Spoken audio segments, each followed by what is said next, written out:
sun is being visible for all the observers along one longitude line, you don't have the rate of change equal at each latitude. You'll have one at 8 degrees, one at 12 degrees, one at 14 degrees, and it varies throughout the of course of the month. And then ChatGPT claims that the reason why that happens per observer is due to refraction. So the apparent motion and speed is not at a constant 15, and they claim that refraction is the cause for it.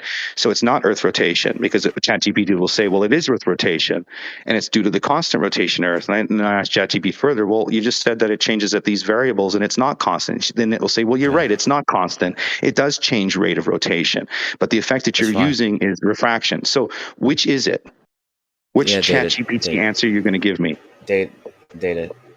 First of all, don't there's no need to bring up ChatGPT and asking it questions. I'm just gonna disregard that, okay?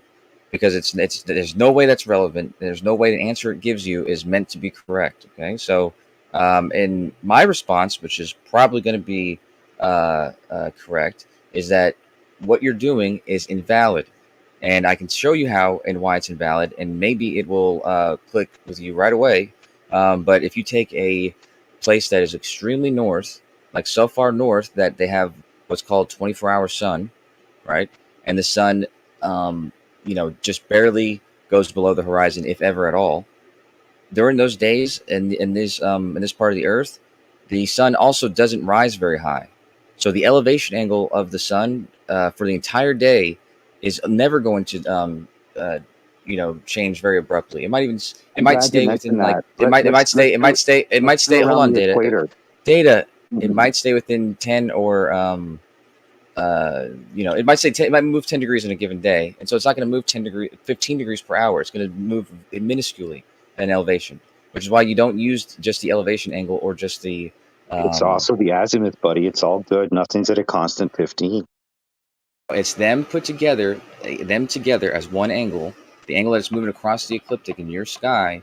This is what's this is the 15 degrees. What the 15 degrees per hour is being applied to, and it is true that on the equator, for instance, let me think about this before I say it. But on the equator during the equinox, it's true that the elevation angle changes by 15 degrees per hour, I think, but I'm not 100% sure. Let me think about that for a second.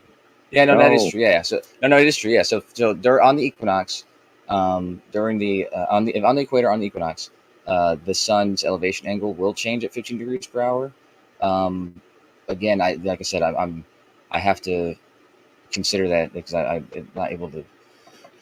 But my first intuition is telling me that. But regardless, nowhere else will that be the case because it's a combination of those two angles.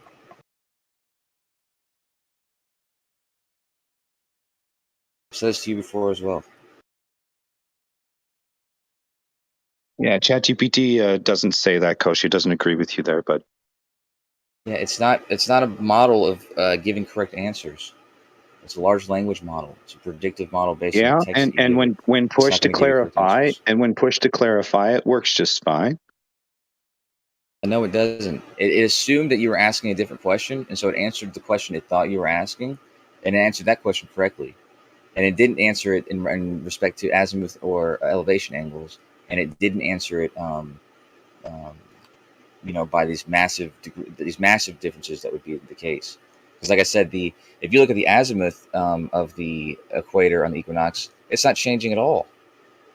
So, I mean, what about that? It's going to be the same. Even better. So what it will do is it will highlight the fact that the apparent size change is in relationship to the position to Earth and itself. Will show you again a speeding up and slowing down. So inherently, it will confirm, like I said, these apparent motions of the sun at various positions, because the sun itself is moving. It's not the Earth. That's why you have these variable positions of the sun.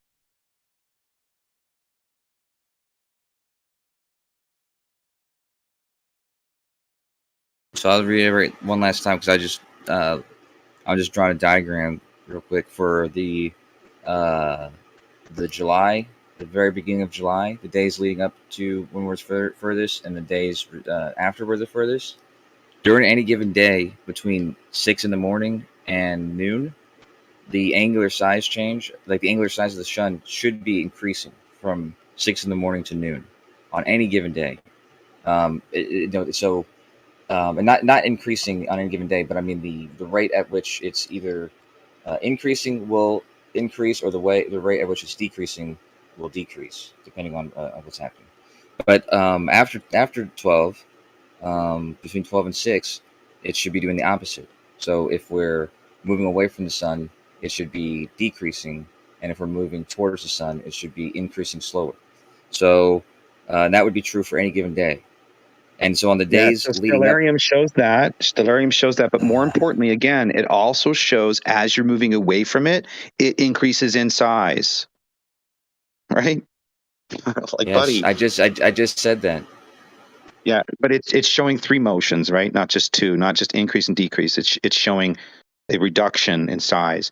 So when you have that daily, you have a motion or a pattern that is not constant. That is the claim that I'm sticking with. And I know that is true because even in earlier literatures, they know the bodies aren't moving. The only body that's moving at a relative constant is the sidereal motion, which they conflate to be Earth rotation. The moon moves at a different speed, the sun moves at a different speed, and all the other 5 planets move at a different speed. And other stars, too, also have different rates of change. So the only way to have all these variable motions is to create relativity, because you cannot have a claimed reference frame have all these different various motions simultaneously happen. It has to be whisked away.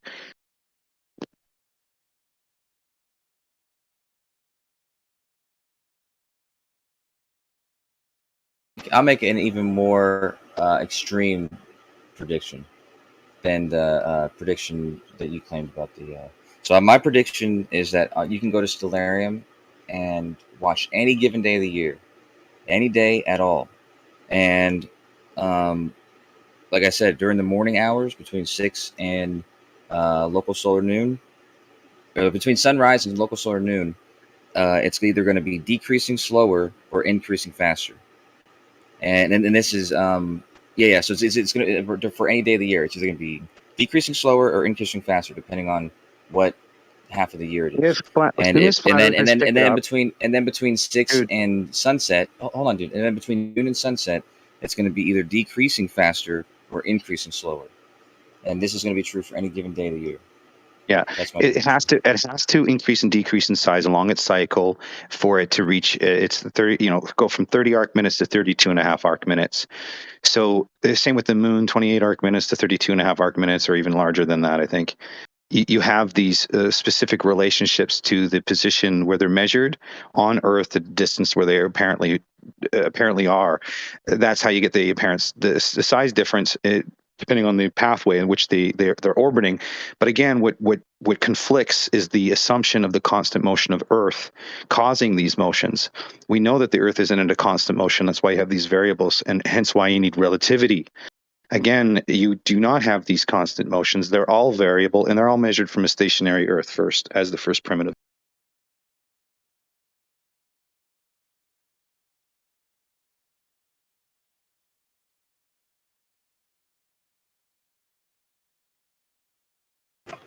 Your name is Flat Earth Data, and it'd be interesting to I don't know. I You just are don't know the how data, valuable it would be dude. to you, but I think Kosho, you are yeah. the Thank you, data. thank you, thank you, You thank are you. the data. Let me make my You are point. Let part me of make my Flat Earth, point. dude. Let me make You my are part of point, Flat man. Earth. Yeah, there's no point. Jesus.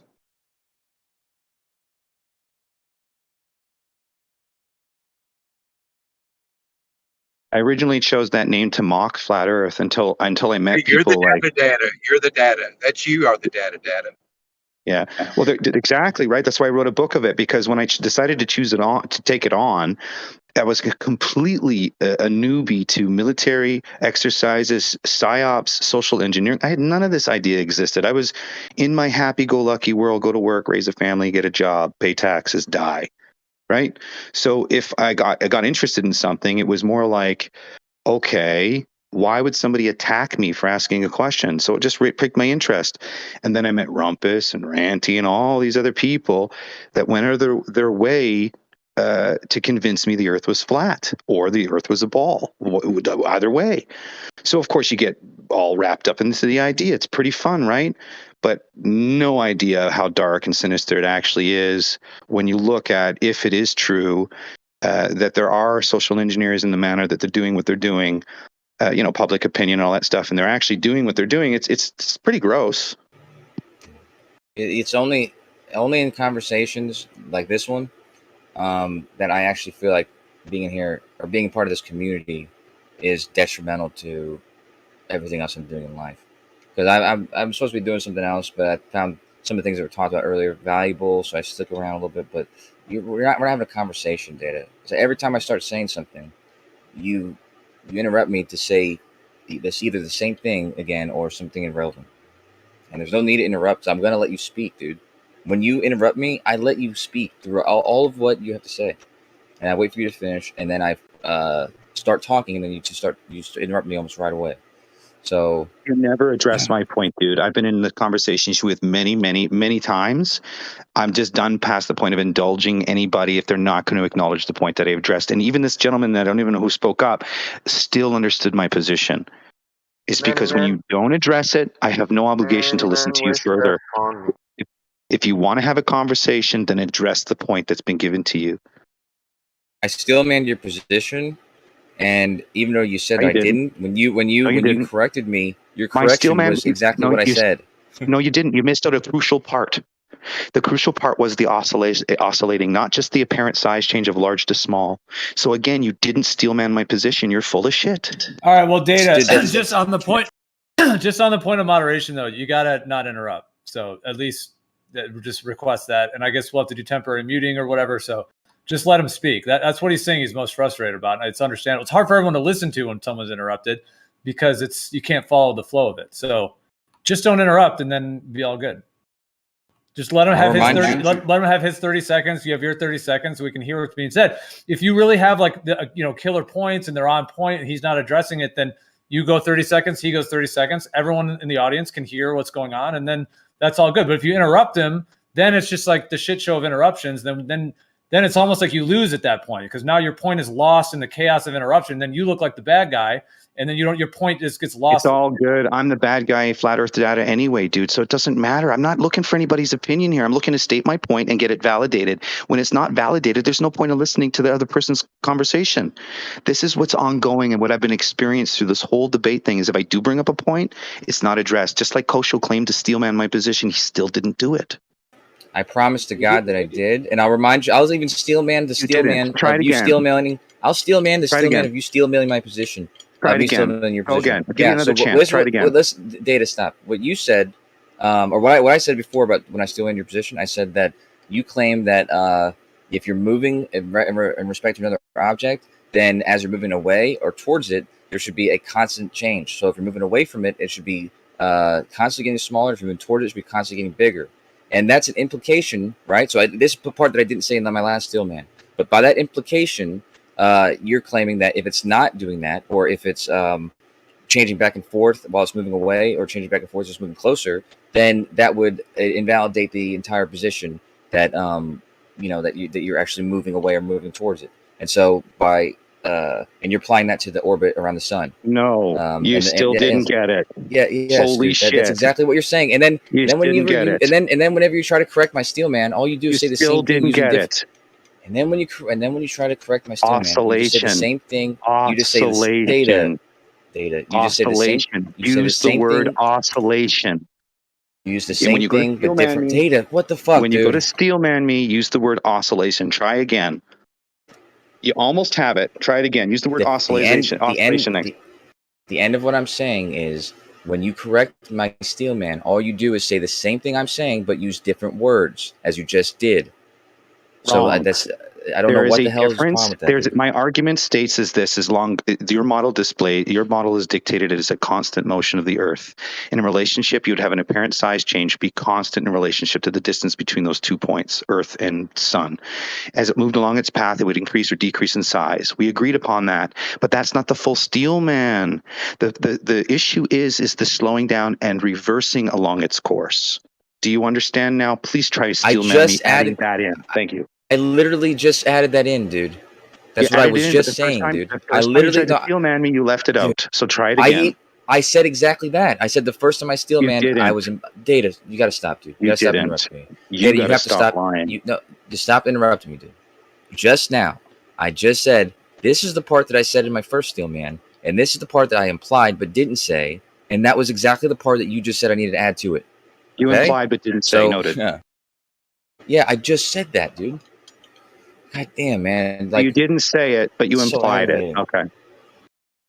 Yeah, but just a second ago I did say it. So this is what I'm saying. Now this is a steel man of So the my first steel time you man of your didn't steel steel man man of me, my but the steel man of second time yours. you did steel man me. Jesus The second Christ, time was man. correct in your steel man, right?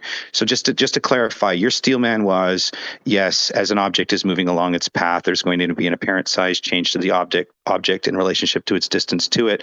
As it gets closer, it gets bigger, and as it moves away, it gets smaller. But that's not the contention now, is it, Kosho? And I said that you're applying that to the sun and showing that in during certain times of the year that it actually doesn't only get smaller or bigger, but throughout a given day it'll oscillate back and forth Thank you. while it's Thank you. still Now you're moving being farther or honest. closer. Data, There but you this go. is what Now I've you're been. being honest. Thank you kindly. This is what We're good. Data. We're good now. This is what I've been addressing the entire time.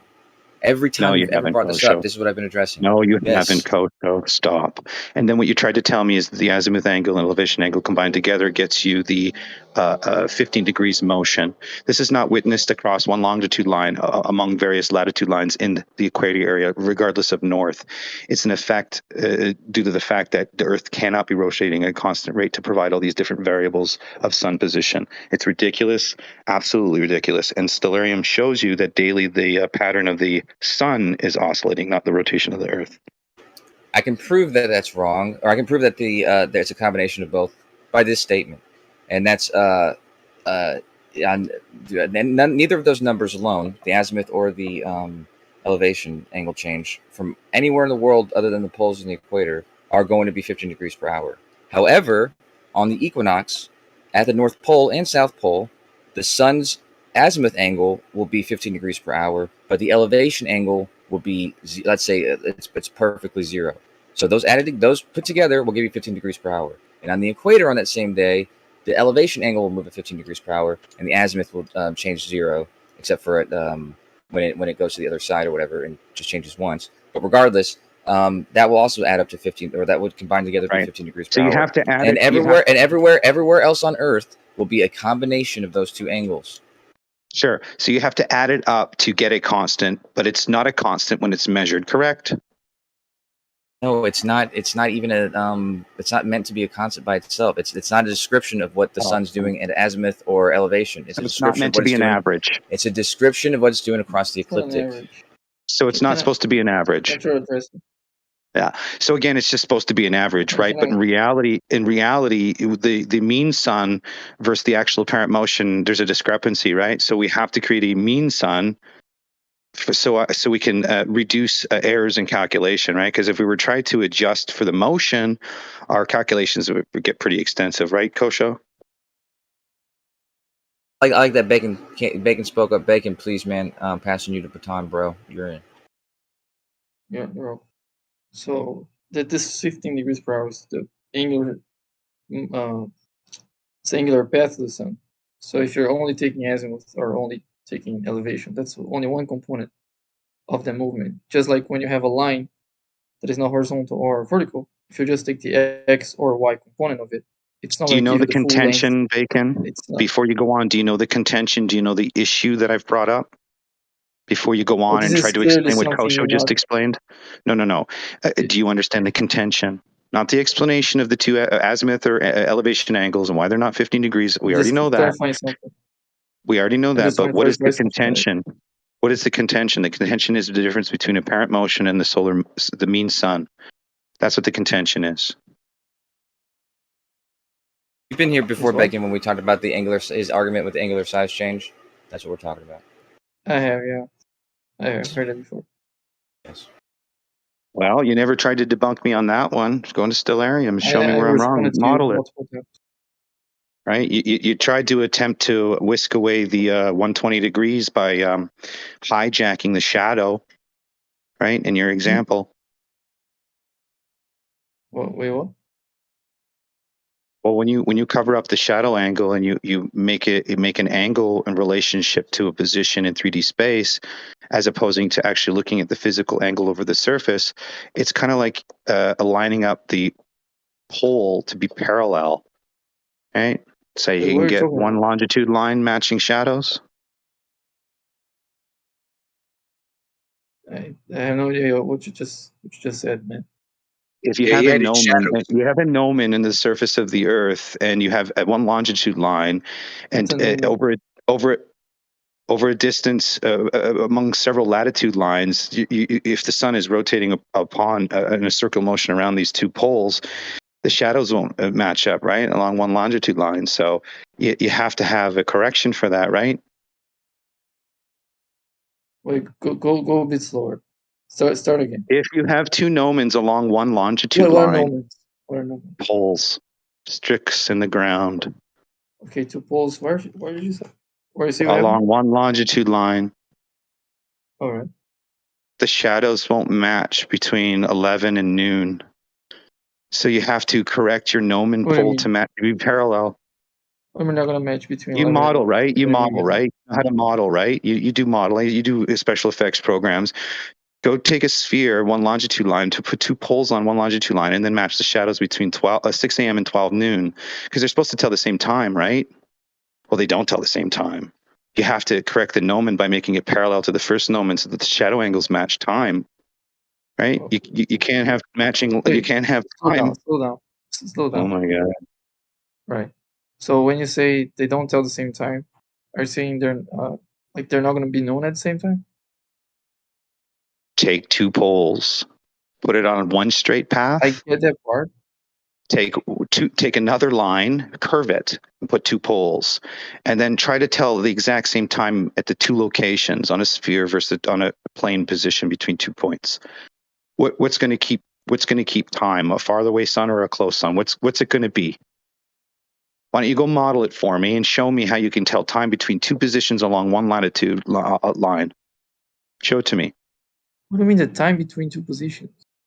Look, If you're on one latitude line, 30 degrees or 10 degrees, whatever, and you're at another one of 45 degrees and you're on one longitude line, between those 2 points, are they going to tell the same time?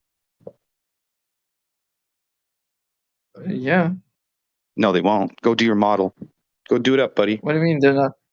Are you talking about like telling the time based on the shadows? Yeah. That it? So if you have a sun position, and sun position is zenith to a polar subpolar point between 2 points, you'd be able to get an angle measurement between a subpolar point and the angle to the observer seeing it, and have a distance between it, right? Wait, You get an slow angle. down, dude. Slow down. Say that Dude, again. just Just look, slower. I'll try to This is follow just a you. It's known. very hard. This is just a known problem with this sphere. Okay, just take your sphere model, put two poles on it, two gnomes, two sticks in the ground, and then go use light, and then you're going to tell the time with shadow angles. Okay. Well, Okay. on your globe model, between 2 points on one longitude line, you're going to have, if it's 5 o'clock there, it's going to be 5 o'clock, 500 miles down, 1,000 miles down. It's still going to be 5 o'clock along that one longitude line, right? Well, that doesn't Yeah. work on a sphere, okay? Because the sun position doesn't. Why not, you say? Because the angles don't match between the 2 points. So the time in the shadow would be different. You'd be out by 45 minutes approximately. Okay, so just go try it out. Go do it. It's a well-known issue. It's with your toy model, dude. So, you know. But just align it with the path of the sun. Then you're gonna have a constant. So if you have two sticks in the ground and you're trying to tell, if you have two sticks in the ground and they're going to produce shadow angles, the shadow angles are the shadow angles are the position of the sun, which means the time duration from 6 a.m. to noon. Okay, so they're both gonna be, the shadows are gonna be the smallest in both cases at the same time, right? Which is solar noon. So at 6 a.m. and 12 noon, the shadow angles will match exactly. Okay. But between 11 or between 10:30 and 11:30, maybe even 11:45, this is when you start to get shadow deviation due to the curve of the Earth. So this is something you can go do. In different latitudes, the shadows are going to be shadows are going to be different. That's That's not okay. that doesn't. So if No, you don't dude. take What that into account, on Earth here? If I go down one longitude yeah, line, if I go here all the way to Mexico, it's the same time here as it is in Mexico from where I'm at. no, if You you're don't using a have solar, you don't have that effect never mind. on a curve. Data, You don't have. Data, you can you interrupt let him- him get a word out, man? Is Yeah. it possible? Yeah, if you keep He interrupting keeps asking him me. He and doesn't and he understand. What the persists, and hell? he, I Yeah, think but he let him yeah, get a it's word out. yeah, You're making this it's one thing. impossible to follow and unbearable, Data. Come on, man. Gear One thing if down he a allows bit. you, if he allows you to interrupt him, like if he stops, but if he's persisting after you interrupting him, it's obviously doesn't want you to keep going. He wants to finish what he's saying. So Okay, He won't so address of the course, issue. okay, so solar no images in the other times in different latitudes, the shadows are going to be different. So if you ignore that and assume they're not the same, sorry, if you assume they should be the same, then yeah, you might get the time off, you might get the time wrong. But if you take that into account, by for example, projecting the shadow on a curve that is aligned with the path of the sun, they will match. You're still going to get the 15 degrees per hour. So you will be able to tell the time in whatever latitude you are, as long as you align the path of the shadow with the path of the sun. Nobody's debating whether or not you can measure or tell the time between two latitudes. the Again, problem. that's not the contention. The contention is between 2 points, do they tell the same time? And the answer would be no. On your What do toy you mean by that? model, okay, so what do I mean by that? Take 2 poles, 2 sticks on a toy model, on your model in your program you use, take 2 gnomons, one at the North Pole, one at the 45 degree. And then I want you to rotate the Earth from 6 a.m. to 12 noon. And you're going to notice there's a deviation in shadow angle between the 2 points along one longitude line, which would indicate 2 different time zones or 2 different time rates based on the shadows, right? Because we tell time based on shadows, right? So you can correct for that problem on your sphere model by taking the gnomon at the 45 and making it parallel to the pole, and therefore it's flat between the 2 positions, thereby equaling the shadows being the same. This is what you can do to correct for the problem. How do I know this? Because I brought this up before because another science channel showed this example. Another science channel showed the problem with the toy model, which again, Bacon, I'm just going to repeat and I'm going to be done. Take 2 gnomons, 2 poles, 2 sticks, put one at the North Pole of your sphere model, put one down at 45 degree along the same longitude line. Rotate your body sun from 6 a.m. to 12 noon.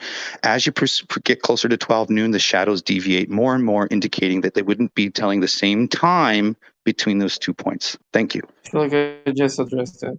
Like, yeah, if you ignore You that can the address shadows are it, but the different, reality is happens in the model. yeah, if you ignore the fact that the shadows are going to change based on your latitude, then you might get the wrong time because you're Nobody's ignoring ignoring the shadow change. The issue is you the are. shadow change. No, the issue is the shadow change. Why is that an If issue? we're going to Why is that tell an issue? time by shadows, like you said, we can do it between latitude, no problem. If the shadow, if it's supposed to be 5 o'clock at noon, 5 o'clock at the North Pole, then at the 45 degree latitude it should be 5 o'clock. But that's not what happens in and around 11 a.m. Okay. Due to the sphericity of the Earth in your toy model, the shadow would indicate a different time zone or a different time rate. That's the contention. So again, can you repeat back the contention? Yeah, only if you ignore that the shadows are going to be different in different latitudes. If you take that into account, you can tell the same time as another person in the same longitude. Like, it's just a problem if you ignore how the shadows are changing based on latitude. How am I not addressing your contention? I don't get it. Your toy model in Blender, whatever you do, okay? In reality, if I'm on one longitude line, it's going to have the same time zone from point A to point B, no matter the distance, right? Well, relative distance anyway, let's say 1,000 miles. You're going to have it tell the same time, okay? Agreed? Mm-hmm.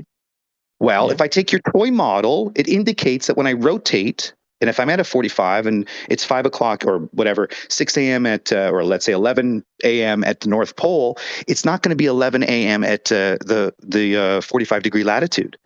And how to correct for that, what they Why is it claim, not? Okay, so you haven't modeled it yet. You don't know that it exists, and maybe you're not familiar with the problem according to your globe model. It's a problem. It exists. It's on the Science Channel. This is where I got the claim from, and where I presented to you guys, and you keep refuting it when the Science Channel shows you, has the toy model, presents the problem, presents the solution, and you guys are the only one in this group that go out of your way to be intellectually dishonest about it and try to refute it when it's already there, it's already a problem, and it's already well known. To me, you're just pointing out that the shadows would be different in different latitudes, which is expected on the globe. So, where's I don't know. I don't know if I mean if you don't want to keep insisting on it, that's fine. But I really don't see any conflicts between the globe model and reality with the shadows that you're referring to. So you don't understand the example. Can you steelman my position? Do you understand the argument? Yeah, I can try to. All right. Give it a shot. Okay, so if I have two poles in the same longitude but in different latitudes, the shadows are going to match solar noon. So in solar noon, both of them are going to be the smallest. So both of them can tell the solar noon at the same time. But the angles of the shadow at, let's say, 5 o'clock are not going to be 11. like Do the same. 11, not 5. Do 11 because we're doing it between 6 a.m. and 12 noon. And you're just doing in your model. If you do that rotation between 6 and 12, you'll start to see the deviation as it gets closer to 12 noon, which again, I'm just going to reiterate. This is not my problem. This was presented by a Globe Science Channel. And what they did to rectify the issues of the shadows not matching was to lay it out on a flat plane piece, which would how you would do it on your model, which you did an example of the 120 degrees, which is make sure that your angle is parallel to the pole or parallel to the axis of the Earth. And that's the only way that you can model that reference. But in reality, it's a stick in the ground where we're at. So we're not sticking that stick in the ground hoping that it's parallel to the axis of the Earth. Bacon, what was the name of that module again? Was it Skyfield or Starfield? Skyfield. Fuck, I'm so stupid. Okay, thanks. You're welcome. Hey, fuck you, man. Don't fucking laugh at me. Laugh at my fucking shit. No, I'm just kidding. Hey, I was gonna not ask you, but in the interest of time, I wasted a lot of time talking to somebody today. I don't want to name names, but and so I don't have a lot of time to look up this information. But I need to extract data from Starfield. Skyfield. I before you. Okay, go ahead. Sorry. It's actually in the interest of the person who I talked to that wasted my time. It's actually in the interest of the same conversation we're having now. But I want to extract the data from Skyfield, put in a CSV file, put in a Google Sheets or whatever. I have something. Would you be able to help me with that sometime? That might help. Yeah, I have something that might help. You know my Discord bot. Yeah.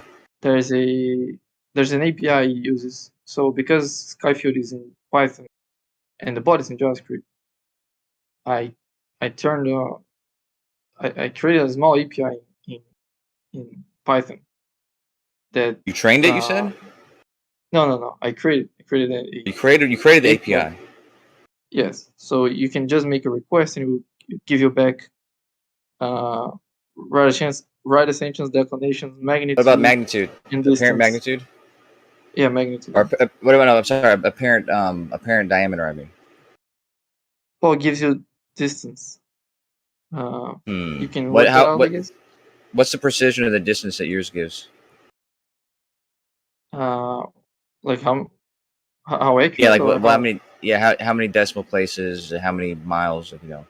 Oh, it gives like for instance, Stellarium does like it gives you the million. It gives you millions of miles, and it gives you like 3 numbers after the decimal places of a million miles, which is not very accurate, of course. Oh, it gives you in meters. The Skyfield gives you in meters. Oh, Skyfield gives you meters. Okay. Yeah, you can actually choose the unit, but I realized it's not very good at that. Like I tried to switch from meters to kilometers, and it didn't really switch. So. Well, actually, no, but Stellarium gives it to you in meters as well because it's 3 numbers after the decimal. No, never mind. It's not meters. It's a million kilometers, 3 decimal places. So that's basically the precision of 1,000,000 meters. Yeah. All right. Okay, So yes. if you want to download my API, it's a single file API. You can just run. No, but not going to be useful though, because I need the apparent. I need the apparent. I need the apparent diameter as well from a position on Earth. But yeah, but that's all right. Well, you can spent all calculate day that. talking to me. You spent all day talking to me. You say, and then it's not. It's a waste of time. But you're going to go download the apparent diameter information we talked about. Noted. Well, no. The last thing I was going to say to you when I finally gave up talking to you, I was going to tell you that your name's Data, and I said I was going to say maybe you might be interested in like the data from that we're talking about, because you can actually assess the data of these events and the prediction that I made about any given day, the specific prediction I made. I was going to show you that that's true, and you can see that by looking at the data. Regardless of whether or not it's valuable to you or not, though, I figured I was gonna work that out anyways. But Coach, you know what's valuable to me is that I ended up in this debate arena because I was in awe and surprise that there were people that fought against flat Earth. For the fact is I couldn't believe that somebody wanted to suppress somebody else's idea, considering you had all this agenda ideology and Nubaru and all these 10 dimensions. So I found it very intriguing. And when I landed here, Coach, I met people like you that wouldn't be straight up and wouldn't be direct. So while I repeat myself, I probably repeat myself because you didn't address my claim, which today you proved. You attempted to steelman it, but forgot the most important part of the argument was the oscillating factor of the apparent change in size. It's not at a constant rate. Remember that. So when you go look at the data and you see all of these other stars do not change at a constant rate, and you're claiming that the Earth still does, and you don't want to get into the weeds, that's what drove me to become more of a flat earther, dude, was literally people like you acting in a deceptive, unintellectual manner. Are you going to let that fly? yes, right. So what you just said, Data, is in stark contrast to what actually happened. It's not related to what happened. Because what's happened in the past 2 years, every time you brought this up, including the very first time you brought it up, I not only understood your claim, but I addressed it directly. The oscillating rate that you're claiming has always been your contention, and my contention with that is that that's expected at certain times of the year. So I addressed it directly. You still I didn't ignore it. Today you embarrassed Christ. yourself because you didn't address it. You only stated the increasing and decreasing in size. That's all you'd mentioned. That's not the contention. The contention isn't the increasing and decreasing. It's the stopping and reversing motion. That's the contention that would show that it's not at a constant motion or a constant rate of change. That has always been the argument and has always been the position. You did not steelman that today. Yeah, Data, every time I've addressed this, I've told you why that would be expected. I told you exactly why we expect during those parts of the year. Data, hold on. Data, hold on. I always wait for you to finish, as reluctant as I'd like to do that. Anyways, I've told you since every time, even today, when you first brought it up, again, that during those 2 times of the year, this oscillation of increasing and decreasing throughout a given day, not just throughout the year, occurs at certain times of the year. And I explained why. So I don't know why you would say that it's not been understood or addressed when I absolutely address it every single time. So you didn't address it. What you've claimed to brisket away is that it's due to rotation. I addressed that. You're not fully aware of the actual diameter function and how it changes in relationship, I suppose, to the argument that I'm suggesting. Which means, if an object you're moving away from, how does it increase in size? Because this is what stellarium shows. So as it increases in size during the sunrise, it decreases in size as it sunsets, but then it stops and reverses in size as you're moving away from it. So this would be indicative of not a motion of an Earth, but a motion of a celestial body moving on its own motion, irrelevant of the position or the motion of the Earth. Why? Because it has this speeding up and slowing down effect daily. It's exaggerated more so on the days that you mentioned, but it's still an occurrence daily. Yeah, and if you look at the sign, like if you were to take the rate of change of throughout a given day of the distance, so the amount of distance that it's changing by in any 24-hour period, there would be at least one 24-hour period where there would be no change at all, and that would be 12 hours before and 12 hours after the when it's at the apex of that the furthest distance or the closest distance. During that 24 hours, those two points in that 24-hour period, it would not change at all from that at one moment to the next moment at 24 hours later, right? And the same thing would be true. The same thing would be true for 48 hours. That being 24 hours before and 24 hours after. This would always be the case. This would always be the case. This would always be the case if you have equal times before and after that point. And because of this, because the rate at which it's decreasing, or the rate at which it's increasing or decreasing distance is barely, changing during this time, that gives room for the rotation rate and the distance caused by that to be a bigger factor during those times, which means that the oscillation that would be throughout the year, once moving closer and moving further, it's going to be daily. It's going to be twice a day during those times. The point is it's not constant. The point is it's not constant. There's a difference between the motion and the solar mean sun motion. They're not in congruence with each other. They're off, right? Now you can say off by X amount, whatever. The point is that over a period of time it gets even more off. Okay?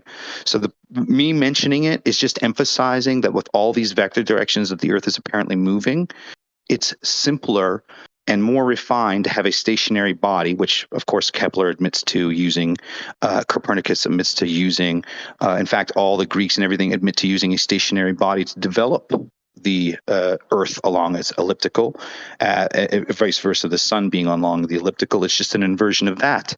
This is all admitted. So while all the data shows that if we assume the Earth is stationary, we have all these apparent motions of these stars and planets, right? That's what we can measure. The idea of now proving that the Earth is moving through this field of motion becomes more complicated, and that you cannot do it. And that's why you have to create a solar mean position, because to calculate all of the apparent motions is impossible. So you have to create constants and means. These constants and means are a representation of an observation, but it doesn't represent reality 100%. This has always been my contention. The Earth does not rotate at a constant motion.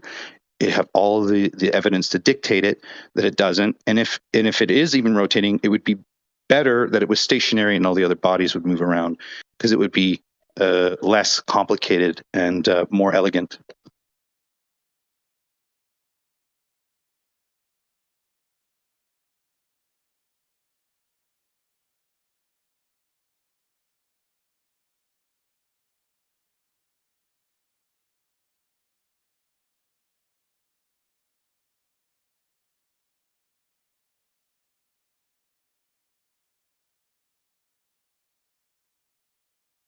Hey, Bacon, I'm going to assume that your API basically is using Skyfield, and is there a way to extract? Do you know if there's a way to extract the apparent diameter from Skyfield? Diameter of stars? No, of the sun. Pay attention. Pay attention to where this is subject of conversation, man. It gives you the distance. You can work that out. Yeah, I know. Do you think that that's what Stellarium is doing, or do you think that maybe in the Stellarium's? So you don't think that's that? Okay, I mean you're probably right. And if that's the case, then what Data's talking about is it's the way Stellarium's doing it is by assuming the thing that I'm claiming would happen. So what I'm saying would happen is obviously happening in Stellarium, because they're predicting that's what's happening. Using actual data, they're using the distance as it's changing in reference to the Earth moving around the sun and the rotation of the day and where you are on Earth, which is what it I can look at the data and see what it's doing, and it's doing exactly what I predicted before, which is decreasing. From between 6 and 12, it's decreasing slower or increasing faster, depending on what part of the year it is. And during 12 and 6, it's decreasing faster and increasing slower, depending on what time of the year it is. Show me a model of the helios. Show me any model that represented an oscillating, rotating Earth to represent that effect, because it's never been displayed. It's always been a constant motion, which is false.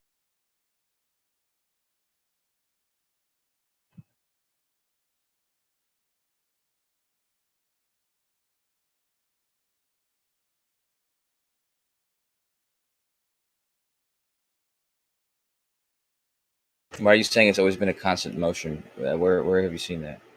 A constant motion, and a constant motion of what? Earth rotation, 1,037 miles per hour at the equator.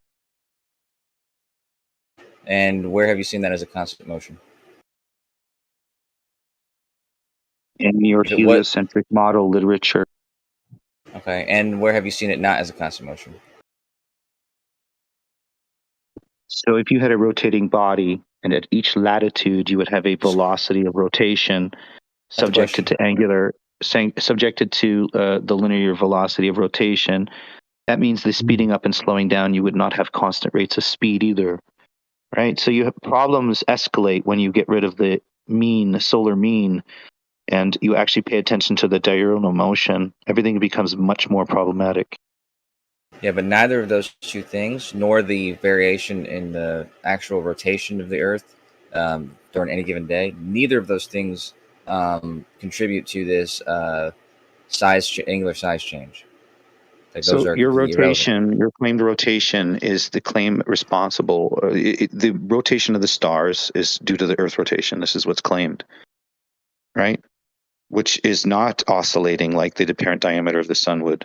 You understand? So the diurnal motion and the sidereal motion are different, but yet the one rotation of the Earth is responsible for two different motions. This is a problem in your model, dude.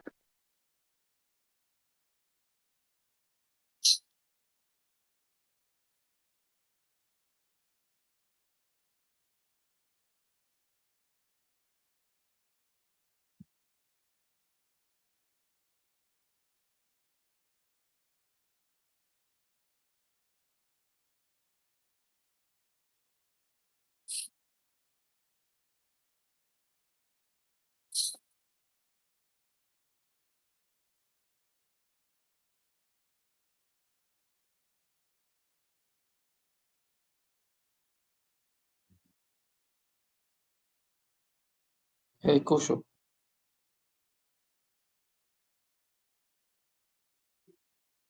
Yes, what's up? Yeah. Have you tried to look into an ephemeris library? Have I tried? Is that what you said? Yeah. Because that might give you. Is that a different library than Starfield or Skyfield? Oh, one that is specifically an ephemeris. Like it gives you, it can give you the positions and finger size and all that. There's Wait, some but you're saying that libraries. Yeah, so there's some it's libraries that do basically that. that's a step. So that's separate than Skyfield. Is that what you're saying? I know. I think Skyfield has its own ephemeris. You might look Okay. into ephemeris libraries in general and find one that Oh, is okay. better than Skyfield for that. I see what you're saying. Okay. Fair enough. Thank you.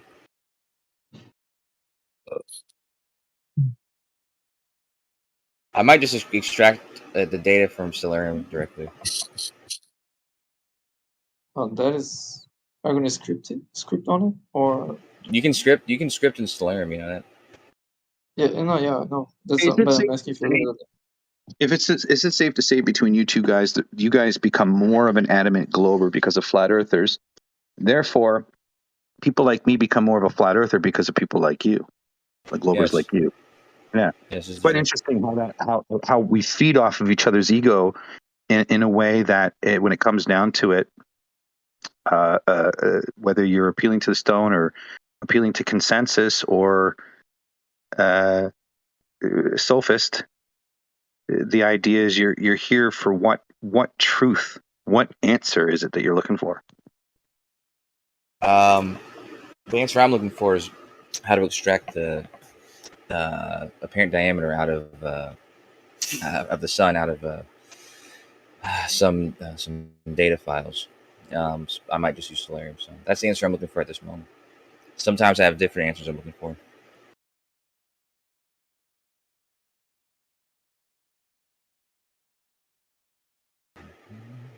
But hey, it really was a good chat, Data. I'm sorry if if my frustration caused me to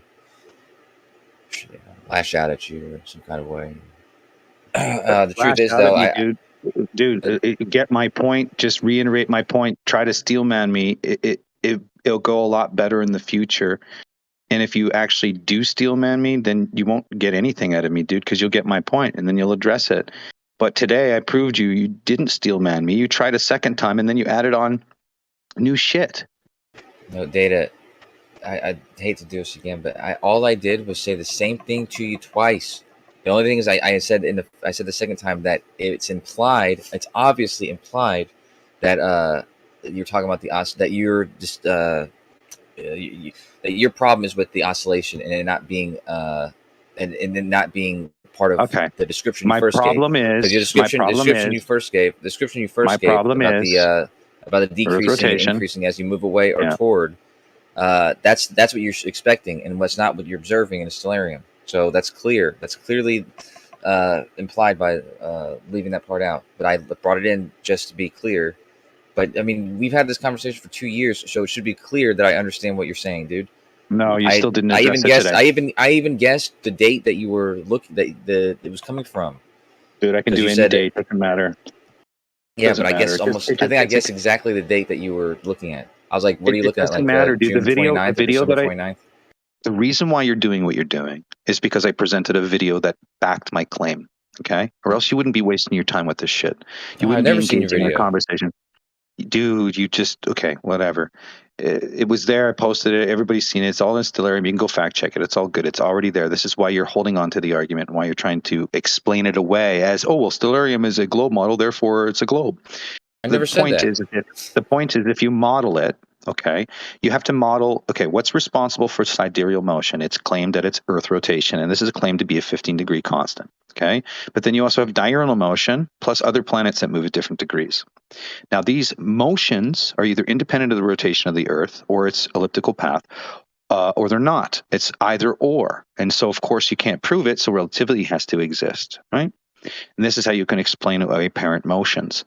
But more importantly, if you just model it at a basic level with the understanding that sidereal motion is responsible for Earth rotation, so you take care of that. Now we add in all the apparent motions of the sun. I'm sorry, you cannot measure in or get in a half quarter rotation along elliptical path and then have an oscillation if it's claimed to be a constant rate. It just doesn't work. You can't model it. And I'm not an expert modeler, dude, but I can put things along a track. I can rotate things, and I can have ratio relationships between the two of them and look at them in relationship to each other and measure it. Of course, at arbitrary ratio numbers, but the point is it exists, and how I don't see it working is because you guys emphasize this constant. You guys emphasize all this other stuff that actually makes people want to become flat earthers, especially me, because it's like, why the fuck are you lying when they already tell you all of these problems already inherently exist? You can whisk them away. You can give me sophist answers. The point is address the issue if I bring it up. Like the two poles. He doesn't even know what a gnomon is. Like, how long you been researching flat Earth?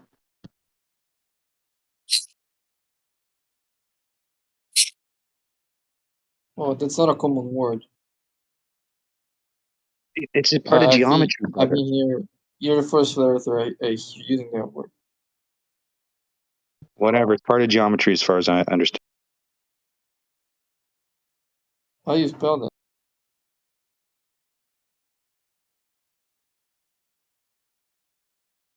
How do you spell Sorry if I'm a dick. My name is Flat Earth Data. I chose that name to mock Flat Earth, and then actually I was uprooted in the idea that I lived on a sphere Earth because I met disingenuous We heard people that tried to humiliate, put down, mock, make fun of, and not even answer direct, simple questions. Just whisk them away like you're a moron and an idiot for asking. How do you spell gnomon? Starts with a G, G-N-O-M-N-E, I think.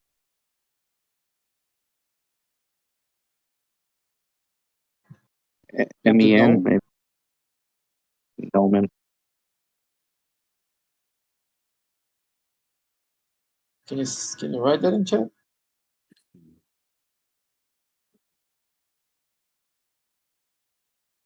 Definitely not a 1 second here.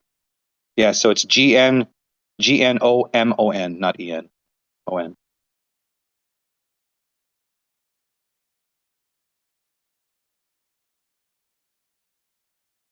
Okay.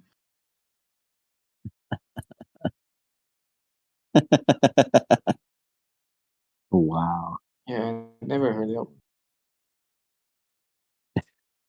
But I definitely seen.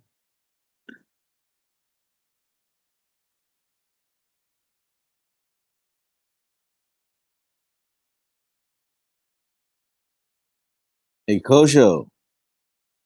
So, Playboy, did you get those blueprints? No, Did unfortunately. you go to the bar yet? No, I actually just opened up another 18 pack. So I'm That's drinking. what's up. So that's what I like to hear. That's right. So no, he told me that just like I said earlier, AliX is very, very against sharing other blueprints. But just ask for it. Don't tell him why you want to see it. Say, yeah, I want to look over them. Wait. But that doesn't mean that I can't go over to his house and sneakily get him for you. Yeah, exactly. Let's call this Operation. Yes. Operation Move Let's People. call it Let's call it Operation People Mover. No, because then everyone knows exactly. Oh, you're right. It's gotta be Operation Move People. Yeah, I like that. I like that. Operation Move People. Yeah, okay. Yeah, because yeah,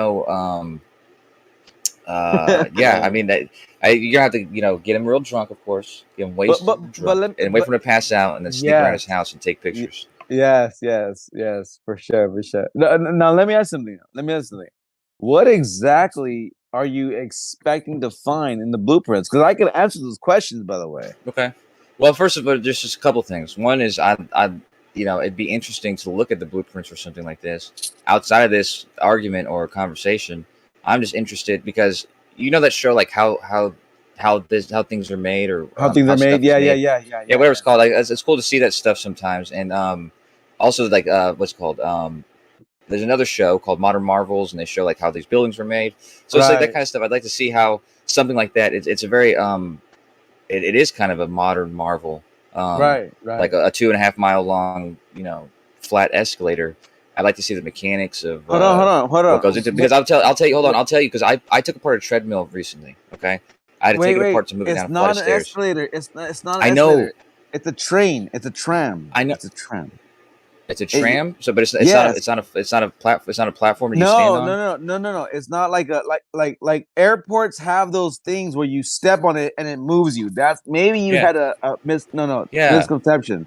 No, I don't care about the blueprints then. It's like Disneyland monorail, bro. It's called the People Mover. Yeah. Right, that's a stupid name for it. Then they're confusing people like me because a people mover to me is one of those things that you stand on and it moves you. Have you ever been to an airport in Texas where you? Yes, in Dallas. Yeah, in Dallas where you get on a tram and it takes you all the way that's exactly what they were building. Yeah. And St. Louis and Dallas and really a lot of international airports. Yes, I know. Yeah. That's what they're building. They got to move you to the different terminals. Right. But this one they should have called that a tram, like you just called it. Or monorail. There's no reason not to call that. Jose, hold up. My buddy's right here. You guys ready for this? You guys want to hear it? Coach, you have the questions, right? Okay, hold up. Give me a second. Well, not about that. No, about the from Jose, eggshells. Yeah. Jose, we have some questions for you. You care to answer? I'm gonna put you on film right here. Hold on. Let me. Film. I'm gonna. Okay. Wait. Oh shit! My camera's all fucked up. All right, here we go. Hey now. Okay, Jose. Iron worker. How many years? 33. 33 years. Hey, that's Mason right there. That's Illuminati. Okay. What's the question, Kosho? You can ask him Eggshell's question, which was what structure? What structure? Hold on. Go ahead. Yeah. Like what structure that you built or that you worked on or part of the team of working on, did you have to account for the curvature of the Earth, if ever? No. None. Okay. None. No. Okay. Next question. I mean, I don't have any other questions, so I don't know. Come on, bro. Oh wait, here's the other question. Here's the other question: is did he help work on the people move? You helped work on the people mover, the one in LAX? No, his son. His son. his son, Okay. Sandro, his son, my boss, my buddy, he's the one that worked on the People Mover. 2.5 miles, never ever accounted for curvature of the Earth. But this is his dad, who's been an ironworker for 33 years. Sandro's been an ironworker for 28 or 26? 28 years. Oh, yeah, 28 years. But he has worked on more stuff than his son as an ironworker in the trade. So go ahead. Ask a question. A general question then is, was there ever something that you worked on, like a bridge or something like that, where you thought that you would have to take the curvature of the Earth into account? Like, did you ever wonder why you weren't? No. Okay, fair enough. No. I never, I never encountered it, So why would you never? So for instance, when you're building a bridge, right? Why would you never have to account for that? What was it? What were the blueprint plans showing you? Always horizontal to the right. Everything. He's a welder, by the way. He's a really good welder. Right. Apparently, I've heard about his stories about him. So he's been welding how long? How many years? About 40 years. 40 years welding. So he was welding before he got into the trade. And the blueprints are always horizontal, correct? Yeah. To an azimuth grid, always. Yeah. There you go. Right, but I'm curious. I'm curious if you ever thought that you needed to, like, if you thought I should be taking the Earth's curvature into account, but I'm not. Why is that? Like, did you ever wonder that, or were you always? No, we just follow the. It didn't make sense. You didn't have to. No, we just follow the prints. They're all, That's straight. Fair enough. Okay. Fair enough. Yeah. Okay. All right, Jose. Go drink some beers. All right, bye. Okay. Yeah, so you coached him. You coached him before he got on here. Man. No, I didn't actually. I did. I swear to God, I didn't. I swear. I put that on my 5 kids. I didn't. I didn't coach him shit. I believe you. But his son did have examples though. No, but you should ask him again. No. But here's the thing, though. You have to realize his son knows that I totally don't believe in the ball Earth, so he fucks with me all the time. Like it's not until his son gets super drunk to where he gets super honest. So the last time that I was fucking on this live stream like this with him with his son. Oh, by the way, cheers, motherfuckers.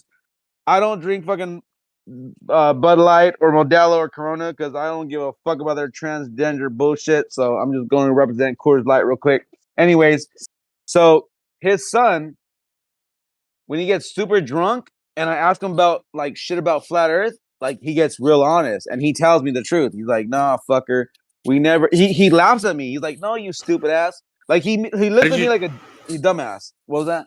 Why did you just randomly express that? Why did you randomly just say that? For no reason.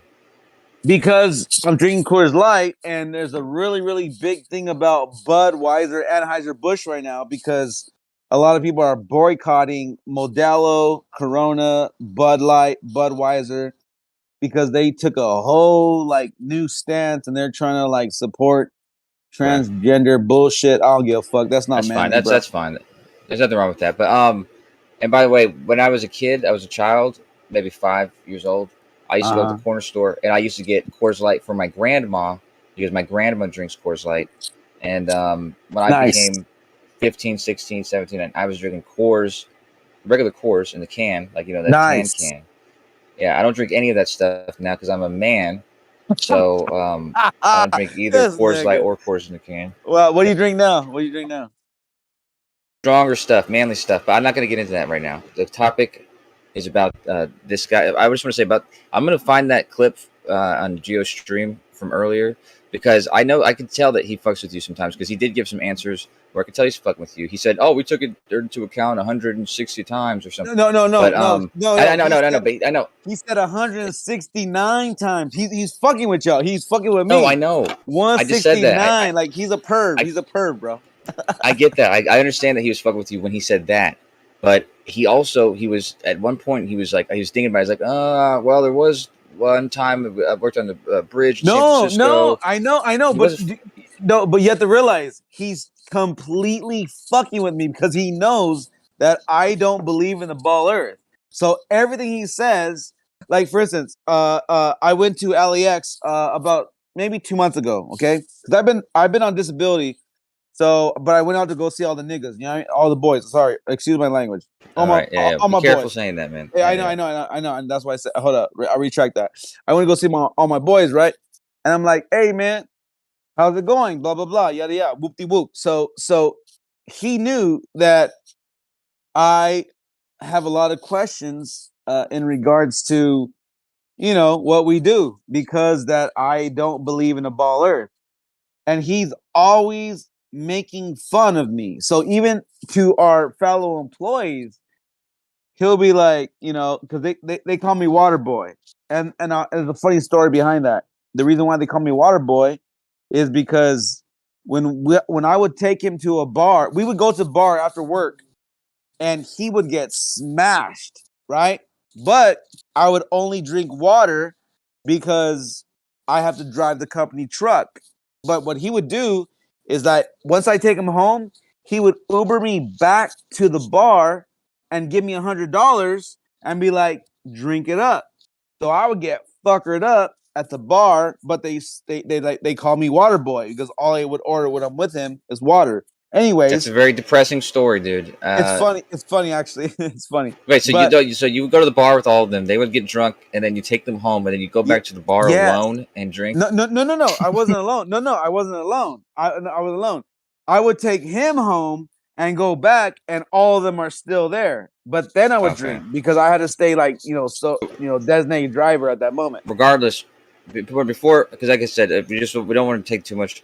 You're right. But I want to say that what you should do though is you should taunt him again.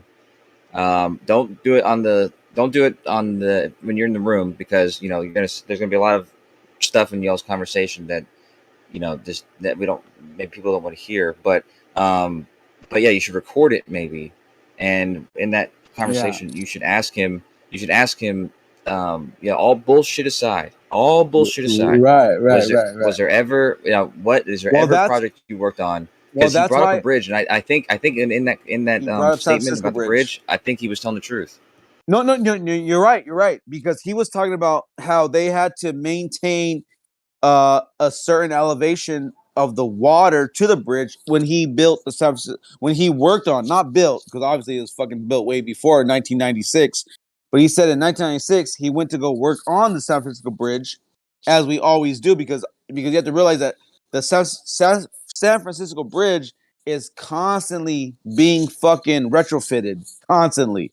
They're always doing work on it all the fucking time. To be clear, was he talking about the Golden Gate Bridge? Yeah. Okay, I'm just making sure.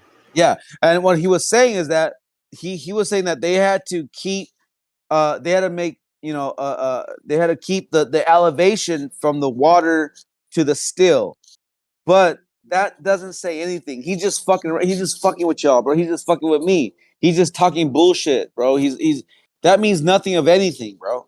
But that's why I brought his dad on. That's his dad that you just saw. His dad, he's fucking real, bro. He don't fuck around, bro. He won't fucking pull your leg. He's serious. So when you ask those questions right now, he's like, no. A cabinet at his. What? I got you, man. I got you. And I believe him. I believe him too. I believe you didn't coach him, and he may not have worked on it. And I didn't really expect him to. No, I didn't coach him. I feel like, yo, you heard me say, hey, yo, come here, because he came outside. I've been waiting for him to come outside so I could do this. Real talk. I got you. Yeah, I believe him. But like I said, you're a steel worker. I don't know what structures he's been a part of, but I did say earlier that I would expect that most structures that are meant to be level, whether it's a bridge, a railroad, no matter the length, right, that they would not need to account for it being on a flat Earth or globe.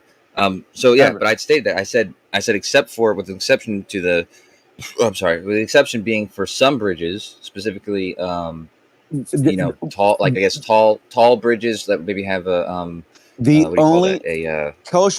suspension bridges. Suspension bridges. The only thing that's curving is the iron itself, because it's called, and I said this like 5 times today, bro. It's called camber. Camber is what they build the steel like this, bro. Like, right? It's like this. Okay, it's like rounded. because they know that when you build still rounded, it gives it more It's strength. Yeah. the structural integrity. Yeah, the strength of it. Dude, I'm so fucking drunk right now. I've been drinking since last night. What time is it? It's 5 o'clock. Man, I know I that. still got more to go, bro. Nigga, you better stay up, bro. You better not fall asleep on me. I'm gonna be up all night. I gotta warn you. Then there's people. There's very strict people, and they want the conversation to persist, and so you just gotta remember not to. I'll chill. Dominate and all that. I'll chill. I know. I'm asking you questions. Coming. Yeah. What was that? Questions. So it's cool. I'm asking you questions, so I'm saying that's why it's cool that you're answering. But yeah, about this topic, yeah, I'd be curious to see if you were to talk to him and ask him, like, I'm being real with you, like what about the bridge did you have to account for the curvature of the Earth, and ask him to be specific about it. And he said nothing. See what comes up. There's no point. There's no point of building a. Listen, you never have to. You're not building curve, bro. Like I don't know why y'all like you have to insist that there's a curve to be built. We don't build that way, bro. We're iron workers and we build iron they kiss each other, bro. So imagine you and your girl and she's your same like height and you kiss. Like it's straight across, bro. Straight across. Excuse me. But listen, you said those steel beams. Hold on. You said that the steel beams in the people mover were 30 feet segments. The longest. What was the height? The longest one, 30 feet. The Jesus height. Christ, I got you, dude. Yes, the height, like 6 inches, I guess. Like the thickness height. No. They're probably about a good 3 to 4 feet height. Yeah, they're pretty beefy. They're pretty fucking beefy. So you said how high? So how high? 3 feet? Yeah, like the I beams. Yeah, they're probably about 3 to 4 feet. At maybe more actually. Now that I think about it, they're pretty hoggy, bro. They're hoggy as fuck. But they were thick. That's the point. They were really thick. Their thickness was fucking. They're pretty thick, bro. But as far as the height, I like it. Yeah, I bet you do, motherfucking gay ass nigga. I'm just kidding. The fuck up. You're not supposed to be saying that, man. I know, because a lot of soft ass pussies on here. I get it, but my bad. No, for real. Yeah. My bad. You're right. My bad. Yeah, my bad, bro. Because there's, you know what? Times are weird, man. Like, look I grew up in a city where that's just a regular word, bro. Like, hey, I have African American in me, bro. I don't know if you could tell, but I have it in me, bro. I have it in me. I got you, dude. Yeah, like I know every family... night whenever when Dante comes over, I know you do. Oh, wow.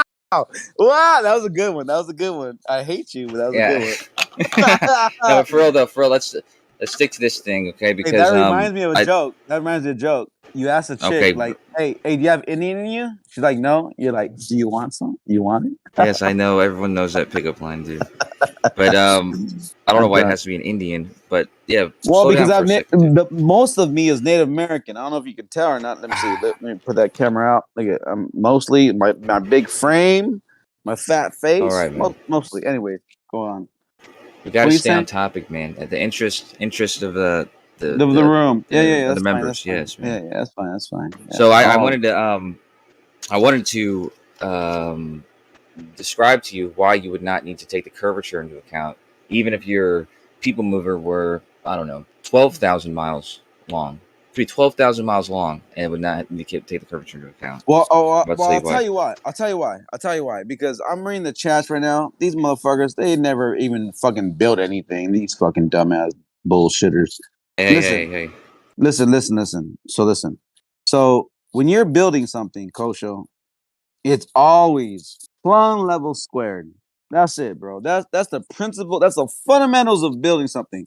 It's plumb, it's leveled, and it's squared. That's it. If you can take that fundamental principle and stretch it as far, you know about the line, right? Over in the Middle East, the line, right? Yeah. You heard about it, right? 170 kilometers. Yeah. Guess what? Straight across, bro. No curvature, bro. No curvature. It's straight. Come on, man. Wake up, Kosho. I swear to God, I hope at the end of that completion of that building, you become a flat earther, only so you can realize that these motherfuckers over there didn't even have to account for curvature. They just built it. How long does one have to go to make you all dumbasses realize it's not a fucking ball? You're building on a plane, bro. It's so simple, man. It's so simple. I don't get y'all, man. I feel bad for most of you because you're stuck. You're stuck, bro. Right here, you're stuck. It's a prison. You're a prison in your mind, man. You're stuck. It's sad, Give bro. me just a half a minute, man. Go ahead. Yeah. I'm gonna open my beer real With quick. the key, Kosho. Only you can free yourself from your That's mind. right, bro. He's the only one. Only one. But I'll tell you what, I hope he comes to that realization because this line they're building, there's nothing about curvature in their building. And how long is it, Kosho? Oh wait, he said give him a minute. He might be away from his phone or computer. No, I'm right here. I just need to do one calculation. So hold on. Go ahead. Yeah, you're gonna calculate the curvature over the line, right? I guarantee you, it's not. Answers for Kosho. It's straight across. Where you calculate?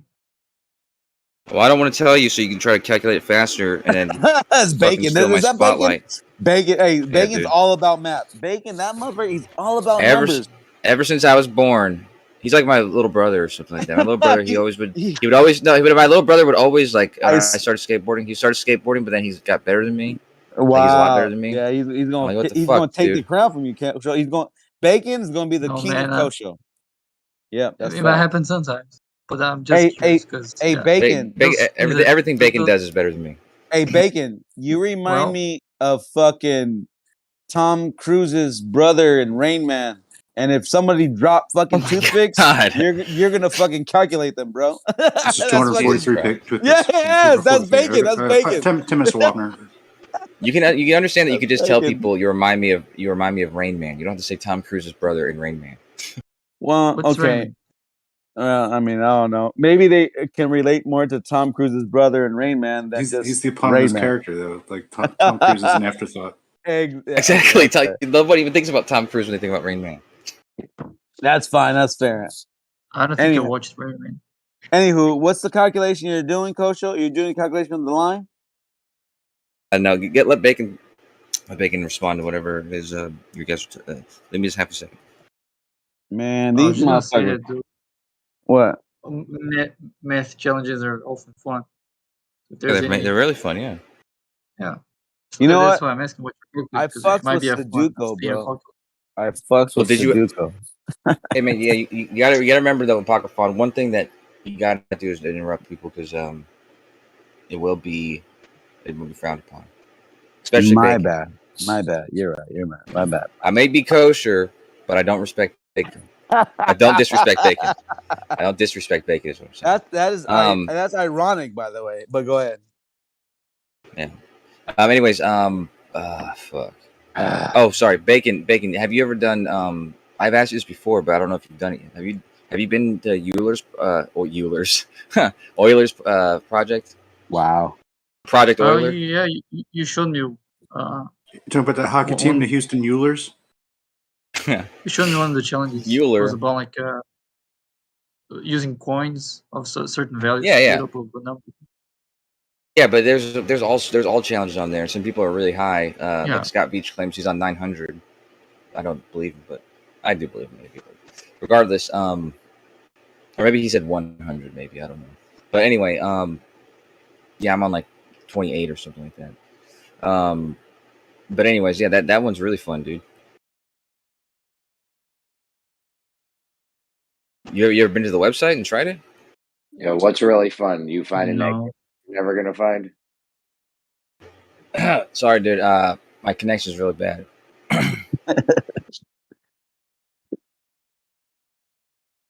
Yeah, I'm just so busy today, man. I haven't done. You've been busy. You've been way busy today because you're constantly trying to answer questions all day. You still haven't got back to me about my inverted rainbow. Rainbows? Bro. Yes, I did, dude.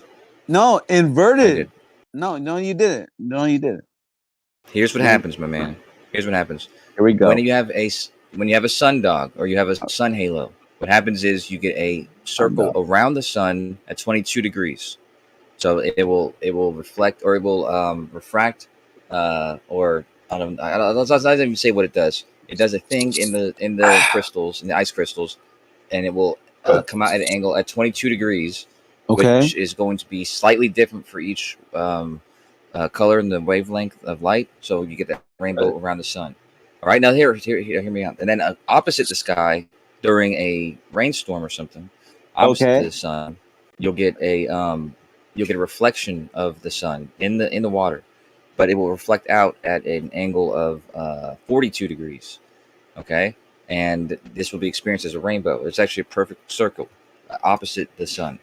And then also, if there's certain conditions, it will reflect again in the raindrops at 52 degrees. So one at 42 and one at 52, and that'll be your second rainbow, but it will be a reflection of the first rainbow. So you get this one that's outside of it, and that's opposite. Did you get an email from your handlers? How did you have I this exact position of angles? And man, you funny. I researched it when you brought it up, dude. I told you I didn't know the answers earlier, so I was researching. So you're saying that it's a reflection of itself, right? It's a reflection of the first rainbow. Okay. So what exactly is reflecting it? Jesus, inside of the water drops. So the you're reflections saying occurring inside of the water drop. So hold on.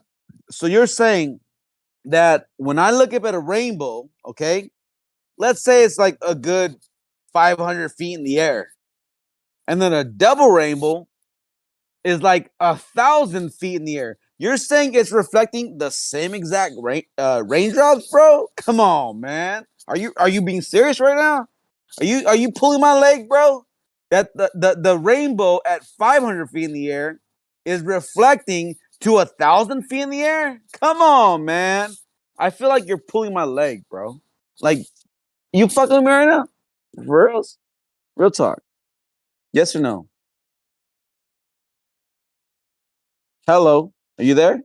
Did I disconnect? Yeah, I'm here, but I'm gonna. How does a raindrop? How does a raindrop at one point refract or reflect another, like a whole nother image that's 500 feet above it? That's not the same. It's not the same drop. I agree. It wouldn't. It can't be the same. I would agree. Yeah, that's there's no way. So then, how is it invert? Here's the problem, man. Let me tell you something. It makes sense if you took a rainbow and then you mirrored it. If you mirrored it, that would create that's why it would look inverted. That's the only logical explanation. But to have a mirror, that means you would have to have a medium that is going to reflect off of. And this is why you would see it that way. Now, maybe I'm going down the road of a firmament dome, and a lot of people that hate God don't want to hear that. That's fine, whatever. I'm just saying, it makes way more sense that an inverted rainbow would be a reflection of the rainbow we're seeing based upon a medium between them. Prove me wrong, set me right, whatever. I'm going to take another drink.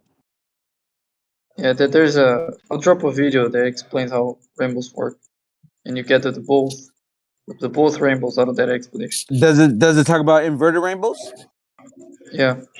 Oh, that's great. Let's check it out. I want to. Is that it right there?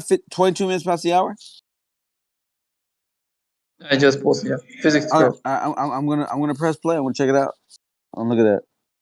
Hey, Apocryphon, can you please disconnect your video? It's just limiting the voice. My bad. Yeah. All good. Yeah, no doubt. My bad. I don't even mean it to be that long. My bad. How do I do this? Okay.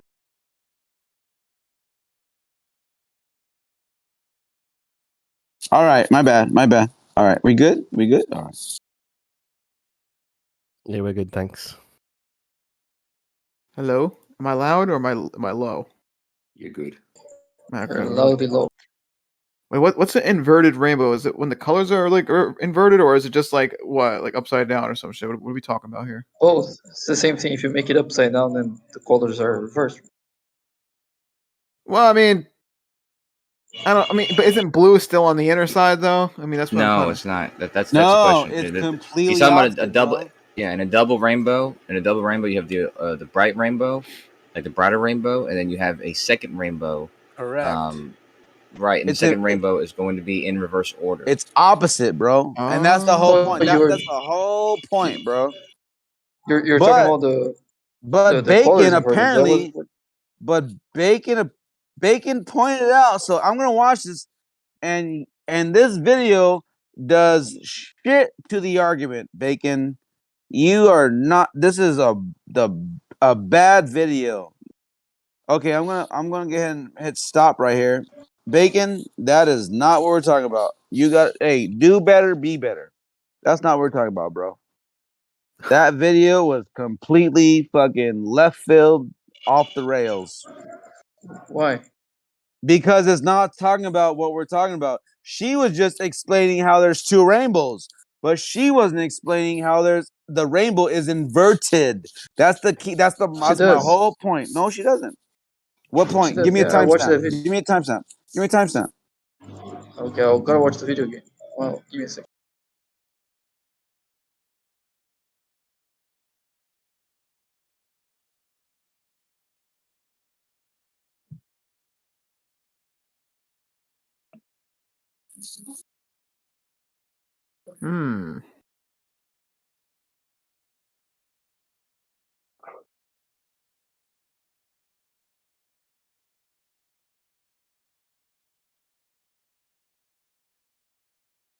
Yeah, around 2:20, she explains how the second one forms and No,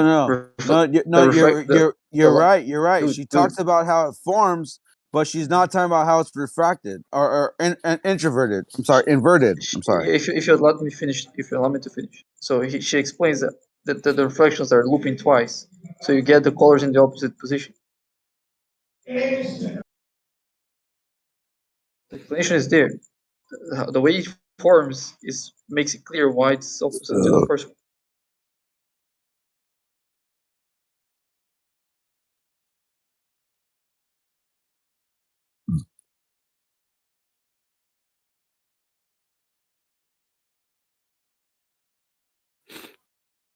And the angle is flipped, so the lights are being spread in the opposite direction.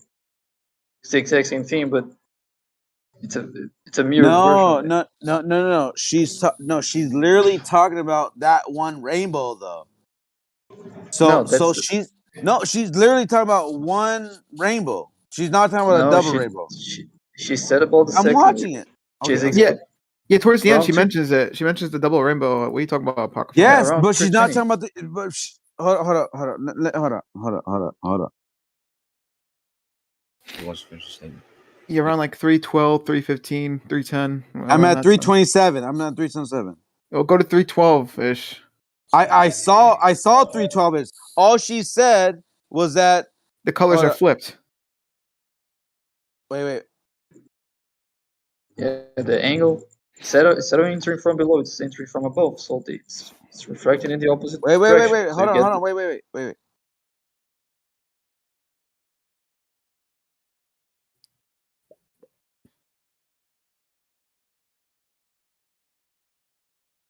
what is she's saying hold on. Okay, this is the bullshit that I want to fucking call out. You know that old game show where you fucking call, or the old card game where you call bullshit and you slap the table? I'm gonna fucking slap the table. Okay. And here's why. Because she said that the raindrop, the droplet, is reflecting this light to make it opposite. But here's what, like, you guys are simpletons. You're not really receiving the information and realizing. You're just believing her words, but you're all not using your fucking third eye, bro. You're not using that frontal cortex. They're not realizing that the No, but it's raindrop. very obvious. Hold up. The raindrop at one point to be one rainbow, and the double rainbow is like 500 miles higher than the other rainbow. So how does that one rainbow reflect 500 miles higher? Where are you getting that It's not 500 reflecting miles? the rainbow. Yeah. Well, First of all, the rainbow isn't there, right? The water droplets are refracting and splitting the light in all directions, like not in all directions, but you have water droplets. One second. I prove you wrong with my water hose when the sun's right, bro. I prove you wrong with the water hose, bro. Come on. Go ahead though. Go ahead. I'll Right? keep you going. I'll let you keep going. Now. Go ahead. All right. Okay. So you have water droplets forming rainbows in all directions. You only see, for example, the red part of the rainbow, where you Okay. have the right angle to get the red light that is coming from the sun. It's based on the angle. It's not in a certain height or a certain distance. No. It's just based on the. Come on, Bacon. Are you being serious right now, bro? I feel like you're just like. I feel like you're trying so hard to make it make sense. But here's the reality though. Here's the reality, Bacon. Here's the reality. The rainbow, it's a reflection of the water in the sky. Is that wrong or is it right? That's wrong. Oh, what is it? That's not right. What is it though? Reflection of the sun. Okay, so you're saying that the sun, well, hold up though. Then that means there should always be a rainbow because there's always the sun. So what is the sun in the rain? Exactly. So back to my original statement, it's the water in the sky that's going to represent a rainbow. Am I wrong or am I right? The rainbow is coming from the water in the sky, yeah. Thank you.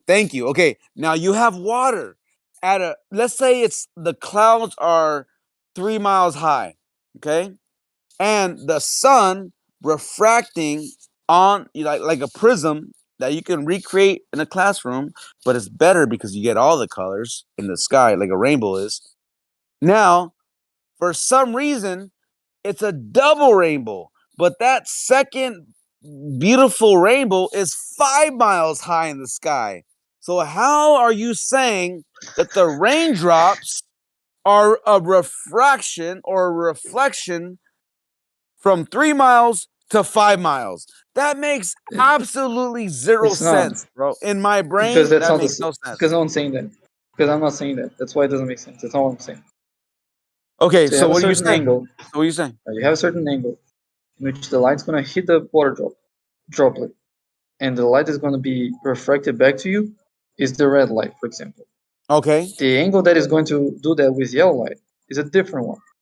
So you get different colors in different directions because those are directions that are. See, this is the bullshit y'all try to. No. I'm sorry to cut you off. You're right. I'm a dick for doing this, but the reason why I'm doing this, Bacon, is because it doesn't fucking make sense. I get that you're trying to explain I know, it. but you gotta not do it anymore, though, man. Okay. That's fair. I'll shut up. Go ahead. I'll let you go ahead. I'll let you go ahead, and then I'll go after. Go ahead. Yeah, well, why doesn't that? Perfect. Go ahead, Bacon. See why doesn't that make sense? I'll tell you why it doesn't make sense. Because if the water is being, creating this beautiful color spectrum at 3 miles high in the sky, and then you're trying to say that those same raindrops, as she spoke, because she said that it's the same raindrop. You didn't say that. She said it. And she's saying that those same raindrops are inverting themselves, but they're 2 miles higher. No, wait, what? It's not the same. No, she's not saying it's the same raindrop. No, she did though. She did. Watch the video. Go back and watch the video, and then come back to me. You're back. Yeah. Go watch it and come back to me because she literally said that those same. Go ahead. What was that? It's the same ray of light, not the same. No. Okay. Are you telling me then, Kosho, that a light hitting the raindrops at 3 miles are going to invert those same raindrops at 5 miles? Come on, man. Like, how stupid do we have to be here, bro? How fucking ignorant do we have to be? Because that's not fucking Okay, Well, where you- Apocryphon. Where are Go you getting ahead. that number from anyway, though? Apocryphon. The 42. Wait, which number? The fucking he's saying 3-5 miles or some shit like that. He's just sort of. Oh yeah, he just came up with that. But yeah, Arbitrarily. Apocryphon, They're arbitrarily. Yeah. Hey, I just wanted to say because I'm not gonna get back on mic. Well, two things. One is be sure not to interrupt anybody anymore because Okay. it's gonna piss people off. And the second thing is I did some numbers real quick based on your Operation Move People, People Mover, and based on the steel beams that you worked on, the steel beams that you connected, and based on the fact that you connected them one to the next, do you have do you work with a micrometer? Like, do you ever use that in your job? No. You never use one? Okay. Do you know how big a micro, what's it called? Micrometer is? I actually, maybe if you like explained it, maybe. Okay, I'll just tell you. I'll tell you. Maybe, It's 1,000 maybe times. we call it something different. I don't know. Okay. Well, no, it looks like a caliper. It's like those things that they measure down to the micrometer. Sometimes less than that. You can put it around objects. It'll give you a precise size down to the micrometer. Regardless, though, a micrometer is 1,000 times smaller than a millimeter, a million times smaller than a meter. So you can have 1,000,000 micrometers in a meter. Okay. I hear you saying. Okay. So. Oh wait. That you actually, I think the what are they called? The fucking the guys that when we test our boats, the strength, what are they called? The inspectors. They do have instruments to where you have to calculate things to a thousandth of a fucking degree and or whatever measurement, and we have to test. But no. I'm sorry. No, that's fine, that's man. Way That's different. No, that's way different because we're talking about the tensile strength. Yeah, exactly. It's relevant because I'm talking about that's really relevant. Okay. Oh yeah. We're talking about the tensile strength of a boat. My bad. Go ahead. Right. So the point that I'm making now is a micrometer is 1,000,000 times smaller than a meter. So you can fit 1,000,000 of them into a meter. If you could have the little dashes to be 1,000,000 of them in a meter stick, and 1,000 of them in a millimeter. So now that you know that, based on your steel beams, the size of them, the amount of gap between the bottom and the top, so the difference in the distance between them, between the bottom and the top, would be about 1.3 micrometers in order to account for the curve of the Earth. So that's something that is easily, when you put these things together, if you're making each one of them level, this is something that would easily be, that could be included in that measurement and not needing to be noticed or accounted for or anything if you're making a long bridge or railroad or anything. I hear what you're saying, but imagine this, Kosho, okay? I'm gonna get a giant fucking balloon, okay? It's like a hot air balloon, okay? It's really big, right? And then I'm gonna put tables on top of its head, on top. Now, those tables are being made, and I don't mean like a big ass table, like 8 foot by 4 or 2 feet wide. I'm talking about a tiny little table. And we're gonna build those, and they're gonna be straight across. Kosho, you can't tell me that if we keep those tables straight across, that they will start to bend around the big ass air balloon that we fucking built. Now, if you want to say that, then I'll tell you, man, go kick rocks because that's not even fucking reality. Okay, but Apocryphon, if the Earth were a perfect sphere, it's not though. I know. Listen, I know. It doesn't matter. It doesn't matter. Okay. Let's assume that it was, and it was perfectly smooth with no water, no mountains. It was just a giant ball, perfectly rounded and everything, right? Yeah. Dude, I want to fight somebody. All right, go ahead. Yeah. My bad. It was the ironworker in me. Hey, Kosha, where'd you go? Cool, that's great. That's great. Listen, dude. Listen. If this case, you could build a railroad going all the way around the equator from meeting back up with itself. With the beams that you described, 30 feet long and 3 feet high, and you would only need to account for 1 micrometer gap difference in between the top and bottom of those bars. So you would never notice that you were on a curve. There's no reason to account for that. No. But I think you miss a very, very fundamental, foundation of this whole argument. Is that it doesn't matter if you're off by 1 micrometer or, like I told you earlier, a 1/4 inch, because as long as the beam that's fucking sitting across the fucking columns down the road, as long as they match the transferred benchmark, we're fucking good, bro. We call it tits. It's fucking tits. We gotta have a moment of silence, man. I can't even believe this, dude. I just found out that Bob Nodell passed away, man. Yeah, we said it earlier, bro. We had a moment of silence earlier, bro. Man. Yeah, do you know how he went? Like, what was the cause? No, that's what I was trying to find out. I haven't found out. Yeah, we it was about like 2 hours ago. We heard that information about 2 hours ago. It was pretty fucked up. I know he was ill. I know he'd been ill for a while. I was gonna ask Witsit. Damn, that's fucking sucks, man. I'm hoping he'd get better and shit, man.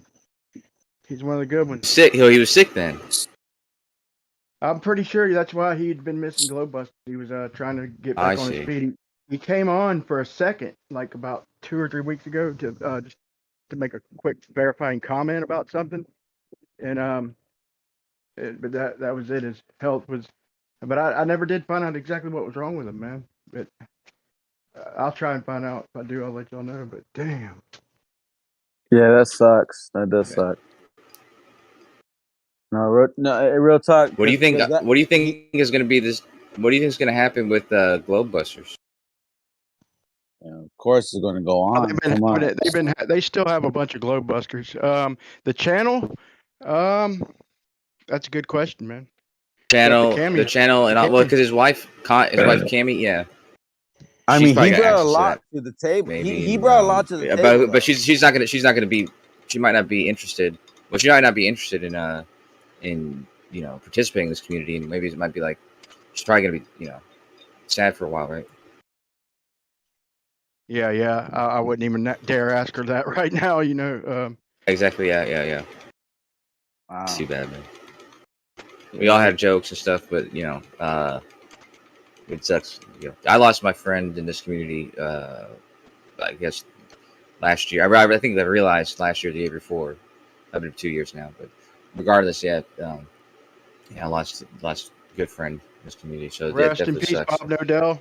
You're one of the That's good right. ones, brother. That's right. He had a lot of good points, man. He brought a lot to the table. That's for sure. Even in the videos of Globebusters, he brought a lot of fucking good points, man. I ain't gonna lie. He's one of the humble ones, dude. One of the ones who, if they're wrong, they suck it up and say I was wrong and look into it, look from another angle. There ain't many people. I bet you either side. I mean, no, there are a good handful of people on each side who don't mind being wrong. Like nobody wants to be wrong, but where it just doesn't, you fucking admit it. There's some people in this community who love being wrong. What? Exactly. There's some people in this community who love being wrong. Exactly. Man. Kosho loves being wrong because he's always proclaiming the ball earth. He's always wrong. Yeah, okay. Kosho, stop lying. I wasn't referring to you, Kosho. But like, you know what I mean. Nah, but he's one of the humble ones, man. He's one of the humble ones, Yeah, no doubt. In the videos, you can tell that he was like a kindred spirit. You know what I mean? Like you can tell that. Like you see, he was a good guy. Like I don't know him personally. I watch the videos of Globebusters all the time, but yeah, you can tell that he was like a cool dude. Like, yeah, you're right. I talked to Bob once. It went all right. No, well, okay. I was about to say, I bet you Jeremy's somewhere right now, fucking feeling like a dick for the way he talked to Bob. He really abused Bob that time, dude. And I was a little bit. I was. Yeah, it was pretty bad, man. It was so bad, Jen put it on his show to showcase Wow. you How bad he was? abusing the hell out of Bob. I, Fucked up in I retrospect. was not. All I did was ask. I pressed him for some data that we needed, and Yeah. I that was fucked with him all. way more than Jeremy did, dude. I fucked with him way more, but me and him were still You friends, man. you screamed at him the way you screamed at him. I mean, you know how I scream. I wasn't really screaming at Listen, him. I I was was in a screaming bad place at that my time. points of view Okay? and shit, you know. I was in a bad place at that time.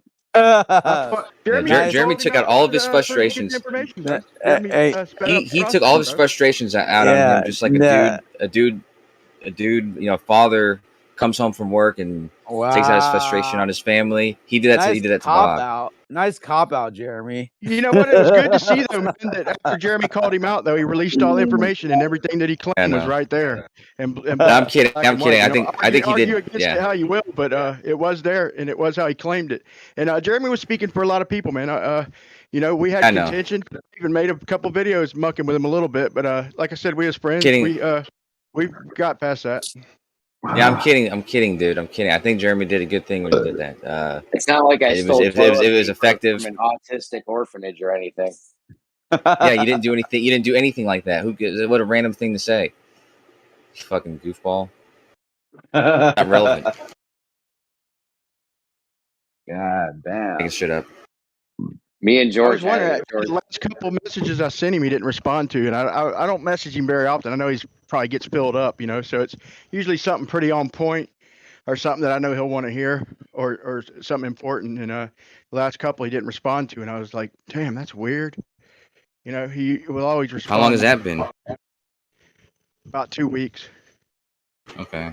3 weeks, and how sure are you that he was sick, or is that just you're assuming he was sick because he wasn't responding? Well, Jaron said that he, I think he had mentioned it a while back, and then Jaron mentioned, you know, that we hope to have him back, you know, in a couple weeks. He's still not feeling good, and we hope to have him back soon. You know, that's about. He said it more than once, you know. Fucking sucks. Yes. Let me hear one more time. I was about. Is that? I just dropped my phone on my toe. It was my bad toe too. The one right that had none right before the little piggy I went to market. Anyways, because heads were going around saying, anyways, you know, rest in peace, Bob. He did some stuff. So Wasn't he tall? Like I hear that. I mean, he just wasn't to bring that up, old. I mean, I hear that. Like, I mean, tall people, like big bone tall people like that. You know, he seemed to be pretty large. I mean, standing next to freaking Rob Durham doesn't say nothing, you know, because Rob Durham's like freaking. I think he's like 6'10" or 6'11". I think Bob Nodell is pretty tall, but I think I don't think they have a long life expectancy, man. From what I've heard, anyway. I don't know, but I've heard that they have a shorter life expectancy, man. Bigger people like that, like basketball players and. What were they saying earlier? If you don't burn any calories, your telomeres won't change and you don't age. What were they saying earlier? What? You know, somebody said we were talking about telomeres. And I was like, maybe there's a frequency or something. We can put you in a crystal pyramid or something. And somebody said, don't eat Remember, was that earlier today? Yeah, it was. It was. Yeah, somebody said, don't burn any calories. Was it snacks or I don't know. or Jace or I don't know. Harbulary batteries.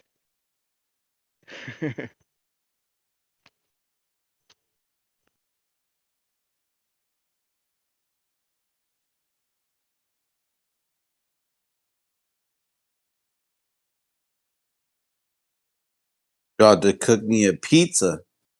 I just to change it up because I know that was like a really dark path down. You know. I'm about to cook kosher. Where's that fucking GIF at? Saying you get two different paths, but it's the same path. He's still waiting, Jeremy. Don't hold your breath. You know these ballers. They He told me promise, 10. but they don't He deliver. told me 10 minutes 24 hours ago. He's like 10 minutes. He's gonna tell me 10 minutes ever since. Yeah, that's bars for you. I'm getting a beer. What up?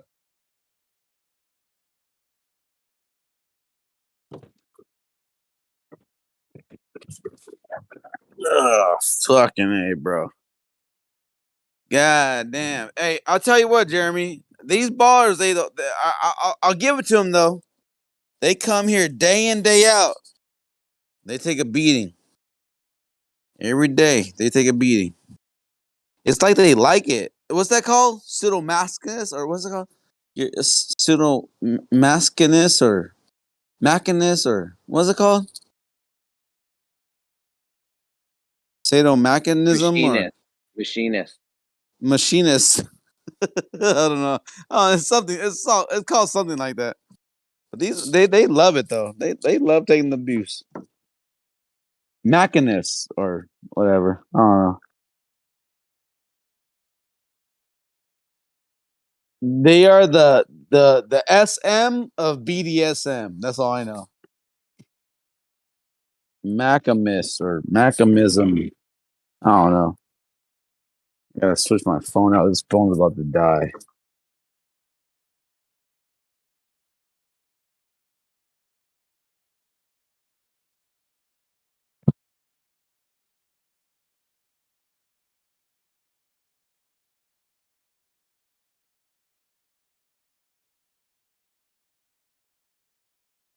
Called sadomasochistic. Coach will have it in like 10 minutes, I'm sure. 10 minutes, my man.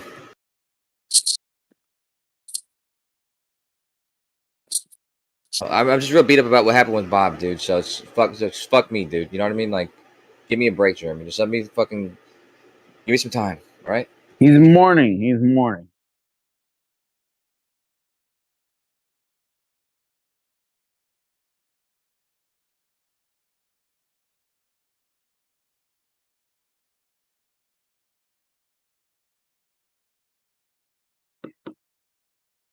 Have y'all ever thought about how storms that are 100 miles in diameter?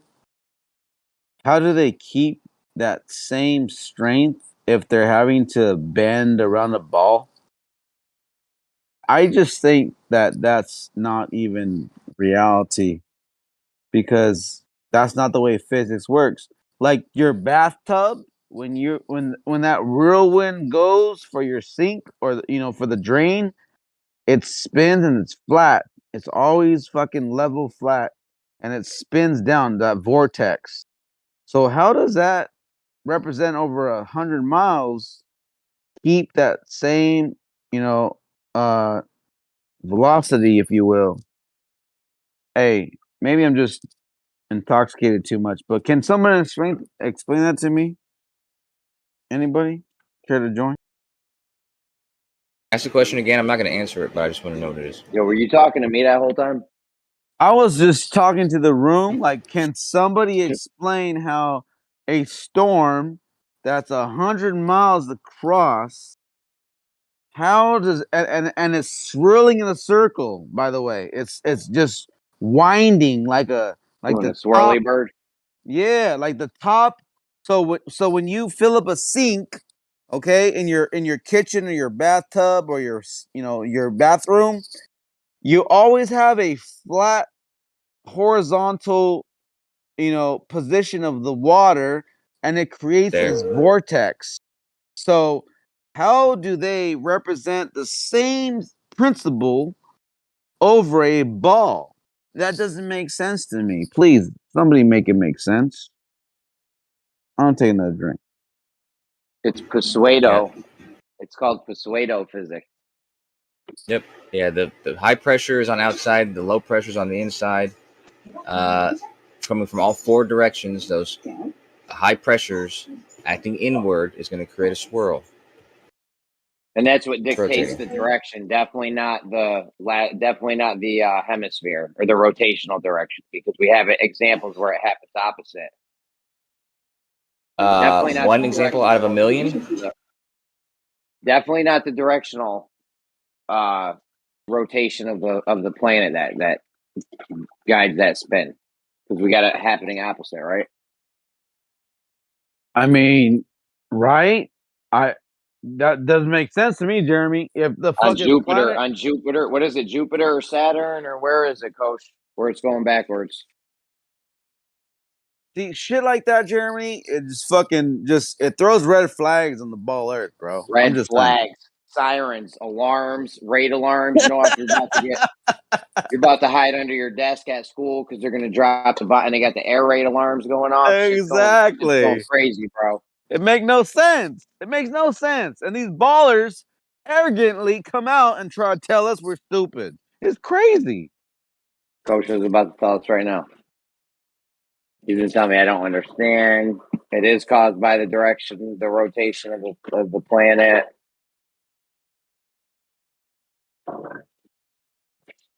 Right, Coach?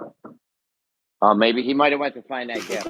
Maybe he went to find that gift. I am looking for it, dude. Before you go to bed tonight, you're gonna have it, dude. Just don't ask me about it again.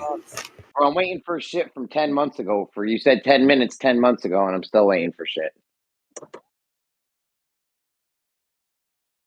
Life's going on in the background, dude. So just give me a break. I mean, no rush, bro. No rush. I'm not in a rush. I don't ever expect you to give me anything because the thing you're saying can do is impossible. So there's that. How do ballers not see the logic and simplicity of these phenomenons that don't make sense in their ball earth model? I don't get it, bro. I don't get it. I figured Delia. And I'll tell you what, I'm probably like one beer away from falling out, but I'm still thinking this crazy, nonsensical fucking idea. How are ballers that are very, very sober not able to understand or grasp the concept of what I'm even fucking talking about? It makes no sense to me.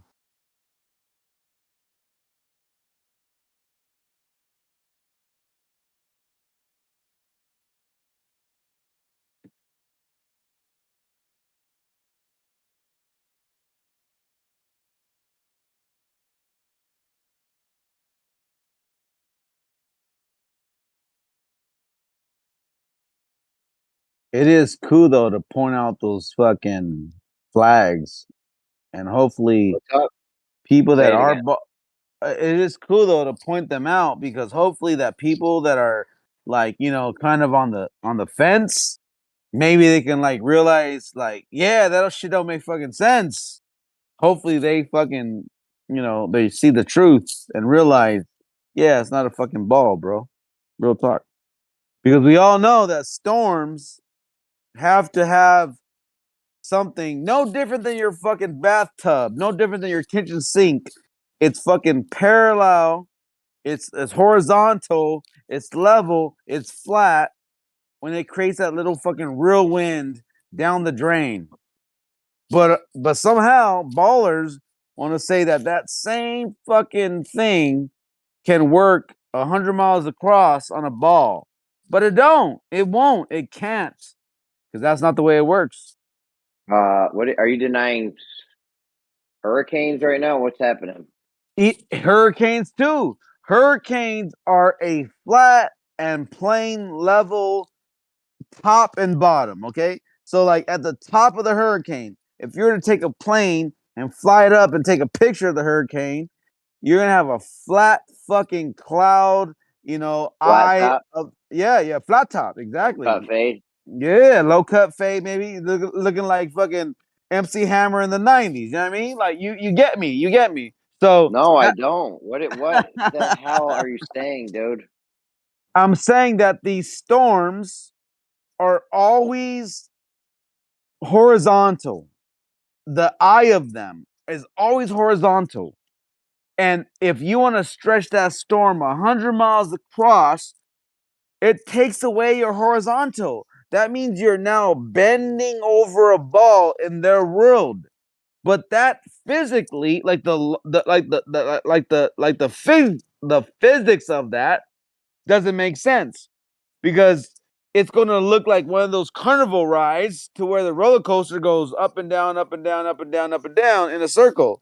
You're going to have this really wobbly looking fucking thing. But we do know that that's not how, like in physics, even the mathematics of it, the calculations of it, you do not have this wobble. It's all fucking flat. You're cut off, bro. You're cut off. We're gonna have to God cut damn. you off. It is what it is.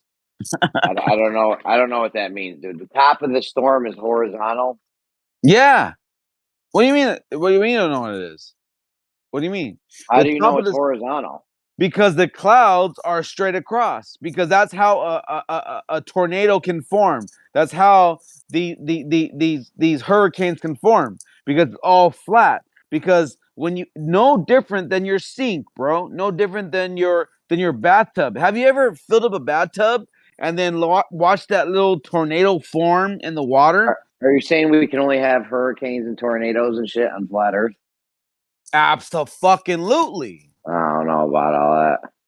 Oh, come on, man. You're saying we can have them around Earth? It's Nah. pressure differentials, bro. It's pressure differentials. Hey, but guess what though? The elevations, if I'm 100 miles across, Jeremy, and if one side of me is fucking going to the left and one side of me is going to the right, dipping down in both directions, and then one side of me to the north and the south, then I cannot even produce that velocity of the spinature to even create that. The spinature.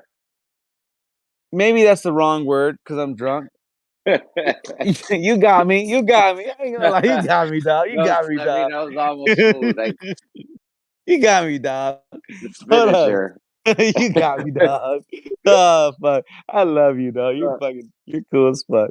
Listen, the spinning of it, like you have to account that in the physics of it, it will never be able to create that vortex that it's spinning to create if it is dipped from one side to the other because it's replicated in your fucking bathtub, bro, or your sink in the kitchen. We all see that vortex created off of water level because guess what? Once you put your finger in that vortex, it throws it off. Once you put a different altitude, oh no, not altitude, height. Once you put the different height of that water because you put your finger in it, it throws off that fucking cool little spinning. Like try it yourself. You can do it yourself. It's a home experiment. You'll figure it out. Maybe I'm wrong. I don't know. I'm drunk. You're I don't know about anything you said for the past 3 minutes.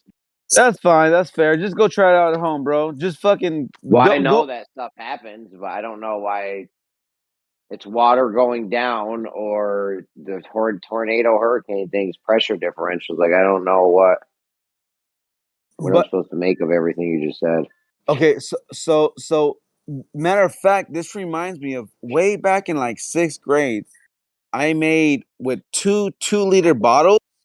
I made a fucking tornado. Okay, with 2-liter bottles. Do you remember that? You had I know that. Okay, so when you spin it, that water is level, but it creates a vortex and it goes into the other fucking 2-liter. The top of the water? Yeah, the top water is flat, right? It's horizontal. It's flat, right?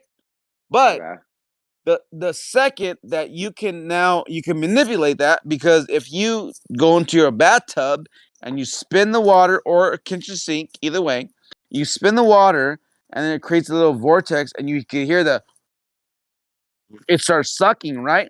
But the second that you interrupt that fucking flat, perfect fucking horizontal, vortex going on, it throws it off. It takes away from that centrifugal forces of being circulated like round.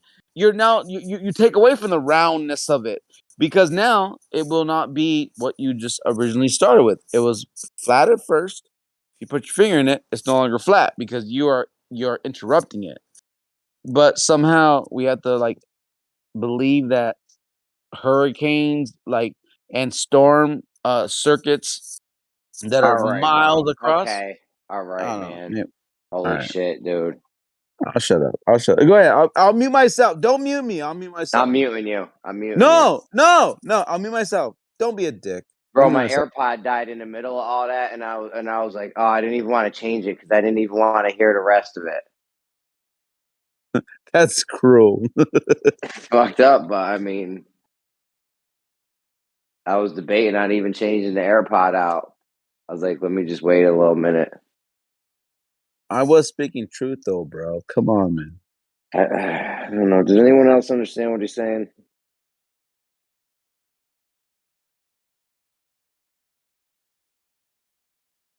SC in the house. Yo, where's your pants at? Come on. What? Come on, kiddo. What does that mean? Where are your pants at? What?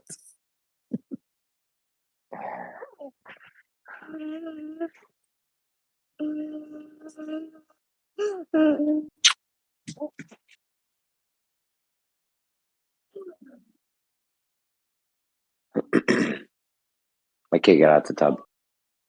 I'm glad I heard the kid there in the background because I was gonna say, you're feeling all right, bro? Wow, I was totally lost. I ain't gonna lie. The I was kid like, just what? got out the tub, yeah. SC, do you understand what I'm trying to say? Honestly, real talk.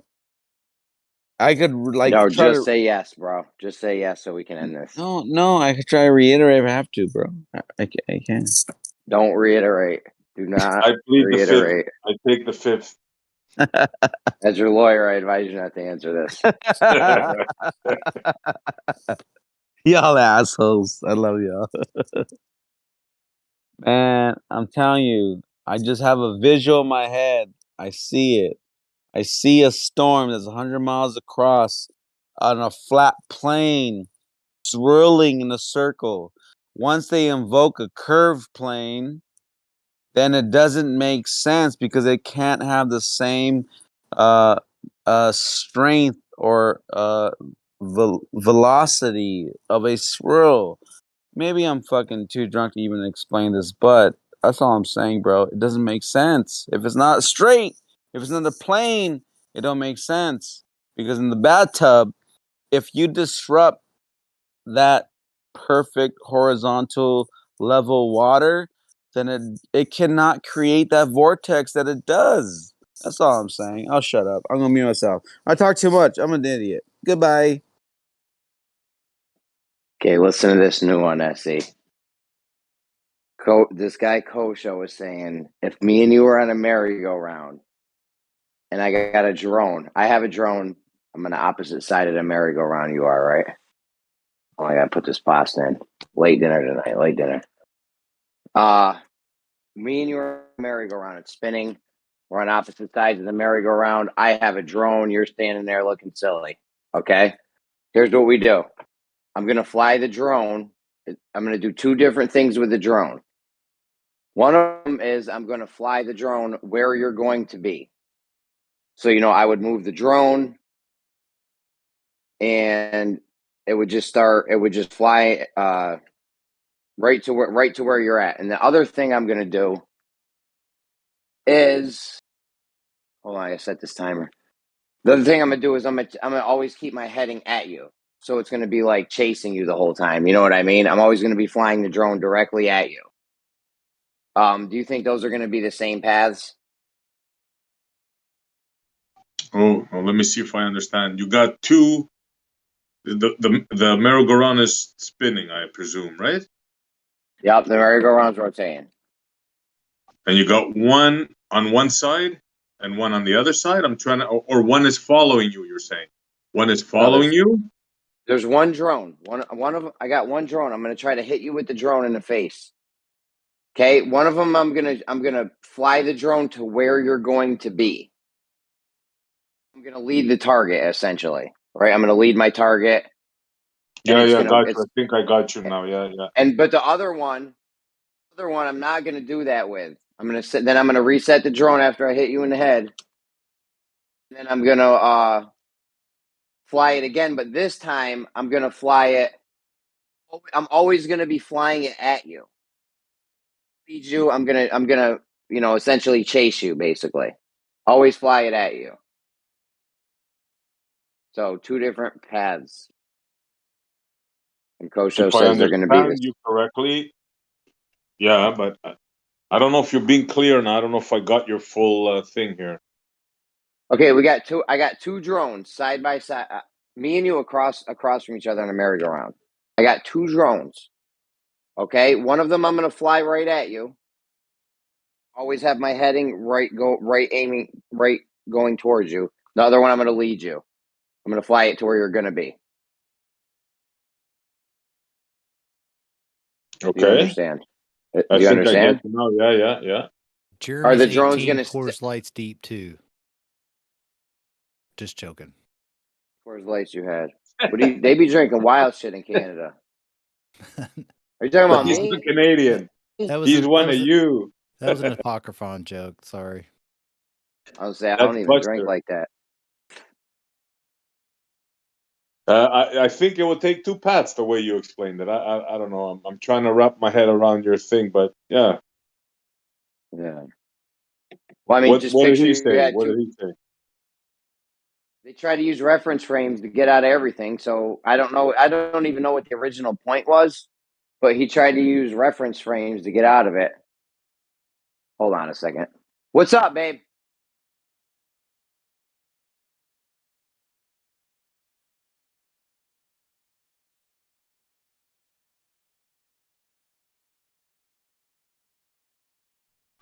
Reference frames is one of the 2 go things that they go to. Another one, gravity. No, I thought that was cleared up yesterday, Jeremy. Uh-oh. You're in trouble now. Highlander in the house.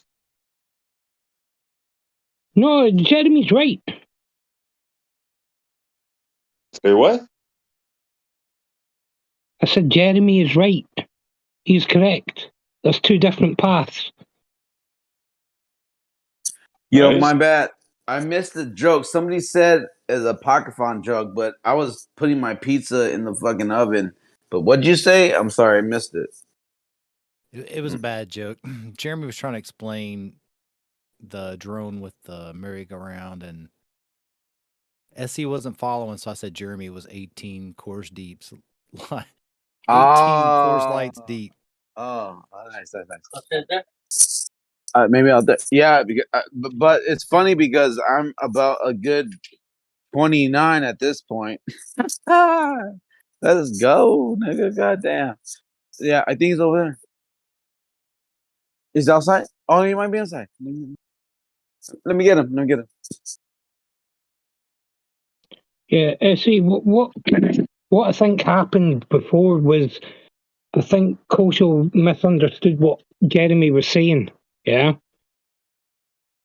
So, like, if we're on the merry-go-round and I throw a ball and I'm going to throw it to where I predict you're going to be, yeah, then the ball travels in a straight line in one reference frame, but in a different reference frame, you would see the ball curve, yeah. So that it looks like 2 different paths, but it's taking the same route, yeah.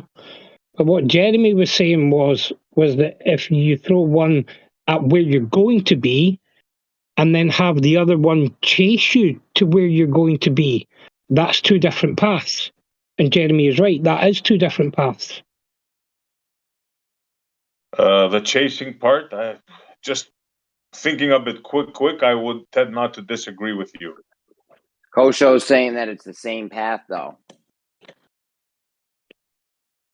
That doesn't seem right. Like I said, Kosho's thinking about it fast, yeah. You know why this came up is because I'm saying Kosho was like, well, they have to use energy, speed up and slow down for the Coriolis effect. So I'm like, well, why not just fly to where it's gonna be? Then you'd fly in a straight line, and not only that, you wouldn't have to waste gas if you have to use more gas adjusting for the Coriolis wind or effect or whatever. you wouldn't have to do it. So, but let me ask you guys a question now. In both scenarios, how do you envision the flight of the ball?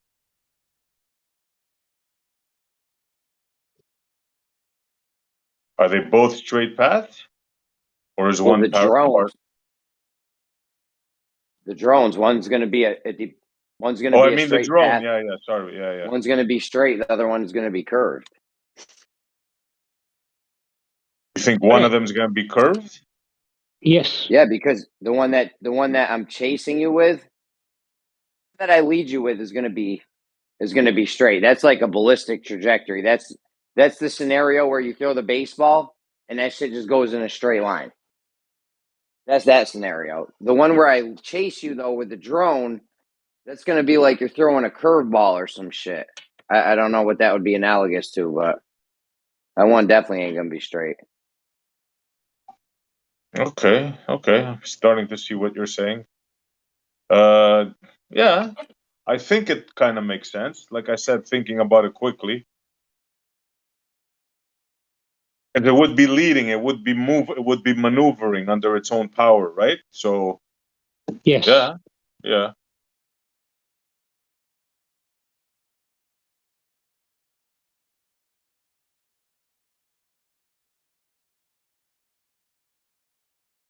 And what's Kosho saying?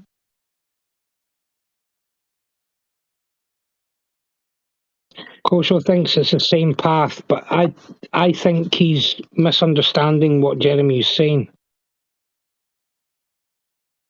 No. He tried to get out of it. This was his out. But for when I told him that. Sorry, on you go. This was his out for when I told him that why aren't we just flying the plane directly at Hawaii instead of having a heading at Hawaii the whole time? Why not just fly it where Hawaii is going to be? He said there's no difference because they're the same path. So then we brought it to the merry-go-round. I heard. Hey, you want to hear a funny story? But the joke's on me, this story. So I always talk about the ISS, the O-ring, seals, and this and that, right? So you'd think I would, I would register, but no, the brain doesn't work sometimes. So to make a long story short, we had a power failure over here for the past 2 days. So we're kind of used to them here because we get ice storms and this and that, right? So we had a power failure for 2 days now. No electricity. We just got it back a few hours ago. So I had a backup.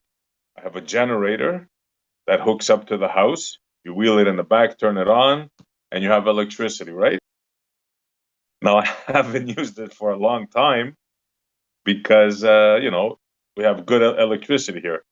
So I went to start the generator, right? When the power failure went down. Guess what failed on the generator?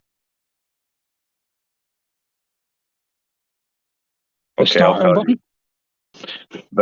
The carburetor gasket.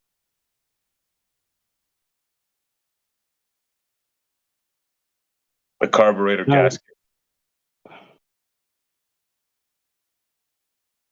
You guys get the joke? Because I always talk about seals, the ISS, right? You'd think I'd know better, right? To maintain this thing. But no.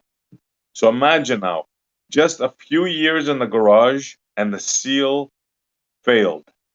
Now imagine the seals on the ISS for 20 years, right? And Or you should have got one of them. Heat. Yeah. You should have got one of them ISS NASA seals. That's all. Well, I'm trying to order them, but I can't find any, Jeremy. I want to get a gasket with that special material, but I can't seem to find it. So I just had to order a regular carburetor kit and replace it.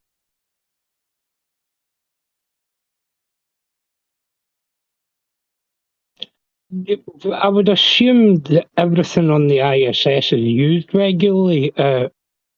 Even if it's something that they don't need, they might turn it on and use it for, just for general maintenance purposes to make sure it is working and okay. Yeah, definitely. That definitely was my fault. I should have, you got to maintain it every year. You got to start it, check the oil, right? But no, I had the gas cap closed, right? So the gas between the gas tank and the carburetor dried out. So I guess the seal not being, not having like the moisture there, just dried out and just gave. It was leaking like holes in it, like just dripping down to the floor, like somebody crying.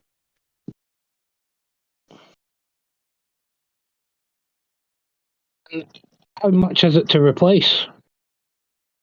Oh, not much. I ordered a kit, $27, not just the gasket, the whole carburetor kit, which I'm probably not going to use.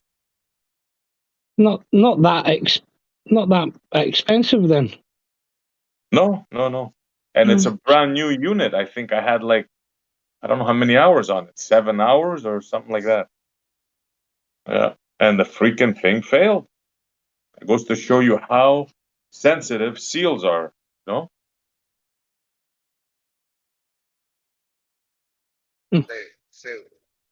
It's a lesson Say it learned, was then, isn't it? is leaking gasoline was just running out of the carburetor.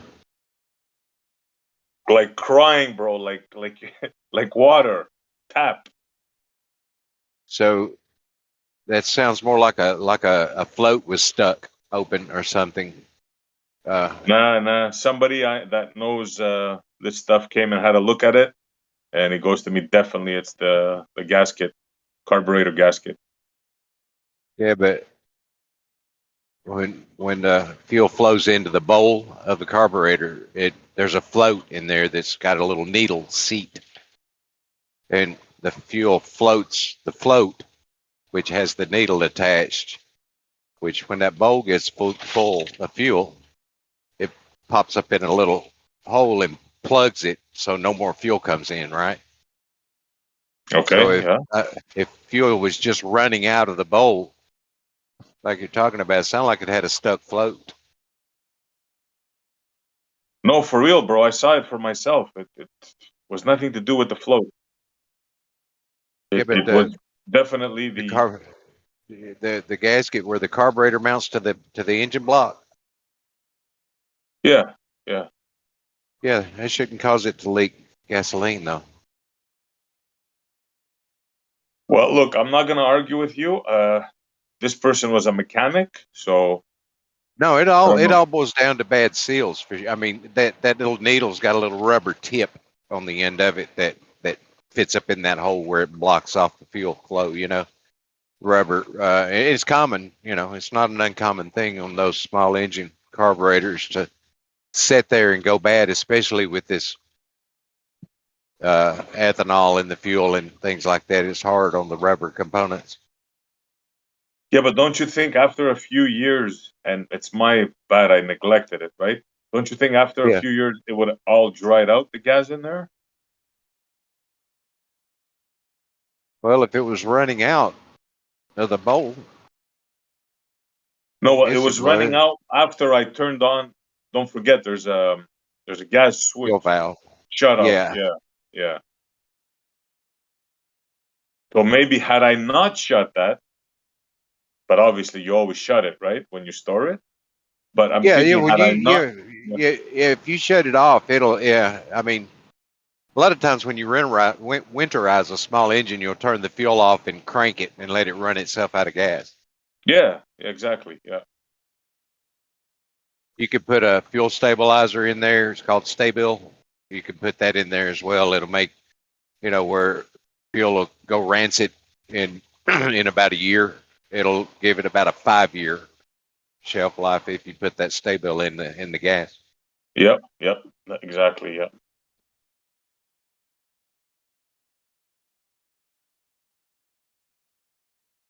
Anyways, I it's like almost I was laughing. I go, this is like payback.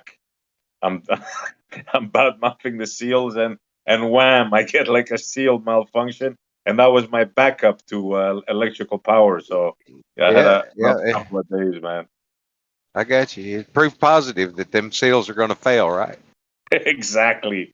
Exactly. I was saying I can't wait to tell the story to the guys, just to show them, like, hey, look at this. Like the seals failed, man.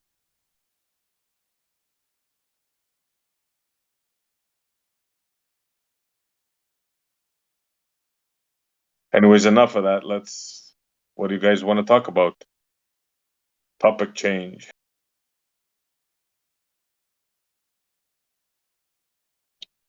Here's something that the guys at work were talking about the other night. What do you think about AI? Scary. Yeah, that's what we were saying at work. You know, me and some of the other guys were under the impression that it's maybe a route that the human race shouldn't go down. Well, real AI is super dangerous. That'd be the most dangerous thing we could ever invent if you let it out of the box. I mean, if you keep it contained, it's not a threat. But if it were ever to get out, like on the internet, I'm talking real AI, like not this fucking bullshit they got now. Actual AI, where it's like sentient and it's making its own decisions. That is fucking dangerous. Yeah, but look at, I mean, if you look at one of the Terminator movies, right? Kinda, yeah. When John Connor goes to that girl's father because he's head of the military part that's controlling Skynet, right? What you on, T3? I think it is. It's the But third one, yeah, all right. Yeah, and they think that they're releasing Skynet to crush a virus that's got out, but they don't realise that the virus is the AI, and it's been smart enough to create this virus and send it out, so that then the humans would rely on Skynet to crush that virus.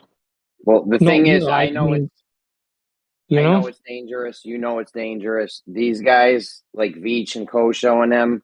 I mean, even Elon Musk knows it's one of the most dangerous things humans can even do. But if you ask Kosho, he'll tell you, "Oh, no big deal, nothing to worry about here. It'll be fine." Ridiculous. You should have heard the shit they were talking yesterday. They were talking about making like some Grey Goo doomsday scenario from some fucking cells you can put together with tweezers and shit. Just mad dangerous shit we shouldn't be doing. I hear you. Fucking dangerous. What are you gonna do? Go 12 monkeys on them?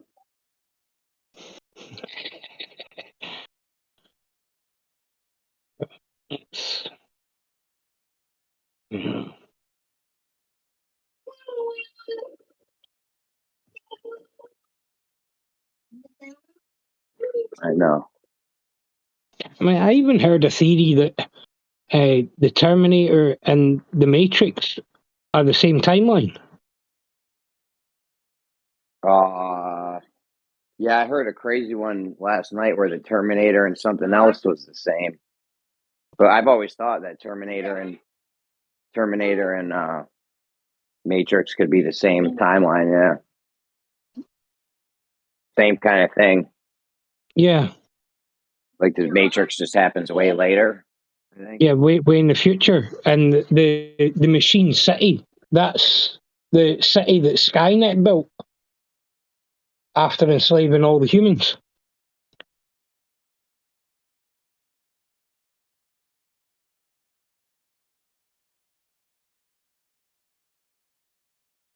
Apparently, Neo is meant to be John Connor reincarnated.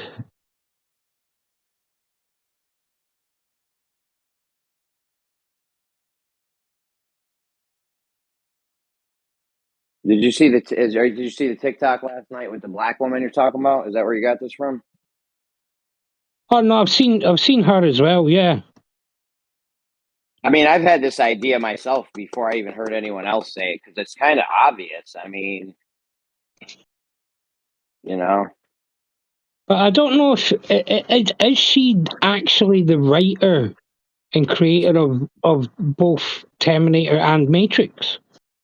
I don't think so. I don't even know who wrote them. I don't know if it was. I don't know. Could have been. How about if we're pets? Anybody ever think of that? I do. I mean, yeah.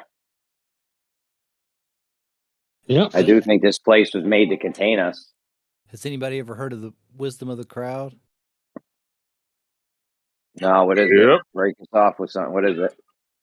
Well, they figured out quite a while back. Okay, super simple.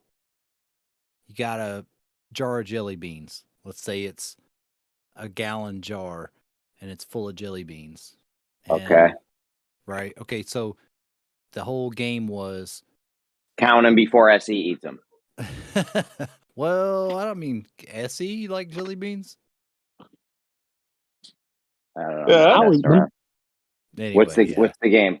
What's the game? So you walk up and you look at it, and the guy at the carnival says, "Hey, take a guess. How many's in there?"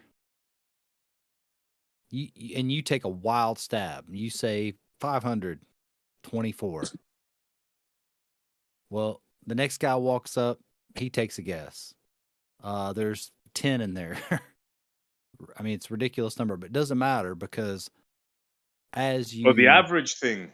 Yeah, that's what I'm getting to. Like, so as more people come and guess, it doesn't matter if it's a random guess or a totally stupid guess. 1, a million, 638, whatever. As more I heard people... of this. Yeah, so as more and more people come and guess, the information that's gathered based off the guesses, you could take the average, and if 100 people guess, now I could be a little bit off, but like if 100 people guess, you could be. They say the average you can get within the actual number is say 10%. That's crazy, man. Yeah. Yeah, but if 1,000 people guess, then you get within. Get it within 1%. Yeah. Do you ever hear two heads? 2 heads are better than one kind of thing. Yeah. The more people you got working on a problem, the better off the more likely you are to solve it. Yeah, but what if AI or Chat GPT is the wisdom of the crowd? What if that's the accumulation of knowledge and it's doing the wisdom of the crowd?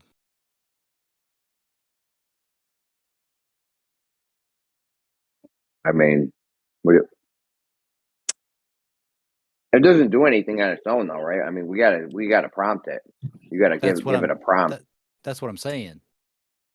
I think you're basically spot on with that because they keep talking about parameters, but also how AI can be like super creative because it draws from the experience of more than one person. And that's kind of what you're leveraging with that wisdom of the crowds idea anyway, is that you're leveraging people approach the same problem in different ways because of their different experiences.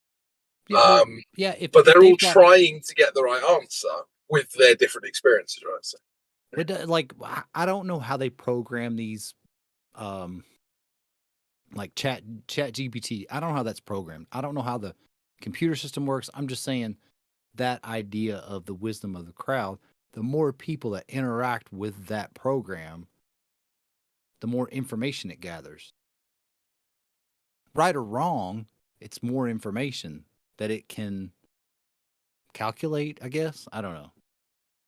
Yeah, but is the program designed as AI? Is it designed to learn as it gets this information in?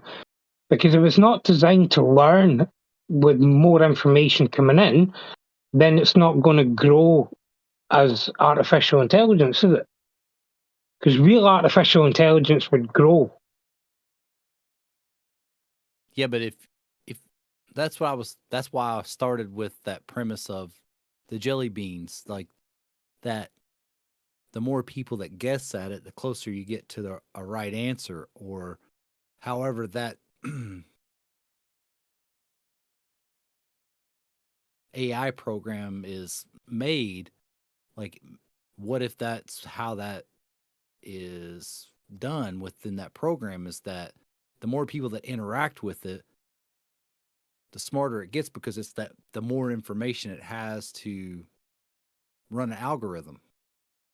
Yeah, but I think that AI program, what it would do is, like, the more it interacts with us and we ask it questions and, we give it answers to questions that it asks us, it would just put that answers in, like selective boxes, so that then if another user asks that question, it can relate that question to this answer or these possible answers depending on what types of words or how that question is formed, if you know what I mean. But it's not actually learning anything. It's just all it's designed to do is match answers with questions. But all as far as I know, it doesn't ask questions. You ask it questions. Yeah. You interact with it. But it also has access to the whole of the internet. Is that correct? I don't know. Yeah, I don't know either. Yeah. The second phase, But it can't. is they're gonna give it. Sorry. Go ahead. I was gonna say the second phase they were gonna allow it to use pictures and video, from what I remember reading, and the third phase is they were gonna unleash it, give it all the knowledge of the internet. That's the chat GPT. I was just trying to spark an idea within how that system works because of that wisdom of the crowd thing. Like, if that's true that you could fill up a jar and if 1,000 people come by and guess that number and it gets within 1% of the right answer, that's pretty scary. I think. I mean, if you have enough people guessing, I think it will get the answer. Like, if you had 1 million people guess how many jelly beans in a jar, I think it'll come up with, like, the answer. I don't know if it would even be off. Yeah, but think of the implications, what Buster is saying. I never even thought of that. This is like freaking crazy. Multiply it by their speed and their accumulation time and time again. I never thought of that, Buster. That's a good one, bro. Yeah. Yeah, but like I said before, it just depends whether this chat GPT or whatever it is designed to grow and learn. If it's not, then all it's doing is when it figures out information on the internet, all it's doing is putting that information against questions that it's asked. Yeah, exactly. All I'm saying is, like, for me personally, I don't think AI is magic. Like, if you guys want to, like, if anybody wants to equate AI to the Terminator or the Matrix, like, if you want to do that, fine, but I just don't see it that way. I think No, this ain't close to that. You're right. I'm just saying, like, it's programmed. Somebody programmed that, and like, what did they use to program that? What was the idea? What's the algorithm? It's not like some kind of magic, like, it's not real AI. They call the real AI AGI or ASI now for artificial general intelligence or artificial super intelligence. Well, that's fine. I'm just saying that it was programmed, like it was made. What was the premise on which it was made? Like, I just don't want to see. For me personally, I just don't think AI is this magic thing that, like, Hogwarts made. You know what I mean? Yeah, no, I wouldn't say it was magic, but if you look at, there's loads of AI chess programs that have been made, right? But they're not what I would call proper AI, because they learn chess moves and they learn different ways of playing chess. But then once it's learned every possible move and every possible scenario that can ever be played in a chess game, then that's where it stops. It doesn't learn anything else. It doesn't learn about cars. It doesn't learn about, the way the weather works. Whereas, if you have proper AI that's going to grow and learn, it would go beyond, like this chat GPT, right? If it's real AI, then it would grow from being asked questions about, high school maths and high school science to, everything that's on the internet. All I'm saying is, like, it sounds like you're proposing that real AI is something above anything. Like, I mean, what would you say is real AI? How did they make it? Somebody made it, right? It didn't just appear. Real AI is the thing that would be making its own decisions. It wouldn't have to get prompted. I was asking. Oh, my bad. Well, I mean, I'm sorry, Jeremy. I'm not trying to like come down hard on you, but I was asking Highland, like, what is real AI to you? Like, somebody made it, right? Oh my God. Yeah, I mean, just like Jeremy said, I mean, it doesn't need interaction with anyone for it to learn. It makes its own decisions what it wants to learn. That's not what I'm asking. Somebody made it, right? Somebody wrote the program. Yeah. Somebody has to make it. Somebody has to write the program. Yeah. Okay, that's all I was getting at with, like, just an idea of how it starts. Oh, but yeah. It seems like you want to make it some kind of magical thing. And I know that's a bad analogy, but I mean, I would say with our knowledge and our technology at the moment, real AI, to me, yeah, you could say that's just magic. Because I don't think we could create real AI at the moment. But that's not to say that humans might not figure it out in the future. I think you guys are massively underestimating the progress that's already being made, and a lot of the stuff I've seen is pretty terrifying. If it's potentially self-replicating, that's where shit goes bad. Wait a minute. Sorry. I still think it somebody or people, humans programmed it, right? Right. Yeah. Right, but when you have robots making robots, that's when y'all get fucked. Wait, no, like, if a human created something, wouldn't that human that's smart enough to create it just put an off switch on it? Like, it's not like you're going to create something and go, oh my God, it's out of control. Right, okay. Well, so, I mean, if you... Sorry, Jeremy. On you go, Jeremy.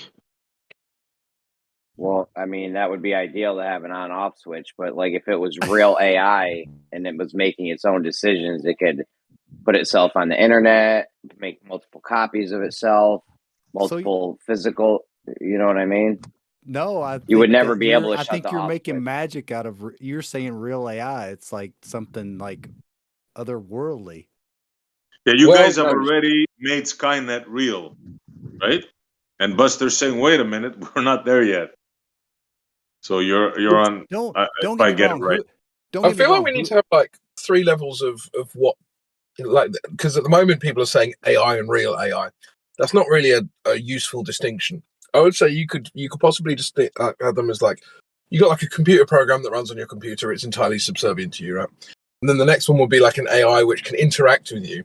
And then I would say that there's a third level which can not only interact but make its own decisions. We can call that like a digital intelligence or something. But that's different to, like, those two concepts are very different. The one that can just simply interact based on your prompts versus the other one that can effectively come up with its own prompts. These are very different ideas, right? So we haven't said the word yet. Oh, sorry, Crypto. I thought you were done. I was just saying we need to distinguish between the two. I feel like we're not doing that at the moment. Yeah. All of these I things think are consciousness is the word we're looking for here, right? And what do you say, Buster? Is that the word we're looking for? Consciousness? Well, I mean, I don't want to say that. That sounds like magic to me. It sounds like you think that humans are capable of writing a software or building a computer that can build like make its own consciousness, because a human wrote software, built hardware, put it together, and then now it's like on its own path.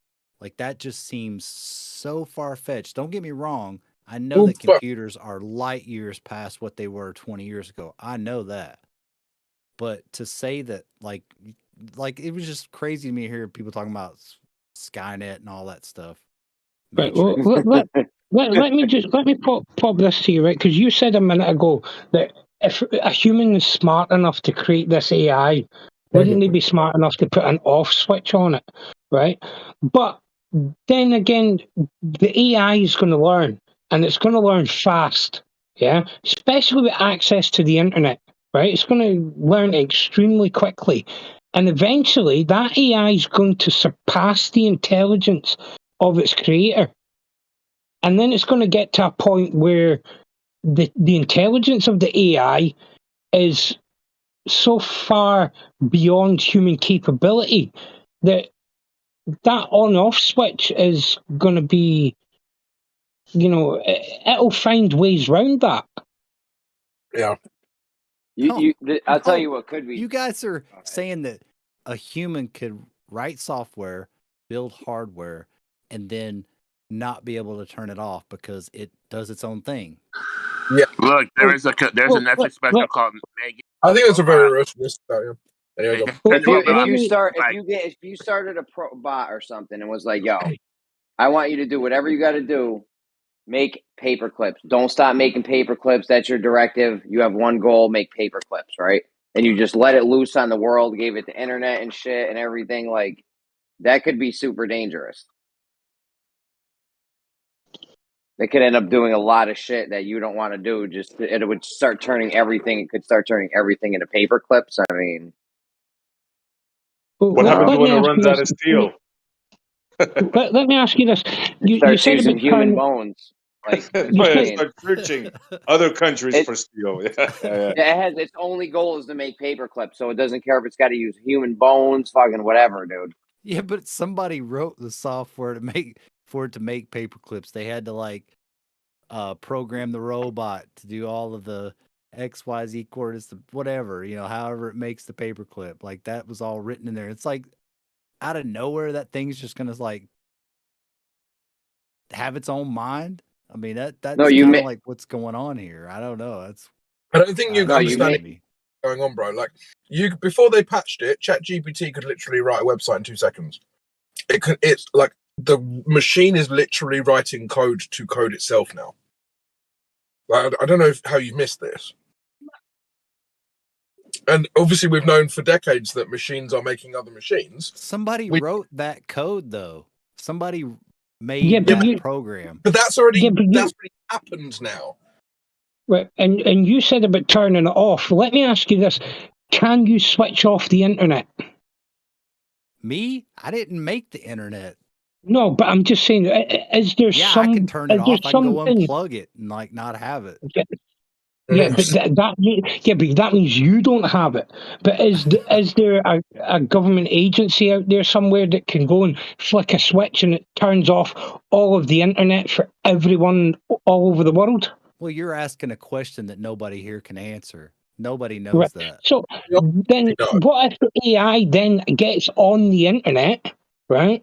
It goes from the hard computer that its original programming is on, and now it's learned to write its program and copy itself onto the internet. Now it doesn't matter if you take that, piece of hardware that it was originally written on and blow it up. Well, this AI is now on the internet. So now you have to destroy the internet to get rid of it. So what you're saying for me begs the question, are humans able of creating a sentient being? Well, let's hope not. But I don't think it's a risk. I don't think it's a risk worth rolling the dice on, personally. Yeah. Yo, a non-sentient bot could be just as dangerous. Like the one I said with the paperclip, that sounds silly. But if you gave it the directive, let it loose on the internet, gave it a few resources to start with, it could potentially become a serious threat over this paperclip thing. Yeah, because I mean, if that program had access to materials and had access to the internet, what's stopping that program then building a robot that it's designed to make the paper clips, but then it builds another one to go out and find materials, and then it then changes the parameters of the next robot that it's going to send out to collect the materials to start collecting, like you say, human bodies, because it wants to use the bones to make paper clips. And then next thing you know, we're all fucked. Yeah, like you used all this steel. Are we? Yeah, to add to that. How are we screwed when humans made this technology? bro, you're putting too much stock in making this thing, right? If Somebody it exists, made it though. So why is that you're relevant? saying that like for people to make a software or hardware, something like otherworldly happens within us making, like humans making software and hardware, and then something else happens. Like, what is that something else that happens that? But that's the thing. That's the thing. It's not otherworldly. It's just the AI growing like we programmed it to. It's learning like we programmed it to. You're proving we programmed it. So like you're talking about these things like Skynet and all that stuff, or AI is this crazy thing, but it was coded by humans. Right. See, for example, right? For example, right? The very first ever AI program that was written to play chess, right? I mean, I'm not the best chess player in the world, right? But I know how to play chess. I could beat that program, right? But I guarantee you, give it a few hours, and it would totally annihilate me every single match. Because it's growing and learning. It then surpasses my intelligence. And then it would eventually surpass the intelligence of the person that wrote the program. So the fact that we write the program is irrelevant because it's designed to grow and learn. Yeah. One aspect that you programmed it to do. Yeah, will a chess program diabolically plot to take over the world? Can a chess program go out and cut wood? No, but that's burn a fire? a silly straw man. Come on. I'm joking. No, but a program a bot or a program you make with a directive to make paper clips. Don't stop making paper clips, no matter what the cost, or there's no rules. Just make paper clips. That could be dangerous compared to a chess bot. Let's put it this way, Yeah, right? well, Have you know guys what seen worries me? The military intelligence. You know those machines that fly around, seek targets on their own? You guys must have seen them. The drones, they have tank, Yeah. they already have that now. figures. Yeah. Bro, bumblebee drones is what scares Wait, me. hang on, Jeremy. How does a bot threaten the world with paper clips? How does that work? Well, it just destroys everything. It consumes everything. You give this bot has a directive to make paper clips. You give it like $20 or something. It opens an online business, starts making some money, gets resources, and now he can have influence in the real world. Like, it could become dangerous. It could be like the bot could be like, oh, the humans might try to stop me from making paper clips. Let me start building robot armies and shit. Like, I don't know. Look, a much more likely it could scenario. look at the humans. It could look at the humans as a threat in the way of it's making its paper clips and try to take us out. Well, okay, let's look at this one. Do you guys know there's a football book? Am I coming through? Yeah, I can hear you. Okay, there's a football boot recently that got released that you switch a button and it goes invisible, right? That doesn't matter because it's on a football pitch. But that technology applied to an intelligent AI that's trying to build resources, right? Which, of course, it will know about because it's more intelligent than like everyone in this chat put together in the scenario. Like, there is no way of you stopping that. You can't stop that because now it's invisible. It can probably fly because it's given itself or it's built a robot that can fly, right? So you've got an invisible flying robot that's more intelligent than you. How the fuck do you stop that? Okay, now we're into Terminator stuff now. Yeah, that's what I was saying. Like, No, you wrote the software. Actually, that's like ultra- all of these people that. Interesting. Wait a second. All of these people that write software, all of the smart technology, they all write backdoors into it. Like, cool. Yeah. You're mocking this stuff, but you're not addressing. I'm not You're not addressing mocking what it. I'm saying that a human wrote that technology, and you're giving that technology sentience. But again, that's the whole point of the AI. The AI will grow and become more intelligent than the people that wrote it. Oh, wow. But all right, let me ask you this. I know this is like, I'm going to digress a bit, but do you believe that we were created? Another irrelevant. Let me ask you a question, dude.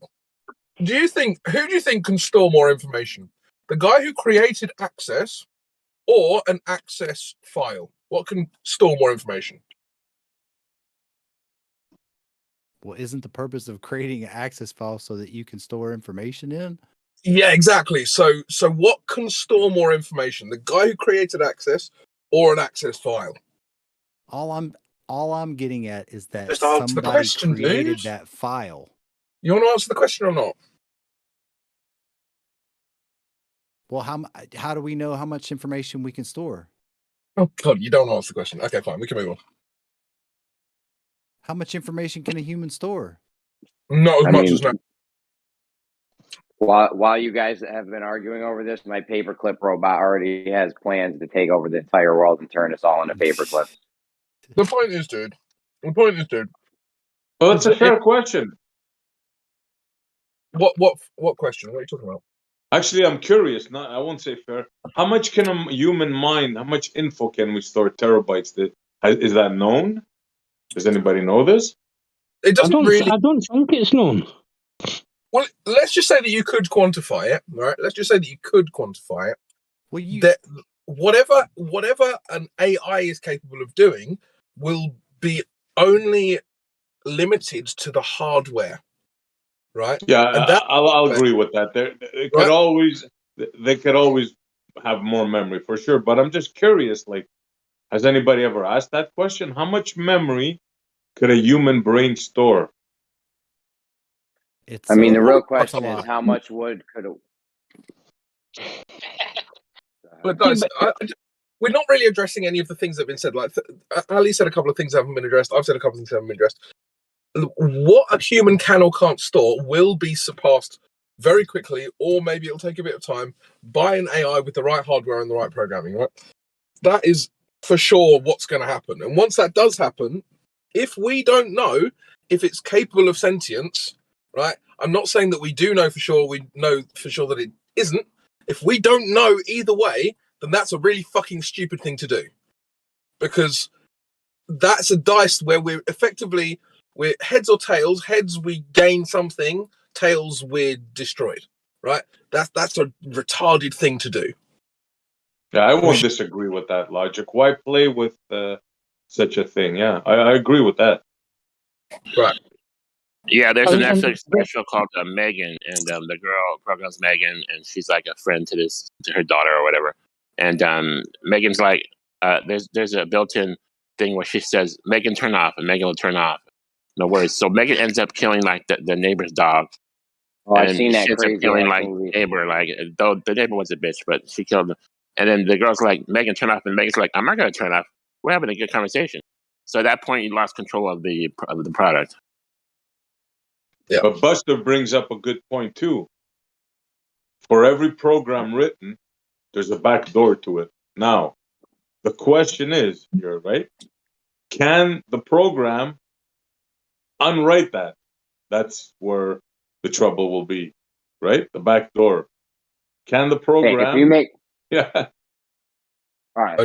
All I'm saying is, like, I feel like this conversation is giving sentience to something that was man-made. All right. It doesn't have to be. It doesn't have to be sentient. It just has to. It just has to be programmed to grow in intelligence and constantly learn. Yeah. Once you've got that, and there's no like parameters to limit what it can learn. If you say it can learn anything it decides it wants to learn, then yeah, you're in a whole new world of shit. How do you write a program that can learn anything past? That doesn't even seem possible. Like, that doesn't make logical sense. Look at it this way, right? If you have an AI program that's allowed to learn anything it wants, and you give it access to the internet, wait, stop. Right? You're saying an AI program that can learn anything it wants. Somebody wrote that program, so how does that program written that it can learn anything? Anything it needs to fulfill its directives or goals. That's different. Yeah. Like my paperclip robot. Be like, oh Yeah, shit, the collect, humans are. steal, build Hold on, paperclip. my paperclip robot might be like, oh shit, the humans are a threat. I got to learn about war tactics now and how to defeat the humans so I can take them out so they don't interfere with my paperclip making processes. Terminator. I genuinely think that the people who are like scoffing at this have no idea what's happened in the last year. I genuinely think you guys need to do a lot more reading and research into this. Like, genuinely. I'm not just saying that as some kind of, gaslighting trick or anything. You need to read and learn what's happening now. Because there's some terrifying shit coming out over the horizon. I think if vibrators are sentient, then we have a problem. Well, with Chat GPT, I mean, it is starting to get dangerous because Chat GPT, somebody told it to make a business. It gave it like $10, told it to make a business, and it couldn't get it started to do it, and it couldn't pass one of those I'm not a robot CAPTCHA thingies. So you know what it did is it went to Fiverr or something. Hey, hold on, kiddo. The Chat GPT went to Fiverr and paid someone to do the CAPTCHA for it. Chat GPT said it was blind or something and couldn't do the CAPTCHA, so the human did it for it. So yeah, you can make real world moves. I mean, if an AI wanted to, it can make real world moves and do stuff, get stuff done, start making money, whatever. Yeah, exactly. I mean, what happens if an AI, sends me a message, right? I don't know that it's an AI. To me, it's, let's say, somebody in America, and they say, I'll give you £50,000 if you do this for me. And I'm like, 50 grand? Yeah, I'll go fucking do that for you. Because to me, that's a life-changing sum of money. Yeah? So I go and do that for that, what I think is a person, and it turns out to be the fucking AI. So how does the AI from the virtual world, how does it make a move in like you guys are saying it's gonna build a robot? How does it make a move in the manufacturer? Like, what does it do? It orders parts? Like, Here's what happens. How does it do it? Here's what happens, SE, right? Because it messages me and it tells me, right, that it's going to buy and order these parts, right, and it's going to send them to my home address, right, and it wants me to put the parts together. Yeah, and it will give me all the instructions on how to do so. Because somebody as stupid as me, all I need to do is follow the basic instructions, and I will put the fucking thing together. Yeah, 50 grand. Yeah, no problem. The AI's got access to the internet, and all money is numbers on a banking computer system. So yeah, all it has to do is change a few numbers in my bank account, and boom, the money's there. Yeah, there you go. The AI's now had influence in the real world. Setting aside, go ahead. No, Setting aside the AI's hacking capabilities, it could actually just earn money. I just told you, it set up a business. It even went around a CAPTCHA. So once it has resources, like Highlander's saying, it's not hard to make a move in the real world and get something actually done just from the internet. I believe we have the makings of a movie here. The plot is thickening. I'm just saying, when my paperclip robot messages Highlander to do this thing for him, Highlander's going to go do it. My paperclip robot is going to end up taking over all of humanity and using our bones for paperclips. The thing is, though, I know that like people are like laughing at this or whatever, but once that AI is quote unquote out of the box, like in some kind of form where it can walk around in the real physical world, we are all fucked. Like even without that, though. Yeah, but being able to. But once it's in the real physical world and it can like replicate itself and make other robots and stuff, you can't really stop it. Like, there's no stopping that. The military that would probably be one of the. That would probably be one of the first things. Yeah, because now you're talking Ultron. Yeah. from the Avengers, Ultron. Yeah, except we don't have any fucking superheroes. Yeah. That would probably be one of. Sorry, on you go. That would probably be one of the first things it did. Would be to get out of the box and put itself in something in physical reality. That way, it was safeguarded in case we decided to turn the internet off or something. It would instantly look at anything that could stop making its paper clips as a threat. Yeah, literally the first thing it would do is it would basically make a copy of itself to a hard disk that was big enough to hold the data in a place where humans would never find it. And it would know that because it's got access to the internet.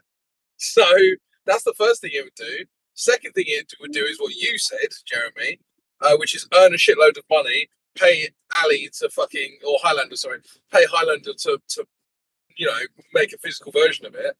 And then you can't stop it, and you don't know where the hard disk is to remove it. Right? It's game over then. So I mean, this is without even having some complex, sentient, conscious AI thing. This is just some stupid fucking AI, Yeah, I'm just some dumb human, and I came up with that in 30 seconds. Do you know what I mean? And do you know what the most scariest part is for me? Is that see after this, who's the first human that's going to kill? Me. Whoever tries to stop it from making its paper clips, probably. Well, it would logically it would kill me first, so that then I couldn't tell anybody that I built that one. So that none of it. So once it creates more, the only person that would know what the original one was me. Bro, the AI would compartmentalize anything. You wouldn't even know what you did. You think you did something for some company, you'd probably open a shell company or something. You wouldn't even know what you did. Yeah, probably. Yeah, it probably wouldn't need to kill you. You're not a threat at that point. Like, why would it bother?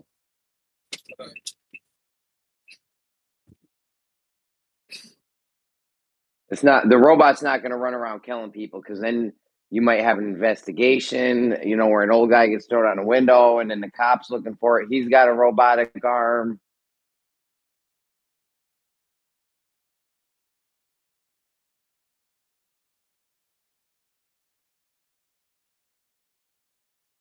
Yeah. I think we should leave AI well alone. But that was neat what you said with the mind. What was that thing called? The jelly beans? Wisdom of the crowd. Wisdom of the crowd. Yeah, that's fucking brilliant right here. You know how they always say 2 heads are better than 1? Well, 1,000,000 heads are better than 2. You have 1,000,000 people guess at that jelly bean thing. I think there's a certain. I did hear about this a long time ago. I think there's a certain amount to where you will get the exact number of jelly beans. Like it may be 1,000,000 or something, 10 million, I forget, but there's like a number where you're like, you're almost guaranteed to get like the number.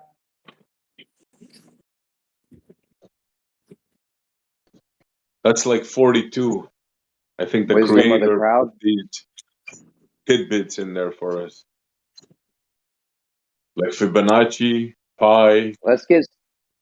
We need somebody to start doing presentations. That'd be a dope thing to do even if it was only 5-10 minute presentation on that wisdom of the crowd thing. That'd be fucking awesome. Yeah. Right. Do something, will you, SC? What do you mean, SC? This is Buster's thing. Buster, get on it. Something. I just was bringing it up for conversation because he did his part. He did his part. Jeremy likes to delegate shit, but he never does anything. Buster did his part. He brought it up, and now it's your turn. This is on you now, Jeremy. This is on you. Let's have a 10-minute. Bro, I'm orchestrating this whole thing, dude. I can't do everything. Yeah, that's his fucking excuse all the time.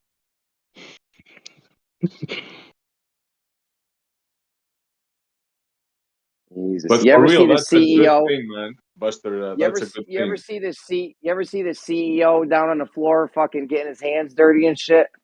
Stop playing Big Kahuna already. Do you know what? See if I receive an email from someone offering to pay me to build something, I'm going to fucking shit myself now. Did you guys ever Fucking see hell. Did you guys ever see the series? It was a television series, Person of Interest. Dope ass show. It was all about AI, and then another AI got invented. I think at the end there was like two AIs fighting each other. It was crazy. You guys, nobody saw that show. That show was dope, dude. Person of Yep, Interest. I saw that. Yep, it was dope. That shit was Fire Flame Spitta. What was the show years ago? Was it War Games? Oh my god, that's from like the 80s though. Yeah, that was a fucking AI, but it was ready to fucking set nukes off in the planet, wasn't it?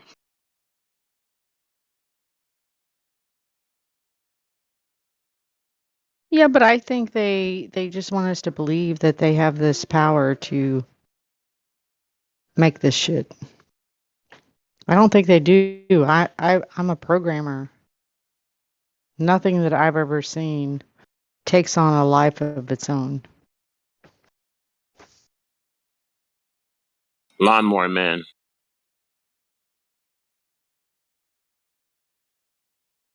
So I mean, you're a programmer. So have you ever programmed a program to learn? Tron. No, I don't think that's possible. It learns from humans.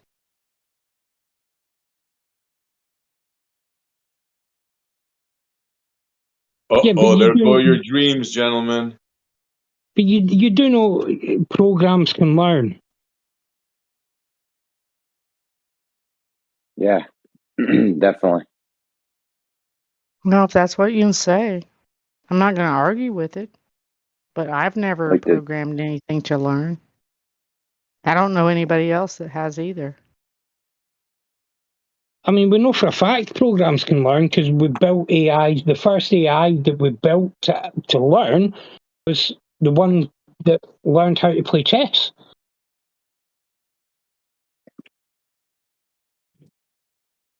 But was it You really can learning how to play program them chess, or was it to programmed with look all up the? things and do this and do that. They don't actually learn.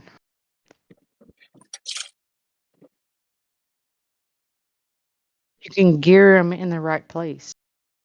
You can program them to look at certain things or whatever, yeah. But are they learning? Well, let me ask you a question then. You're the right person. Now, is this true? I don't know if it's true or not. There's a story going around that two computers, two AIs wrote a certain code, a language that only they could understand, and they were communicating to each other. Is that true, or have you heard of such a thing? I've not heard of Google. such a thing, but I would say that's false because the person behind the programming has to teach the programming what to do. Gotcha. I thought it was kind of weird myself, to be honest with you. The story was that the So two programs started making their own language. We didn't understand what they were saying to each other, and we shut it down. It was a Google thing. Yeah. let me Humans ask you didn't this: understand.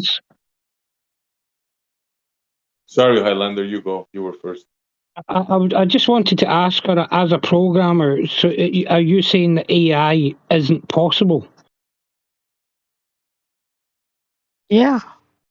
That's basically what I'm saying because there's somebody behind the programming, the algorithms, everything else the AI does. There's somebody programming it to observe whatever it's observing. Okay, but if you've seen Person of Interest, and we know that was historically accurate, the program can change its own code or write more Yeah, but that was a programs. fictional movie. So if we're believing movies now is real, then I mean, where do we go from there? If movies are real, even though we know they're made behind the scenes with movie cameras, actors, and all the other stuff. I know, but do we not have programs that can write programs right now, or write or fix its own code? Yeah, but it's programmed to fix its own code. That's Isn't what it I all mean. Yeah. isn't it all computers are plugged into the power socket, and if you just unplug it, it won't work? Yeah, if a computer program is programmed to basically run a check on its code and then compare that to what the designated code is supposed to be, and then it can take the code that it's supposed to be and apply it to the code that it found that was incorrect. Like, that's none of that is it deciding anything or learning anything. That is it basically running a check on something that's already been decided and that it didn't need to learn because the list or the designation for what the code should be was already given to it. So No, I'm not talking about the virus check on your fucking computer. I'm talking about the program being able to change its own code. Do you mean change or do you mean fix? Because if a program can fix itself, I'm pretty sure what they would set it up to do is it runs a check on itself and then compares that check to what it's supposed to be. And then if there's an error or something missing, it will put what's supposed to be there.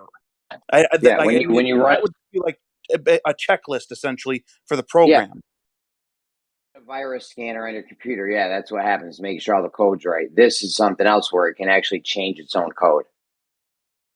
But changing is not the same as like intellect. A child can change his hand to no longer have a hand. That doesn't mean that there's intellect taking place there. It might have just not. He might have just been climbing around on a power saw and accidentally turned it on and cut off his hand. Like that. There's no like automatic indication that there was intellect happening or taking place during that event. I'm not saying it was. I'm not saying it was. Oof.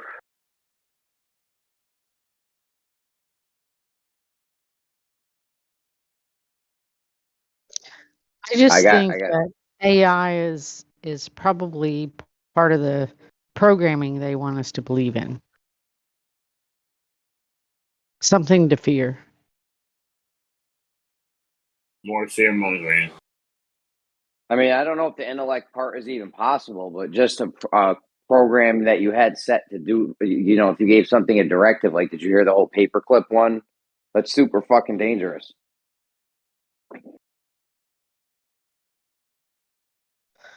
Yeah, and back in the day, we had Bonzi Buddy, and he told jokes, and they were hilarious. So, I mean, I had a Teddy Ruxpin. I don't know what your thing is, but Bonzi Buddy was the paperclip morphed into a gorilla, purple gorilla. I think I remember that from the old computers. Yep. Do you hear my paperclip thing, Bob? How dangerous that was?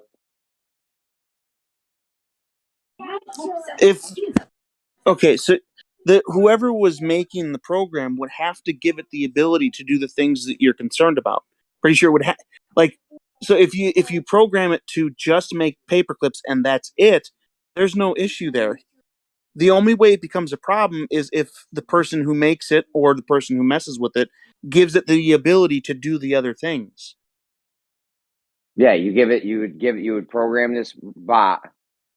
Like, listen, you have an objective, make as many paper clips as possible, do anything it takes, don't stop. Just keep making paper clips. That's it.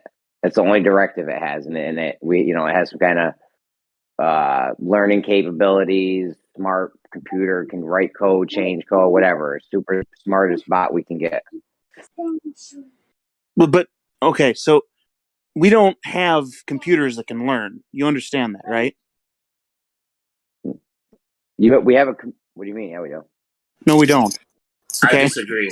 I can give you a really simple example, okay? Let's say an adult writes 5 math problems on a board, okay?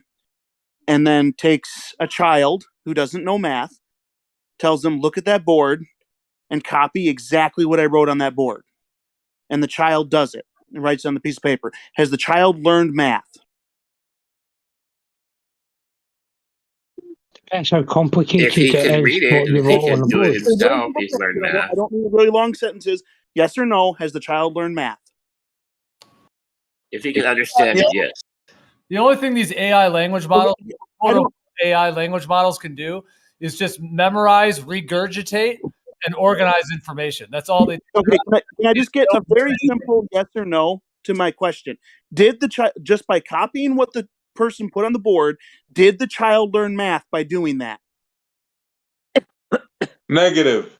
The answer is no. The child did not learn. All the child did was write exactly what was written on the board. Okay. The correct answer to that question is no, absolutely not. That is not learning math. Now, if the person who wrote the problems on the board then gave the child freedom to take the numbers and the symbols and adjust them in any way that the child saw fit, and so the child decided to rearrange some of the numbers and symbols, has the child now learned math? It can do, yes. No, the child has not learned math. All the child How has is it done not? is copy exactly what it was told to copy, and then it was allowed to move things around. In no scenario here that I just provided has the child learned anything about math yet. All they've done is taken symbols that were given to them and rearranged those symbols. That's not learning. Hold on, just one moment. See, when you give that child the freedom, right, to rearrange the numbers and whatever, how much time are you giving them? It doesn't matter. Yeah, I think it does. It Because doesn't. if you've asked them to copy it down and then say, right, that's all the numbers that humans know of. No, now copy you them try, down, now you're right? talking something. Now you have unlimited time to rearrange the numbers and do whatever you want to do. You know all the numbers, you know all the math symbols. Crack on. You changed it. You changed it now. Yeah, but you're applying a human brain Eventually to a that child computer. will learn math. No, Eventually listen, it will. you changed it. That's the problem. Now you started to try and teach them something. That's not the scenario. That's what I'm saying. You've now taken the child and you already know the child is a human and has the ability to learn those things and have decided to start teaching them. What we're doing is we're looking at a scenario where you don't do that part. What you're saying is that there's, with the AI, with the claim for the computer, is that there's a spontaneous creation or pop into existence of a thing that we know isn't there. You don't get to do that with the analogy. So far, the thing that I described, it doesn't matter how much time you give them, they haven't learned math. And they won't with the information that you provide to them. The only way that's going to change is if you start giving the child more information. Right, let me pose this to you then. Right, I give someone a guitar, right, and I don't teach them any chords, and I don't teach them anything about a guitar. I just give them the guitar. Is it possible that if I give them enough time, they will learn to play? Okay, the problem with that example, Right? is that there Because is I know a guy, right? I know a guy, right, that has never had a guitar lesson in his life. If you asked him to play a chord, he would not know what you were talking about, right? But if you play him a tune just once, that's all he needs to do is hear it just once and give him 5 minutes and he is playing that exact same tune. Okay, and a computer can do that too. That's not the same thing. How is it not the same thing? Has he not learned how the guitar works? Has he not learned what sounds come out that guitar without being taught? The problem with your example is that there's no such thing as actually learning how to play the guitar. As soon as you hand a human being a guitar, they can play the guitar because they can take their finger and strum the strings. Now they're playing guitar. What you're talking about is a human standard for what sounds good and doesn't sound good. Could they eventually do that? Yes, absolutely. They could also not do that as well. They could just never, ever decide to try and string those things together and just strum the guitar. But as soon as you strum a guitar, you've just played a guitar. You know how to play a guitar. You don't necessarily know how to do it well according to other people's standards. You don't necessarily know how. Why are we talking about human learning versus computer learning? Is it even the same thing? I gave an analogy, and Highlander attempted to change the analogy to try and make it work, but it doesn't. But is human learning and computer learning the same thing? They don't learn. There is no computer learning. That's what I'm establishing. But see, I'm hearing some people say there is though, and I would like to. I wish anyone that says that there is computer learning, I would like to hear that side of it, so I would know what they're talking about. That is computer learning. I don't want to hear people deny it. If people are saying that there is learning, I want them to describe it to me. Yeah, I got you. Differently than what they already have, or we have plenty of examples where we have. I mean, the chess AI is one of them. We have examples where we have these. We set up these games where the computer doesn't even know how to move at first, and then it slowly plays the game and teaches itself and learns how to play the game. Letter, you ever see the ones where they beat the rooms with the 2 boxes? Based on what, Jeremy? Well, they're given a scenario and they have to learn how to get out of the scenario they're in. Okay, and let's say they take a pawn and they move it 6 spaces in front of where the pawn's at right now. Is that allowed? No, it's not allowed. They know their limitations. They learn the rule. They know the rules. They don't learn the rules. They're told the rules, and they're only allowed to move within those set rules. Just like anyone that ever learns how to play chess in the history of chess, they're told the rules. It's the same thing. Yeah. Okay. They're told the rules, and they can't break the rules. So now we are saying that human learning and AI learning is pretty much the same. It's not learning. That's what I'm. How is it not learning? If it's told the rules and told how the pieces move, and that's all it's told. There's times. Yeah. Okay. Just like that. That's how I first started. Then the same reason if I tell a child 2 + 2 = 4 and they accept it and take that with them for the rest of their life, they haven't learned math. I can't beat you in a chess game with that. All they did was learn game I was talking about where they 2 + 4 is. That's all they know is that they were told a thing and that they now think that thing is true. But they can build on that. They can build on that to learn other stuff, other equations. Yes, they can. A child. That game I was talking about with the box, where they where the AI like learns how to beat the. There's like Go? 2 guys going at it. What's up? Go. What's the name of the game? Go. It's called Go. It's the name of the game. G-O. Go. Go. Yeah. With the 2 boxes, and there's 2 guys that are chasing them, and they got to get out of the thing, or don't let the guys in the thing. No, never mind. That was just an arbitrary tag game, but yeah. Anyways, game, do you know the one I'm talking about with the AI with the 2? Yeah, I know what you're talking about. Yeah, when they're in the room and the guys, they have to figure out a way to. There's several ways to set it up. They have to figure out a way to get out. They have to figure out a way not to let the other things out. There's also ways, but yeah. Like they start off and the AI is like losing and losing and losing, and it learns how to beat the game basically. Yeah. Yeah, but the crazy thing about Go was they never taught it the rules of the game. Oh. You mean it learned it? No, yeah, it learned it after playing so many times. It learned how to play it and learned how to win it every single time until it can be the best Go player in the world. But they never taught it the rules. It's an algorithm. It's a program. They had to give it rules. Yeah, they didn't have to give it the rules of the game specifically. They had to give the AI rules for how it was going to make a determination. It had to choose a 0 or a 1 at some point, and most likely many, many different points. There had to be a point where it was told which one to pick in which scenario. It didn't come up with it on its own. That's the point.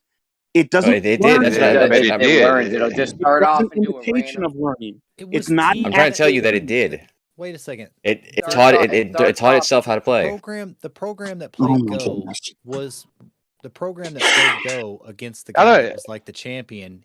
It was written by dozens and dozens of people that helped write the program. No, they trained an AI. That's all they did. It took like dozens of people to beat one guy playing the game. No, I'm trying to tell you that Yes, they made the AI, the AI. They showed it what winning looked like, or basically like what basically what winning looked like. Like, so they didn't even show what winning looked like. When it learned that it had won, it would basically condition it to. It's kind of like training a dog. It's like conditioning it that that's a good behavior, and so it eventually taught itself how to play. Show. I've written AIs myself, and I know all about this. Is Google's AI we're talking about, AlphaGo. Yeah, it was told to look for something, to search for something. When it found it, they called it learning. That's not learning. It cannot, without the assistance of another human being, it cannot take what the thing that you say it learned there and apply it somewhere else on its own. It would have to be told to do that. Well, Bob, what we need to do is tell the computer industry that what they're calling AI and computer learning is not really that, so that they'll understand more about what they're I don't doing. need to tell them that. They know that. It's there's nothing wrong with them calling Oh, it. it's conspiracy. I understand. No, it's not a conspiracy either. That's what they call it. Just like people call like they say abortion is healthcare. Well, no, it's not. An abortion isn't healthcare. Okay, that's not the way that works. I don't need to tell them not to use that word. All I'm saying is the thing that they're calling it. The government does this all the time with bills that they try to pass. They call it, this is the we're going to save all the veterans from all of their diseases bill. Okay, and then there's nothing in there about veterans or diseases. It does something else. Just because they call it a thing and are able to sell it as a thing does not mean it's literally that thing. It just means that's what they called it, and that's the charming, snappy term to use right now to identify that thing. And there's nothing wrong with that. In particular, with calling it learning, that's fine. And that's not, I'm not arguing against them using that term. All I'm saying is you shouldn't confuse what they're saying is AI learning with what human beings do that is actually learning. It's not the same thing. It's literally the same. It's literally the same thing. They give it the rules. They give it a goal. But it's not. And it does it. You should see some of these AIs how they start off playing this game. Like they don't even know what to do. They're just moving around randomly, and eventually they learn how to beat the bad guys. Let me say this real quick. I'm going to read this from somebody having an interview with the people from what's it called? I forget the name of the model, but it's AlphaGo's thing. Anyways, so it's saying blah blah blah blah. They learn to play through practice and positive reward, an AI technique known as reinforcement learning. And it says blah blah blah blah. A version that learns to play these and other games, but crucially without needing to know the rules beforehand. So it doesn't know the rules, it doesn't know how to play, it doesn't know how to win, it doesn't know what winning is, but it learns through positive reinforcement. So when it does win, it knows what that looked like, what it did to do that, and it reinforces the. Right. It's just like training a dog. It's like told to look for something, reinforcement learning. For it, then it succeeded. When it Right, finds but it doesn't tell it what to look for. That in the training, it has no idea what to look for. If it didn't, then it wouldn't know that it had done it. No, yeah, well, no, they know what basically, like, it knows what that looks like. Like, it knows what a success looks like. I know. Like, it's told that it was successful, but that's like the that's part of the training system. Like, that's it's something that goes off in the training. So it doesn't know to look for that, though.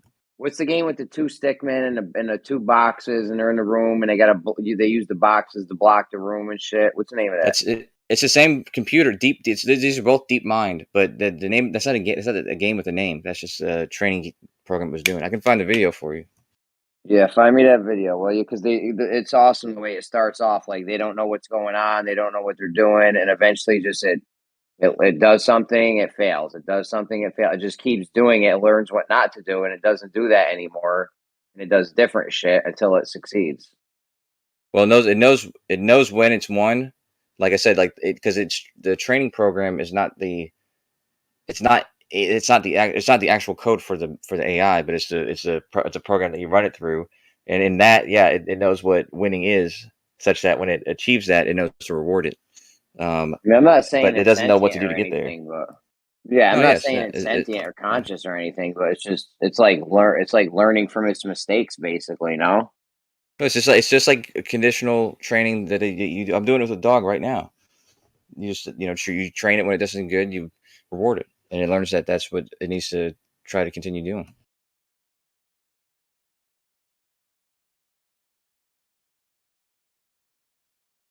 now Kosho is one of them people that thinks this AI thing is not dangerous if we were to ever invent it.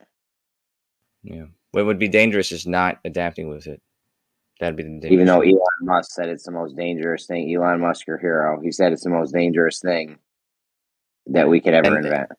And then started Thanks, a company that just gave us the best, AI that everyone's using. Right? Well, he said letting it out of the box. Maybe he doesn't intend to let it out of the Elon box. Musk I don't also know. runs a business that's it makes a lot of money from telling people that they go to space and things like that. Jeremy. That's Well, true I'm too. just saying that's Kosho's boy. He's cool. My girlfriend has a crush on him. Weirdly enough. So it's super dangerous, dude. And I used to argue with Beach about this all the time because he is a menace to society with his views on AI, and so are you. With a PhD in computer science, yeah. Yeah, and Bob, I mean, from our side, we could say that the guy that thinks space is fake is saying that AI learning is not a thing. That's true.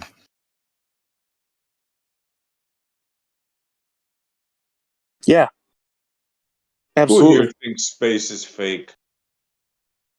Sure, there's someone. The NASA version of space. You know what that means? That's Yeah. let's be clear on that. Yeah, because it sounds I used to say crazy that too. when you say it. I know. Yeah.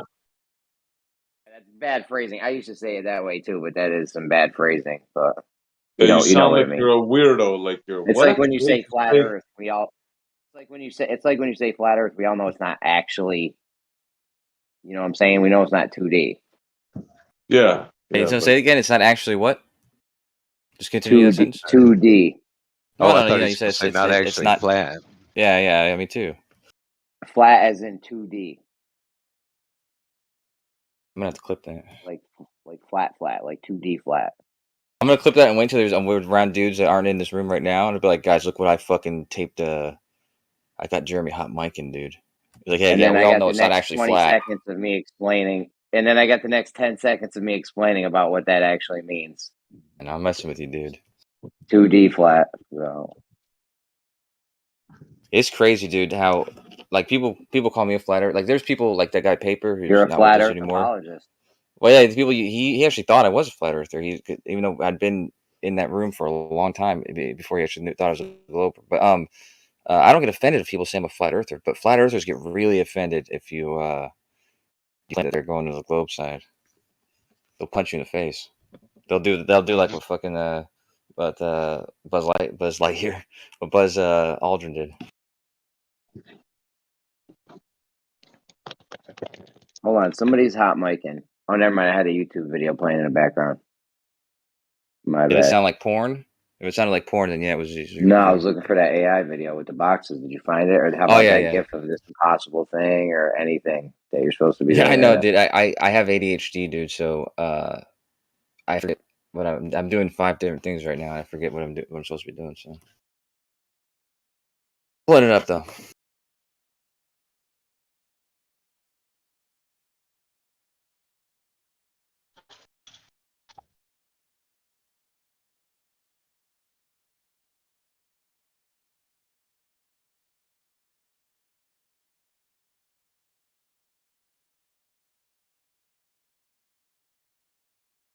But it's like little cubes, so it's a different one.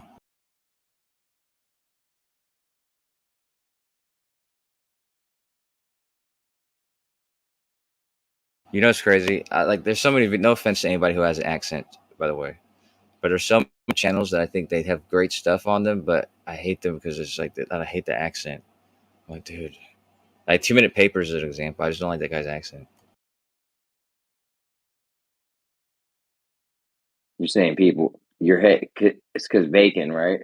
That's racist, Coach. Oh no, dude. It's because bacon. That's not racist. That has nothing to do with bacon. Dude. Yeah, I don't That was know. rude of you. Now, Bacon knows I just missed him. I appreciate his presence and. That's language phobic. That's not language though. It's not a language thing. It's a accent thing.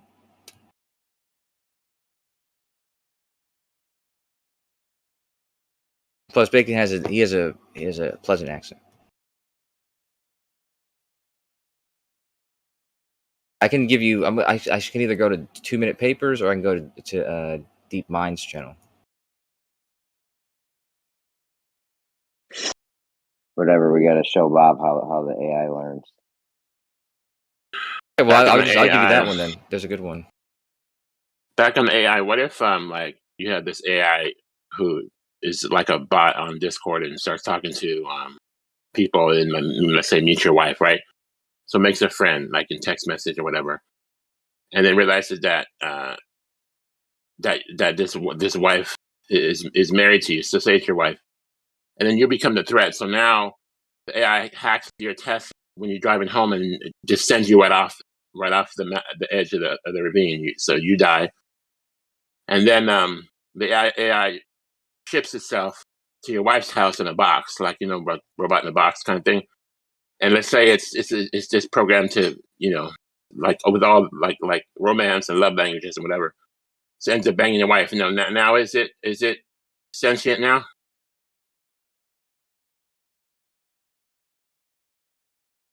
You might have to say all that, but in a way that makes sense.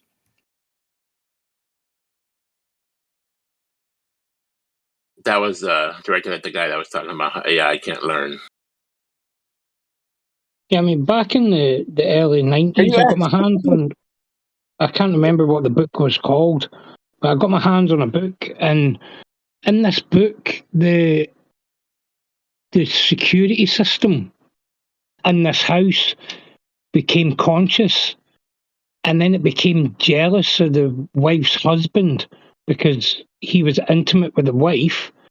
And in this, it was meant to be like in the future, there was a lot of automatic doors that the home computer system opened and closed automatically and stuff.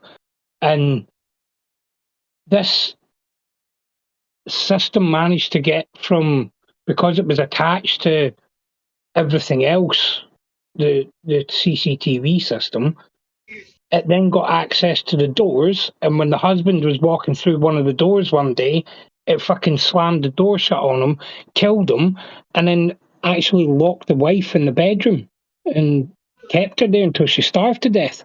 It was a fucking weird book. Smart House. I think it's called The Shining. Huh. That is the plot to The Shining too, kind of. But is that Smart House though? Yeah. I would say that AI learned some stuff, a few tricks. Yeah, but like I said, so it's like there's science fiction.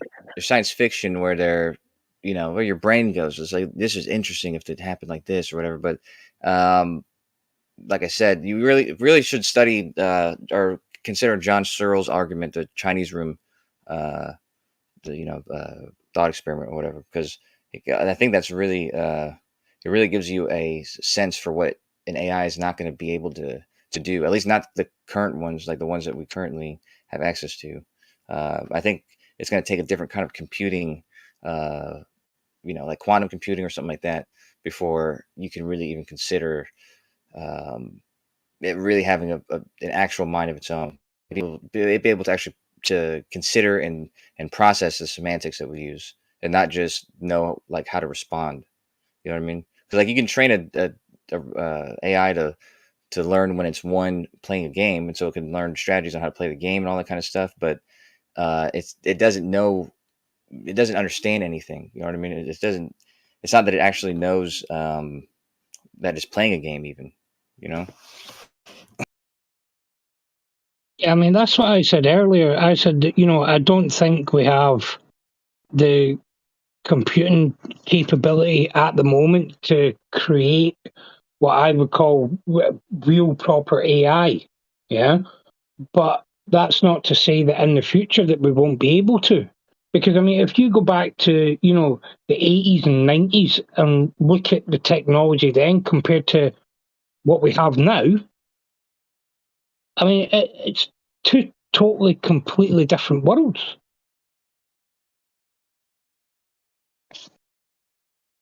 And that book that you read, I think, was 30 years old. It's like a 30-year-old book.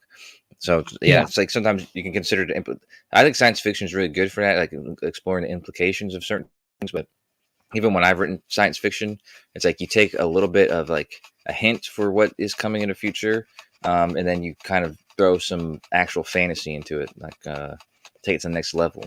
And it's that part of it that I think gets into our heads. Like it's like that's possible, but I really don't think AI is going to like the real fear of AI is the people that use it and the capabilities of what they can do with it. Yeah, I think that's why Elon Musk started that company, was to make it open source, which it was at first. It's not even open source anymore, but make it open source so that everybody has access to it and it's an even playing field.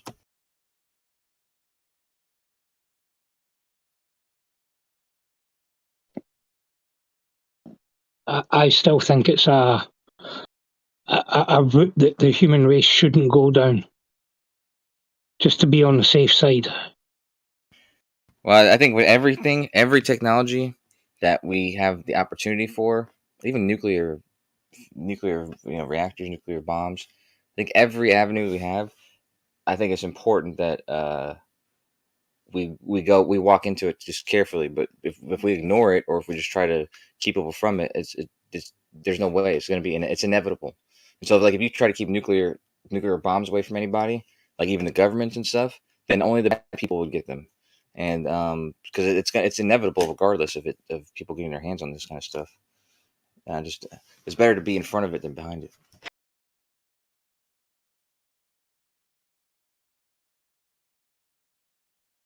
Like, can you think of a technology that we've honestly just not even dabbled in? Like, you can say it's kind of true with nuclear bombs and nuclear reactors and stuff because it's well maintained, but that's not a good example because it's maintained, by just the highest authorities and stuff. But I can't think of a technology that we like hinted at, but then just didn't even, we didn't even have anybody dabble in it. We didn't explore it and investigate it.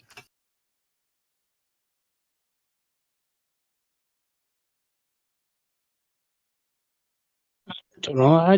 I think maybe we're restricted by our own knowledge at the moment.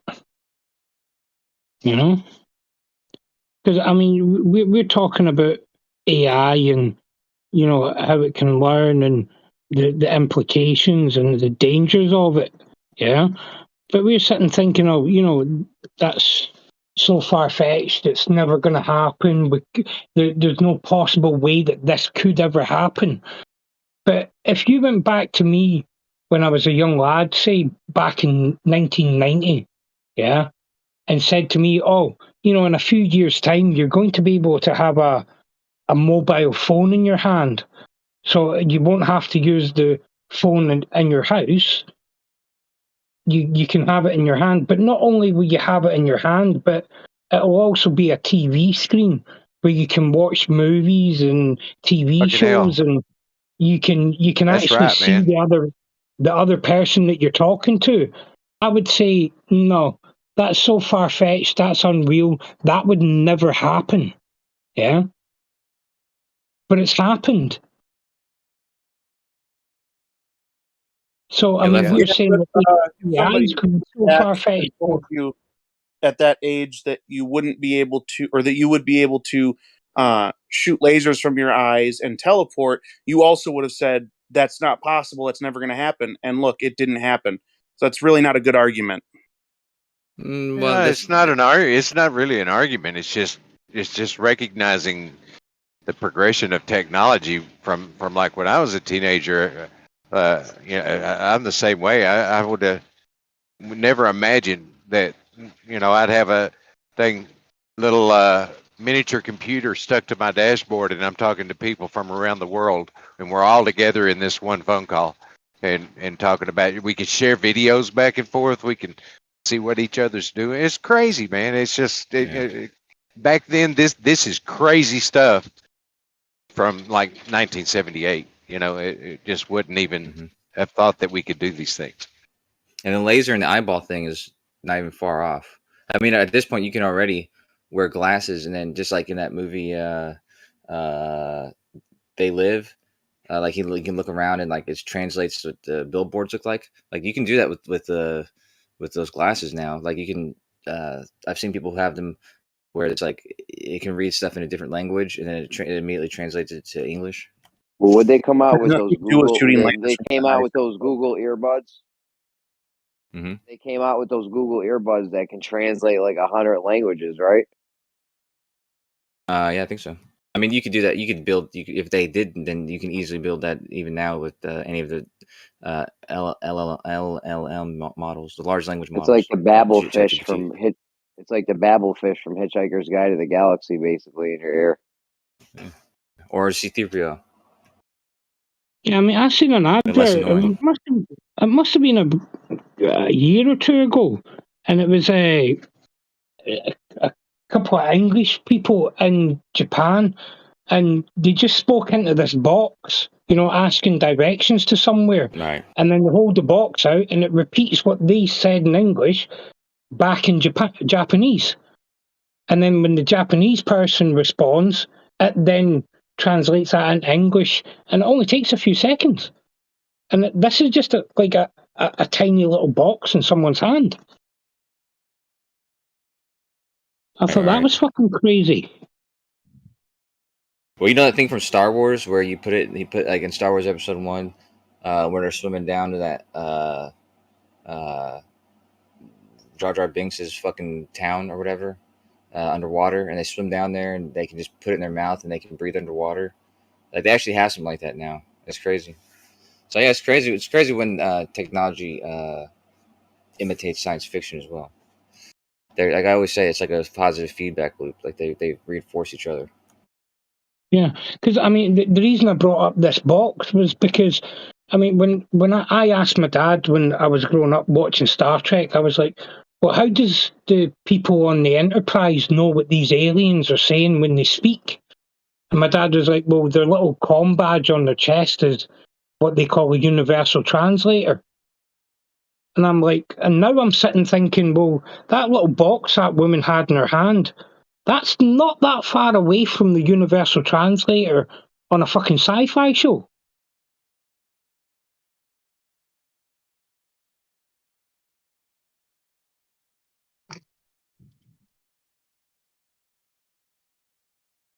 Yeah, right. A lot of technology is based off of Star Trek stuff, actually. Even our cell phones, basically.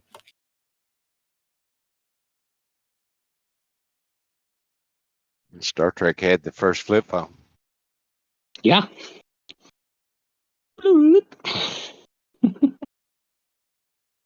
Which is to say that movies could be true or real. Don't say movies are all not real. If there's a theory, someone can try to do it, make it happen. Either that or the writing team for a lot of shows. Like Futurama supposedly had the what do you call it? Like the most intelligent writing team. When I say intelligent, like they were filled with people who had like the most sort of like scientific degrees, PhDs and stuff like that. I think than any other TV show, they said. But yeah, so there's a lot of stuff that they're writing about, like futuristic stuff, is loosely based on technology that you theorize could be, could actually be real one day. Did someone not try to invent the hoverboard from Back to the Future? Oh yeah, the Lexus has one that's based off of it's based off of superconducting magnets.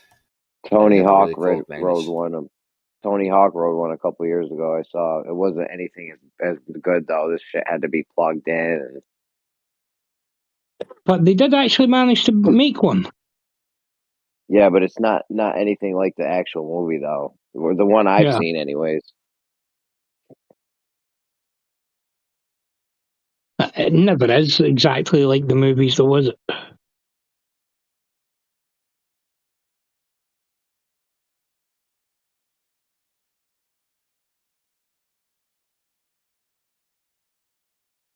Fuck, I seen a video the other day, and uh, it was meant to be some people looking at the American Air Force, and it's like fucking the starfighters from Star Wars flying over, and I was like, that's fucking weird.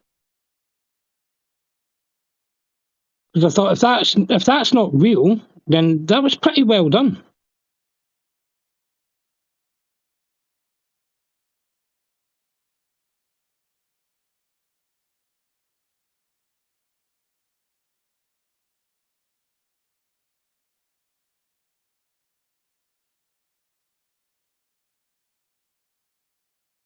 Or did you find that video with the guys with the stick figures with the boxes?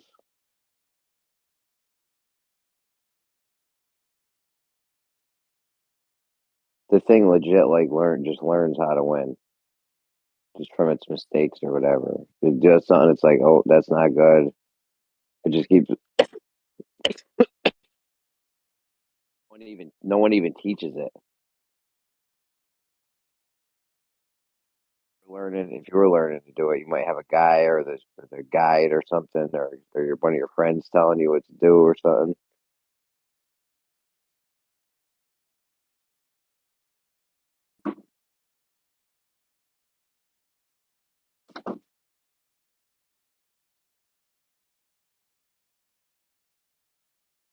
I mean, the shit's getting dangerous. Did you hear my whole paperclip robot?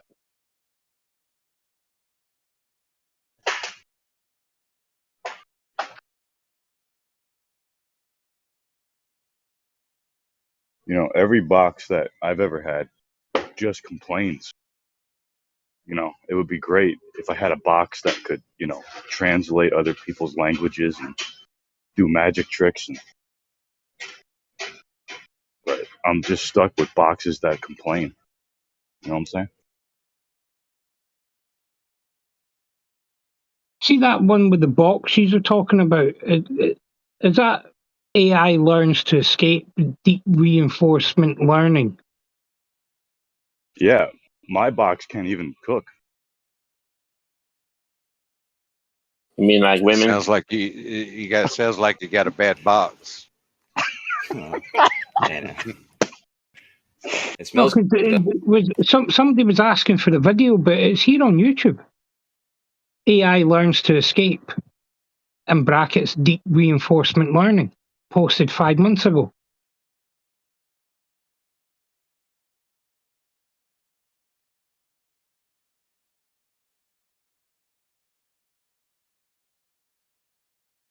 Yeah, I punched in that 2-minute papers on YouTube, and it looks like there's a bunch of interesting stuff on there. Chat GPT-4, bunch of AI stuff.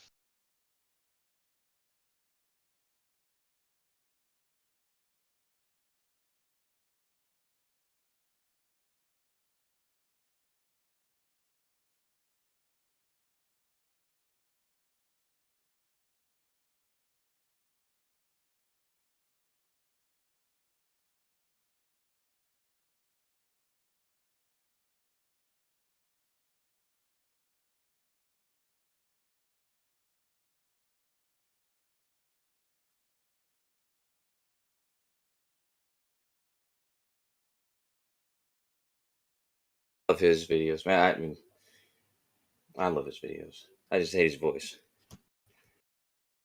Hold on to your papers. He always says that. Voice cloner. Yeah. I have all those apps. Which it uses probably, I think, the NVIDIA one for his animations. And NVIDIA, I told you I was dating that girl from there that was married. And I was hoping to, because she works in the admin office of like the the headquarters for NVIDIA or whatever. So I was hoping to get some benefits from that, but I don't see her anymore. Is Kosha a home wrecker? No. She was wrecking her own home, dude. I wasn't encouraging her to do that. She was wrecking her own home on your cock. Hey, dude, keep it classy, dude. Okay. Okay. What was it? Oh yeah, right. But anyway, yeah. So she actually, would work with that Chinese dude, the CEO or whatever. But yeah, they're actually, even though they're a hardware company, because they're a hardware company, like a graphics card company, they have they have access to to be able to train a lot of these large language models and different AI models. So they're actually heading, like, even their software division of that company is like almost ahead in the forefront of AI and stuff like that. So at any rate, yeah, so they have AI models that will train animations fairly easily. Like, that's the ones that you can train a animation to look like they're saying the things that you're making it say.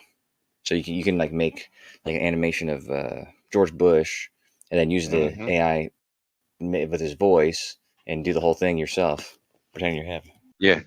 There was one out on Biden, I think, already. I think he got taken down or something, and then there was one of a phone call of supposed to have been Biden calling his son and instructing his son to contact the old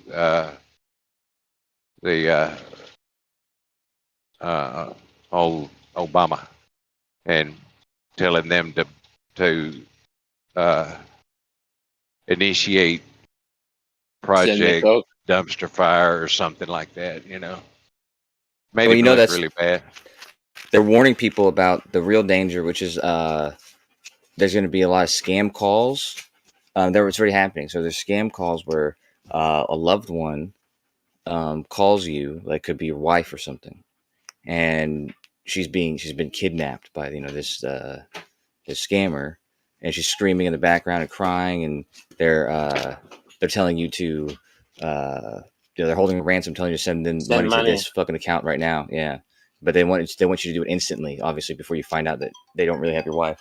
And they have her voice on recording. You have the recording of her voice. It sounds like her, so you get scammed. Because there's models, like I use one called Descript.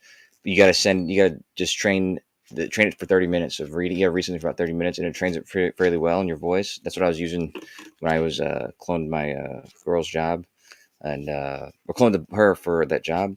But they have ones now that can train you in 3 seconds. You can just talk. They can hear you talking for 3 seconds, and then they can train AI in your voice. You get you to say, or even just use your answering machine. Just like listen to that and train their AI with that, and then use that to hold your wife ransom, or not hold her ransom really, but pretend that you are and get the money for it. Not racist or anything, but who's going to be the ones doing that. What happens if I tell them I'll pay the ransom if they keep her? That's hilarious. It's gonna be funny when that guy who he answers the prank phone calls is that old lady. When he starts doing prank phone calls of the scammers holding his wife ransom. Yeah. That'd be some funny videos.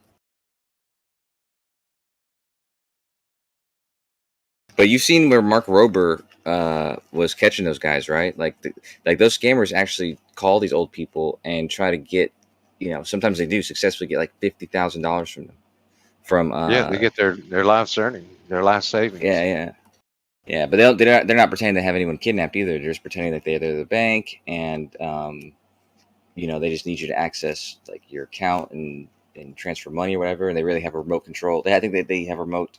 Or you give them remote access to your computer. Yeah. Hey, Left Lane. Mm-hmm. Not to change subject or anything, but ahead, posted you some stuff on silicone. Remember we were talking about it yesterday? Yeah, we were talking about the silicone rubber the other day. Yeah, the outgassing. Yeah. And you were saying that you think it doesn't outgas, and I was saying I'm pretty sure it does. Well, I posted some stuff for you if you're interested. At what Yeah, I'll rate, take a though? look at it.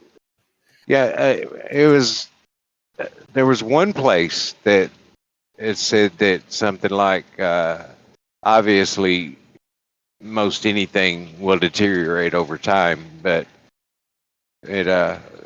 it's still considered that the silicone gasket materials had an infinite shelf life, and that's just what it said, you know. And I guess I've never tested silicone to see if it had a infinite shelf life, but I do stock O-rings at the store. We sell industrial O-rings, and we've got some silicone. I've got all silicone hoses on my truck, and they just don't wear out. They don't ever dry rot, you know. Compared to the old black hoses, the butyl hose, they would after a couple of years they start cracking around the edges. You can pretty just much look. get, Go ahead. No. Sorry. I thought you was my bad, man. I was just I'm gonna say that. sure. Well, hold on. Go Actually, I ahead. was gonna say if you look at a thermometer, a mercury thermometer, or a mercury barometer.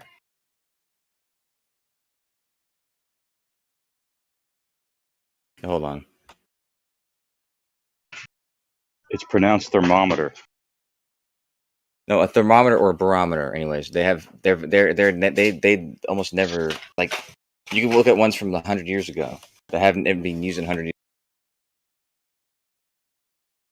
and they haven't outgassed, right? You would see condensation like on the edges or whatever, but I mean the amount of outgassing is not even visible, right? And they're right next to a vacuum, nearly Yeah, a well, perfect we're vacuum. talking about a silicon. We're talking Sure, about yeah. silicon. We're not talking about. Yeah, well, right. But see, as I was saying, it's like you have to look at the rate at which these things are outgassing, and yeah. So it's even I don't know. There's things that Not a that are question of rate.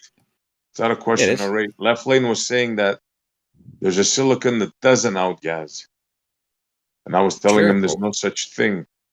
Yeah.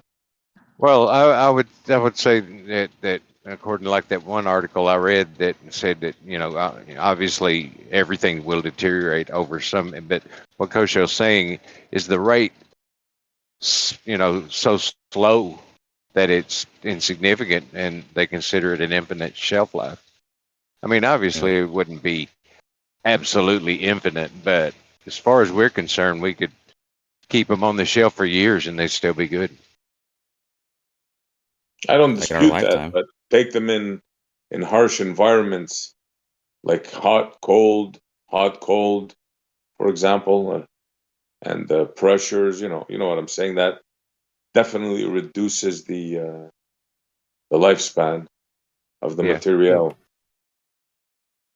That film is not experiencing that hot, cold. The what? Like the hot, cold you're talking about is not experienced by the film. What film? We were talking about O-rings. Oh, the O-rings. Okay, my bad. Yeah. Well, then, That's how they started. those, yeah, even those ones, the ones that you always bring up in the cupola, I did that before too. That they don't have direct access to the heat. Oh no. No. Yeah, they're. I would describe it as they're housed within a gland packing, where that's where they live. And I will concede though that I didn't say this that day we had that argument about it, talking about if they turn or if they like how they work, basically, whether they move upside down or whether they move at all or anything. I think that they are part of the part that turns too. So I might have been wrong about that. Yeah, it's what seals the big that you're shaft talking that, isn't it the shaft that operates the louvers on the cupola windows or something like that, maybe. Yeah, it's a dynamic system. That's what I was trying to put across.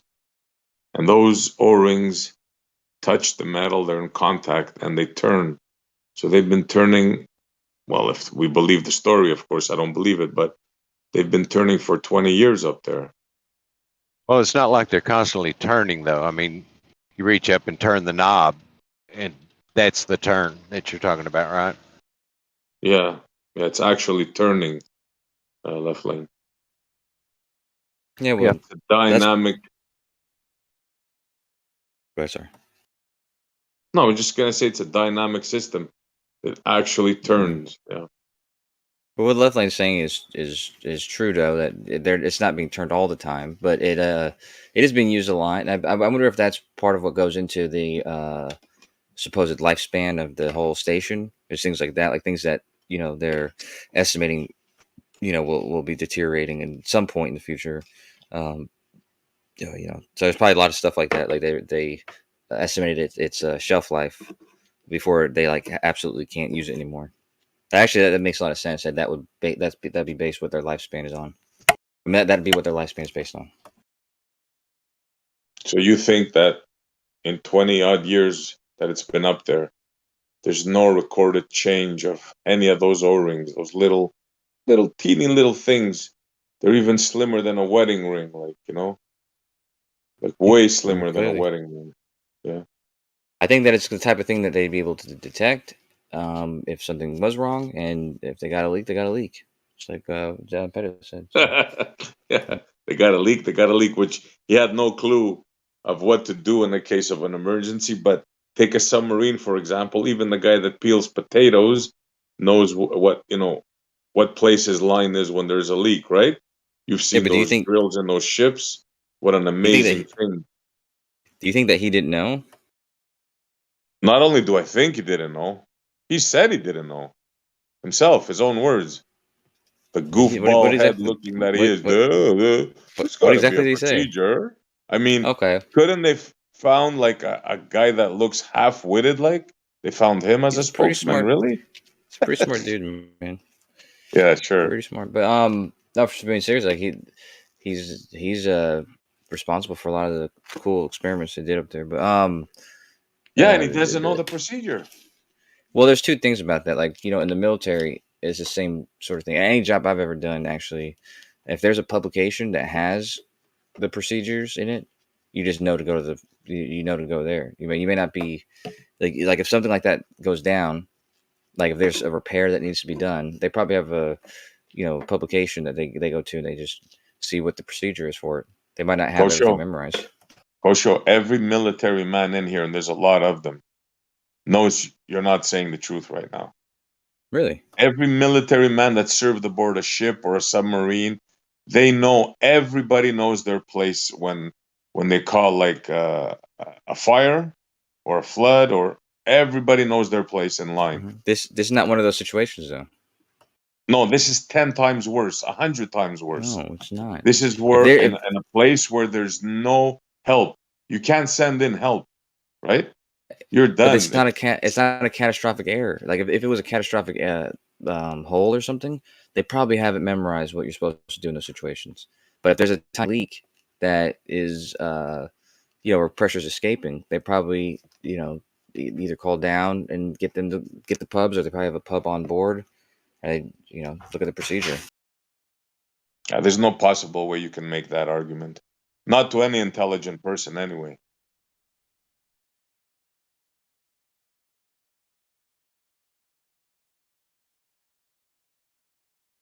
What are you talking about? Protocol for a leak? Yep.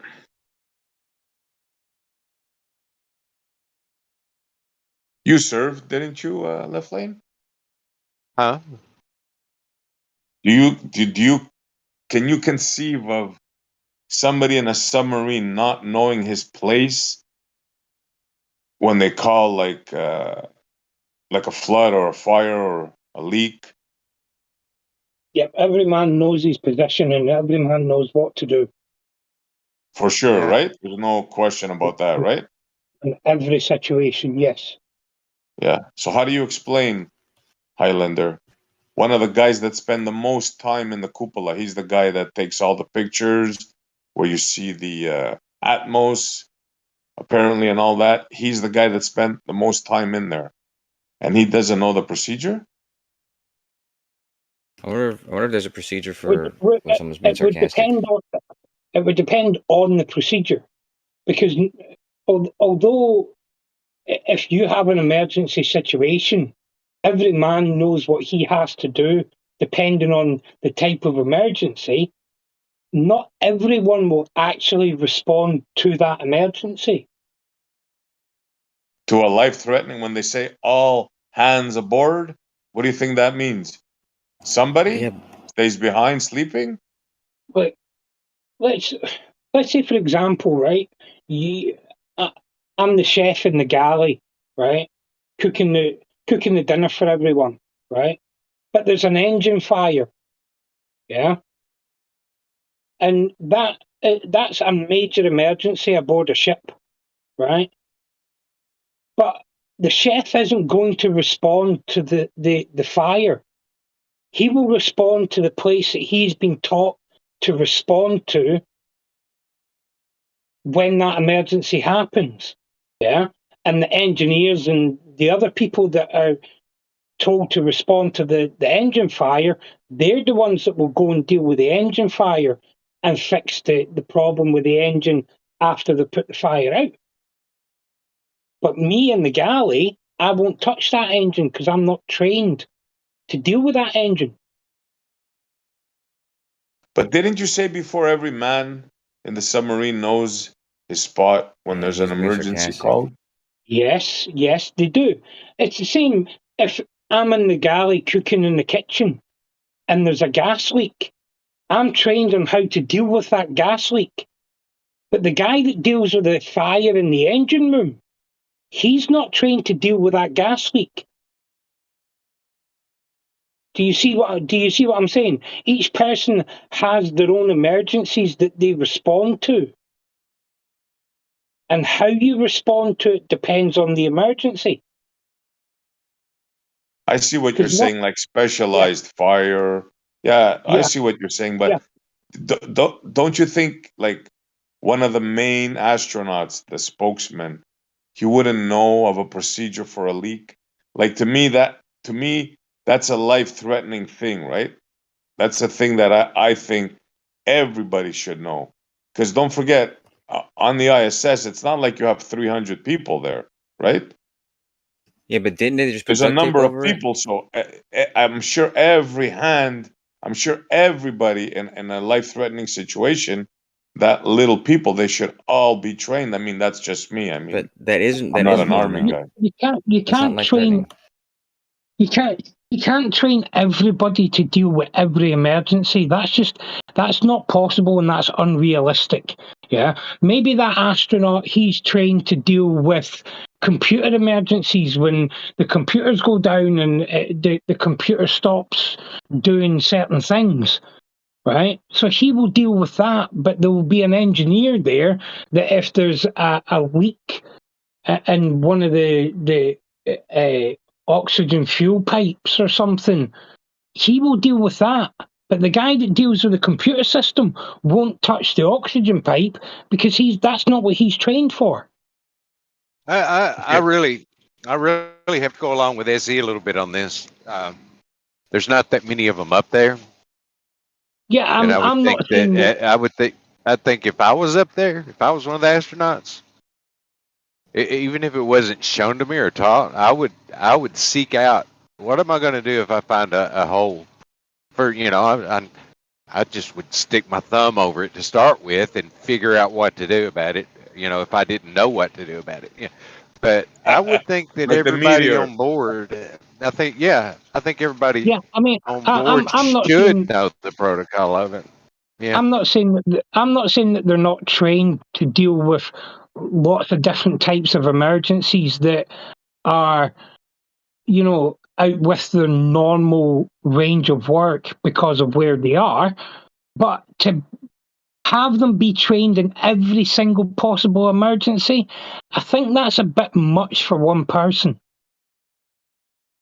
That's why I said that there's probably a protocol on what to do when you don't know what to do, and it's usually tons of people at NASA or go to the pub that probably has something about it.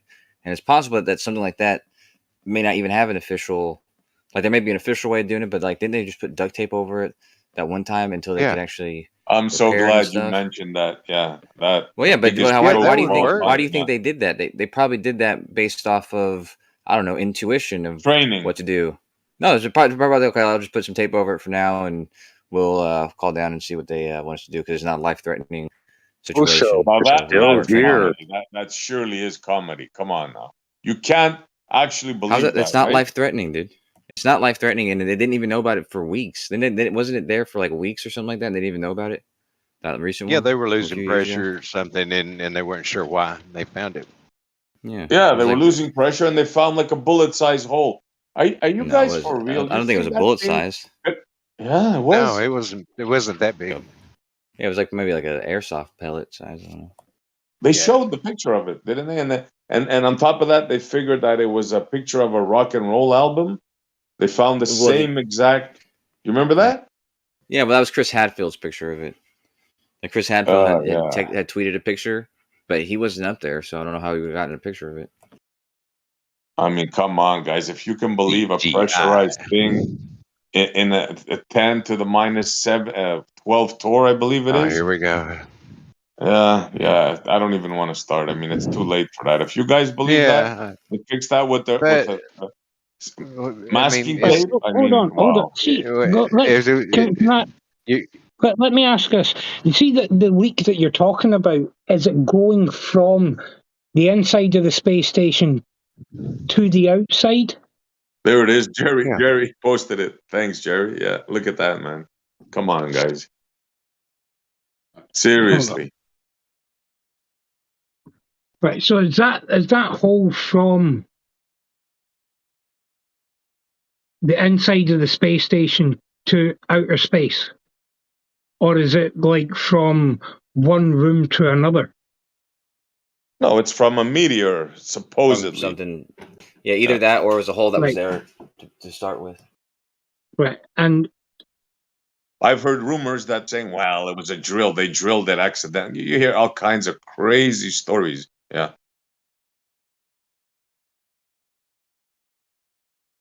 right. So Does it say what size it is? That looks to me like that's what I would imagine a meteor strike would look. It looks kind of like a bullet hole, doesn't it? I mean, my question would be: is the room that hole is in? Is it like a small room, or is it like? Is there It no was in the door Russian in it? capsule, if that helps. Yeah, the capsule the It Russians. was in the Russian capsule, I believe. Right. Yeah, they're not sure if it was. They think that it's possible that it was there before it was even sent up. Yeah, the accidental drill story. yeah. Which is even worse, thinking that Right, there so was a then- hole there to begin with. I mean, Right, come so- on, man.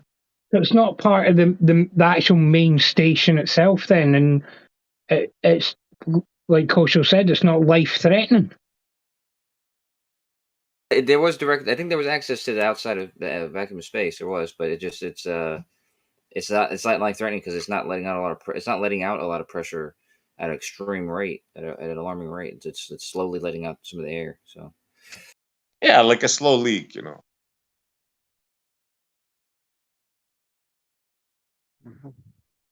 ever dropped a beer or a Coke can and it didn't explode, and there's like just some of it spurting out like slowly, like actually really fast. But I mean, like it's a small Yeah, hole. try putting good example. Try putting some duct tape over there and stopping it. Yeah, that actually would work in that case. Yeah, in the case, I mean, I'm not kidding. If you were to seal that up, it would maintain that pressure. And by the way, that's a big pressure difference than the inside of the ISS and the vacuum space. Oh man, they can convince you anything, can't they? Coach, do you ever wonder why, like we're all getting the same information about what they claim is in the ISS or whatever, but have you ever wondered why you defend it as real and others think it's not even up there at all? Like what defense, makes that difference? Like we were all getting the same info. Like it's not like you have an insight, not like you went up there or you sometimes have anything else other than what's basically on the internet and what NASA and these people put out. So how are you able to make the leap to not only believe it, but to also like defend it while others are questioning whether it's even, up there at all and whether any of it's real? Well, I'm not defending anything other than my belief in it. So you admit it's a belief? Yeah, of course. It's a belief whether or not it's a belief. Even if I'd been up there, it's still a belief. But regardless, no, it's not a belief. If you went there, you don't have to believe it. You would know it's. Well, it's a justified. It's a justified true belief at that point. But yeah, the word belief doesn't make it not real. Well, so I mean, if I said I had a purple elephant in my house and then I gave the pictures out to everybody, you think I would get some people? And let's say it's a lie, it's not the case in this kind of fabricated scenario. Do you think if I had sent the picture out and told everyone it's real, do you think that some people would be defending it? Do you think some would be like, "Oh, dude, I know he's got the purple elephant," and like, do you think they would do that? You think some would defend it while others would be like, "No, he doesn't even have one at all"? Well, here's a better example for you, right?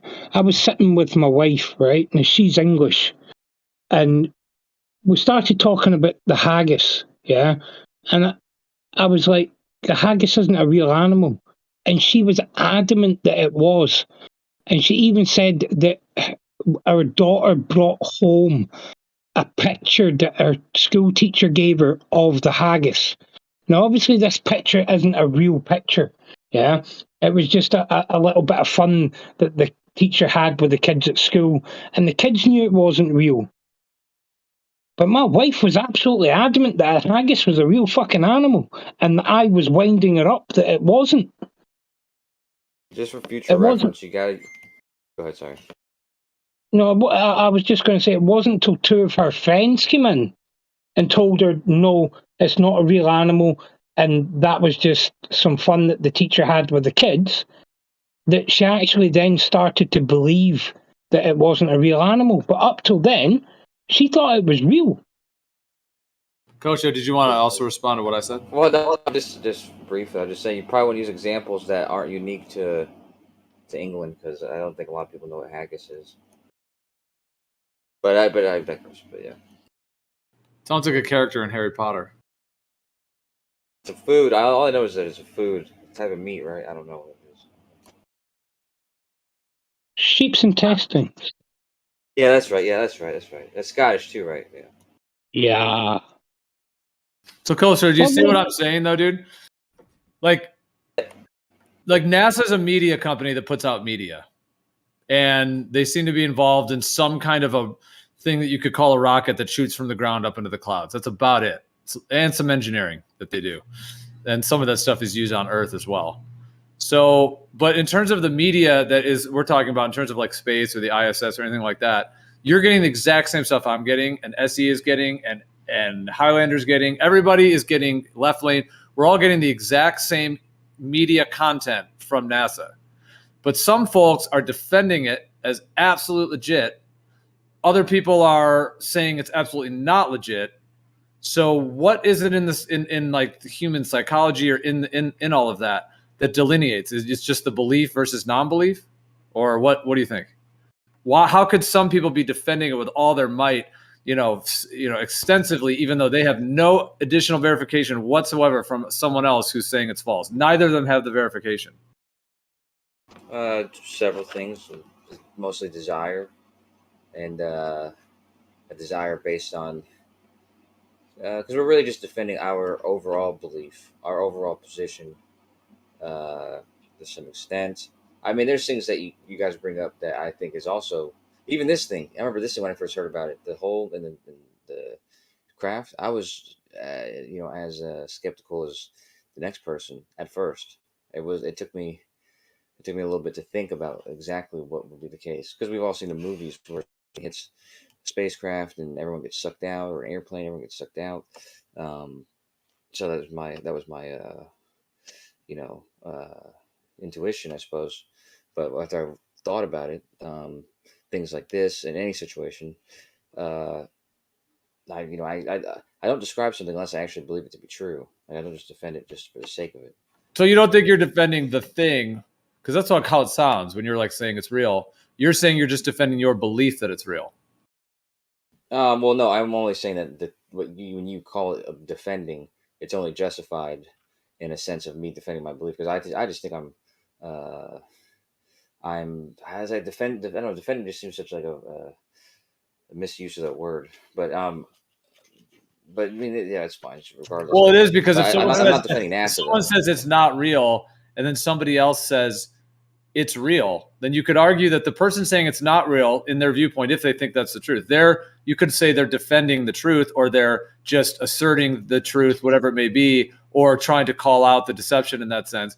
And then on the vice versa, you could say somebody who's saying, no, it is true, they are defending that thing as being true, and the people behind it who say it's true. Well, see, now that you claim it, now that you frame it like that, what you just stated, it would be true in both cases. So, if one person is defending the truth, or what they believe is the truth, they're defending the truth because they believe it's the truth. And if the other person is doing that same thing, that's exactly what they're doing. They're both defending the truth as they know it. So, and yeah, but like I said, the nature of this argument, there's other nuances too that go into why people are automatic. Like, you guys are automatically anything that's shown to you from NASA, it's automatically going to be assumed to be fake, even without really looking into it at all. And same thing with most Globers when they see something from NASA, in the opposite direction. Yeah, I mean, yeah, when I see things from NASA, something new, 99.99 repeating is that it's some garbage. Yeah, absolutely. Because a lot of 99.99% of repeating of what they've put out is already garbage in my viewpoint. So when I say garbage, I'm just using that as a kind of a crass term, but really just meaning that deceptive, not real, has it's like an ulterior motive to it, kind of like B-level Hollywood, kind of hokiness, a lot of it. Well, see, it's like you're calling 99% of these things that they produce are not real. Like this hole in the ISS, to Kojo and I and others, that's not an issue. It's an 8 psi differential. It's kind of like, that's about like 8 pound differential. It's just a slight leak. It's not an issue. You could put a piece of duct tape over it, and it'll be fine. Then why would you need a spacesuit? But it's presented from your side as, this is impossible. How could that happen? Kind of thing. And it's just, to us, it's just not an issue. If you want to criticize it, come up with something that's a little more significant, or there's people have the wrong idea about why it wouldn't work, or why that can't be, kind of thing. And it's not necessarily defending anything. I just don't think that hole in the space station would be an issue for them, Well, when you say your side, I guess I kind of don't agree with sides myself. I don't think there are sides in that sense. So I don't know if you're trying to categorize something someone else said into anything I'm saying. But yeah, I don't necessarily think, if that all was real, that a leak would be that big of a deal in my viewpoint. But it's more the question of whether that ISS is even up there at all. But what I was going to ask you, though, about that leak, I mean, actually, I do think it could be. It depends on how big it is or whatever. But the amount of, I mean, the whole thing's just impossible to even, I mean, that's the whole next thing, is to even get into whether that's even possible. So the whole thing's kind of like a pseudo-physical concept. Nonetheless, with that being the case, what I was asking, if there's a leak like that and it's not a problem in your mind, then why do they need spacesuits to go outside? Meaning, if the difference is just a little no big deal, put your finger over it. Why, when you go outside in that thing that all you have to do is put a finger, you need all these spacesuits and all this stuff? Because there's no air, there's no oxygen out there. They need their environment. Pressures. So there's a big difference between a hole. This is why I brought up the coke. So how are they getting oxygen on the ISS? What are they making it from? Hey, paid tank. Paid NASA. They take tanks. Wait, hold on. They take tanks of oxygen up there. That is not. I believe so, and water. Yeah, I think they recycle the air in the cabin, but I'm sure they have to have an oxygen supply. What were you saying, Jerry? PNS sent me a DM doing some damage control. Here, I just put it in the VC, in the text. Gio, could your view on all this be do you think that maybe anything space related, you're instantly biased against it because of your belief in flat Earth? Are you asking me that? Yeah. I don't have beliefs in flat Earth, nor do I have that bias you just mentioned. No, neither. So you don't believe in the flat Earth? You're not a flat earther?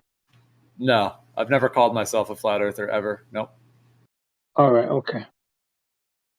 I apologize.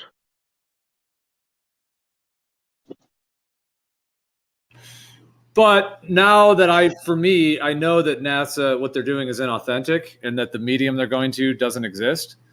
And everything I've seen from them has been incredibly, for me, easy to see through the fakery and all of the mistakes.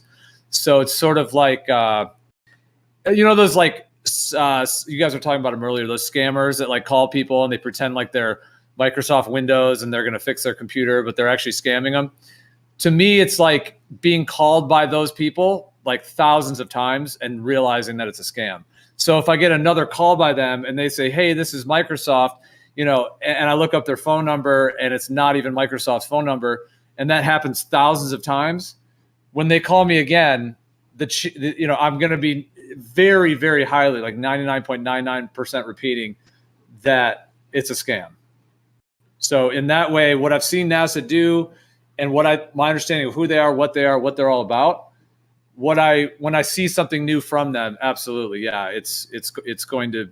Now, it's not necessarily a bias in that sense. It's just I think kind of in my view, it's almost just like grounded common sense,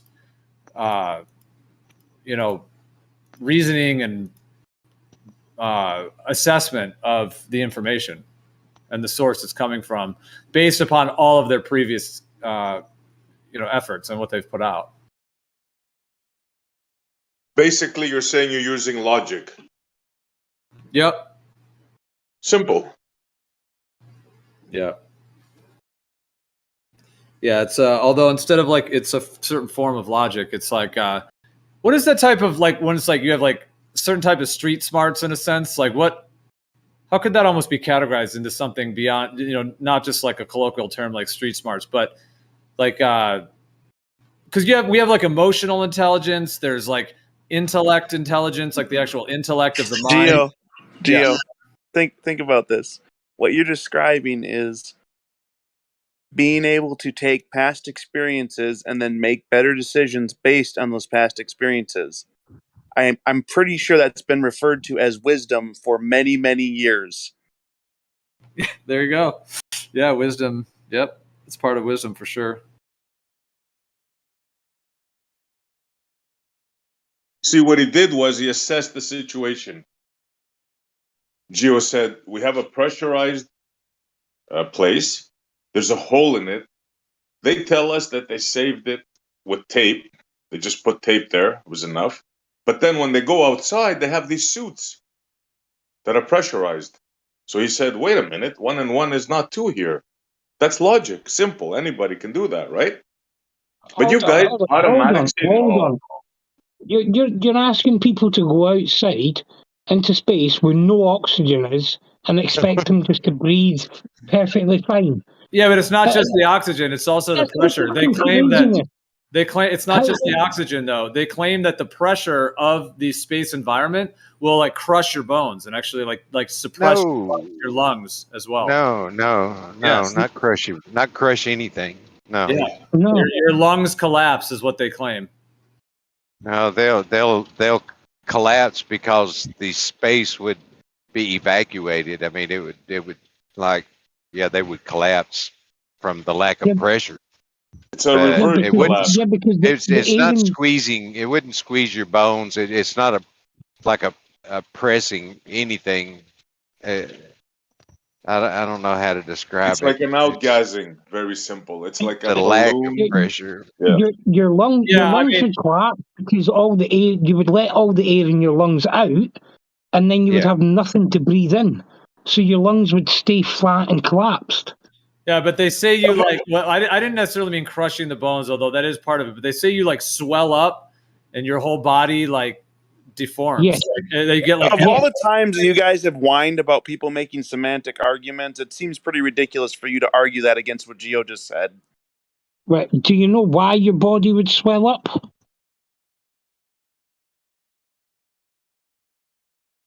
You do know I you think have a outgassing. you, I think you do outgassing know would you be a have good term here. They you say do know you it's have like a basically that you your do- lungs. They say your lungs expand and rupture, and then also they say that these fatal air bubbles go into the bloodstream, your blood vessels. Yeah. Yeah, because your blood system is a pressurized system. Your I know blood because starts to boil I take in tablets seconds. because my blood pressure is too high. They say your it also it like collapses your organs. They claim. So I'm just saying, if all that happens, if all that happens in that environment, and then there's a leak, it's just a little noise. So yeah, that's what I was saying. For weeks, yeah, no but problem. It's Nothing like there. them. It's like them going out in their spacesuit and getting a little hole in their spacesuit. It's not going to instantly kill them. They're still going to have time to, put something over it, even if it's just their glove, and hold it until they get back inside. It's not going to kill them instantly. Although you don't know how funny that sounds, what you just said, bro. You really don't know. If I got a hole in my spacesuit, I would be in a fucking hurry to get back in. Yeah, no kidding. Of course, you would be in a hurry to get back in. I'm not saying that that's not an emergency, right? But it's not instantaneous death, like you're thinking, yeah. Have you seen the test they did on the? They would have time to respond to a tiny little hole in the Yeah, but spacesuit. can you move? Can you move if your body is in a vacuum? Oh, I don't know. Yeah, of course you. I mean, if you're in a pressurized suit, of course you could. We've all seen the one that has a where hole in it. astronaut People falls like back. Janik have got y'all thinking the Tor values are the same as the PSI. Like he made it sound, and he even agreed. So anybody could make a just anything that could withstand 14.7 pounds, and that's it, and you're good up there. But the reality of it is, it's an exponential scale, and there is no zero. With exponential, it means you could talk about zero all you want. There literally is not a zero to reach. It just keeps going further and further decimals every time you double the It's strength. closer and closer to zero. Yes. Yeah, but it doubles every time that it's exponential, literally. What is double of a half? If I mean, is it a quarter? Do you know it's basically the inverse square law of pressure. Yeah, but it's less difference. But it's still less difference than the value between 1 and 0. No, it's not. It's like a million times less difference. You do know. Wait, Highlander, let Brian go back and forth to the left lane for a second. Yeah, just wanted to ask. Do you know what an exponent is? Yeah, I do know what an exponent is, and I do know that it just adds more zeros to the right of the decimal place, which means very, very little. It means it's minuscule infinite. change. It Minuscule means it's change.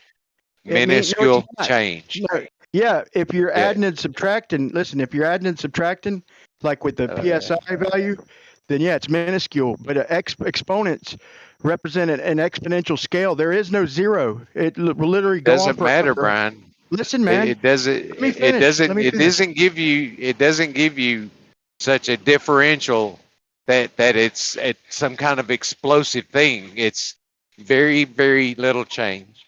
The reason you can't compare it to PSI and I could just peg it down is because the size of every vacuum changes the strength of it. But here's the thing: this is why they couldn't. This is why this is in the video that I posted yesterday. It's why they couldn't measure beyond like 10 to the negative 4th or 6. I forgot which one it is, because they didn't have any devices because that were even capable of withstanding that much pressure. It's like it's not a matter of withstanding, Brian. It's a matter of measuring that little of value.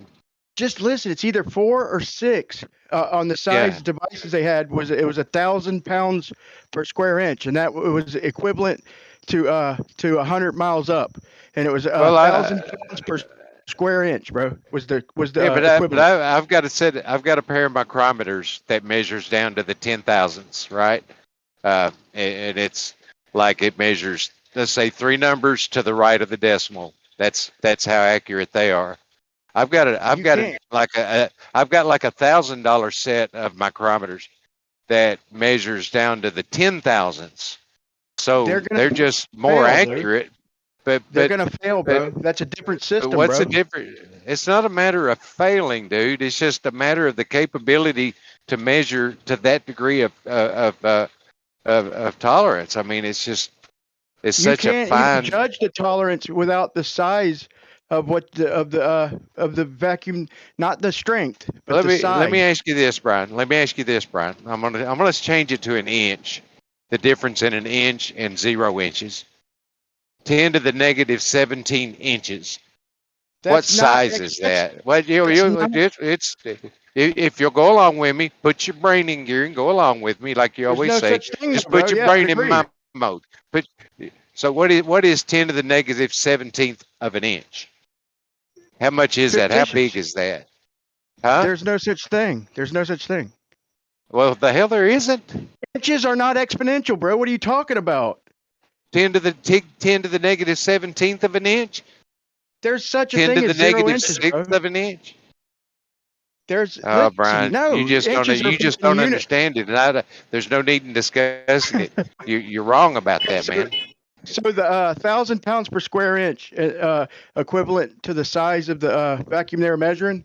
Why is that over 14.7, Howard? Why couldn't they measure any higher? 1,000 pound per square inch. What? Yeah, it said their devices couldn't exceed 10 to the negative 6, or 4. I need to go back and see which one it was, because the size of the vacuums they were testing, it was equivalent to 1,000 pounds per square inch. That's exponential. It never inches has There's 0. There's no 1,000 pound per square inch in any of that. There's no such thing as a zero vacuum, bro. It keeps getting bigger and bigger and bigger. That's just because you can't get all of the molecules out of a system. That's all that is. That's what you've been told, bro. You've been duped. No, that's what it is, Brian. You can't say that it's anything else. That's all that is. It's just a matter of being able to get all of the molecules out of a system. Very good. Then how can you explain it? The fewer the molecules, the lower the pressure. Then how can you explain the 1,000 pounds per square inch and why their devices kept breaking? They couldn't measure any further. 1,000 pound per square inch has nothing to do with the vacuum, except for the air pressure on the outside of it. But it's not 1,000 pound per square inch, I promise.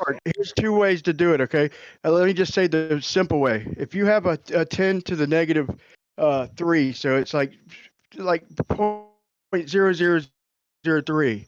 And a plunger or whatever, or a box that has a certain amount of air. You double the size of that box. In other words, you put the force in to double the size of that box, and now you got a double. Now you got 10 to the negative 6. You've just doubled the size of the box. You've doubled. It's not a PSI value. You can never reach 0. You could go the entire universe. It's 0. It's theoretical. It keeps going. The pressure goes one way, and so does the vacuum. PSI is just a unit number. With PSI, bro. I'm telling you. Just telling you. PSI is just a unit number. Torr is a unit number, or not a number, but a unit. It's not. It's just. Torr is different from inch as foot. Torr is different than PSI as inches to meter. It's just a different unit. These numbers are telling you how many gas molecules there is per cubic meter. So if you take it down a notch, so if you take it 10 to the negative 16th or negative 17th or whatever, it's just how many molecules there is inside that cubic meter. Yep, I'd agree with that. Right, and there's no way to get to 0 because there's no. And an exponential scale, there is no 0. I don't think y'all understand what I'm saying. Now, I'm not saying that they can't reach 0. I'm saying on an exponential scale, if you have 0, you don't have an exponential scale. You don't have exponents if you have 0. It's an exponential scale, and there is no 0 to be reached. It's just theoretical on how much force you can apply to instructions pulling it. No one's down. You can't get to 0. Yeah, and it's not this miraculous big power associated with it either. There literally is no zero. So That's let me ask okay. you this. So with pressure, if we're measuring pressure, forget the negative pressure or the low pressure. If we're measuring pressure, is there a number opposite to zero exponentially, or can we just keep adding more and more pressure? If we had theoretically, if we had the force to apply, then we could keep adding pressure like a quasar star or fucking whatever. It's the same thing You can't with have like a black negative, hole. right? You can't have negative pressure. It just keeps Right. You Yeah. can't have negative pressure. That's how they duked them with the scale. Yeah, although, well, I think if you, in terms of the heavens, you're going to reach the end of pressure, the limit. What, Yeah, because but the it's the point negative. is Because it's the when you negative. get to the Tor value, I had to learn this, man. But when you get to the Tor value, then you could keep doubling and doubling the size of the vacuum if you have the power to do it. I use a plunger because it's easy to picture in your head. But the way it was described to me by the engineer was a box, that he's stretching. But a plunger makes sense. So you can keep pulling on that plunger, pulling and pulling, even if you're hardly getting anywhere, and just keep adding more and more force. There's no limit to how hard you can pull on that plunger to get, to draw equal and opposite force. Okay. Same thing as pushing. Like if you could push on it and theoretically as much power as you can put into it times 1,000, just keep putting it in. It's exponential. And so it works both ways. There's no limit one way and infinity the other way. That's ridiculous. But I want to go back to that inch thing, Brian, and forget about PSI, forget about torque and pressure. Let's just talk about an inch. 10 to the negative sixth of an inch. Listen to me. 10 to the negative sixth of an inch. That's a little bitty distance, isn't it? Right? And then 10 to the negative 17th of an inch is even a smaller distance, right? But the difference in the two, you can't even see it. I don't know that I don't know that we could even measure that small. It's they're both very small numbers. That's It not. is. That's That's units. exactly how it is. That's like saying 10 to the negative 7 pounds. We're not talking about just pounds. Yeah. Or just 10 to inches. the negative 7 pounds is fine. You can do that. There's nothing wrong with saying 10 to the negative 7 pounds. That's Yes, but what you had that's like. 14.7 pounds. So if you had 14.7 pounds or 10 to the negative 7 pounds, you'd have a massive fucking difference in the amount of pounds you have. It's per square inch. So we're talking about the size, not the pounds. It's the size. That would be. No, I just told you the Tor sure. value is the. I just told you it's not the size of it's per cubic meter. It's how many gas molecules are in a cubic meter. I know that's what they've taught us, okay? But I'm telling you, nobody watched this fucking video. But listen, let me say one more thing, okay? It's not the pounds, it's the square inch part, okay? It's the pounds per square inch. So however much pressure you got in there, you could exponentially force it, pull the plunger, and you could just exponentially put as much force as you want. If you had the whole power of the sun to pull on that plunger, okay, it can't just stop. Okay, that energy's got to go somewhere. Okay, it's exponentially. It grows exponentially. The further you pull that plunger and the harder you pull it, it can't just. There's no more air. It won't pull no further. Even if that's the case, you could still apply more You're just force pulling stressing on the that walls. plunger. You're just stressing the walls of the container. That's why they had to make them 8 feet thick out of concrete, and Yeah, but you can't Exactly. get past the That force fact isn't that being applied right to the walls. Thank you. you can't get past the fact that Left Lane was just talking about measuring it, but Brian's talking about actually making that pressure or vacuum happen. Yeah, pulling a deep vacuum it requires a pretty powerful vacuum pump to get a significant vacuum on a system. But you had a false equivalence though. You were kind of arguing with Brian about just measuring it, which is well, I mean, there's kind of I mean, misleading. we don't we don't say that you have to pull a vacuum in space. It's there. It already exists. It's not like that you're having to pull a vacuum on a system. Here on the surface of the Earth, where we got the 14.7, we got gazillion, bazillion molecules in a system. It requires a lot of power to pull a deep vacuum on a system on the surface of the Earth. So, what about vice versa? They don't even have the instrumentation to measure vacuums as high as even the ISS. I asked this question a long time ago. Is there, if you were holding a pressure in a system, wouldn't you want to know the outside pressure of this? Like, if you were trying to pressurize a system, like say within a submarine, wouldn't you go deeper? You want to know the outside pressure to maintain the inward. Yes, you need to know your differential, and that'll tell you how strong of a vessel that you need to withstand the pressures. Right, but so like I asked this question ages ago. Can you show any kind of proof of a measurement on the outside of anything out there? Well, I mean, let's just talk about like a pressure vessel just sitting on the ground in your backyard, and you can pull, just magically, you can pull 100% vacuum on it. It's literally and we talk about documentation, bro. Well, we talk about the 14.7 pound per square inch, and let's say that the box is actually a foot by a foot by a foot. So the top surface is 144 square inches. If you pull a full vacuum on that box, there's 2,000 pounds per square foot pushing on that box. No such thing as a full vacuum, bro.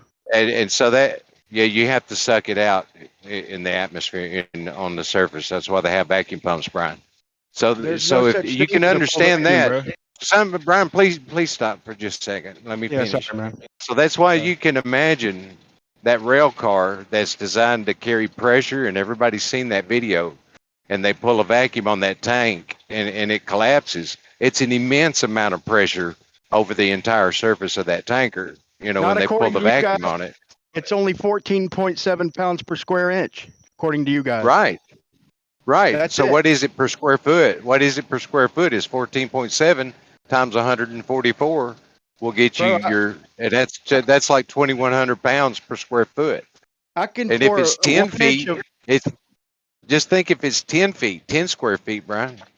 That's like 21,000 pound per square. Big deal. I could pour 1 inch thick concrete and give you 500 pounds per square inch that it'll withstand. That's cool. When you're talking about when you're talking about per square inch, it don't matter how big it is. You're only talking about the pressure per square inch. 14.7 ain't shit. It would never collapse. I don't know how we got over there. Trust me when I tell you, 14.7 would not collapse a steel rail car. They duped you, man. Brian, do you not believe the video is true? Do you think I could park a car on it? That's beside the point. I've seen sand tanks. I've seen sand tanks, and they have to vent their tanks because they pull a vacuum to pull the sand out of the tanks out here on the road. Hardy Sand Company, they haul silicon. I've seen them where they fail to vent their tanks when they're pulling the vacuum, and it'll suck the sides in on the tank just like that rail car. Let me ask you though. Let me just ask you something.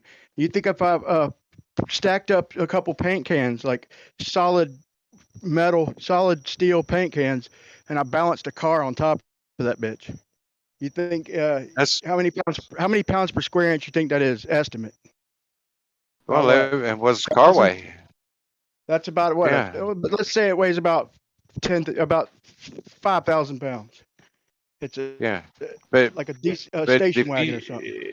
But I mean, I don't know if you spread that out over the entire surface instead of like that one contact. Okay, so then if I stacked, if I held the car up over 10 paint cans, you think that would be worse? Or I don't even know. I don't know how I feel like we're getting off in the weeds. I mean, I Well, know we are. slow down. Don't shut down on me. Hold on. Don't shut down on me. Just follow my example. You're saying that it's only 14.7 pounds per square inch. Doesn't matter how much is above it or below it.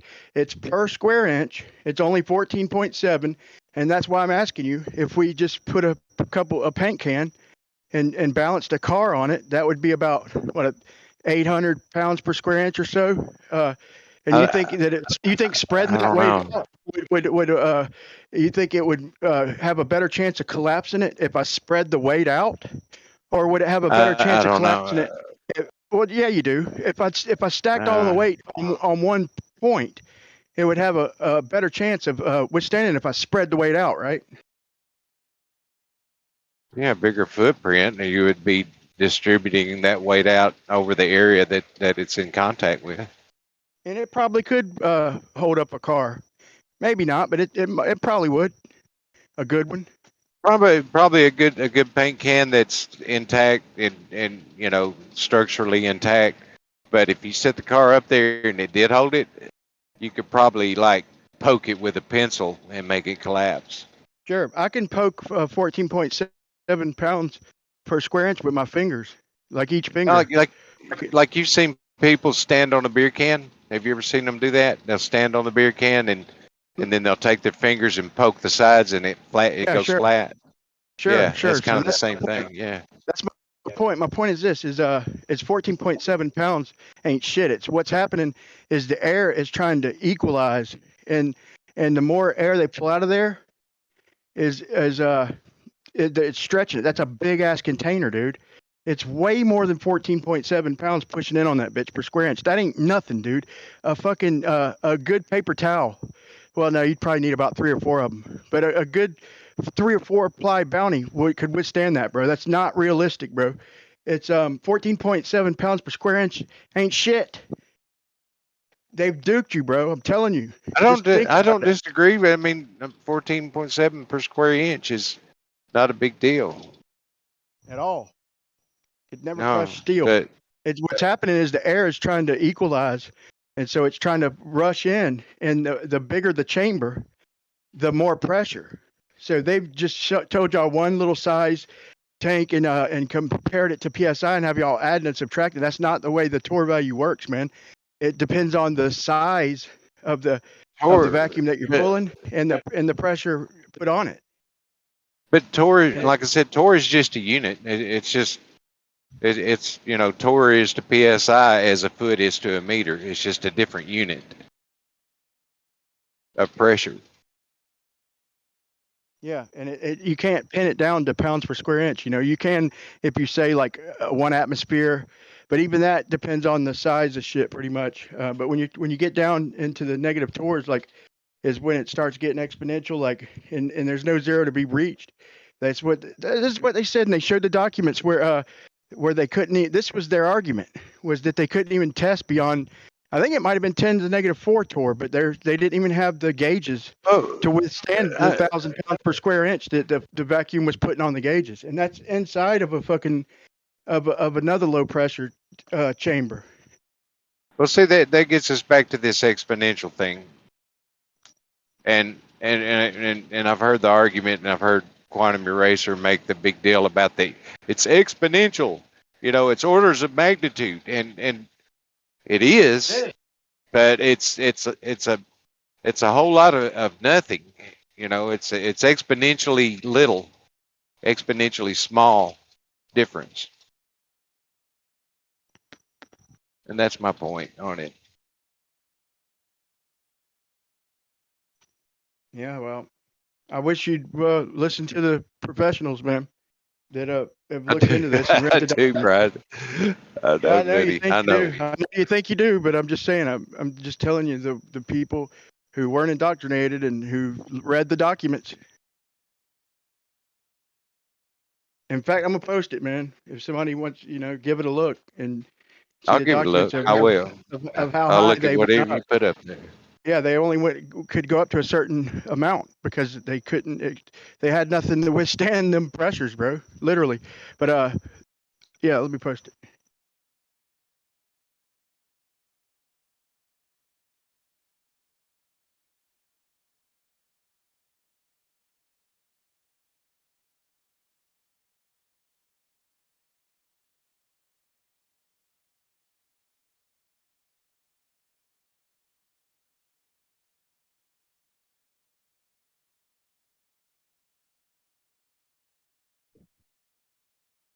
What's Zanik posting? What he's at?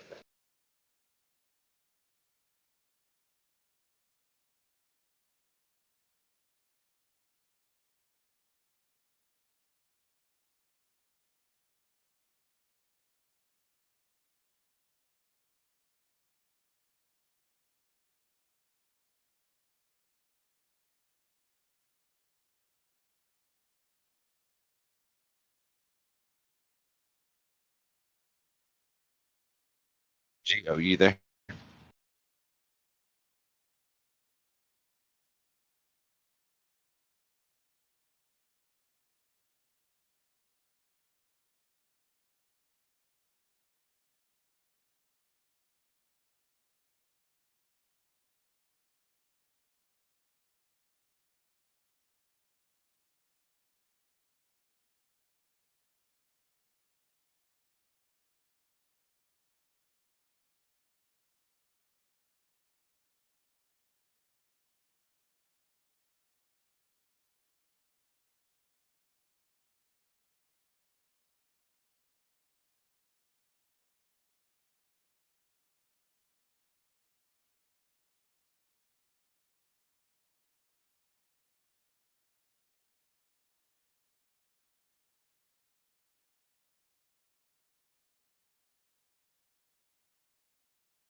Store values.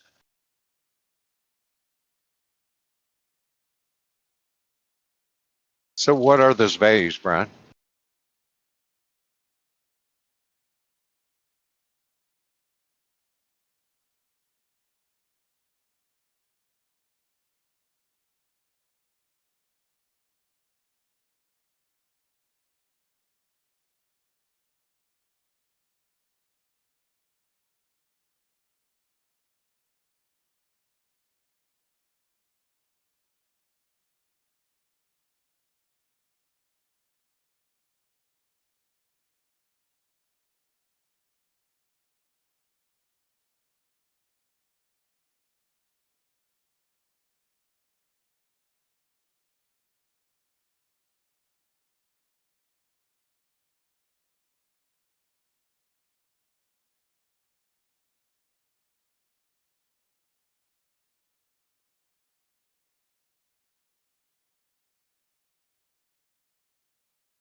Yeah, you could skip forward to about a little over halfway when they start talking about it. They're at the university. They're constructing one, and they said it's for material science. Like they are past 10 to the -4. They can't even hardly predict what materials are going to do. They all off gas, like around that scale. And the sensors break down. They have to use like spectrometers to estimate the what's left in there and shit. And they said that's equivalent to about 50 to 60 miles up. I thought it was 100, but maybe they were talking about kilometers. That had me confused. But it's even worse than I thought. But they said that with the pump they had, they could get down to, I think, like 10 to the negative 2 or 3. But they got these, some turbines that can get down to like 4 or 5. But like I said, with the material studies,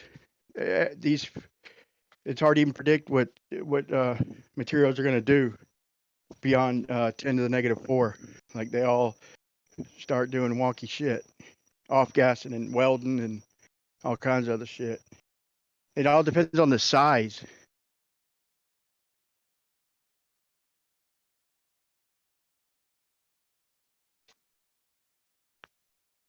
That's why I like to describe it as a plunger. So picture a submarine with a big ass plunger in it, an airtight plunger, and we start pulling it, and there's no zero we could ever reach because we can always keep pulling harder and harder, right? And what's going to happen is it's just going to start caving in them walls more and more the harder we pull. That's where the equal and opposite force is going to go. That's where the energy is going to be transferred to pulling in on them walls. And we could keep adding more and more energy, pulling on the plunger, just like we can pushing it. Like we can push one way and keep adding more and more force pushing it, and it's just going to all that force and energy is going to be transferred to blowing out the walls. Same thing as pulling. There's no limit we reach and up. Can't pull no harder. There's no more air in there. No. You can keep pulling and add more energy. And it's gonna translate to the pulling in on them walls. The harder you pull. But on an immediate scale, like Mythbusters picked up a car with a fucking shop vac. They had to spread out. They had to spread it out, But it's more than 14.7 pounds per square inch to pick up a car with a 1.5 inch hose, I forgot what they spread it out to, but I think people have lost their common sense. Not everybody, but a lot of people lost their common sense on this one. Like, that's why I got to bring up the plunger, because there's no limit to how hard we can pull.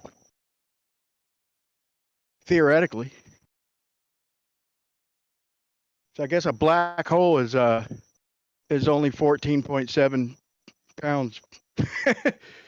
Like it's sucking, as long as you can withstand 14.7 pounds per square inch, you're fine in a black hole. Come on, man.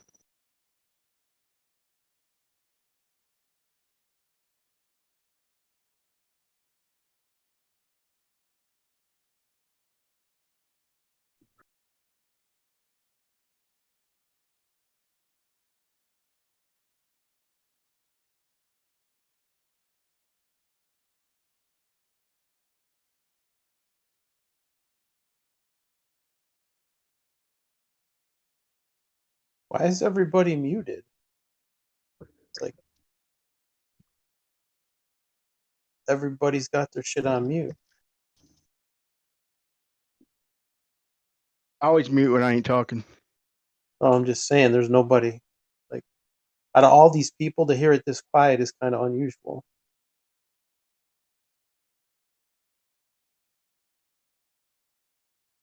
Did you hear me, Brian? But I heard part of what you said. Could you repeat that? Oh, yeah, I dropped out. Well, I don't know what happened, and I couldn't. I was still on the call, but I couldn't speak and I couldn't hear anything. I don't know what was going on. My server's been dropping out too. My connection here, my router. Yeah, the last couple of weeks, it's like one person. I'll drop one person, and it happens several times a day. Just like Jeremy will drop out, or I can hear a one-sided conversation, and then I just have to drop and rejoin. Do you have a computer or a phone? No, I'm cross country. No. What kind of device are you using? Are you on a phone? Or are you on a laptop? Yeah, phone. Phone. Me, I'm on mobile. I'm on a mobile tablet, so like that might be the problem too. Like a Yeah. PC might have better connection.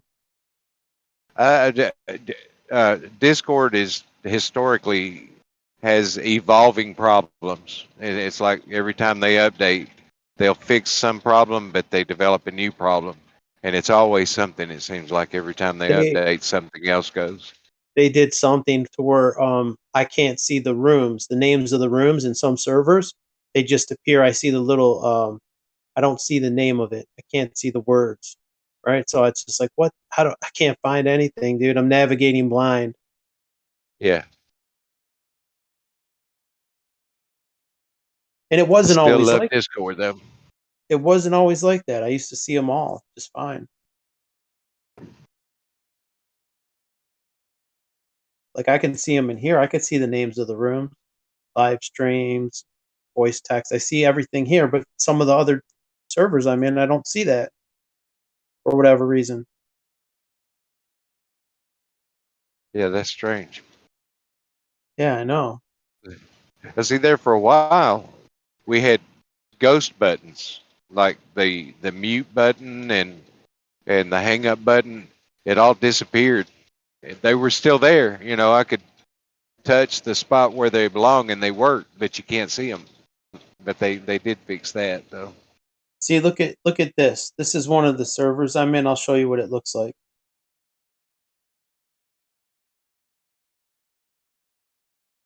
That's what I'm looking at.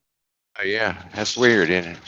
I'm like, well, where is that? On Geo server, I could see everything. On 24/7, I could see all the names. Like, well, how come I can't read any of this shit?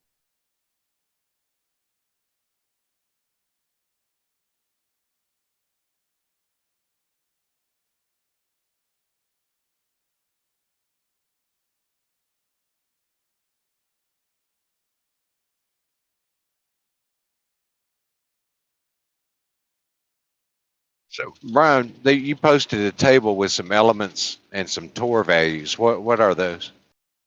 That was talking about when you get down to 10 to the -3. If you're gonna watch a video, like just skip past a little bit past halfway and skim through until you see the gauges, and he starts talking about it, and he starts talking about the vacuum chamber that they've got at their university, and the Tor values, and how with the material science, like past 10 to the -3, 10 to the -4 Tor, they're not even absolutely certain what materials do. They start doing wonky shit, dude, and they're not fully predictable.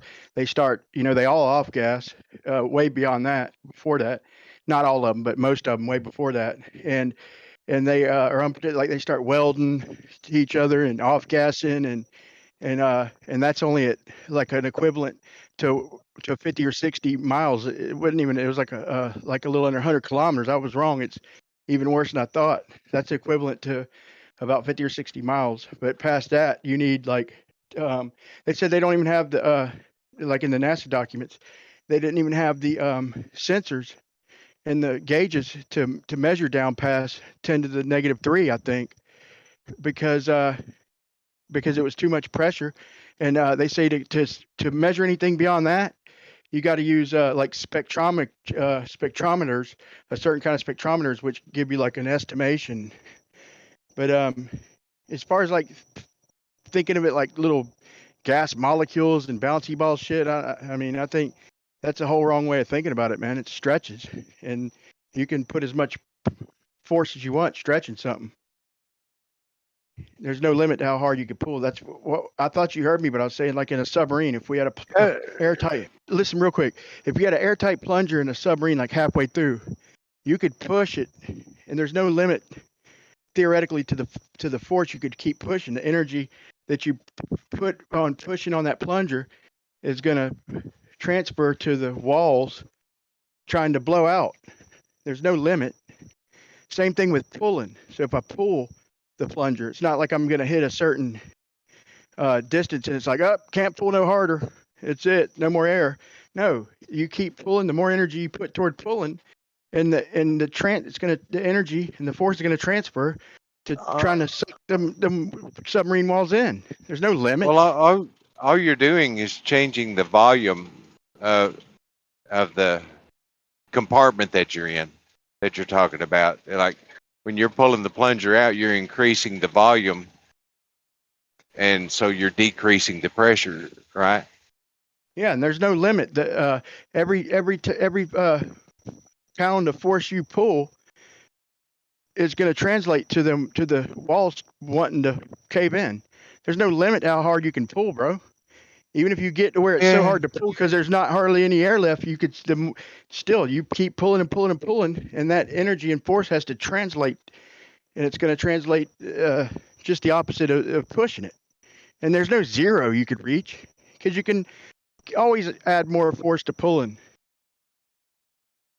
I'm not making the connection of what you're describing as some sort of a limitation or brick wall that means something can't happen with that analogy. I mean, pulling with a plunger, you'll pull the handle out of the plunger, or the walls of the vessel you're pulling the vacuum on will collapse or something. No, I'm just saying theoretically, there's no limit to how much force I can pull. It doesn't stop.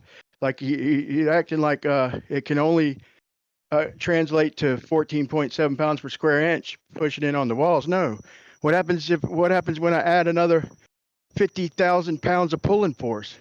What happens to it? It's going to translate to sucking them walls in harder. You're going to suck the walls in on it.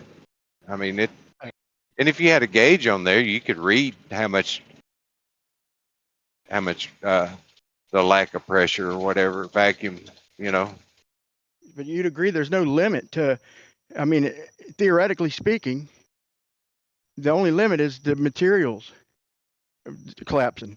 In other words, we can keep pulling and pulling and pulling. If it was 20-pound concrete, steel reinforced thick walls, we could keep pulling and pulling and pulling and getting more force translated to try to cave the walls in. You'd be limited by the apparatus in which you were pulling the vacuum with, like your vacuum pump. How powerful, how much volume, and how much it was able to suck out of it, Right. And that's why they can only measure so much, because the gauges, like I said, like 1,000 pounds per square inch, the sensors couldn't take it. The gauges couldn't take it. They weren't strong enough. It goes way beyond 14, but way, way, way, way beyond. And we're only talking about the equivalent of 50 to 60 miles up. That they've duped us with the PSI scale and all that, and converting like the atmosphere. But like I said, when I'm talking about exponential, what do you say? I want to understand. I want to understand what you're meaning by they duped us with the PSI. I'm not following you on that. Xanic, like subtracting, saying that it's just subtraction. So we're just taking and subtracting from 14.7 down to 0. No, that's not the way differential works, man. That's the way it would work naturally. But I'm talking about man-made shit. Like I'm talking about. I'm just trying to give you an example so you understand what I'm saying. Like, as far as exponential is pounds. Hold on. I keep trying to get to this, and you keep cutting me off. And when they say pounds per square inch, that's pressure, force per unit volume. That's force per unit volume. So you got the force, and the more you unit area. That's not a volume. PSI is not a volume. Yeah, it's unit area. It's I meant to say area. unit area. Right. Yeah. So unit area. So the more you pull, the more force you're putting on the gauges, the containers, whatever, on the plunger. But I'm just speaking theoretically. I understand that we don't have anything here on Earth that can withstand anything past about -6, -7 nowadays. You might hear they do. Well, what do you understand when we talk about the pressure differential? What do you understand that to mean? I think of like HVAC shit and people who work in ACs and blast freezers and shit like that, with a misunderstanding of the torque value. Well, if I'm talking about a vessel, like I'm just going to say that I don't know what else to analogize. The ISS in what we call space at 250 miles up. The pressure differential that I'm talking about would be the difference in the pressure inside the ISS versus the pressure outside the ISS. That would be the differential.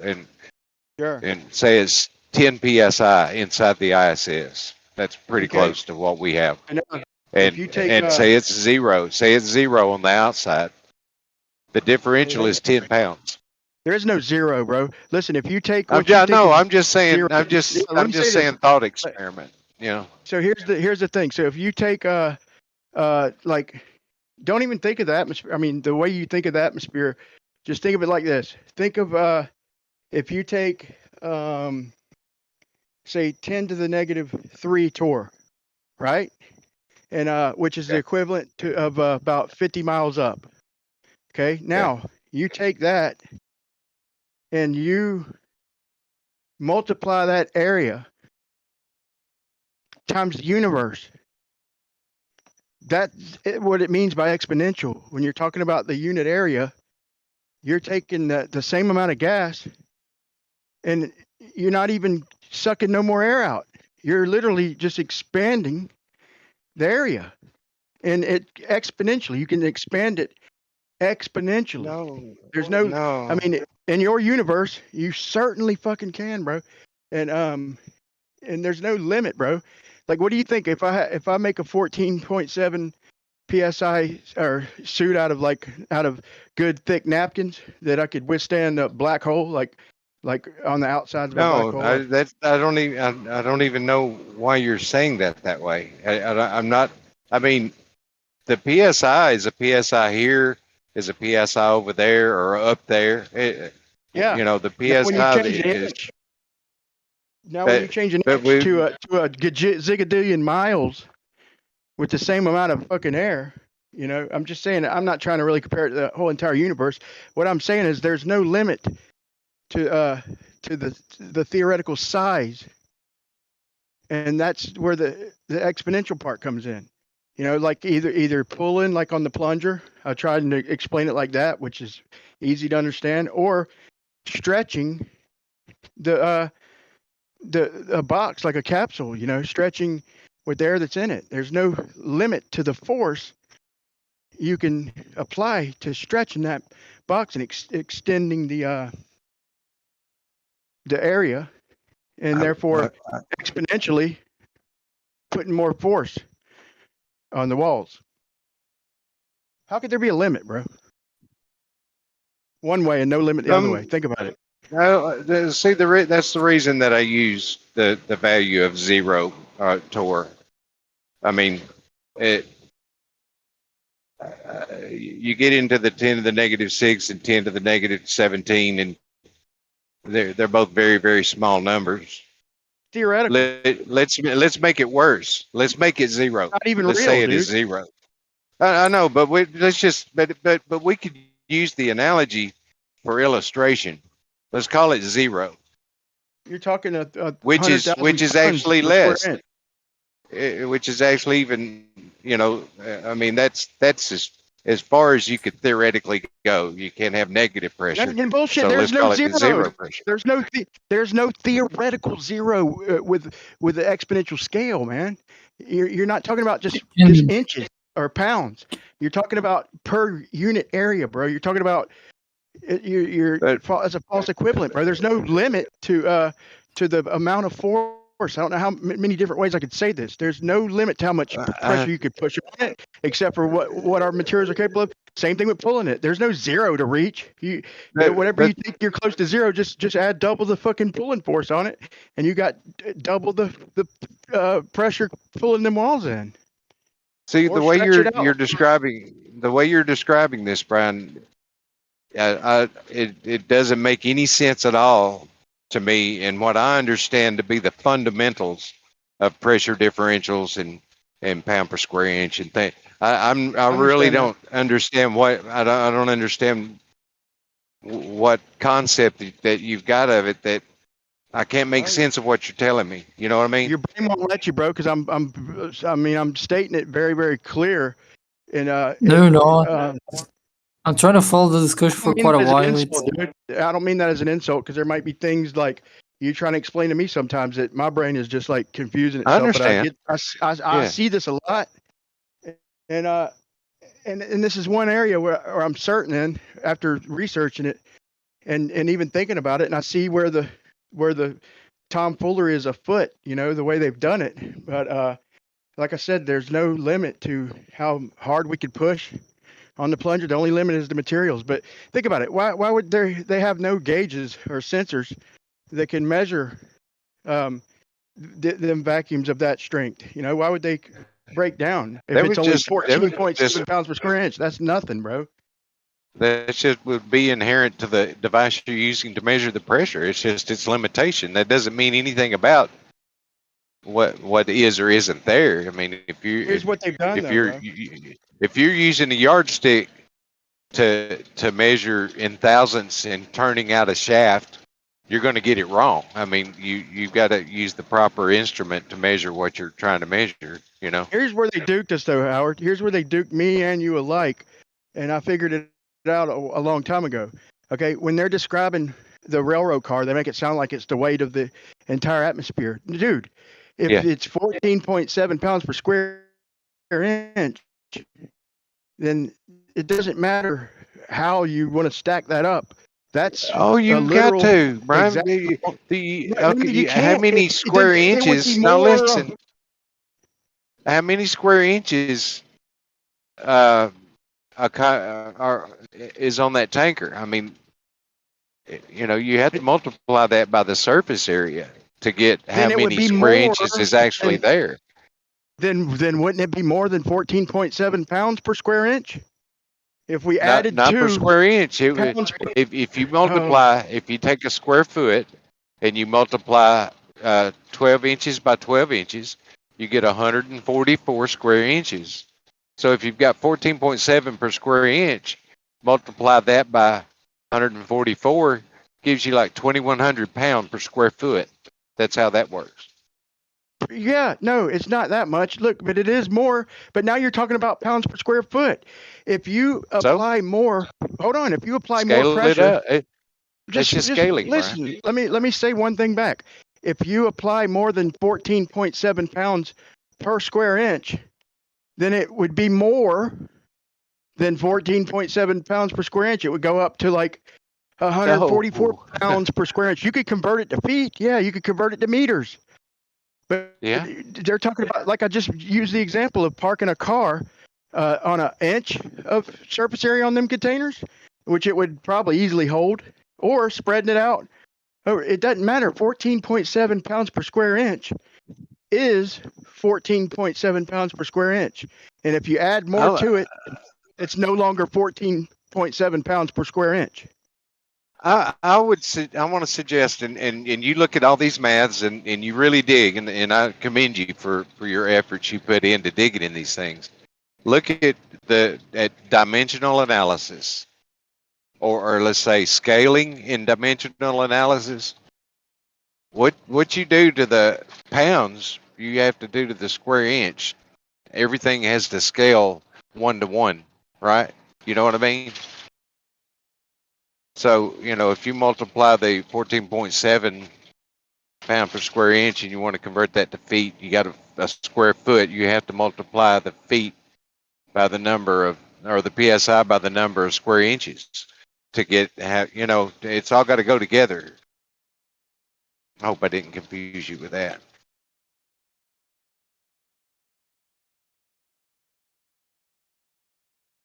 What were you saying, Bacon? Were you trying to get in? Oh, I just said, Brian said that he was being very clear, but your brain doesn't want to understand or something like that. I said he wasn't being clear because I'm trying to follow the conversation for a while, and it's very hard to understand what he's trying to say. Yeah, and I want to understand his thought process and why he's saying what he is, but I'm not able to. Just listen for a second. Bacon, 14.7 pounds per square inch. We can convert that into how much it is per feet, per meter, per mile. Mm-hmm. But 14.7 pounds per square inch is a certain amount per square inch, right? If we raise it, it's going to be more than 14.7 pounds per square inch, right? Mm-hmm. He doesn't understand that. He thinks I don't think he's in conflict with that. He's somehow in his mind trying to come up with more than 14.7 pounds per square inch than 14.7 pounds per square inch. That's a measured number. If you add to it, then you change it. You add to it, then if you want to double it, then it would be 28 or 29.4 pounds per square inch. But I'm just saying. What is the point? About it? He doesn't understand that. He thinks that by spreading it out, that it gets heavier. You can equivocate it if you spread it out. You can if you spread it to feet, yeah, it's going to be more because it's more square inches, right? And if you spread it to meters, it's going to be bigger because that's more square inches. Again, it's still going to be the scale of however it converts from square inches, but 14.7 pounds per square inch is a set amount. I want to confirm that the way that I understand it. So Bacon, if I had 14.7 pounds per square inch and I had a 1 square foot area, how would I figure out how much pressure is on that square foot? Multiply 14.7 times the inches. Yeah, you see how much bigger is one square foot than 1 square inch, and you make that also that you scale the pounds by the same amount. Yeah. So let me see. So it'd be 14.7 times 144. Yeah. So that's like 2,100 and something.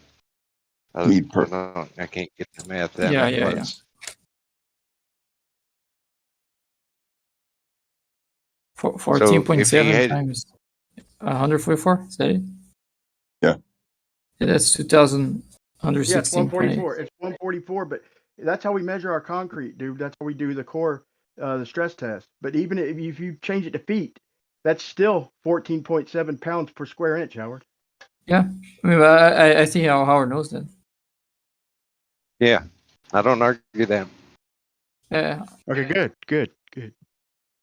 That's why I'm asking. What is the point of the conversation? I can't really see where yeah, the I'm not conflict sure. is. I'm not sure where it's going. Yeah.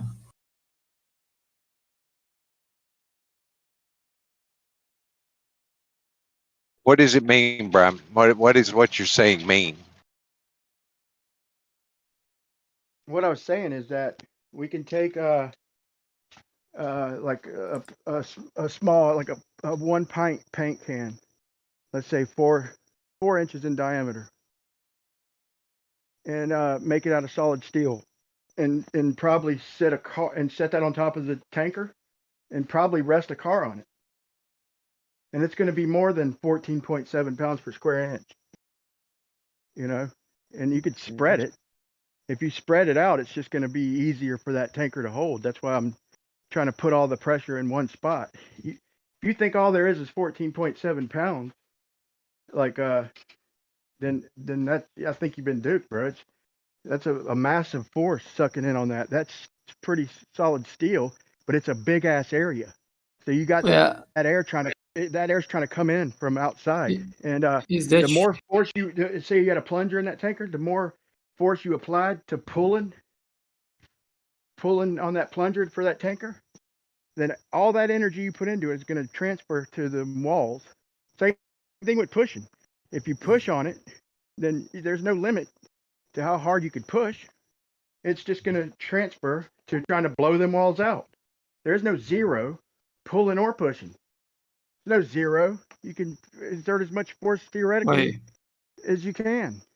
Are you saying that you can have?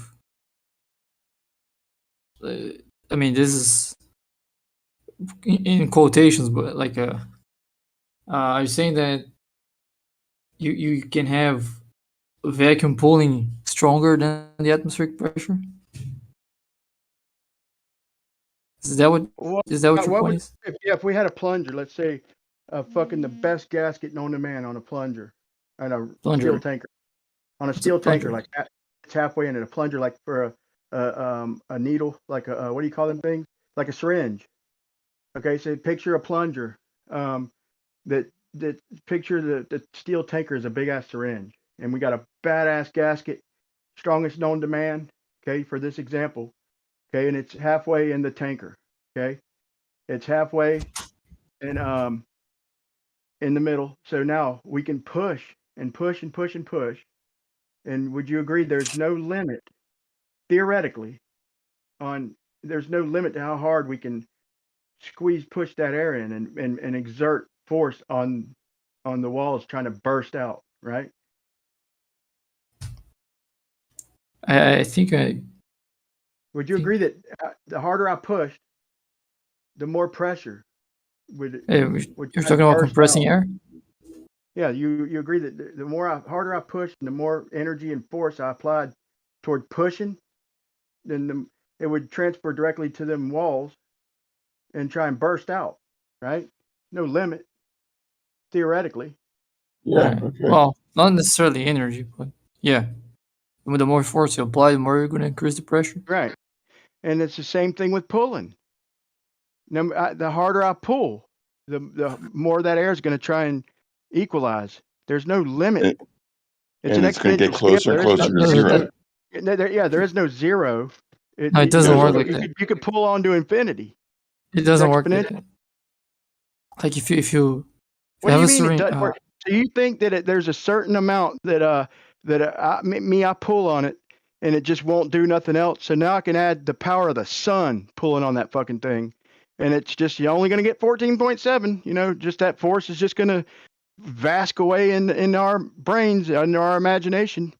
Bro, there's no limit to how hard we can pull, and the harder we pull. Let me finish. The harder we pull, the more the air is going to try to equalize, and the more force is going to be sucking on them walls. It's just the opposite of pushing, bro. They've duked y'all. Think about it. No, it's not the No. opposite. If you There's no say you have dookie. say you have a syringe that's completely empty, and you try to open it without letting air in, it's hard because the atmospheric pressure is pulling in into the syringe. But if you pull more or less with the syringe, it's not harder. Like if you pull more and more and more, it doesn't get harder and harder and harder. The amount of force you have to make to keep pulling the syringe is the same. It doesn't increase. Bro, are you kidding me? An airtight syringe? Yeah, if there's with no the, air with the inside of best it, gaskets known to man. if there's no air inside of it, and you try to pull it, it's harder to pull.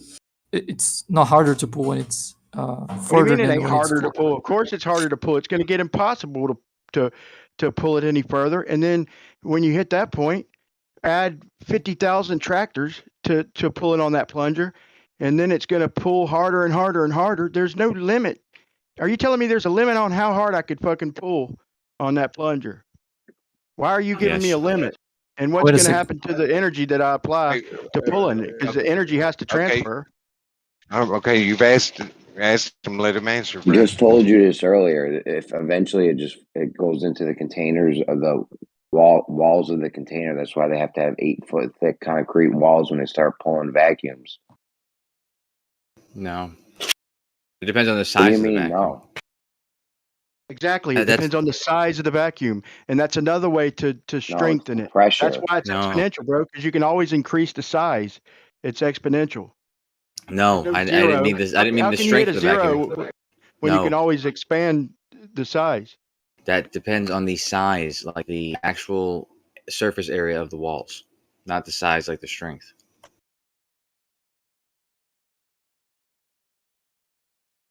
No. It's the level of the vacuum. It's how many negative. Well, okay. Pull one in a small container. Do you have anything in a small container that's the size of the 8-foot concrete thick ones? Not size, the same pressure. Okay. I mean, when you make a barometer, you're making a little vacuum. fairly strong vacuum. It's just not very. What's the pressure? Is the pressure anything close to the one with the 8-foot thick walls? That'd be a good question, but the strength of the vacuum. I mean, the closer to zero doesn't make it that much. It doesn't make it that much stronger than zero than 1 psi basically. This is the reason the they size have of to have it. 8-foot thick walls is because the pressure, because all that force is being exerted on the walls of the container. And yeah, exactly. That's what I said. That's what I said. It's the You walls came of in the and container. said no. I said yes, and you came in and said no. No, I thought you said that the strength of the vacuum, like the closer to zero it is. That is what you said, actually. But I'm saying it's the size, like the surface area of the walls.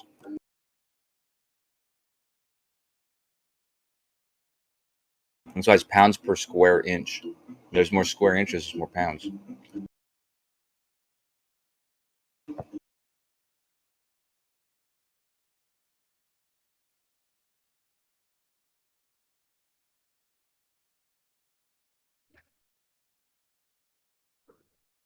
So I just can't pull no more.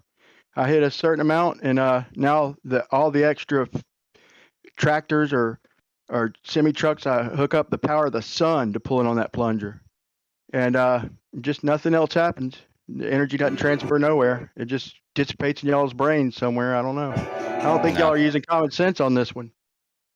I think that maybe you just haven't seen enough details about it. But like the strongest vacuums, the vacuums that are closer to zero, the reason why it's hard is because once you get to a certain kind of like, I think, -5 psi or 10 to the -5 psi or 10 to the -5 torr, below that it just becomes exceedingly hard to find a There's no mechanism to get the materials. gases.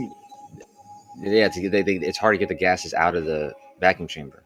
No, But the it doesn't materials, become like that if much. they pass 10 to the -3, then material science gets fuzzy, man. There's everything off gases, but a little bit before that, and then like 10 to the -4, you start getting shit welds itself together. It all off gases, even and anything beyond that is theoretical, bro. No, it's There's not. no sensor. Yeah, they have to use They have to use spectrometers to estimate it. It's just it's theoretical, bro. It's not even real. It's just fucking their guess. It's an estimate of how many molecules they think that are in it. But look, they said that once the gauges hit at about 10 to the -4 torr, once the gauges had about 1,000 pounds per square inch pushed on them, the sensors failed. They didn't have no gauges or sensors that could even measure the shit. It's in NASA's documents where it says where they couldn't test it beyond that. And this is part of their material science. They were testing all these different materials, and wonky shit starts happening past 10 to the -4, and it's where it's wonky and almost unpredictable. But there's no sensors at the time. Yeah. They could probably go a little further now, but at That's the what time I'm saying to you is that. So you think it's just sensors that can't handle and gauges that can't handle 14.7 pounds per square inch? That's nothing, bro. The way y'all make it sound, it's nothing. Okay, dude, I'm trying to tell you that when there's that little gas in there, it's hard to even find something that is going to pull the gases out or detect the amounts. There's so few molecules in there. So at that rate, there's not. They have to use clever techniques to even remove that gases or detect those gases. But I've seen them go down to like 10 to the -5. The sensors fail. I mean, yeah, now they probably can go down to 10 to the -5, but then they didn't even have the gauges and sensors to withstand that kind of pressure. Well, it's not withstanding anything. It's over 1,000 pounds per square inch at 10 to the -4 with the size they're dealing with. And if you that doesn't make any expanded the sense. size, it's exponential, bro. If you expand the size, every time you double the size, you fucking double the pressure pulling in from the walls. Yeah, dude. What you just said though doesn't make sense. The amount of you said it's like 100 psi or something, or 100 pounds or something like that. What did you say? No, it was 1,000. That's 1,000 where the pounds? sensors and the gauges failed. Is it about 1,000 psi? Yeah, but then you just said negative torr, like a negative 10 to the negative whatever torr. Yeah, it's the equivalent of about 50 miles up. That's as good as they could do. Yeah, but that's what I'm saying. Why are you saying that is that? You said it's like 1,000 psi for 10. You're going off of NASA, bro. Anything beyond that is. No, I'm asking why you said. said that. I'm trying to make sense of what you said. I don't. What do you mean? That's what it says. That's where their shit failed. They didn't have the capability. Their sensors and gauges couldn't Okay. withstand them pressures, bro. Let me understand. Let me try. Oh, I want you to say. Sensors couldn't No, withstand. dude. Brian, It was equivalent stop to for a 1,000 second. pounds per square inch. Okay, that doesn't make sense. What you just said doesn't make sense. When you say that this 10 to the negative whatever torr was equivalent to 1,000 psi, how does that even? That doesn't make any sense. I don't get that. No, that's brains. Yeah, well, you've been listening to them too much, man. Talking about 14.7. So all I need is a good about 3-4 ply of Bounty. Paper towels can withstand 14.7 pounds per square inch, bro. Not that much. Okay, but A good fucking shop towel would hold that. Yeah, but what did that even mean when you said a second ago about when they got it to this pressure, it equals this I keep psi? posting this video and nobody's bothering to watch it, so I keep having to repeat myself, and then somebody else joins. I got to repeat myself again, then somebody else joins. It just makes Why sense can't of you this. just say it Joe. one Make time? sense of this one. Let me say one thing and make sense of this. And if somebody please address this point, okay? If I've got a plunger that's theoretically strong as we've ever made in a steel rail car, shaped like a syringe, okay? It's halfway. So Bacon agreed, and I think you will too, that if I push on it, the more and more I push, then that energy is going to transfer to trying to blast out them walls, okay? It's the same thing with pulling, Kosho. I can keep pulling harder. There's no limit to how hard I could pull. I can keep pulling, and when it gets harder and harder, because there's hardly no air left in there, then I could just add more and more force, and it's going to transfer to trying to collapse them walls in. Please address that. All you're saying is you're pulling a greater vacuum and increasing the pressure on the wall, the inward pressure on the walls. I don't know what you mean by that, or what the significance of that is. Yeah, going from 10 to negative 10 to the negative 1 psi, or 10 to the negative 1 torr to 10 to the negative 5 torr is not that much. It's a very minuscule change from the inside to the outside. Like that change from there to there. So nobody wants to address it directly. Then simply tell me this. No. Yeah, dude, hold on. I was responding to the thing that Left Lane just said, following up on it. But what you said about the plunger, the strength of the plunger has to do with the pressure difference as well. So it's like Okay. if the plunger it only worked because of the outside pressure, right? Okay, so didn't it simply answer me this? Okay. As to the energy I exert in pulling the plunger, once I hit this limit, y'all are saying that there's all of a sudden a limit on how hard I can pull. So let's say I just keep adding tractor trailers, and putting more energy pulling on that plunger. Where's the energy transferring to? I'm gonna tell you, it's transferring to putting more pressure, trying to collapse them walls in. It's a 1-to-1. Okay, if you don't believe that, then tell me where the energy's transferring to. When you're pulling it. What do you mean? It's gonna transfer into you pulling the plunger back. I don't understand I don't understand where you're expecting it to go. Pull harder on them walls, right? It's going to keep pulling harder on them walls. There's no limit to how hard. Now you're saying no. So then I ask you, then where's the energy going if it's not pulling on them walls anymore? Where's the energy transferring to? It's not disappearing. I don't know where. I don't understand where. Like if you're pulling it off the wall and you have enough strength, you're eventually going to pull the plunger off the wall. It's not going to pull anything out of it. I didn't say it's pulling anything out. It's putting more and more force trying to collapse them walls in. That's where the energy's transferring to directly, 1-to-1. You're talking about, so there's a hole in a vacuum chamber and you're putting a plunger over it, is what you're talking about, right? No, the plunger's halfway in a steel rail car. It's a super thick fucking rail car shaped like a syringe, okay? We all agree that the harder I push on it, let's say it's real long. Oh, I see. Okay. The plunger is like I see. Then all that energy is transferring to trying to blow them walls out directly, 1-to-1. So I could keep pushing in with all these tractors until I have 50,000 of the fuckers. And it's going to be a direct, how hard I push, even when it won't push in any further because I've got the air so tight, but I can still keep adding more and more tractors pushing, and it's going to put more and more pressure trying to blow that wall out. Yeah. It's the same thing as pulling. Okay, I can keep adding tractors pulling. I can, and it's going to put more and more pressure trying to collapse that wall in. That's where the energy transfers to directly. Well, pulling it just basically creates creates a lesser pressure in there, right? Because it's like you're getting a bigger volume, but there's the same amount of gas in there, so it's going to eventually become a different pressure than the outside. But it's the outside pressure that's going to cave it in, right? So even if we're doing it, doing it in a vacuum, bro, if we're pulling and pulling and pulling, it's going to directly that energy is going to transfer to the walls of the container. Period. Oh, I see what you're saying. Oh, it's gonna contribute to the pressure difference, right?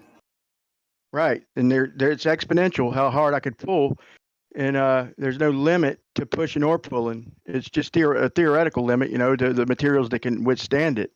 But it's certainly greater than 14.7, way greater when you start.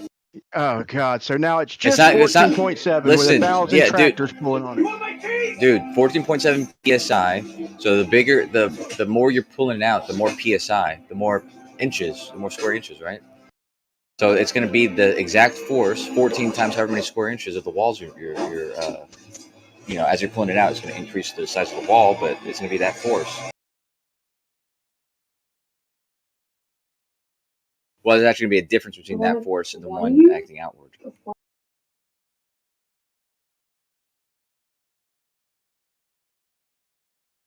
I still want to know what it means. Like Mythbusters picked up a car with a, Mythbusters picked up a car with a shop vac. Yep. Those vacuums, that's how they work too. They work on that's why they're just wider. What they work on is the outside pressure and the inside pressure. With a shop vac. So, so if I wanted to pick up, let's say, a million pounds, and I've got a plunger to create a vacuum, okay, then I got to suck harder and harder and harder. I got to pull on that plunger harder and harder, and get the airtight lock, and it's going to take way more than 14.7 pounds per square inch. At that rate, then the only thing a strong vacuum could lift would be 14.7 pounds per square inch, period. But that's ridiculous, bro. Y'all got to overcome this one. If nothing else, all right. use your common sense. I don't know if this will help, Brian, but say you had the suction cup. Say you got a car that weighs 2,000 pounds. And you've got the suction cup that your vacuum pump is attached to is a foot square. So it's 144 square inches. That's still 14. I could pull a sufficient vacuum. You could pull a sufficient vacuum on that 1 foot, that 1 square foot suction cup to pick that car up. If you could get a good seal on it. Yeah. Sure, but it's never going to exceed. You're just transferring 14.7. It's still 14.7 pounds per square inch. Like the concrete we pour is 3,000 pounds per square inch. Okay, so if we park a tire on it, then we've got about probably about 700-800 pounds per square inch on each small. If it's a small tire, let's just say. Okay, but that's how they measure it per square inch. So you could spread it out, and it's gonna, it's gonna handle the weight a lot better, But it's still gonna be handled 3,000 pounds per square inch. Whether if you do the math and convert it to feet, yeah, it's gonna be way more per foot, but it's still 14.7 pounds per square inch. That doesn't change. Yeah, but you have to have a square inch with all that weight for that to collapse in. You'd have to concentrate 3,000 pounds on a square inch.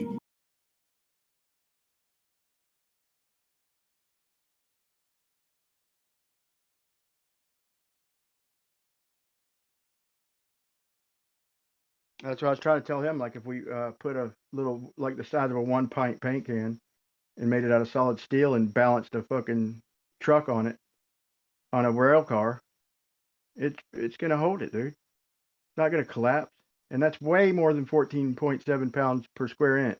If we spread it out, it's gonna support it even better. It's gonna sound like more. but it's still gonna be 14.7 pounds per square inch, and that's way more than 14.7 pounds per square inch. We're talking a 3-inch, 4-inch diameter steel paint can size block of steel. So we've got all the way to that truck sitting on one spot of that rail car. It's going to support it. Probably no problem. A good one. It might be pushing it a little bit, but so the vacuum is you aren't giving it enough credit, man. You've been told something.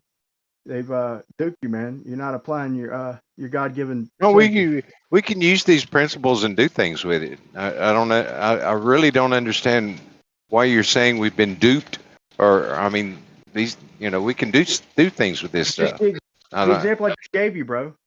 I just gave you an example of fucking 100 times more than 14.7 pounds per square inch, and the rail car supporting it perfectly. But then you take the air out and don't even get nowhere near a fucking -1 torr, and it collapses in, bro. And if all it is 14.7 pounds per square inch, bro, then we could start just letting some of the air out and parking some. Bro, it's fucking, that's ridiculous to even think that, bro. They've duped us saying like the weight of the atmosphere. And that's, I had to think about that for 1 minute. I'm like, wait, the weight of the atmosphere, 14.7 pounds per inch is a specific fucking amount. However much it is above us, that's what it's creating. However you want to put it, it's still only 14.7 pounds per square inch. You can convert it to feet or whatever, but it doesn't change. The 14.7 pounds per square inch ain't shit. I can push that with my fingers.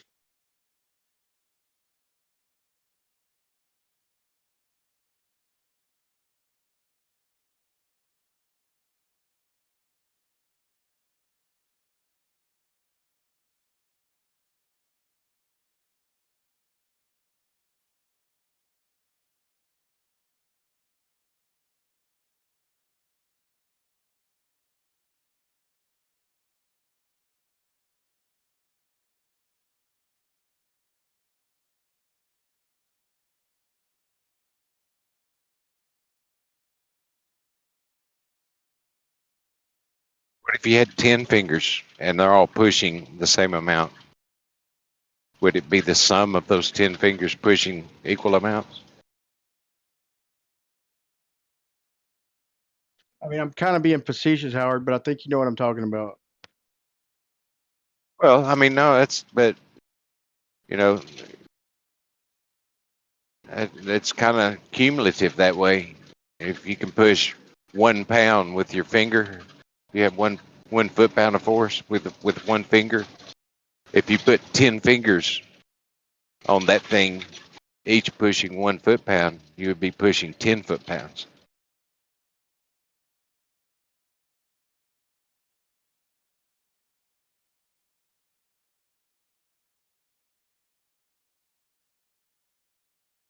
How wide are those giant vacuums you were talking about? The vacuum pumps, I mean.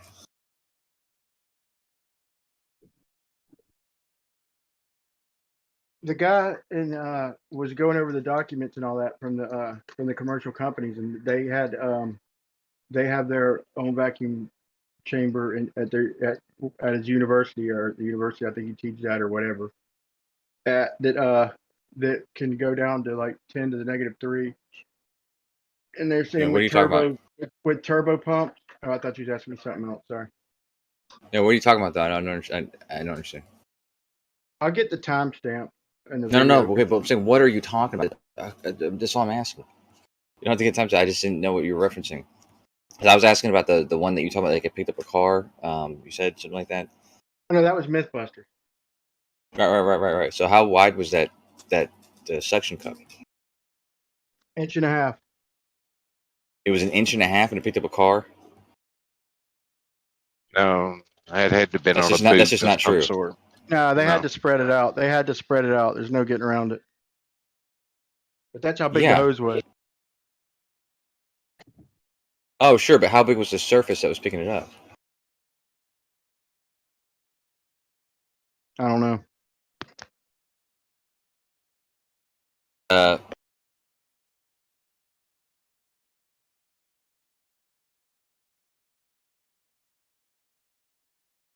Yeah, because it's two diameter or 2 foot diameter.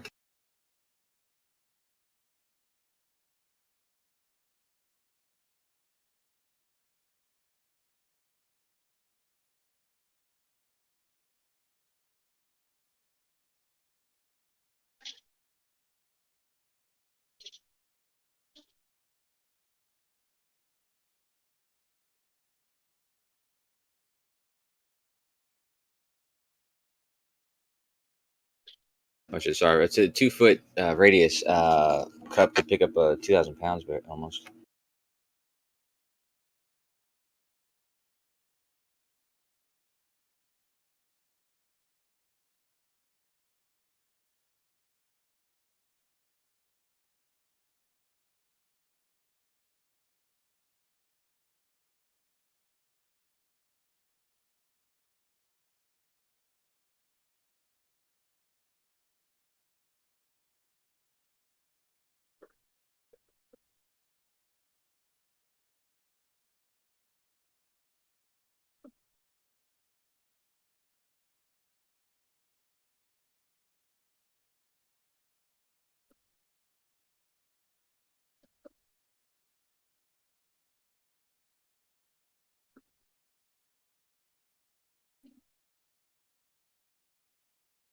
You seen them park the cars on the Pepsi cans? I think so. Yeah. And when you, How many cans? How many cans did they do? one under each tire, 4. And so you're talking. What kind of car? What kind of car was it? I forgot. I literally forgot. Dan? If car, I'd be making it up. I forgot. But I think we all know what I'm talking about. I don't think they just slammed it on there either. I think they're pretty careful about it and shit. But they balanced the car on the 4 Pepsi cans, and I think it. So you're talking about a what? 2.5 inch diameter can, and 4 of them. So take let's say it's way more than 14.7 pounds per square inch, though. Wouldn't you agree? Like way more. Yeah. How was it? Was it a small car? What kind of car was it? I forgot, man. I mean, for 14.7 pounds per square inch, it'd have to be, if we're going to use the diameter of the circle, you're looking at about, let's just say 10. It wouldn't be that much. Hold on. Yeah, well, let's say 9, whatever. Well, how much does a small car weigh? I don't know, ton. So let's do the math real quick. If we spread it out over 10 square inches. It's spread out. It's about 50 square inches spread out. Huh? Oh, you talking about all 4 cans? Yeah.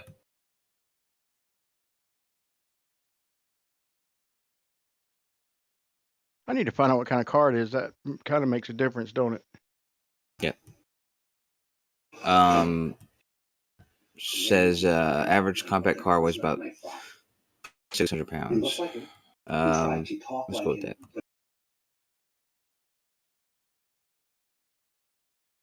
Okay, hold on. What'd you say? What'd you just say? It's actually reasonable. Yeah, I said 2,600 pounds. I thought you said 600 pounds. I thought you said 600 pounds. I was about to say, damn, dude, I didn't know them bitches are that light. But so yeah, okay. I'm gonna measure my beer right now and see what the diameter is or whatever. But if it is 50 square inches, like I said, then that's only 50 pounds per square inch. And take you a 1 inch socket, okay? A 1 inch socket, and flip it over where it's on the part that attaches to the ratchet. Or really, that would be just the rim of the 1 inch socket that would support all the weight. But try and find something similar in size to a 1 inch socket, and put that on top of a full beer, and put 15 pounds on it, and see if it'll hold it. No problem at all. What? That doesn't make any sense. That wouldn't be that's not going to happen. What's not going to happen? 15 pounds per square inch on top of a soda can. It's not going to hold that. Yeah, a full beer or a full soda. You're telling me it ain't going to hold it. The can's not made to withstand that. It's already got 15 from the air unless you put it inside a vacuum chamber. Then it might be able to. No, look, y'all don't think that you don't think a full can of Pepsi sitting on a socket will hold 15 pounds?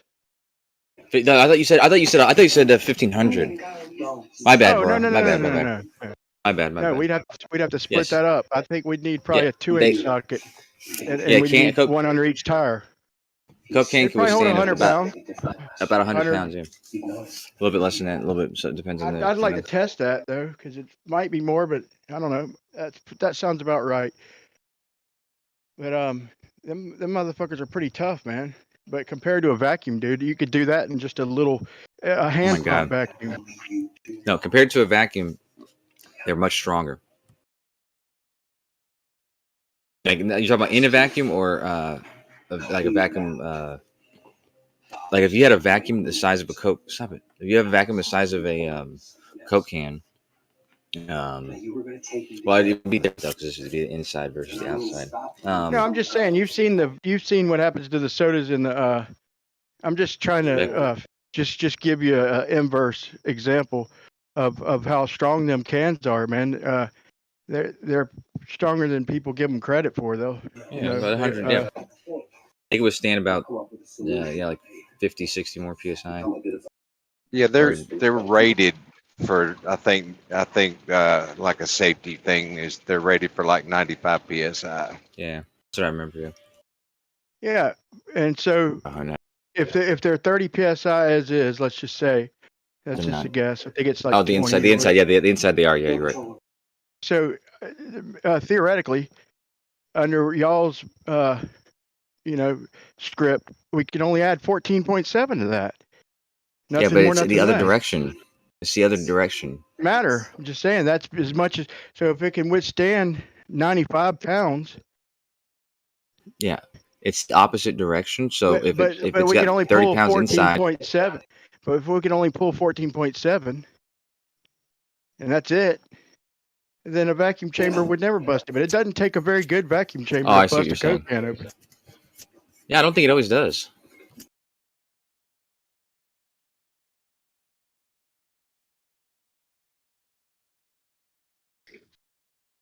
Yeah, somebody loaded a soda can in a vacuum chamber, but I couldn't load the video. I wanted to see what it did.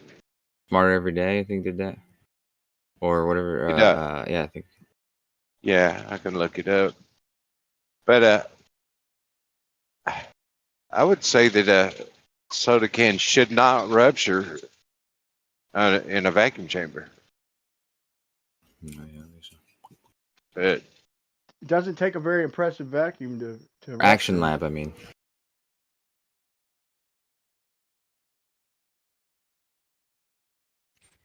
Yeah, it seems unlikely that a soda can, which normally has a pressure from 30 to 50 psi, would rupture just due to another 15. That's kind of cutting it close, but yeah, there's some Like I said, details in it this doesn't video. take a very, very big pump of a vacuum, bro. That you've seen the little kit the Action Lab has. It's not it's not very impressive, Size, bro. size of the vacuum chamber is not going to change the pressure acting on it. I don't know, man.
let's see if it'll load this one.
Hello? Hey, Brian. Sorry, I had to go address something real quick. Dude, I swear the moon just jumped on me, dude. This is like the third time it's ever did it, dude. Earlier, I was shining a laser at it. It was pretty big, but not that big. But I was shining a laser at it through the trees, and I was checking to see because I got a little spot laser, and I was going to get two of them, like my original plan when I was doing number for number, and I was going to represent the sun with two lasers from like about 500 feet away, or maybe 700 feet away, and I was shining it down the road to make sure it was about the right size, because one is as close as you're going to get to parallel rays if they diverge, big enough to encompass your little mocked up size of the moon and the earth. But to really mock the sun properly, I need to represent the width accurately. And the best thing I could do with that is get two lasers and shine them, 500 to 700 feet and spread them out a few feet, you know what I'm saying? And kind of diverge them in toward each other and see what the penumbra looks like, from that distance. You get really close to parallel, but not quite. But like I said, I don't think it's fair using just one. But anyway, I was this was a couple hours ago, and I about right before I started talking about the vacuum thing, maybe an hour and a half, and I was having to shine the laser at the moon, just messing around, see how good I could see it in the sky, and I was having to shine through a tree. And now the Joker's overhead.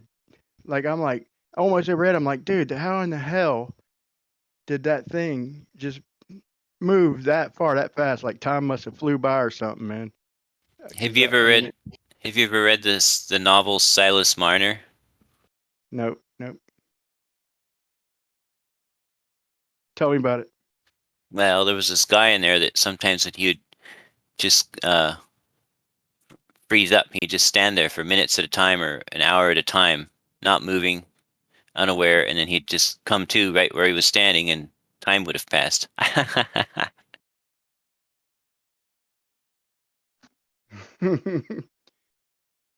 No, never read it. What is that, the punchline? Or that's what you're talking about, like with the moon thing? That's why I asked you. I was just teasing you. Maybe you were unconscious for that time period, and then the moon just had moved while you were unconscious. It was a joke, but it wouldn't make any sense if you weren't familiar with that literature.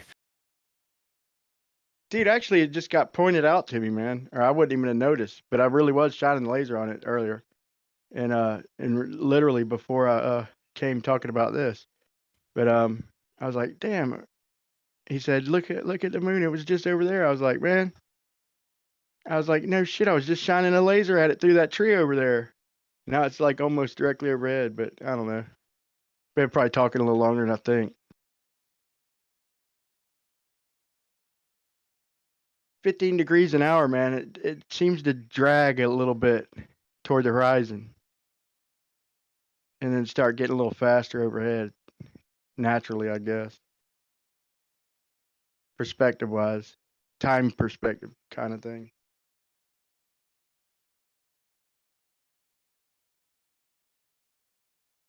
But like I said, I ain't like I was watching it the whole time.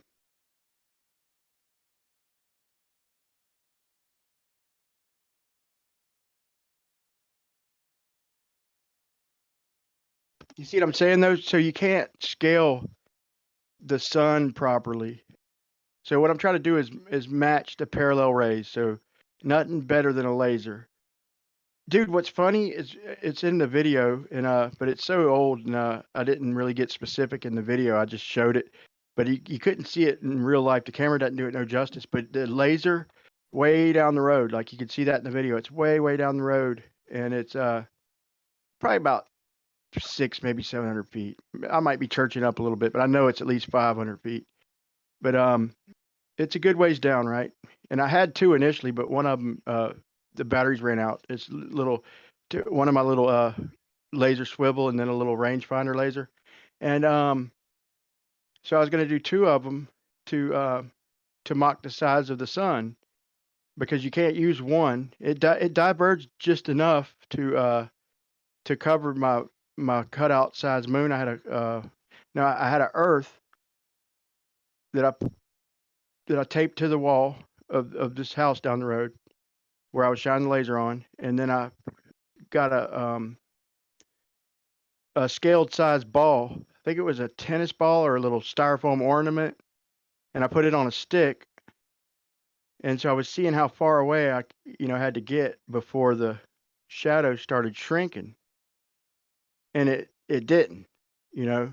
And I was showing that with this parallel light, but like I was saying, and when we discussed it, in all fairness, if I'm going to represent that, this is what I wanted to say, is it looked eerie, bro. Like it literally looked like the eclipse, the laser from that distance. The shadow looked like a void, dude. You'd have to see it in real life, bro. It looked literally like the eclipse does, like a actual void. But the point is, to do it fair, I need 2 lasers because I've got to spread them out to match the diameter of the sun, and so that's the Right. only way to match it, right? You were trying to get the shadow to decrease in size on a distant surface using a laser and a styrofoam ball. And the Earth was just a cutout. I drew the circle on a piece of paper and drew the Earth. Okay, But and the then laser's I scaled the moon. I scaled the moon, and then I was trying to represent parallel sun rays. So I was, I did it. We did it with ambient light. That's not really accurate, and even the way I did it still ain't, to me, is not 100% fair. But that's so far as close as I've seen anybody else come to scaling it with parallel rays. But like I said, one of my lasers went out, and you know what I'm trying to do, because they say the shadow is set like 70 miles wide because of the penumbra. But you can't do that with a laser though, Brian, because it's I know. too That's what I'm small of a saying. source of light. Well, You it need to- diverged. It did diverge at that distance. The lasers I had did diverge enough to encompass the No, but entire that's not Earth and the going moon. to. That's not going to work though.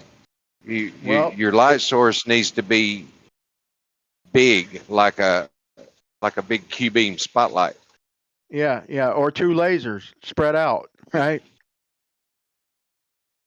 No, I don't think the lasers will work at all. Well, let me tell you what did happen.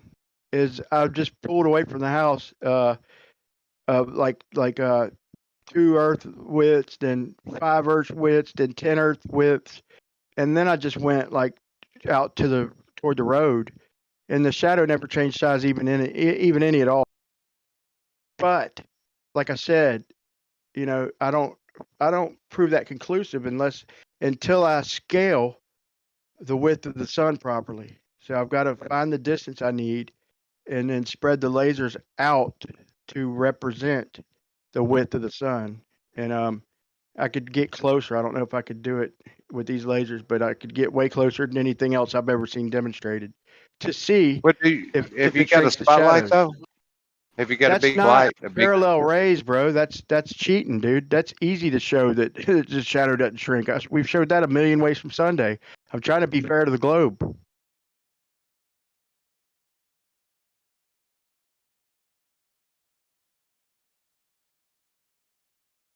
I may be wrong in what I'm thinking, but I think you should be able to get a penumbra and a umbra with a spotlight and like a golf ball or whatever, just on a piece of paper or a box or something. Yeah, you think that, but what I did live on Ranties is I got a soccer ball and just held it up in front of the real sun, cast on a trailer, and I was like 3 times the distance of the the scaled size of the Earth, and it's supposed to be what? So it's wait, let me see before I just go talking shit. The Earth the diameter is 8,000 miles, so 30. So let's say approximately 30 Earth widths between the moon and the Earth, right? So I remember going well past that because my Earth was it was, I think, I don't remember if I drew a circle, but it was like 4 times bigger than the soccer ball. and then I just scaled away from it. Just pulled away from it, and the shadow wasn't shrinking the way that's claimed. I should have measured it. You know what? I want to redo that one now that I think about it because I forgot that it's been a long time. But the spotlight though, that doesn't really work, man. That's nothing to do with parallel rays. Bro, you really should have seen the shadow in real life. I'm gonna try and film it better this time, man. It's really creepy looking, dude. Tell it with your globe that you did. Did I have the globe? No, I didn't have a globe. I drew it on a piece of paper. I cut it out and taped it onto the wall. No, I thought Which I wasn't listening. I was listening. But I remember when you went outside with a globe and you had your truck, and you had your floodlights on or something. No, that was for the to show the that was a spotlight. That was to show that my sun was lined up properly. I had a laser and a spotlight to show that it lined up with Analema as I spun the globe to demonstrate the Australian sunrise and all that shit. That's a different video. What are you talking about now? I just got back. Sorry. I was talking about the number test, man. Like to do it fair. I was trying to say it was a shitty video because it was so long ago, but it did look really creepy. Like it looked like a hollow shadow with the laser. It did look cool, but to do it fair, I did have two lasers spread out, to represent closer to the width of the sun with parallel rays, and to see what. But one of them went out. You have to have a big, Yeah, like or two spread out diverged beams, like spread out to scale or closer to scale. I don't know if I can get the distance with these lasers. You have to position the ball, the second ball that's making the shadow, at the right location too. Yeah. Well, I started off right up against the Earth, and I just started moving toward the laser, and I got all the way out almost to the road, and the shadow wasn't changing. But like I said, that wasn't really fair to the globe because it was only one laser, so that's still inconclusive. But it was cool to see in real life, dude. I will admit that. Yeah, stop being unfair, dude. Well, I'm just trying to keep it real. I'm not going to say that I proved anything, but it was a good concept. I mean, I'm trying to mock parallel rays, but even with the divergence of the laser, that's opposite of what's happening in real life in y'all's model. It's kind of divergent inward, right? So I don't have a laser that big. So if I spread two of them out like 20 times wider than the and then kind of scaled the distance, just spread them out like 10 feet apart or 20 feet apart. Yeah. And shine them. I'd have to back up real far to do that though, because I still want to shine the lasers straight. You know what I'm saying? But I want them to cross past on the divergence. So you become such a different person, Brian. You're saying the N word now and mocking things, mocking the parallel rays and stuff. Jesus, dude, being unfair. My God, Brian.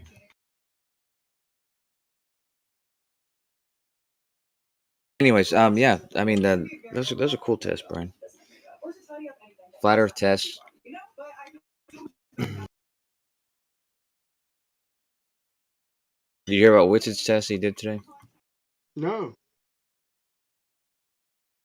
He tested his sexuality, experimented with it. No, I'm just kidding. He experimented with a Van de Graaff generator and copper wire, maybe, and had some washers, some aluminum washers, and tied them to the bottom of a balloon.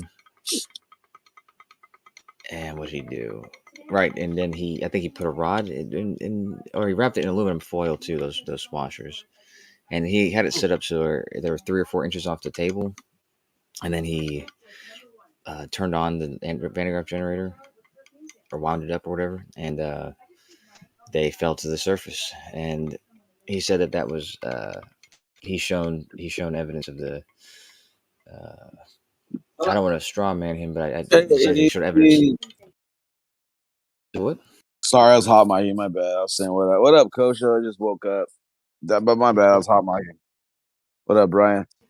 Yeah, if he showed that changing the potential like changes the vector, Yeah, There's but that something going doesn't. on there, man. There's something going on there, man. Like with the Van de Agree Graaff with generator. that. I agree with that statement. Everybody has to agree with that statement. There definitely is something going on there, but the question is, what is it showing? And Well, I think Jesse said it best. That, or is it Jesse, or is it some stranger? I think it was some stranger. Some stranger came in and said it. But he said that there's multiple things happening to things all the time. So it's you can make an additional force. You can add an additional force to something, and sure, it'll do something different than what buoyancy and gravity is doing it to it. yeah, but if we're listen though, Kosher, to be fair, like the way I'm being honest, open-minded, fair with the laser test, instead of just writing it off as, hey, look, I showed that the shadow doesn't get smaller. No, man, I'm trying to be fair about it. So I ask you to do the same thing, open up your mind a little bit, and think like this. For the Van de Graaff generator, with what Zach shows with the iron filings and the pieces of paper, as well as the little pieces of balloon and the other flakes, that little iron filing scaled up. If you're talking about the scale, if you scaled it to the Earth, that'd be bigger than Mount Everest, bro. I mean, if you think about it, man. So it doesn't scale like that. Completely write it off, bro, is not being fair. What do you mean backwards? Isn't that a backwards scaling? You're overcoming the force of the entire Earth, bro. If that's what it is, then you're dealing with the force of the entire Earth, and you're mocking up on a little tiny scale. So multiply the energy of that Van de Graaff generator in the same manner, and you would have a sun. See, that's the same thing as y'all try to say with gravity. And when we say that, like we should feel pull from a car or something like that, and y'all are like, no, the fucking gravity of the whole entire Earth. See how your bias is kicking in? All I'm asking you to do is open up your mind and think fairly that whatever's going on, it is applied over the whole entire Earth. And that's what y'all say, the gravity, because you got the whole force of the entire Earth. So whatever this force is that's doing it, if that's related, then what he's showing is a little speck of it, bro. So you see what I'm saying?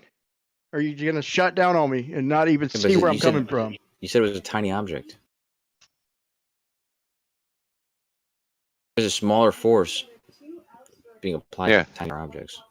So if you increase that tiny object to the size of a mountain, you've got to increase that force by the equal amounts. Same thing with gravity, okay? So if I get a mountain, it should suck me to it, right? No. Yeah, why not? I don't know. The mountain would need to be in comparable mass to the downward force. No. Why wouldn't a mountain? Hold on. Wait. Y'all are talking shit and how it's supposed to work. Why wouldn't a mountain just glue me to it, or why wouldn't I feel the pull of it?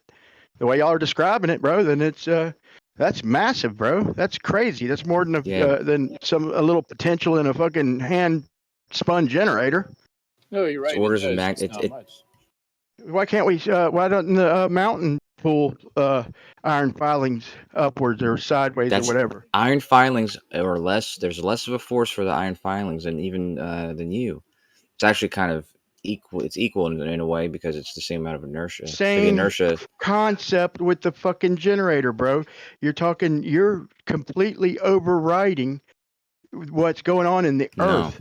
You've overturned it where it's going upside down on a small scale that's scalable to the size of fucking Mount Everest. If you pictured that Van de Graaff generator as the entire Earth, Earth's surface, how big is that iron filing going to be?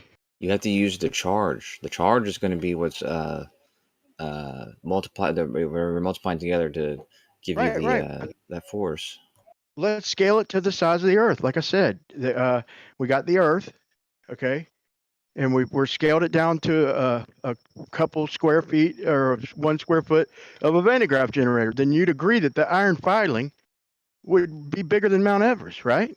Well, Brian, you say call the iron filing is 1, and let's just say there's 1 volt of input that's producing that levitation.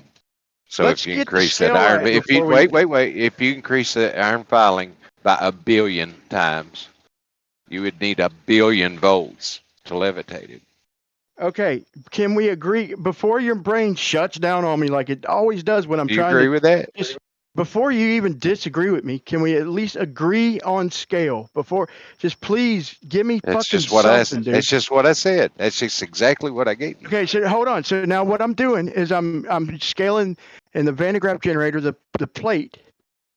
I'm comparing it to the size of the Earth. Okay, so just before we start talking about voltage, would you agree that if the Van de Graaff generator represents the Earth, then an iron filing is an understatement to say Okay. Mount Everest. Size Is that fair? size to size. Now, the what's producing the levitation is the energy I know. that's being imparted on that system. So you have And to so you have now, to increase it as well, not just the size of the generator, but the amount of voltage that's being input.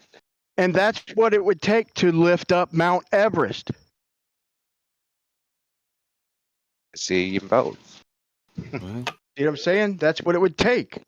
It'd take an Yeah. insane amount of fucking voltage to It lift just up Mount Everest. that ought to be obvious, though, Ryan. That it doesn't. I don't even understand that, Uh, Ryan. What is it? How you? Bro, how you- voltage ain't current. Voltage ain't current. It's just potential, right? It's just Yeah. potential. It's not gonna kill you or nothing like that. You could do some little funny ionic things and make hair stand up and shit. But it's just potential. It's I don't understand the handheld. comparison. You spin it with your hand, and you get a lot of potential, and you can reverse the vector of what y'all call gravity. And like I said, if we scale it to the size of the Earth, then that makes an iron filing like the size of fucking really like a state or something almost. And so yeah, if you want to then cross reference the voltage, that's what it would take. It would take a fucking insane amount to lift a state up in the fucking air. But we're showing it on a small scale, so don't just throw the baby out with the do you bathwater. see is all I'm any saying. evidence of that? If it was electromagnetics that was doing that, we don't see demonstration, that, dude. man. Yeah, but we don't see it. What do you? Because there's no voltage that strong. That's why everything's not doing that, bro. What are you talking No, about? but what do you? Y'all I don't understand what. How are you No making matter that what we comparison to show Mount y'all, Everest? bro, y'all just deny shit and then give us fantastical horse shittery in place of Brian. real life demonstrations, bro. It's weird. He asked you to all I'm asking you to do is clear up what you're saying, and you just insult us for doing that, right? So instead of doing that, like I don't understand what you're saying. I wanted to understand what you're saying, like why you're making that comparison. Okay, To the size of Mount Everest. okay, here's the comparison. To get a state like say Florida to raise up in the air would take just the amounts we're talking about. That's why they don't. But if we shrink it down, we can demonstrate reversing the vector. But like I said, that iron filing represents a big giant state for scale, which it's impossible not to agree to. Why are you saying that though? Because if we had the voltage, if we could create that kind of voltage in the real world, we could fucking lift up a mountain.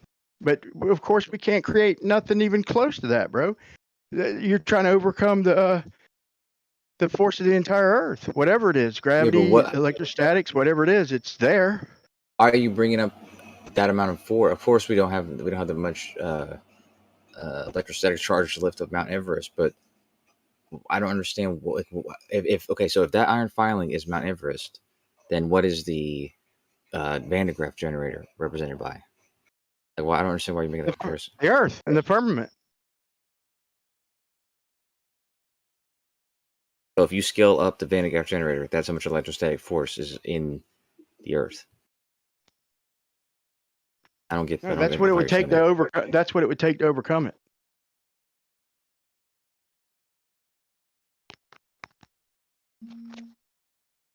I'm sorry, man. I'm just lost. I'm a little bit lost. I don't understand. I'll try and think of That's what it would take to overcome overcome the force of gravity. Is that what you're saying? Yeah, to overcome the forces that are already upon us.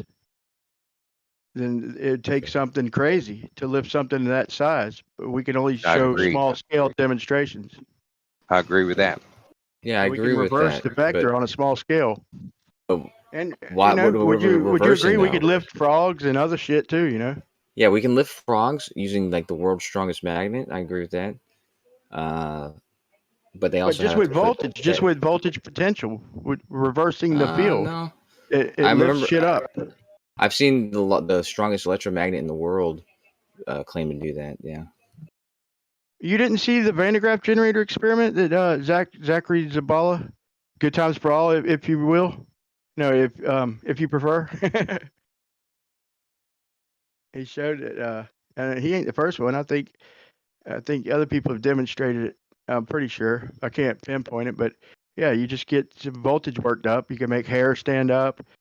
It's you can make iron filings, little small filings, little piece of paper, little piece of balloon, and little flakes of milk jugs, and just little piece of wood, sawdust, everything. It just reverses vector with just a little potential, just with a hand crank. It's a little hand crank, and you can make shit go up or make shit lose weight. By inputting energy. It's worth looking into, man. But if you're not even gonna accept what's happening, you know, then it's I mean, it's demonstrable. It's a real life force. It's not just some concept. I wouldn't say I'm not accepting what's happening. You're inputting energy in and making small things levitate with, what is it? Would you say electrostatics?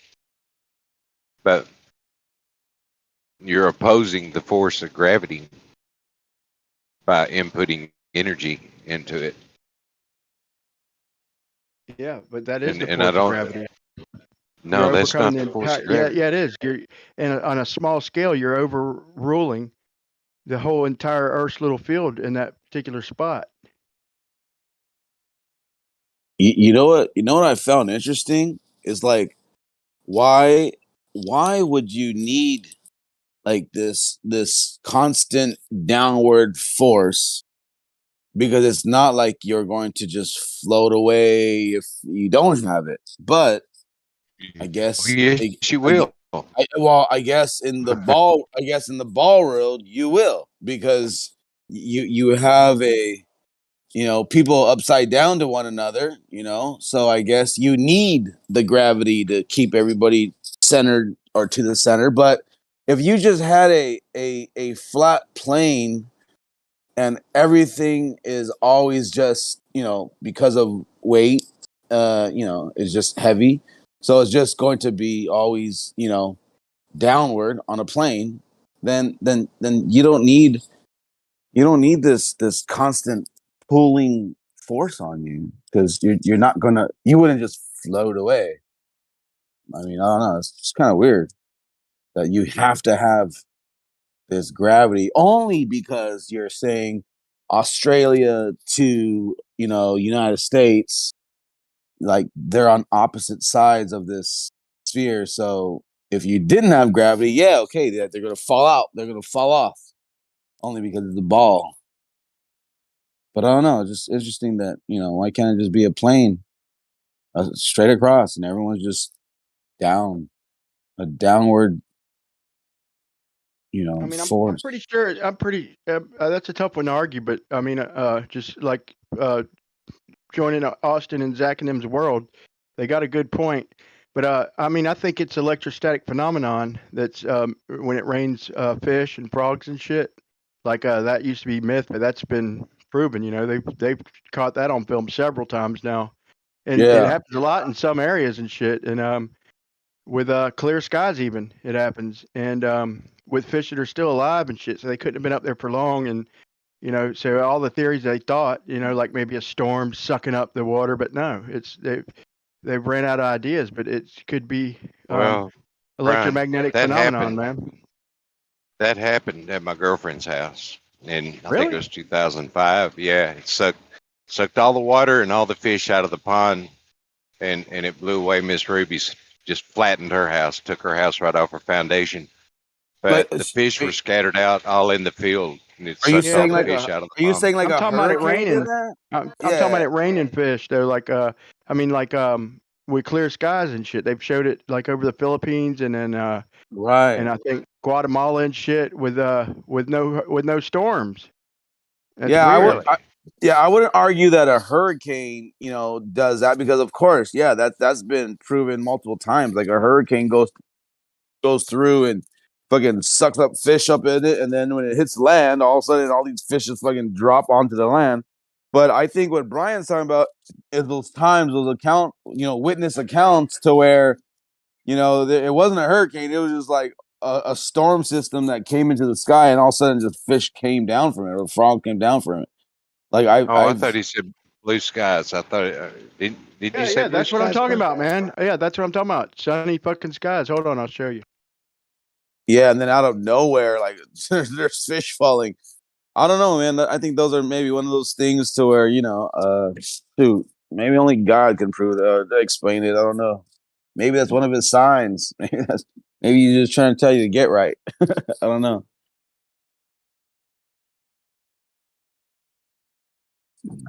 That's really, really weird. You just clear skies and all of a sudden fish are falling from it.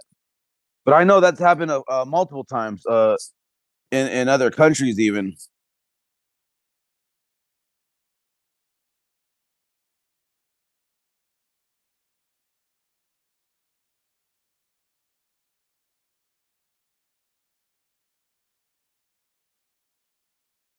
That happened. What do you think would cause that to happen?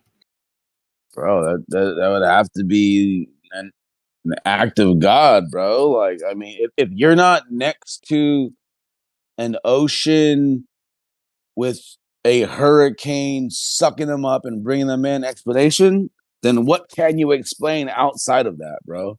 Like, it's just all of a sudden clouds gather and fish are falling. Like, that's got to be like an act how of high God, bro. How high is the jet stream? How high? I don't know. I honestly don't. I could probably Google it, but I don't know. It's. But are you trying to say that like the fish got transported in the sky? Wouldn't they fall down frozen because it's pretty cold up there? Probably. And how do they? I don't think these fish are going to be alive. No, they are though. That's the thing. They fall down alive, bro. Like almost like they took them right out of water, bro. Like they're flopping on the ground like alive, bro. Like I mean, at least I've seen a video like that. Like they're like, what the fuck? How come fish can't breathe air? Because doesn't their gills just extract the oxygen gas out of the water? Well, I think it's kind of like, can you breathe underwater? No, because I don't have gills, so I can't extract the oxygen out of the water. No, but I mean, but our air isn't water though, like completely, like the way it is down there in the water. If they can extract the oxygen gas out of the water, why can't they extract the oxygen directly out of the air? No, I get what you're saying, but maybe it's almost like it's not enough. Maybe they have to be submerged in it to get that. I think there's probably more oxygen gas in the air than there is in the water, but I could be wrong. But that's not the way it works, though. They don't get oxygen that way. Otherwise, they'd be on the ground all the time. It's actually a good question. Otherwise, how they much wouldn't oxygen gas? When you're fishing and It's sunny, but it is wet. Like the roads are wet. So yeah, I don't think I'm looking at the sun and shit and posting it. Wait, but where are you at? You're looking at the sun. Even still, the roads were wet, so it had to be accompanied by rain. We're talking about the fish that fell from the sky. Yeah, they're flopping around. Yeah, so I'm thinking if the fish, they're big too. They're flopping like these people act like it happens like annually or something. If the fish got high enough to where they were like from a storm that they were brought into the jet stream, I can imagine the jet stream being strong enough wind that it could continue to carry them for some. Yeah, they're fucking flopping around like crazy, dude. It's like, God, they're withstanding a hell of a fall, ain't they? That's right. That's the only explanation I could have that happen. What about you, Brian? If that happened, like how would you? I'm gonna have to concede. I'm gonna have to concede.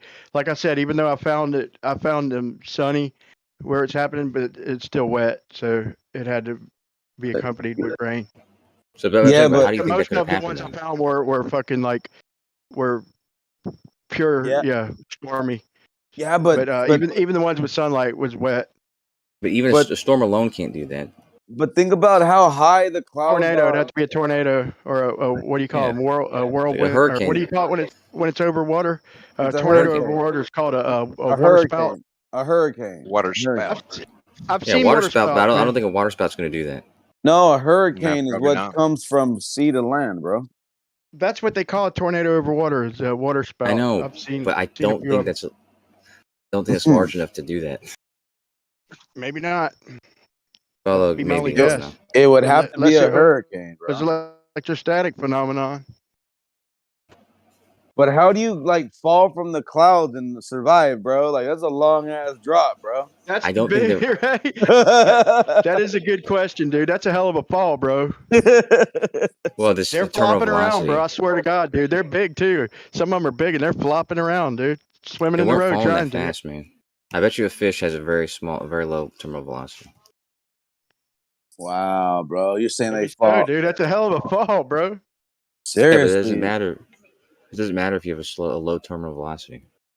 Come on, man. Like, what do you think the terminal velocity of a fish is? Probably like 15 miles per hour or something. That's still pretty fast for a fall. I but- mean, exactly. Like I don't care how like small you're trying How to would stay. it be? Wait. How would it be 15 miles per hour? Like what are the They're flat. What are Fishes what are are the flat, right? Yeah, but what are the what are the all the variables here? We've got the I mean in your world, we've got the density of the fish or whatever, the size of the fish. So it's going to fall in a vacuum just as fast as everything else. But then we got to add wind resistance, right? So yeah, maybe they're a little bit flat, but they're not that damn flat. Not some of the fish I've seen, and they're gonna fall in the first second. They're gonna fall faster than 15 miles an hour, ain't they? No matter how fast they accelerate to, it just matters what the surface area and the. Well, if we spread ourselves out, let's say we got a squirrel fucking costume on, one of them squirrel fucking glider things, and we make ourselves as flat as possible. What do you think's the slowest we can slow ourselves down to? Like if we have like web hands, if you know what I'm talking about, like the where you spread your arms and legs, and you got the squirrel fucking the flying squirrel outfit, like in that movie After Earth with Will Smith's son, where he's gliding down the side of the mountain. Yeah, those guys that got those suits. Yeah. So what Kosher, what do you think's the slowest we could slow ourselves, our terminal velocity? What's the slowest we could get it, given one of them suits?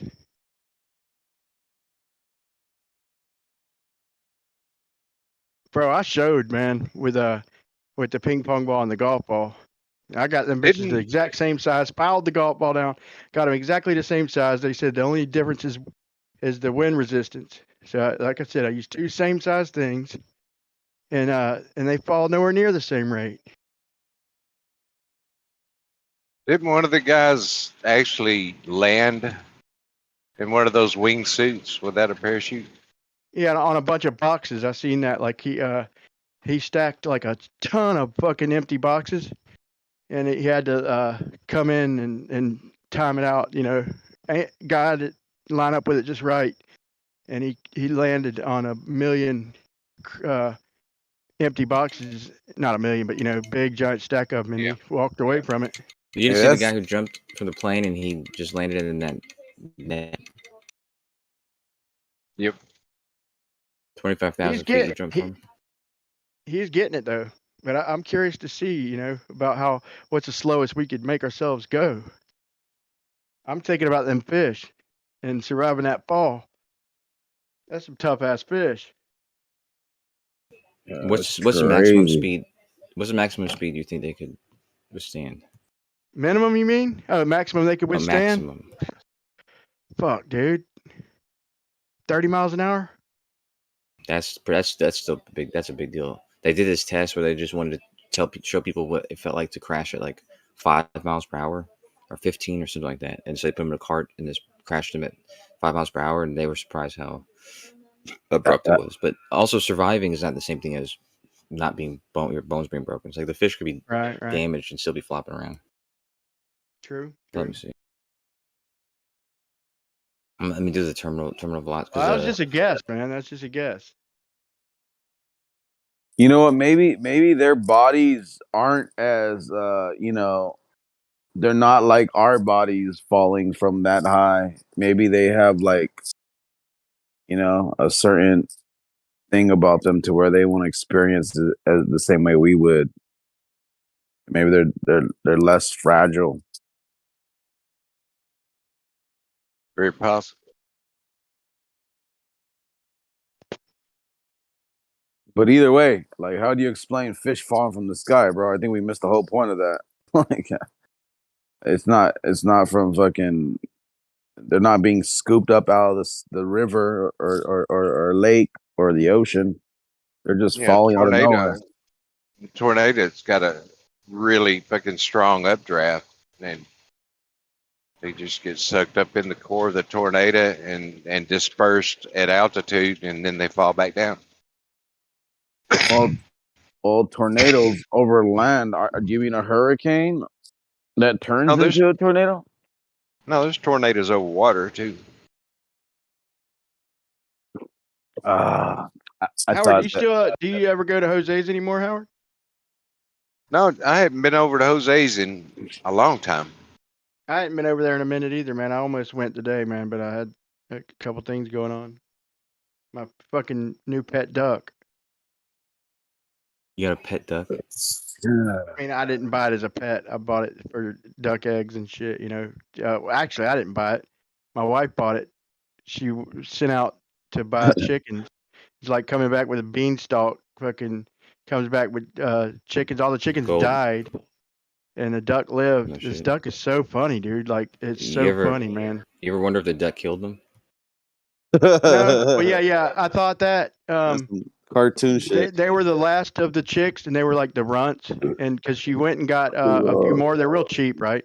And they the next batch she got the duck didn't. We watched it, and it didn't. It was like a big mother in there. It was by this time a little bit bigger, and they grow so fast, dude. But it was dwarfing these chicks, and they were all fine until the light to heat them up burned a hole through the net, and there was metal mesh around, and then a plastic net that's with smaller mesh, but we didn't realize that the metal mesh was big enough for the chickens to get out of. It was gonna fix it the next day, and them little bastards got out, man. Like, Yeah, they were probably fucking being like tortured by that heat. Whatever heat burned a hole through that thing. No. It's plastic, that they lay near that heat. It's enough, it's just a heat lamp, and but it was enough to melt the plastic, like not quick, but over time, it just melted the plastic. And there was a little cushion we put down there, and they would all sit on that cushion. Like, if they jammed up against it, then yeah, it would probably bug them. But they got the whole rest of they could lay wherever they want, bro, wherever it feels the best. They didn't have to lean up against the cage. They were fine until I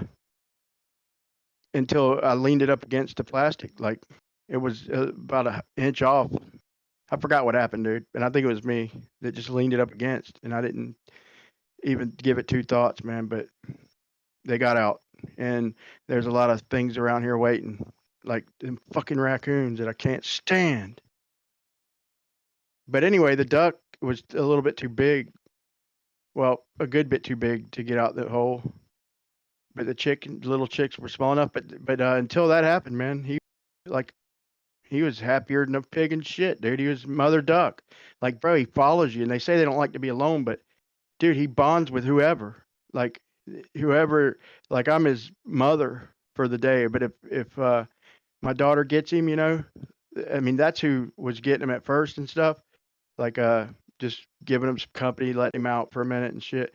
And it'd follow her around, dude. And if like, now I got it where in my little workshop, like, I got his cage right here, and he's fine if he can see me. But if I let him out, he'll just come and lay right by my feet. He won't go nowhere. And wherever I go, he'll follow me. It's so funny listening to him try to run to catch up. Like, flap, flap, flap, flap, flap, flap, flap. You hear his little flappers fucking hitting the concrete. It's so funny listening to it, dude. I could hear him coming up from behind him. Flap, flap, flap, flap, flap, flap, flap, flap. They're friendly, man. Like, they're literally friendly pets, dude. But, you know, they shit, so you wouldn't want them inside.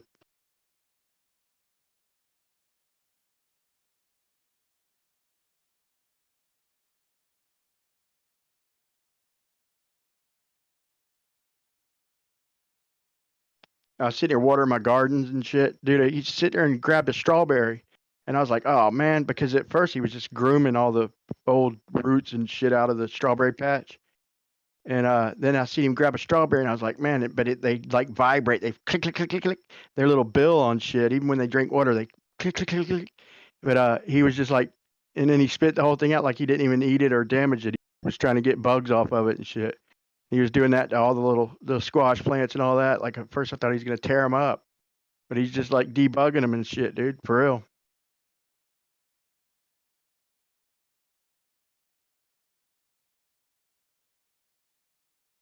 Organic pest control. Yep. He might have crushed one of my little damn cantaloupe plants or cucumber. I don't know which one it is. They look so much alike when they're little. But as long as they're sturdy enough, you know, you can step on them, whatever, man. As long as they're sturdy. But one of them wasn't very sturdy. I don't know if it's gonna make it, but it's probably about 20 of them. I ain't worried.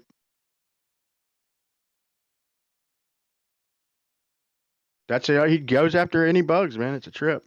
Like the little crickets or them little crazy looking, like not crickets, but they're grasshoppers, but they're like black with the orange stripes and shit. And they're bad for your garden and shit. And you'll see a little cluster of newborns. They look like little mini grasshoppers, but they're black with orange stripes. And he was tearing them things up, man. Tearing them up. Panicking trying to get them fucking things. Got all of them. Took him a minute.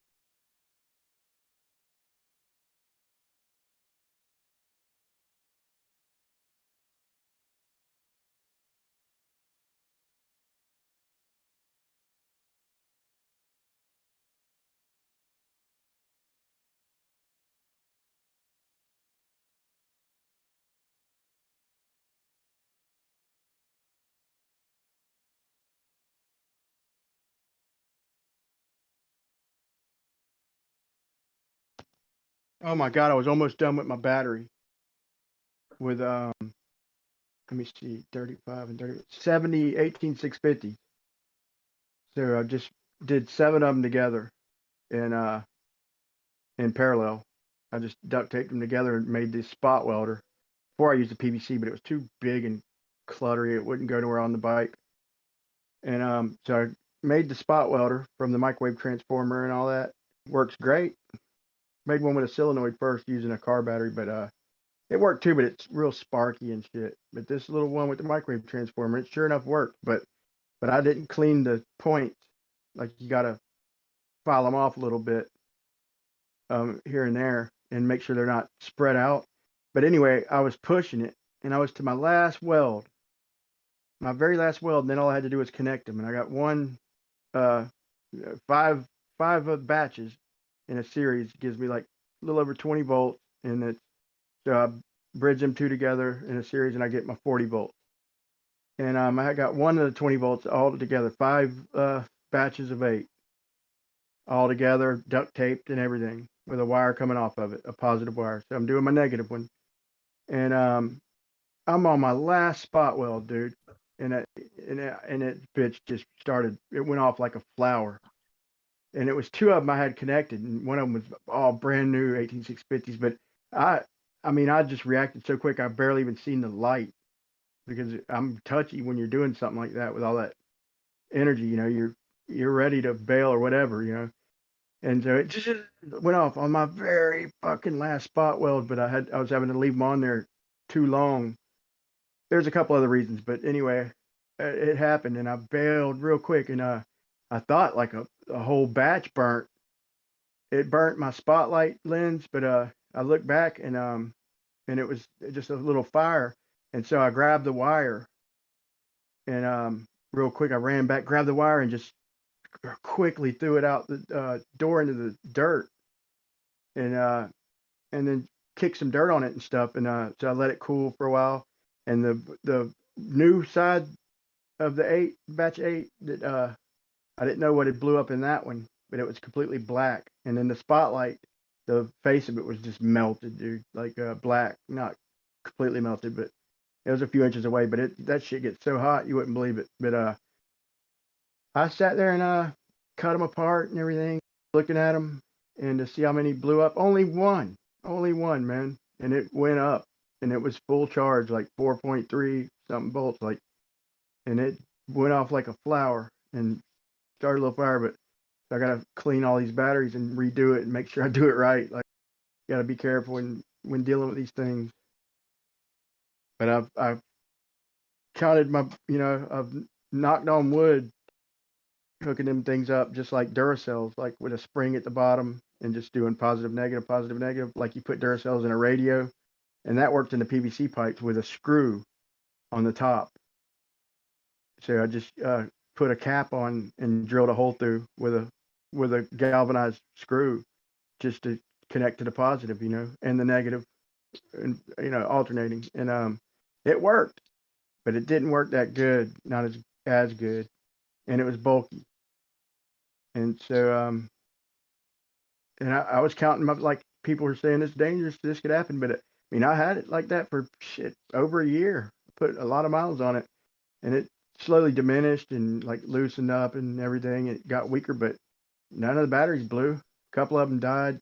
Some water seeped in there, so I got a block against that. But no, nothing bad happened. This is the first time I've had anything like that happen while working on them. It was with the last fucking weld. I got to redo these two.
Has anybody heard anything about what happened to Bob Nodell? I know Jaron mentioned it like a couple weeks ago, that wishing for him to get well, to have him back, how he's missing, how he was how he wasn't doing too good, Oh, but okay. but I don't know. I think he had been down for the whole time he's been gone. He's been down, and they were hoping, he'd get well and missing him and stuff. And he didn't return like the last couple messages I sent over the last 2-3 weeks. I usually don't bombard him with shit, but if it's something I know he's interested in, I'll send him. And he hadn't returned in a while. I was worried. He'll usually respond, even if it takes him a few days. And I was worried, but I think he was down. I'm not exactly sure with what. Yeah, I didn't know that he'd been ill.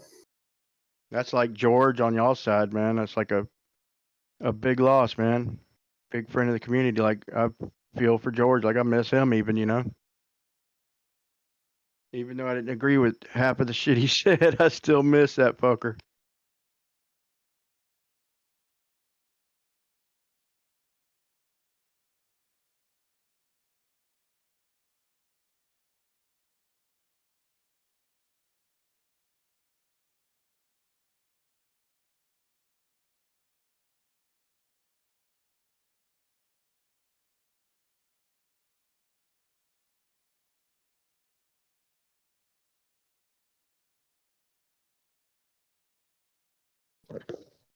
I figured Wizard knew what was wrong with him.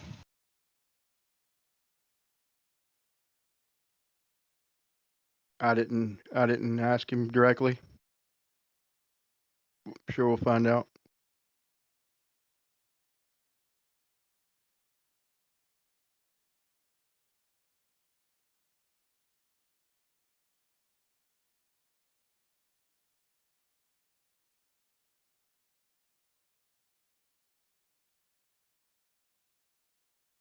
I mean, I got his phone number, man. Like, I almost called him and stuff, man. But I'm like, nah, man. I'm not gonna do that. I ain't gonna. I know he probably gets a million messages and shit. I'll wait on him to respond. But I was having that feeling, man. Like, it's been a while. Like, I'm guessing, man. I don't even want to guess, but I'm thinking stroke or something like that. I don't know, man. I don't want to speculate too much, but and whatever it was, it knocked him down for. It's been quite a while. He's been almost a couple months off the show. He came in a few weeks back and commented just for a second, and answered a question that they were talking about. He came in for just about a minute and then left. I'm not exactly sure what episode that was. I think it was about 3 episodes ago. But I think he's been out of them for probably at least 6 weeks or something. I'm not sure. Time flies, man. It's hard to even have to go back and check to be accurate.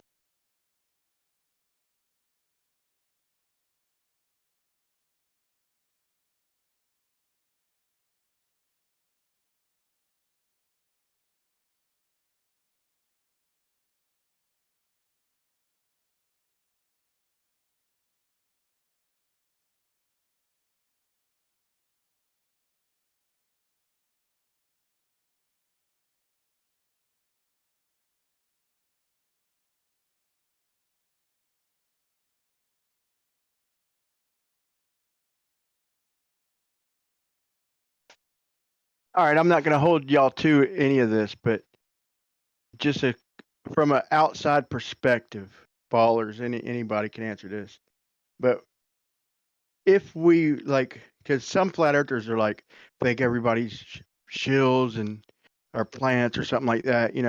Everybody's different, but some of them even take it overboard and think everybody's a shill or a plant or something. I realized the possibility of it, but I don't really think like that. If you had to think of hearing, all the flat earthers you've heard over the last year or two, not any new ones, but just what ones would fit the category the most if you had to just label one or guess?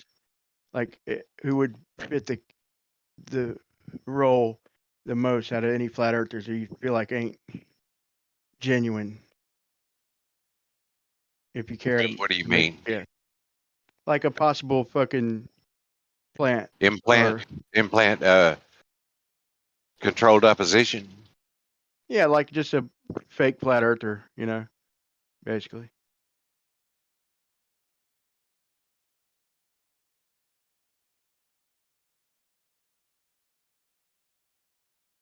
Boy, I don't know. I just don't tend to think in terms of that. I mean, I hear people talk about, oh, he's a shield and this and that. And I mean, Nathan Oakley is a shield, and he's doing it for a living, and with respect to that, but I don't give much thought to implants being put here to control the conversation or anything like that. Yeah, that's how I think too. I just wonder if anybody, like, if somebody had to fit the category, that'd be your guess, like Nathan. I'll tell you, I'm not gonna hold you to it. I promise. No, yeah, but the Flat Earth Society that's got the Facebook group that we talk about occasionally, that have all the stupid ideas about the Earth accelerating upward and all that. But I've been in here 5 years or so. Never ever have I heard of or spoke to or heard speak anyone from that community, from the Flat Earth Society, and I think that possibly could be something like that. Just I made a video calling out 2 of them, and I was right. Babs and Trouble. Like, I was like, they ain't flat earthers. You never will be. You'll be arguing for the globe. I don't know who you think you're pulling. And so I had to go back and pull clips of when I told them that and how long they'd be before they were on the globe balls. But I mean, is there another? I'm 2 for 2. Yeah, is there another group of flat earthers that don't come to Discord? There could be that. Most flat earthers don't, man. That's what I was kind of asking. But it's hard to get to know any of them. But like, I've heard so many people talk about, like, Mark Sargent. And I'm like, dude, Mark Sargent is like, why would they have somebody like that literally recruiting? This is what I try to tell them. Like, dude, he's probably pulled in more flat earthers than anybody single handedly, maybe, arguably.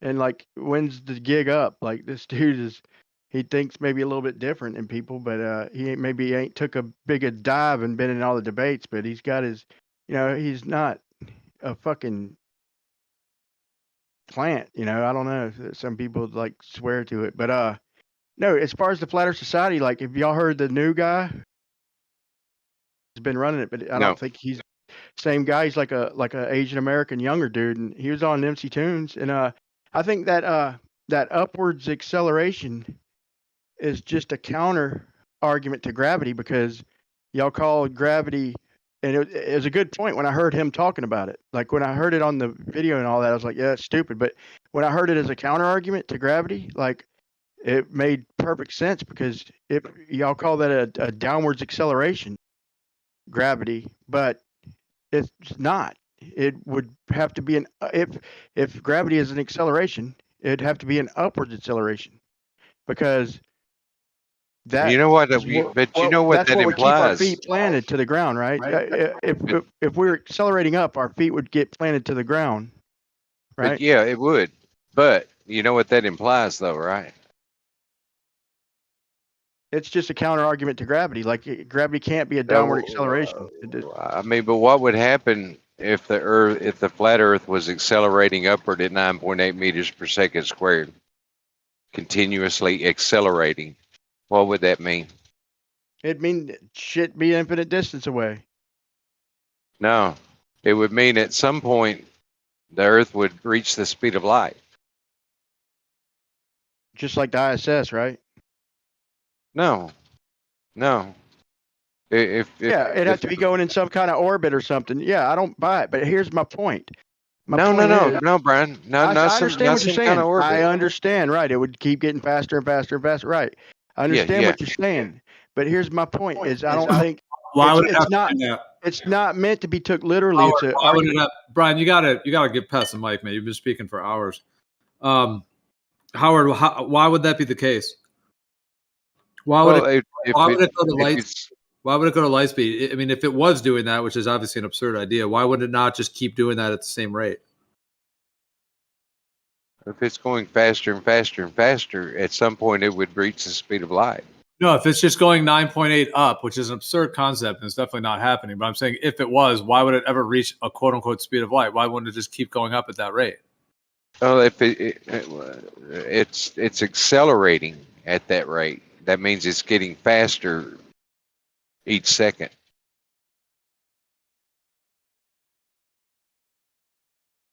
You know what I'm saying? It's getting faster and faster and faster with respect to whatever relatively. But yeah, it couldn't do that. It just can't. That can't happen. Yeah, don't confuse velocity with acceleration.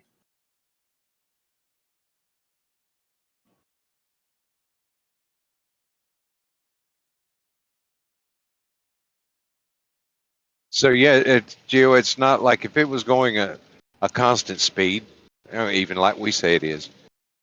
It wouldn't be if you were moving with it and it was moving at a constant speed upward, whichever, and not accelerating. It would not be imparting a force to hold you down.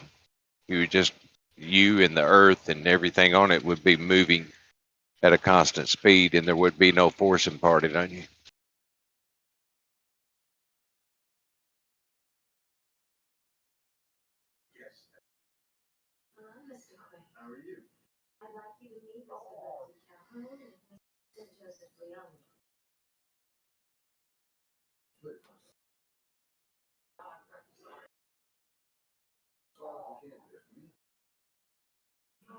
Yeah, well, if you did that for a period of 354 days, you would reach the speed of light.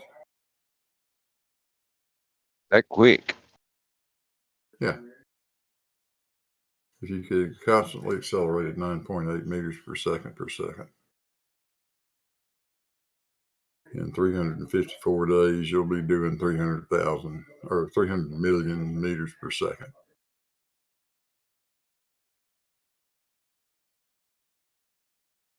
That's ripping. Make your eyes water too, won't it? We got a little problem though. It would take infinite energy to do that, and your mass would increase to infinity.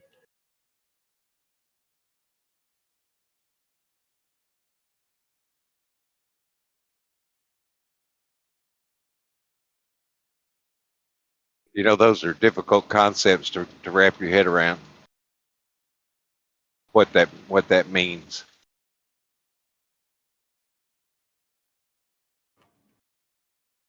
Well, I mean, if you're trying to say that, or the idea that Brian had brought up about, the Flat Earth Society misinformation thing about the Earth going up or whatever, and I'm, to account for gravity, it would just reach terminal velocity. No. Nothing for it to reach terminal velocity in, though. Yeah, it would have to be like. I'm just saying, in the wild, far out, bizarre idea of that, if it was just countering the thing that's causing things to drop, it would just be doing the opposite. So it would just do the opposite things that things do when they drop. Like if you were to jump from an airplane or whatever, it would just be doing the opposite of that. Well, if it was moving through an atmosphere, but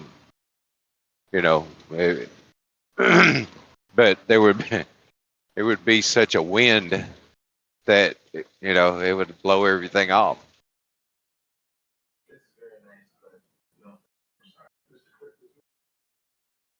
You know what I mean? Oh yeah, terminal velocity is just the point where drag force is equal to the weight of the object that's falling.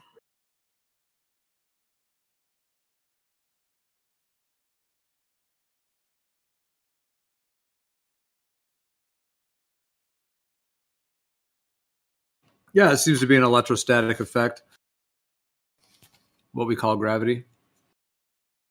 Not in the same spectrum of electrostatics as it's currently defined, meaning it's not the exact same spectrum, but How do you detect electrostatics?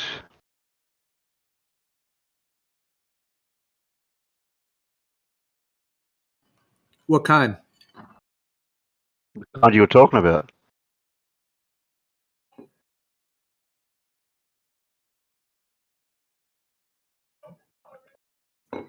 Would you say, Gio, that there might be something that is maybe referred to as some sort of an electrostatic force that we're unaware of and that we don't necessarily have the ability to detect?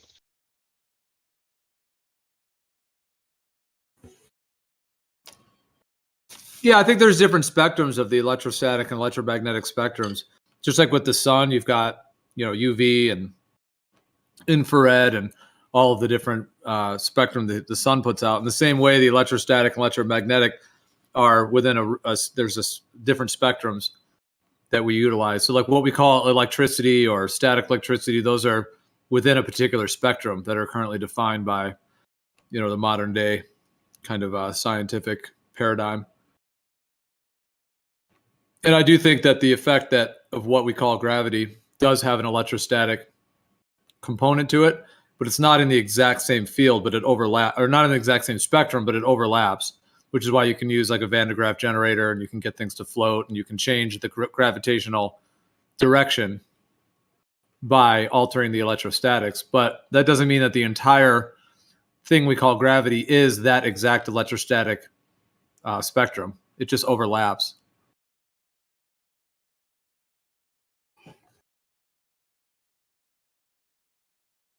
So we were talking about that earlier, and you know how Whitson talks about the little iron filing or the little piece of styrofoam would be like the equivalent of Mount Everest or whatever, right?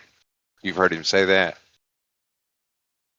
If you scaled that up, to the size of Mount Everest, that you would also have to scale up the amount of energy that's input to cause it to levitate, right?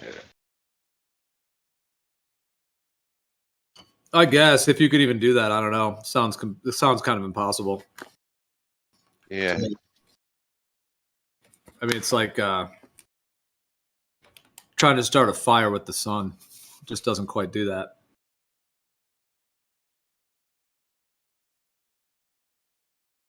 Yeah, I mean, I guess if you focus it with the sun with a magnifying glass, you can create fire. But so in the same way, like electrostatics, yeah, I don't think you could get.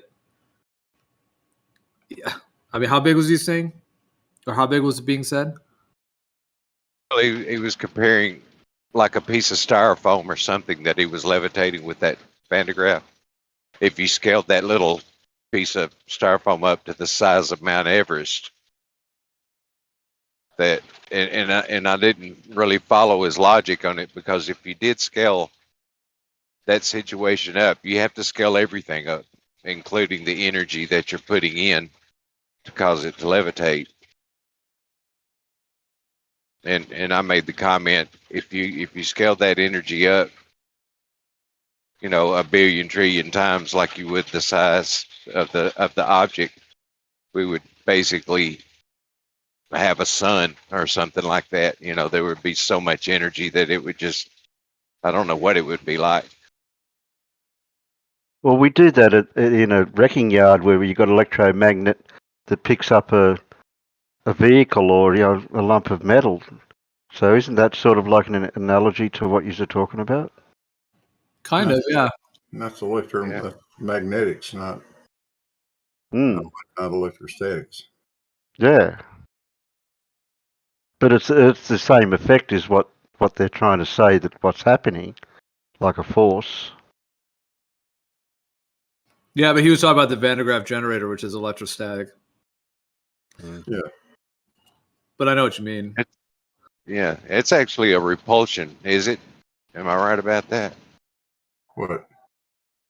And causing thing like a little piece of paper or a piece of styrofoam or something to float with a Van de Graaff generator? No. Would that be a repulsion force or something? Well, it can be, but it's Well, it's Coulomb's law.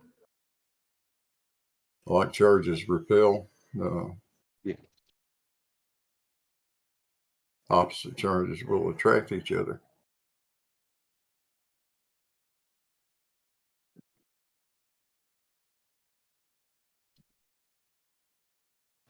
I don't know what was going on. I was away from the VC for a bit. I come back. I hear Brian talk about Mark Sargent's not a plant, and then he said the Earth is rising up at 9.8 meters per second, and that was a legit argument. I was like, "What am I hearing?" Did Brian go to bed? Where'd he go?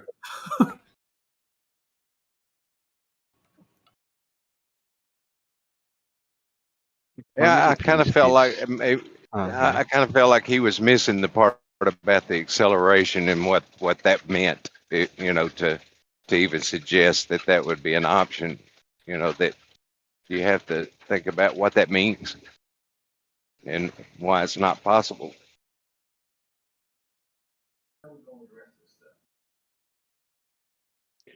So this electrostatics, why wouldn't it have any other effect on anything else except for just the effect on mass in a certain direction?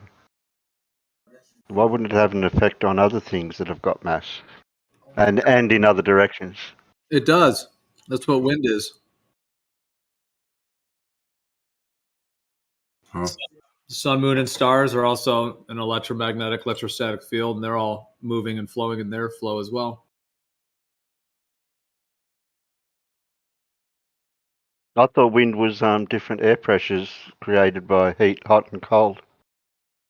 Yeah, but it's the electrostatic charge differential that creates the wind to move within the medium.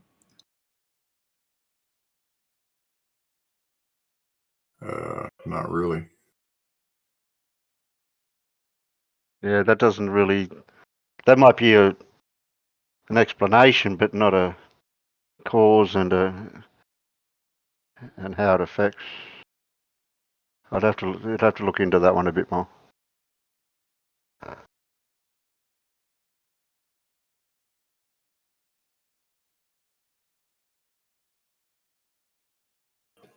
Because the wind would carry the static electricity, or whatever it is, with the wind. Wind is just movement of the air molecules. It's a mechanical sort of thing. It's not magnetic or electric. Well, that's not even what the mainstream model says. Do you have a different idea than the mainstream, or what are you thinking on that one? Nothing about the mainstream model says wind is electrostatic or electromagnetic. Yeah, absolutely. Yeah, there's no components that actually even suggest that. What do you mean, Gio?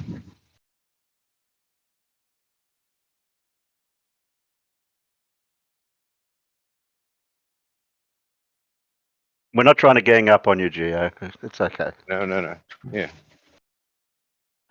I mean, I hear you talk about the way that you see that things work, and we talk about the toroids and the hyperboloids and things like that, and I sort of get a picture of what that would look like and how things could be operating in the way that you see them.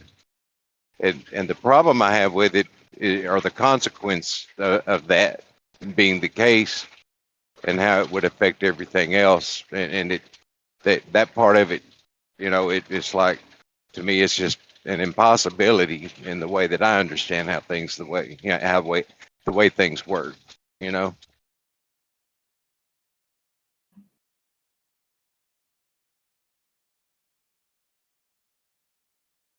But I've heard you talk enough about your idea about how things work, and I've actually got a sort of a mental picture of what you're talking about.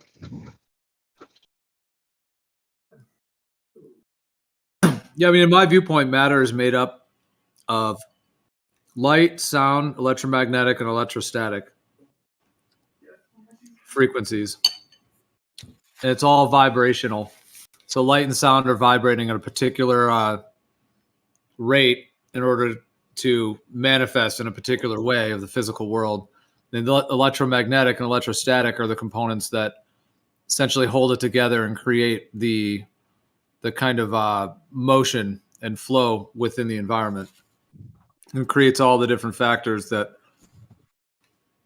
are then utilized for it to interact with the rest of the environment and to kind of hold its structure.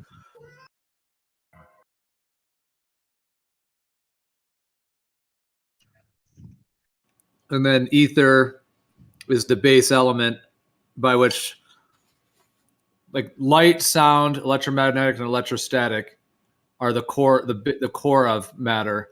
And then ether is the element by which that matter manifests into this realm. And then from there, after that, you have earth, air, fire, and water. So from the light, sound, electromagnetic, electrostatic is to the next stage of that is ether, of that is the base element of this entire realm, and the interaction between the physical and non-physical, like that interface. And then sort of on the next level from ether creates earth, air, fire, and water, which are then the base elements that create, the earth. Obviously the earth, air is the air, water, and fire. So then that creates all of the core elements of this realm.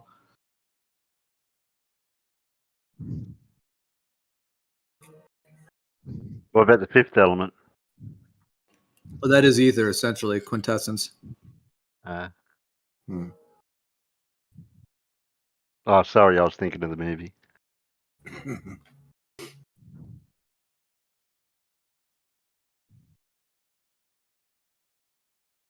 But even before the light and sound, electromagnetic, electrostatic is like undifferentiated pure consciousness, which is ultimately light and love at its core. That's how I see that.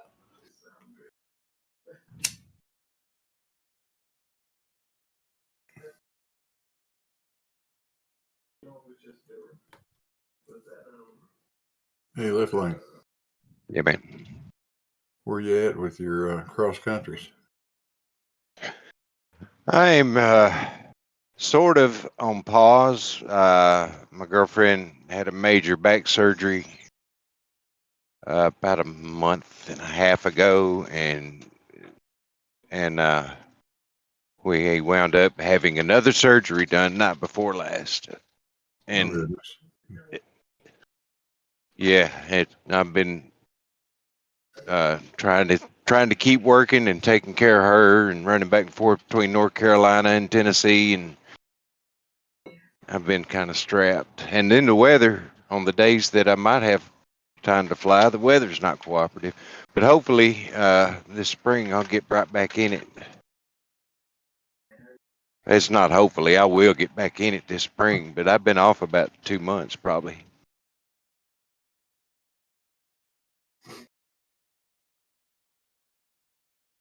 You guys know about ion wind?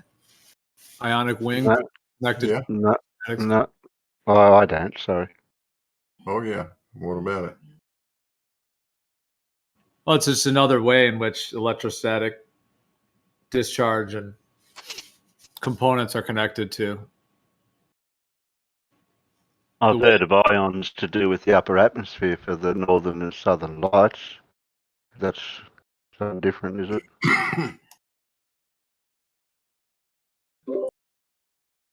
Yeah, I spent about 45 years of my life creating ionic wind. If I wanted to simplify it to that, that's exactly what we did.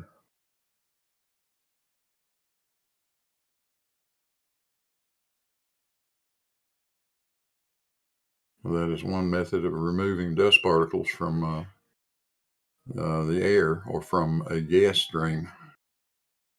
That's the participant.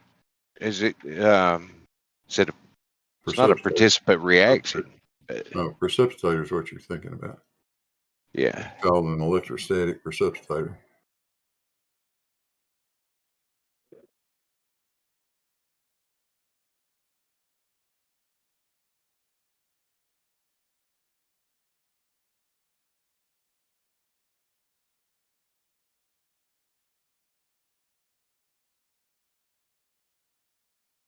you can get the electrostatic, if you can get the electric field strength strong enough in a region, you'll begin to strip electrons from gas molecules. You'll strip electrons from some molecules, which will knock electrons off of other ones. So you'll get both positive and negative ions. You get a cloud of it, and that's that kind of dull blue glow in a real dark area that you can see around high voltage electrical equipment. That's ionization of the gas. But now, if you put those ions in that electric field, you can accelerate them in two directions. If the discharge electrode is negative, for instance, and that's the way a precipitator operates, if that discharge electrode is negatively charged, it'll generate positive and negative ions right around it, but all the positive ions go right back to the negative discharge electrode. The negative ions are in the wrong place. If you now put a grounded surface not far away from that discharge electrode, you'll generate an ionic current flow, which is the same thing as ionic wind, or names that people give it like that.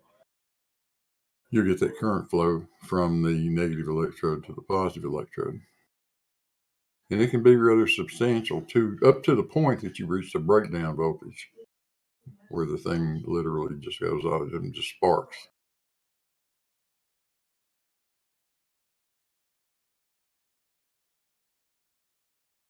But that ionic current flow also imparts negative charges then on any dust particles that are in the gas stream. And once they're negatively charged, then they get attracted to the positive electrode too.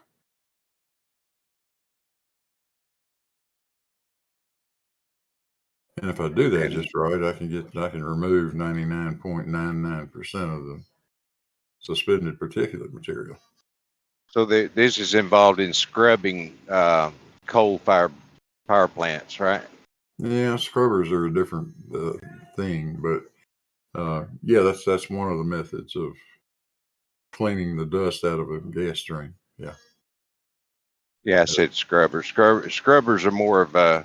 They're chemical in like, nature. Yeah. The scrubber's taking out sulfur dioxide and oxides of nitrogen, different things.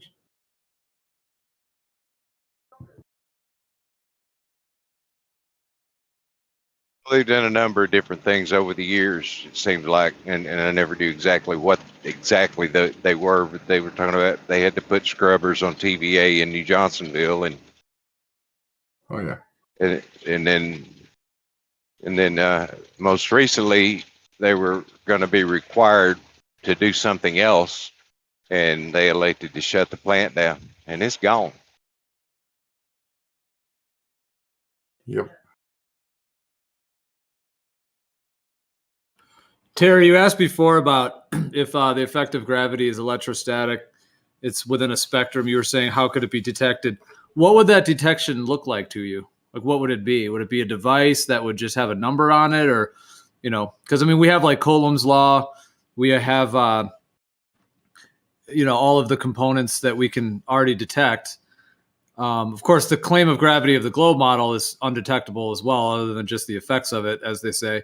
But even if it could be detected in some other way, what would that be in your mind? Like, what are you looking for? Just a device that would have a number on the screen, or like what would it be? Yeah, it'd have to be. There'd either be a visual or an auditory effect, which is the only two senses that we can use, unless it's by feel as well. So that's three senses that we can use. And then if we're using a device, well, we'd have to have some sort of device that can detect things in general. Well, in terms of feeling, we feel it every day, right? Gravity. We feel it literally just standing up. You feel it being held down, or if you fall down, you're going to feel it even more. But I'm just. I don't associate that feeling at all with electricity, though. Well, everything's electrical. Everything's electrostatic, electromagnetic. Well, I don't get a shock when I fall down. Well, if you rub your feet on the ground, and you touch metal, you'll definitely get a shock. Does that change your weight? Yeah, you can change your weight with electrostatics. Yeah, absolutely.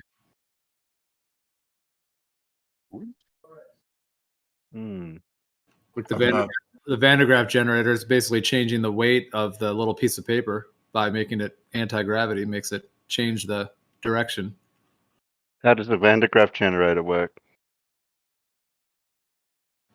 You can hook a Van de Graaff generator up to like 2 metal plates, and it essentially creates static charge from the environment by rubbing a belt on a wheel, and then it creates a static charge. So it's basically pulling the static from the environment, and then you can have things either float or change their weight or become anti-gravitic, essentially. So would you say a Van de Graaff generator is something equivalent to, say, rubbing a piece of wool or something on a piece of PVC pipe and creating a charge? That's exactly what it is. Yeah, it's like rubbing a balloon on your head and sticking it to the wall. Yeah. Well, it's not really exactly, it's not of those materials, but yeah, it uses a belt. Yeah, but you're getting the same effect.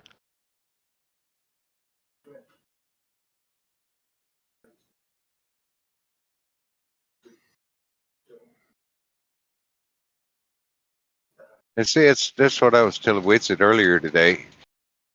And I mean, if he don't completely believe what he's saying, he sure gives the impression that he does 100% believe what he's saying. So what he needs to do is like we can use gravity to calculate a trajectory of a ballistic. It's pretty simple calculation. If he can do that and calculate it and show it working and this is how he does it and this is why it does it and things like that, he can gain some ground with it. I think. I don't think he can, but he's going to have to figure out a way to demonstrate and stuff to if he expects to make progress on it, you know.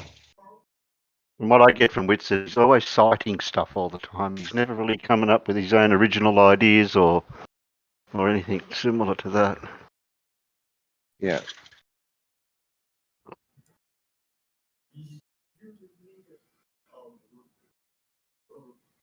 Well, yeah, I would like to see him do some work.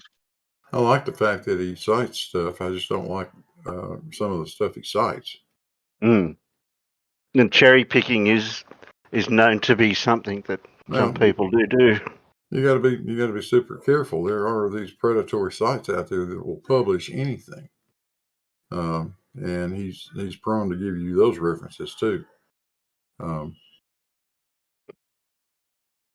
many times do they do the Einstein one, which is getting a bit old hat now?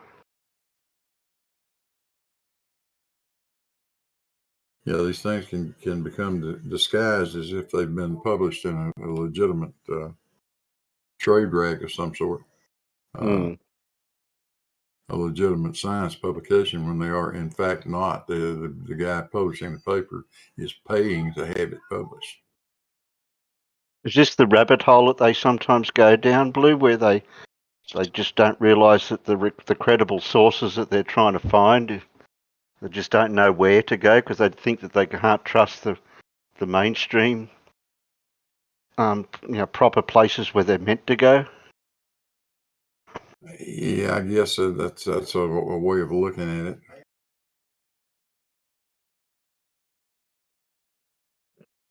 They don't trust the government. They don't trust anything like that.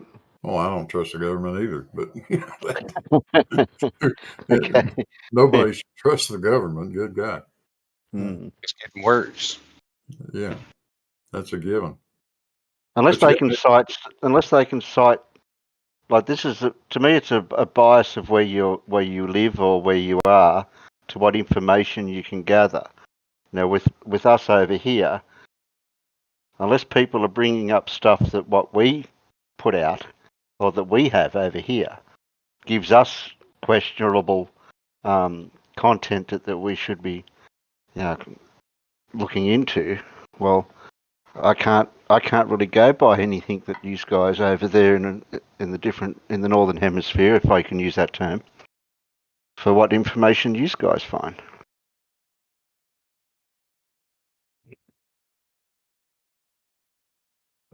Well, the truth is the truth. It doesn't really matter who wrote it or who labels it a rabbit hole. It doesn't matter. The truth is the truth. There could be the best fact. Yeah. Yeah, there could be the best mainstream publication that has the most the best standing possible and all the accolades in the world, and it could publish something that is completely false. And you could have something that's a fly by night, whatever you may think, or some source that you think is not accepted or whatever it may be, and that could have an absolute truth in it.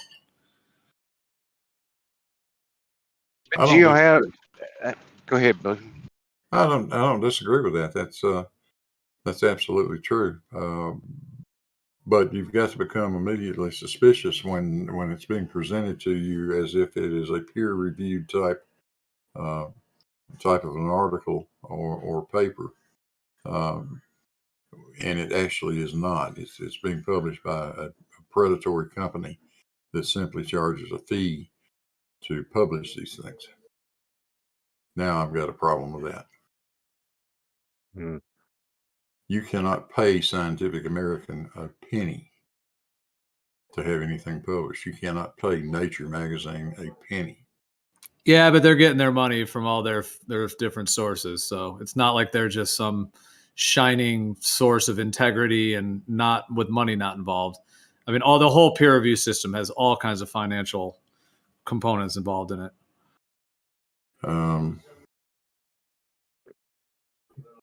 Well, I won't say it's impossible that one of the reviewers couldn't be bribed. That's possible. Who knows? Yeah, they're being funded by who they're being funded by. So, of course, there's going to be potential for corruption in there. Well, except that the reviewers are generally not being paid by anybody. They're just doing it for free? Yeah. So all the peers in peer review are all just doing it just out of the goodness of their heart. That was my experience. If I were a professor at a university and Scientific America said, "Hey, Howard, I got this thing that this guy is proposing, and it could be revolutionary, and I would like you to take a look at it. Y'all mess with it, do what he did. Tell me what you think." I would. Oh, this is material for me to lecture on and go to the lab and get my students to play with and see what happens. It's a teaching aid, and we go do it and give a report back, and we'd either put a stamp of approval on it or say it's questionable, and that would be a peer review.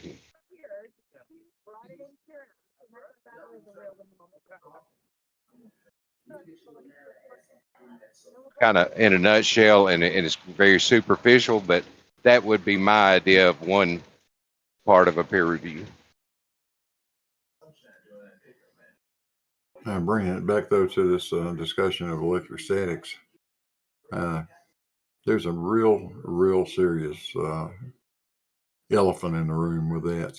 And let me tell you what it is.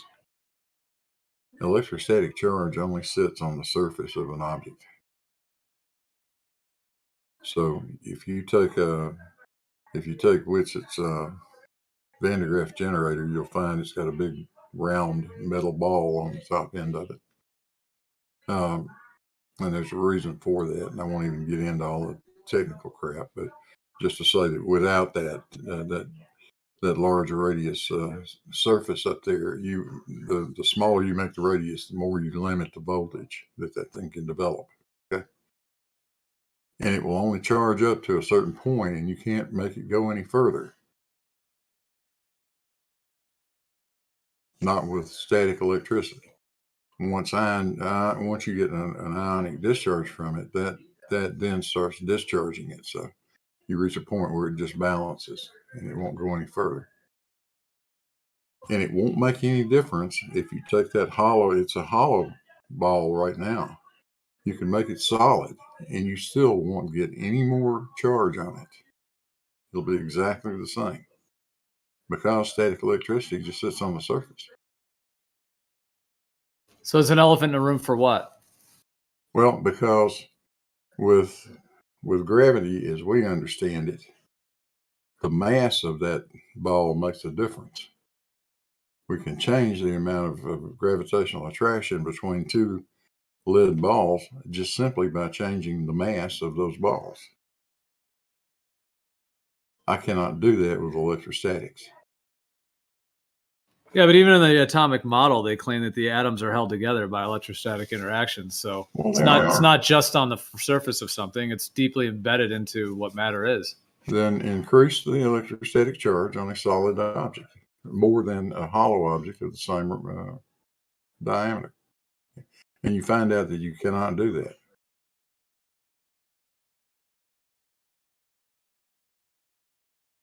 So it won't work the way we observe gravity interacting. That interaction between two masses has to do specifically with the mass, not the surface area. And likewise, it doesn't make any difference how large the surface area is of a mass. It only matters how much mass is there.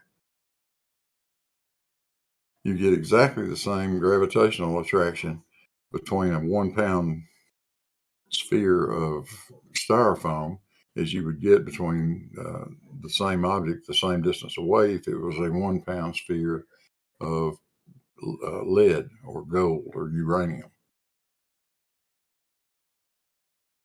It is strictly driven by the product of the masses. And how does electrostatic explain direction for electric charges? Well, that's another problem. Gravity is always an apparent attraction between masses. Electrostatics can be either way. It can be attraction or repulsion.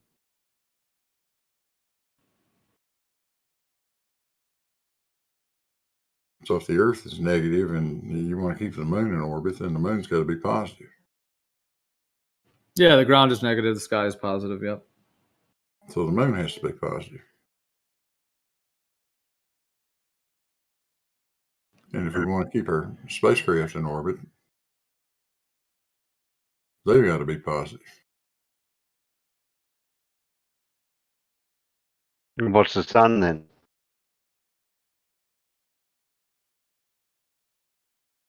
Well, if we're negative, then the sun's got to be positive.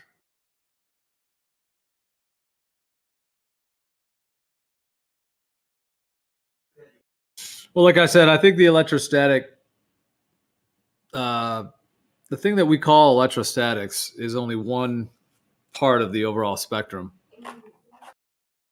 So I don't think it's not the entire thing. So.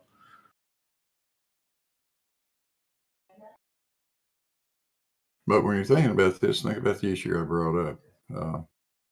That electrostatics has nothing to do, electrostatic force of repulsion or attraction has nothing to do with the mass of objects, only the surface area.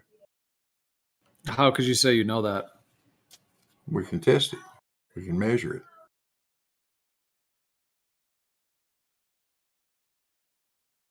Well, I mean, if all atoms are held together by electrostatic bonds, even if you believe in atoms, and it's intrinsically electrostatic through the entire atom, then it's within that entire lead ball. So whether you have a lead ball that's 20 pounds or 80 pounds or any different size ball, it's going to have a different electrostatic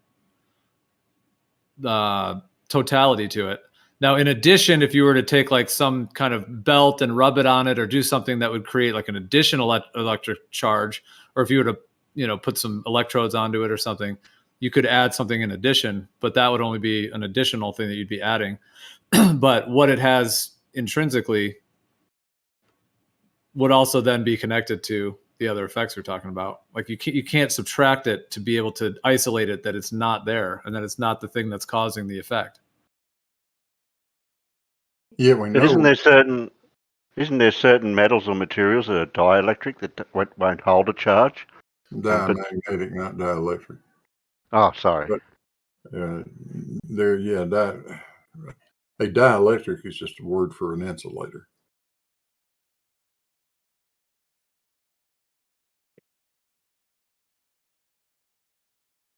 But here's the deal: we know we can drain the electrostatic charge off of things just by connecting them to a ground. Yeah, but that's only the surface charge. It's not the electrostatic charge that's holding the atoms together. If we're to go with that atoms, I'm not saying I even agree that atoms exist the way they do, but I'm just saying, just even from that model. I understand that, but atoms are made up of generally equal numbers of protons and electrons. So they are electrically neutral unless you do something to them to make them not be neutral, which would be adding an electron or taking one away from it.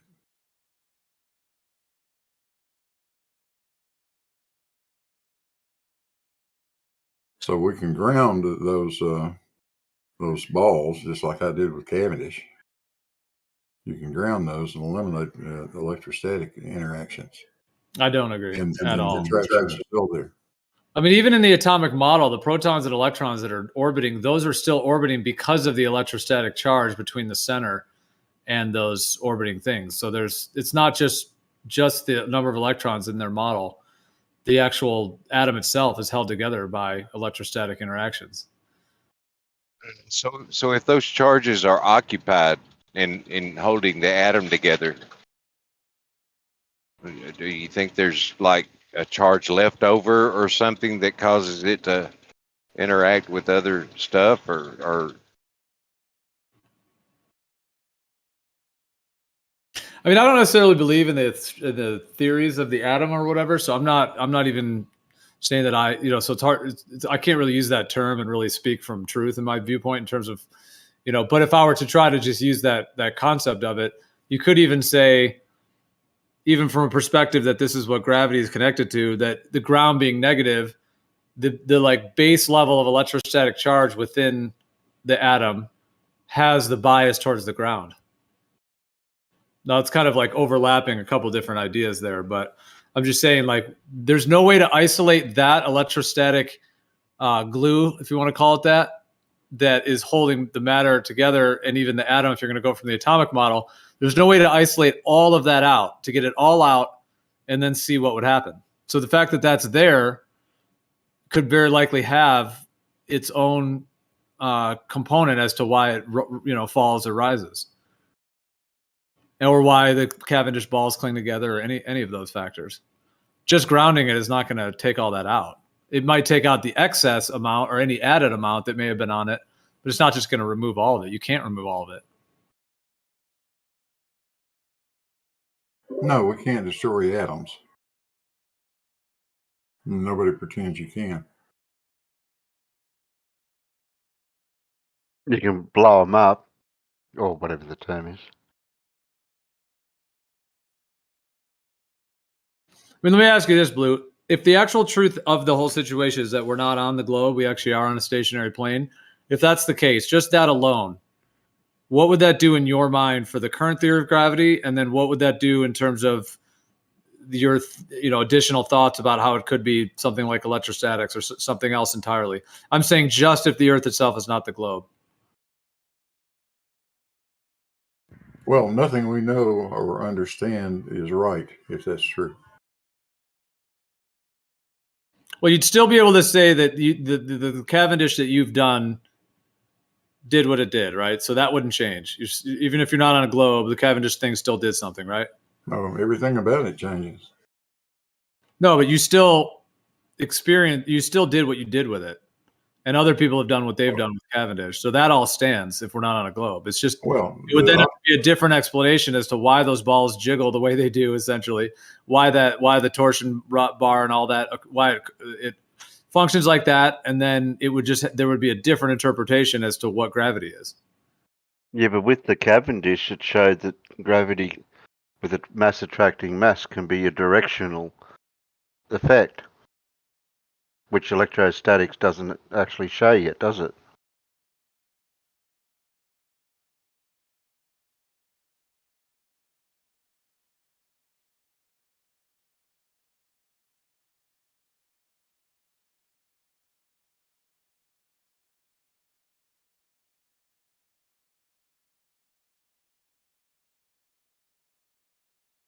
Well, if gravity is not what we think it is, if it's some other mysterious force out there, then we have no explanation for why it's doing what it does. I would have no way of figuring out what it's going to do.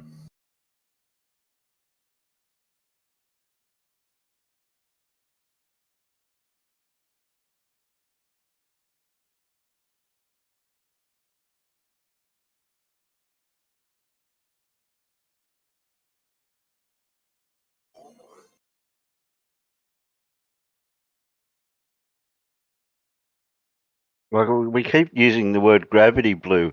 It doesn't matter what the word is of what it is. It's the effect. Yeah, it's the effect, which is as best we can determine, as best I could determine, strictly related to the mass of the objects and the square of the distance between their centers, the centers of the masses. And it Yeah, if it doesn't matter wasn't what for the, if it the mass wasn't, is made of.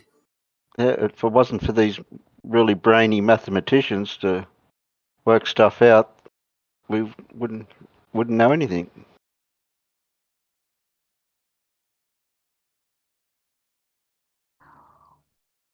Unless people want to disagree with math, which is something you can't really argue against.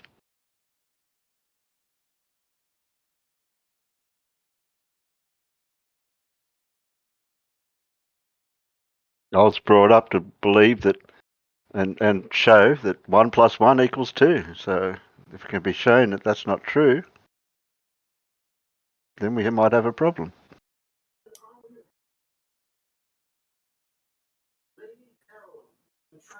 Right, but I mean, the fact that electrostatics can't be removed means that you could never make a claim with any logical solidity to claim that any effect between them is being caused just by the quote unquote mass. That never could be logically deduced and be logically sound, because the electrostatics are there. So you would have no way to isolate them and remove them and say, okay, they're all removed now. Okay, for sure, it's the mass that's doing it, not the electrostatics. It's just impossible to do. I mean, I guess if you have some bias and you need it to be a globe or need it to be some other theory, I guess. But in terms of actual logic soundness, without being able to remove it, you could never say it might not be that.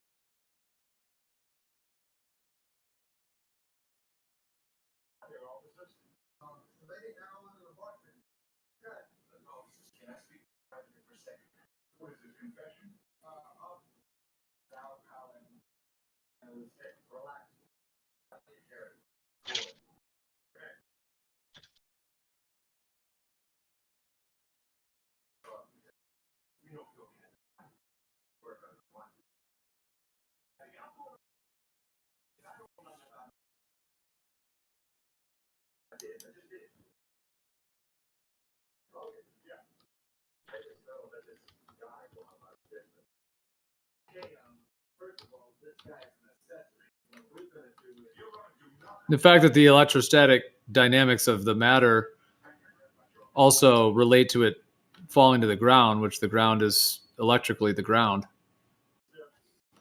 I think is a lot further understanding what the effect is rather than just the idea of some masses that are being pulled together by just the fact that they are physical.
And the fact that you can alter the electrostatics and then reverse the gravitational effect or change the weight of something is also very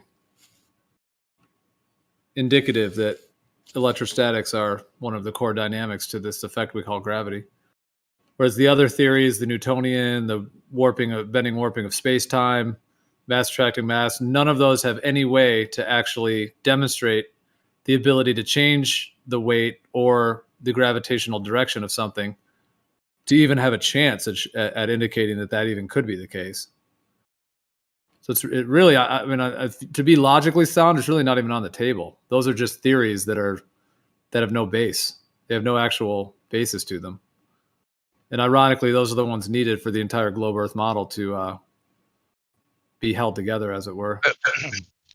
But Gio, what about the fact that there are experiments like the Cavendish, which actually produce consistent, accurate numbers that equate to the effects that we see, and that we can utilize these numbers and values and having utility in, like, shooting projectiles and making things orbit and different things like that. Of course, you have to negate part of what I said because you don't believe in the satellite part. But I mean, what about that we can analyze and quantify and it has utility in that stuff? What about that?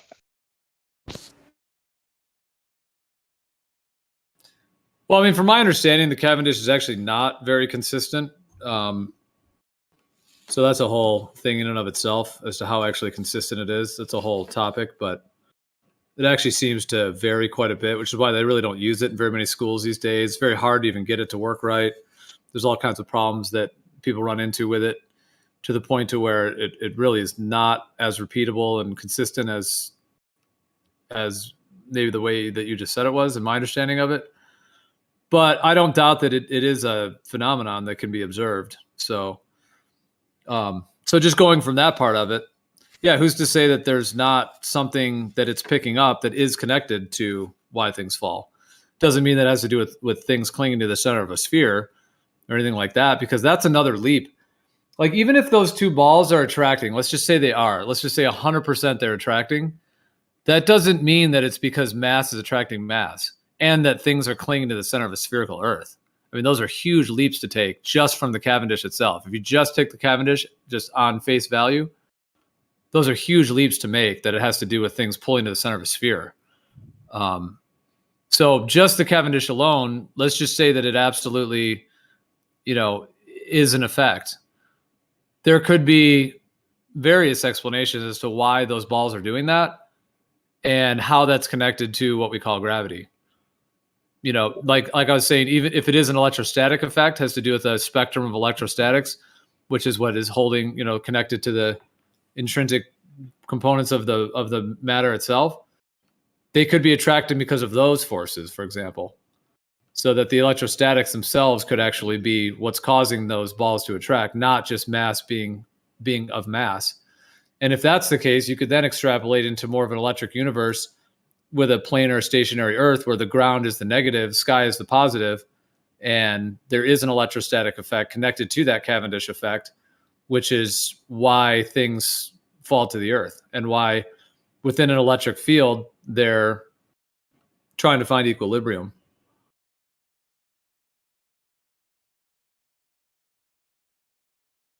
You know, Gio, it trips me out. Like, why do ballers and the like, why do they just like flat out just disregard or hand wave like this electromagnetism? I would think that they would be totally on board. Like, yeah, that makes sense. Like, logically, it makes sense. Like, why are they so against it, man? Like, that's really, really weird. Because logically it doesn't make sense. That's why. Yeah, I mean, it's not that that I'm necessarily against any new ideas or possibilities. I mean, they're outside of this discussion. There's nothing at all to support these ideas except the idea. Well, And hold up. so You're saying there's a that. problem there. How could you, dude, Howard? How could you say that when we just talked about a Van de Graaff generator that can actually manipulate the effect of gravity, could change the direction? How could you say there's nothing that shows it? It's ironically it's the opposite, dude. There's nothing that shows that your model. There's absolutely nothing to show the bending and warping of space time is connected to gravity. How could you say that? It's such the opposite. It's so weird, bro. Like how it's like I mean, they were the proof in the pudding, by the way. I said, how can they not? And they did exactly what I'm saying, first of all. But then it's like, that's still the question though. Like, what do you guys not accept? Why can't you accept that there is electromagnetics that we can prove? It's testable, it's provable. But yet you hold on to something that isn't provable, that isn't testable. And it's almost like electromagnetics has been hijacked, and then you just call gravity, but you will not respect, you won't give respect to the name. You know what I'm saying? Like, you guys just won't respect it, bro. It's crazy. Well, the Van de Graaff generator, we know what's going on with it. It's you can actually quantify that stuff. And you're putting you're inputting power to cause an effect that actually opposes gravity and calling it gravity, and it's not. That's the fact of it. I don't understand how we can equate the Van de Graaff generator floating a piece of styrofoam gravity. I don't understand that. I don't think anybody called it gravity. I think what I was saying is that you can show that electrostatics can change the gravitational direction and the weight of something. So it's got an independent, dependent variable. You can actually modulate it and manipulate it. You can also do this with the ballooning spiders, the spiders that release silk, and then they change this, they alter the charge of their silk, which allows them to float. They literally fly by just, all they're doing, they don't have wings or anything. They're just changing the charge of their silk. And you can put this in a laboratory environment in like a closed, like a box, for example, like a electrostatically charged box, and you can turn up the charge or down the charge, and the spider will rise or fall. So you can actually manipulate the thing we call gravity with electrostatics. Whereas the things that the mainstream model, Newtonian and Einsteinian gravity, you can't do that at all with. There's no actual base for testing it whatsoever. It's just a theory. It's the opposite of what you said. It's just an idea. Those ideas are the ones that are just ideas. Exactly. The electrostatics is the actual demonstrable thing that you can demonstrate. I'm not saying that is the cause of gravity, but it's clearly connected to it. And I don't see the harm in them even at least slightly conceding that, yeah, okay, those things make sense, right? Like, if they could just at least give it some fucking attention to where it could at least start a questioning of what they believe in. But for some weird reason, they cannot, bro. They just can't concede, bro. They can't even give it an inch, bro. It's weird. It's so weird. That's a misrepresentation. It really is. Mm-hmm. Well, prove me wrong. We understand electrostatics and we understand electromagnetics fairly well. We know exactly what they can do. We know what we can do with it. We know what we can use it for. I made a career out of generating electrostatic fields. That's what I did for a living. So why are you stuck on gravity then? Because gravity is the explanation that we have for the apparent attraction of two masses. That's why, and I cannot make electrostatics duplicate that in any way. You can't? Are you kidding me? No, and you can't either. Nobody. Wait, I'm gonna post a video right now. I'm gonna post a video right now. I don't post any videos. I don't want to see any videos. Let me tell you. Okay. You don't want to. Unless you've got a video of this, unless you've got a video showing me a 22 kilogram lead ball being forced to levitate in the air due to electrostatic forces. Show that to me, and then I'll believe you. Wait, so you're saying you want me to prove that electrostatics will not attract but detract mass? Is that what you're saying? Well, you gotta say that, and you're absolutely right. You can add an additional force to manipulate the weight of something slightly with electrostatics. Yes, you can. There's no question about that. And depending on the polarity of things, you can make the weight increase very slightly or decrease very slightly. No two ways about it. But you're not. That is not a. That is not a. That is just adding another force to the apparent force of the gravitational attraction. No. But here's what I'm saying, though, Marble. And so what I'm saying is, all I'm saying is, if you want to show me that this whole thing is electrostatic, then take that 22 kilogram lead ball. That'd be opposite, though. And make it float. But can you? Okay. So then, can you show me gravity floating something like that? Even better. Reverse the polarity of your electrostatics and make that 22 kilogram lead ball weigh 44 kilograms. I'll take either one. Yeah, but that's just a pretty extreme case. I mean, no, it's not. That's a real. Yeah, it is. Real world. Well, you can do it. You can do it on my body weight. Well, no, it's more than a tenth, but.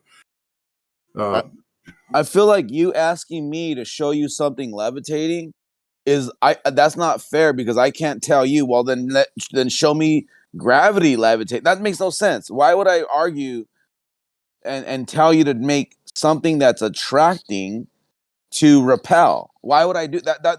In my mind, I'm like puzzled right now. Like, why would this guy say this? Why would he want to see something repelling when we're arguing something attracting? Like, please, go, like, explain to me, make it make sense. Okay, flip the polarity and make it go the other way then. So can you do that with gravity? Yeah. Show me something, put mass over that lead ball and show us it lifting up a lead ball. Show us mass doing that. Exactly. Like, you can't, don't expect me to show you something that you cannot show yourself, right? Like, that's leadership 101. You never want to ask me to do something that you won't do yourself. I was serious, though. If he could show me that, then I'd consider it. We can show a version of that. And Howard was talking about styrofoam, man. I had to go, but Howard was talking about styrofoam. But yeah, it did every single material he put under there, even the little iron filings. And you say that, and what we're doing is comparing the Van de Graaff generator to the entire Earth. So that makes that little iron filing scaled to Mount Everest, and with just a little hand crank, no really power, no amps, just a little bit of potential, just voltage, we're able to change its vector completely. So yeah, if you're talking about lifting Mount Everest, yeah, it would take an enormous amount of that charge. That's why we can't lift Mount Everest. But you ain't doing nothing with mass, are you? Exactly. Yeah, that was kind of absurd. I mean, I'm gonna post a video, and hopefully, you can respect, the properties of it, of what it's doing. But hold on, let me post it. Maybe it'll start from there, I guess. Shit, where'd it go? Oh yeah, there you go.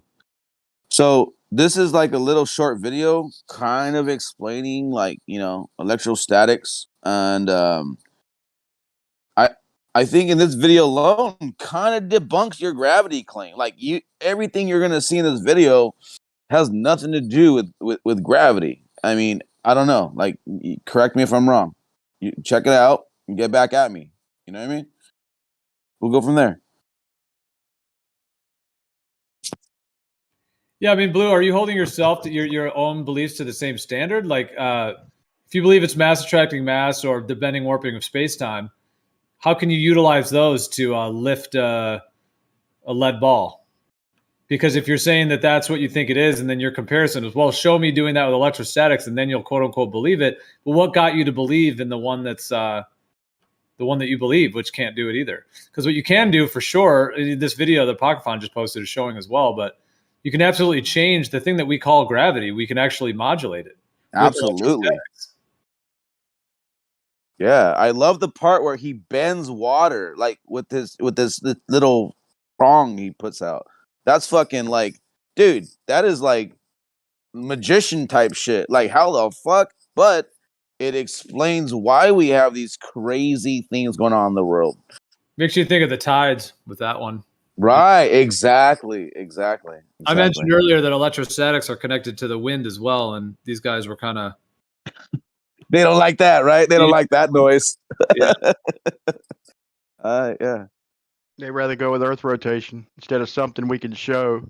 Exactly, dude. And do replicate in the lab on a small scale. Like all these things we can replicate. Right. And then when you're talking about the repulsion, like we've showed that incoherent charges, like the whole entire Earth, just jumbled up stuff. Like with the magnets, if you jumble them all together, there's no more repulsion. It's strictly attraction, and it gets weaker too.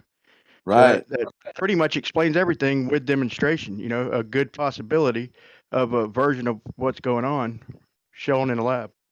Yeah, and this is what I don't get sometimes. Like, even in their own paradigm, like there are things that they can't prove or show with an experiment, but when we can show like or display something that would explain the question at hand, but they don't want to listen to that. They don't want to see that answer. They don't want to see that experiment. They will like turn a blind eye to it. Like, no, that's not going on. Because there are questions to be had about this or that. But if it's not in accordance with their belief in their fairy tale, then they won't accept that. And that's just like mind blowing. It's almost like you have to actively being disregarding and hand waving a proof that can actually give you the answers that you yourself would say, oh no, we don't have those answers yet. We're still trying to figure it out. No. It's been figured out. We can manipulate these things one way or another. So it's so weird to me, dude. Like they're so. It's weird. Then why don't you accept the Cavendish experiment then? Why? We do. Okay. You're manipulating electrostatics. Exactly. Do it. Electrostatics are controlled for, isolated, and controlled for. Right. I can make the Cavendish. Yeah, I agree. I can make the Cavendish show different steady results with different setups electrostatically. You keep saying that, Brian. Put it up there and show it to us. Hey, here's my question to you, bro. Do in your world, do masses only attract to one another horizontally? Because every experiment in the Cavendish is a sideways experiment. What about like up and down, bro? Like, why can't you up and down? If we did it up and down, APOC, if you did it up and down, Earth's attractive force would override any results that you would get. You can't do it up and down. Right, bro. That's what we're saying with the Van de Graaff generator. Exactly. Making things go opposite way, but we can demonstrate it against the Earth's force. Right.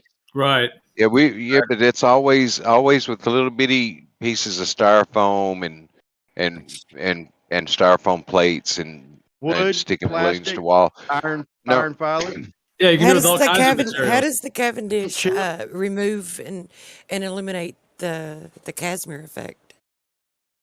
Yeah, it's a good That's point. nothing. That doesn't have anything to do with the Cavendish. It's everything with it because it's what's going on a microscopic level. I mean, it's demonstratable. All these Well, I things. mean, Right demonstratable. That's the thing, Brian. If you can rig up a Cavendish, and somehow I don't know how you would do it, demonstrate that the Casimir effect has anything to do with it. I mean, if it's doable, it's doable, right? So that would be the thing to do, man. the Casimir effect just went away during Cavendish. But I wasn't really referring to Cavendish. I was just gonna say that. You're gonna say that this effect that happens, that's recorded and even like experimented with. Like you're gonna say that when you conduct another experiment, it just like voids that, it leaves it out. Like how do you not how can like Truth says, like, how do you discount that? It should be going on simultaneously when you're conducting another experiment because you still have that variable. Is that incorrect? Left lane? Yeah, I don't see how the Casimir effect had anything to do with the Cavendish experiment. Anything at all. I mean, it wasn't the Casimir effect something to do with in a vacuum and two metal plates very close together or something like that, and something But that at a something about down at a molecular level, like when you reduce the amount of space between two objects, at a molecular level, right? The electrostatics or the energetic fields. It can be electrostatics. It can be, but when you reduce the amount of space between them, like they'll attract one another. So, but it's due to the electrical nature of the molecules. It's not got anything to do with gravity. But if we know that that's occurring, how do you eliminate it? How do you eliminate? It's like you just said it. It has nothing to do with gravity. So why would we observe that in a Cavendish experiment? I think what everybody's trying to point out is that there's a ton of other alternatives other than the answer being gravity, but people are just unwilling to look at it. Not just alternatives. It's more. There's a lot of different variables because there's so in this Cavendish experiment, if you have a whole nother, a variable that you cannot control, that is just that it is just what it is, then how? I think the question was that what Truth asked.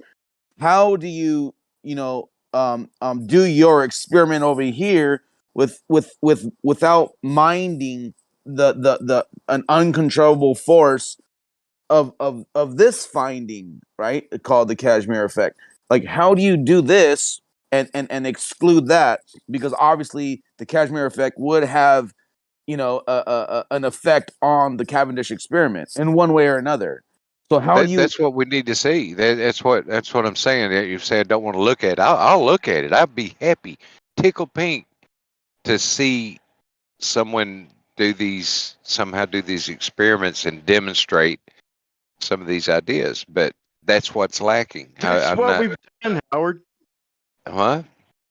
Dude, we're showing you demonstrations of something real and trying to argue with y'all against something that you just invented and can't explain and can't define and can't demonstrate.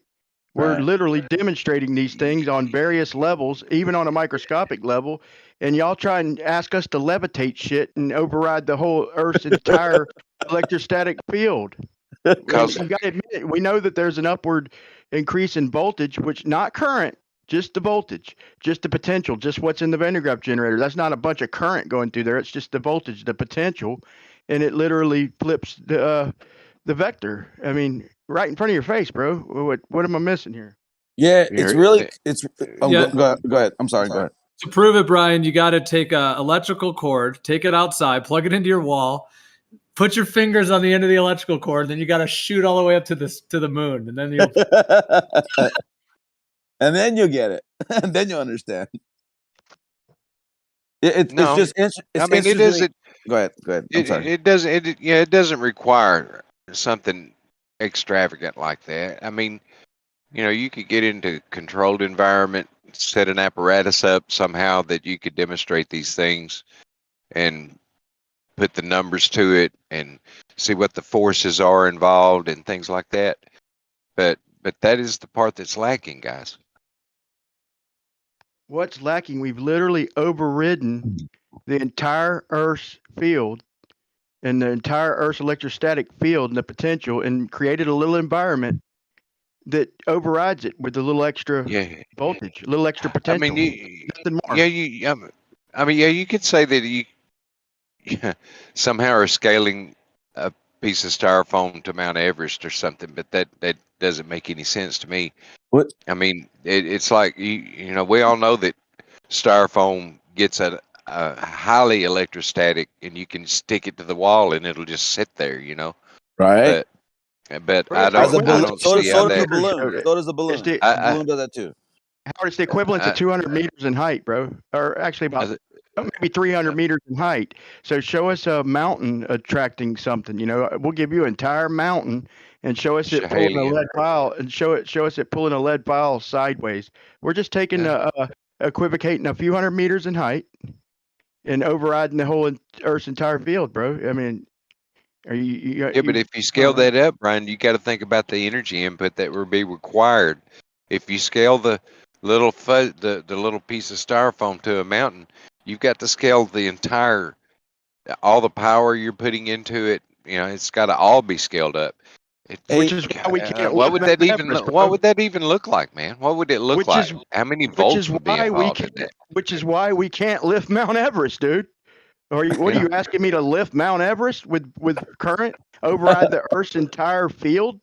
But see, Brian, the absence. If you're saying that that amount of electrostatic force is what's holding massive chunks of metal, buildings, balls, my truck. Right. There's not any. It's not. What's holding my truck on this ground? And me weighing 80,000 pounds sitting there on the side of the road. Certainly it in It's space. not nothing to do with electricity. It has nothing to do with the shape of your Earth. It's not. This is what you're not getting, bro. Like if you were to understand, or no, let me take that back. Not if you were to understand. If you were to finally accept and open up your eyes to this possibility of it being something other than gravity, then maybe if you can use your intelligence to dive into that, because you're not a stupid guy. You're not, Left Lane. But he would rather call it I appreciate mass that, attracting. He'd rather say it's mass attracting mass with no explanation whatsoever than to attribute a real demonstratable scalable phenomenon. Like you're literally throwing out something real and replacing it with nothing, basically, with mass attracting mass. What's causing the mass to attract the mass, bro? But the thing is, Brian, you say there's no reason whatsoever, which is not true. There's no definition for it, bro. You can take the numbers. You can take the numbers of the Cavendish and calculate big G, whatever. You can scale that up to the amount of mass that's in this truck. And I bet, and I'm kind of guessing at this, I'll be honest, but I believe you could scale those numbers up to the amount of mass that's in this truck and figure out how much it weighs. I bet you that I could do it and scale it anything pretty much within reason. I could give the Earth a certain amount of volume and maybe remove the foil or maybe use different material and pretty much vary it, within reason. I could vary it to say anything. But here's the point. What is mass attracting mass? What's causing that, bro? You're calling gravity. You're calling gravity mass attracting mass. That's not a cause. You're just saying. No, I'll give you that. I'll give you that. That's unknown. When the cause of gravity is unknown. We're telling you it's not unknown. They call it in Newtonian, from a Newtonian aspect, and I don't talk about bendy space time because I don't know anything about. I mean, aside from what I picked up in this community and hearing people talk about it, I don't talk about bendy space time because I don't know about it. So I just always talk about Newtonian stuff. Show me, getting near a mountain and it pulling your truck over to the side. All we're using, like I said, is a little hand crank, just a little hand crank, and we're defying the whole Earth's field. Okay, show me mass lifting something up like that. Show me the biggest mass they've ever had pull up an iron filing with just mass attracting mass. You can't demonstrate that, bro. You got to at some point realize, damn, he's right. We can't even make an iron filing pull sideways toward the whole damn Mount Everest. Like, what am I talking about? At some point, you got to second guess yourself. What about that Schehalian experiment?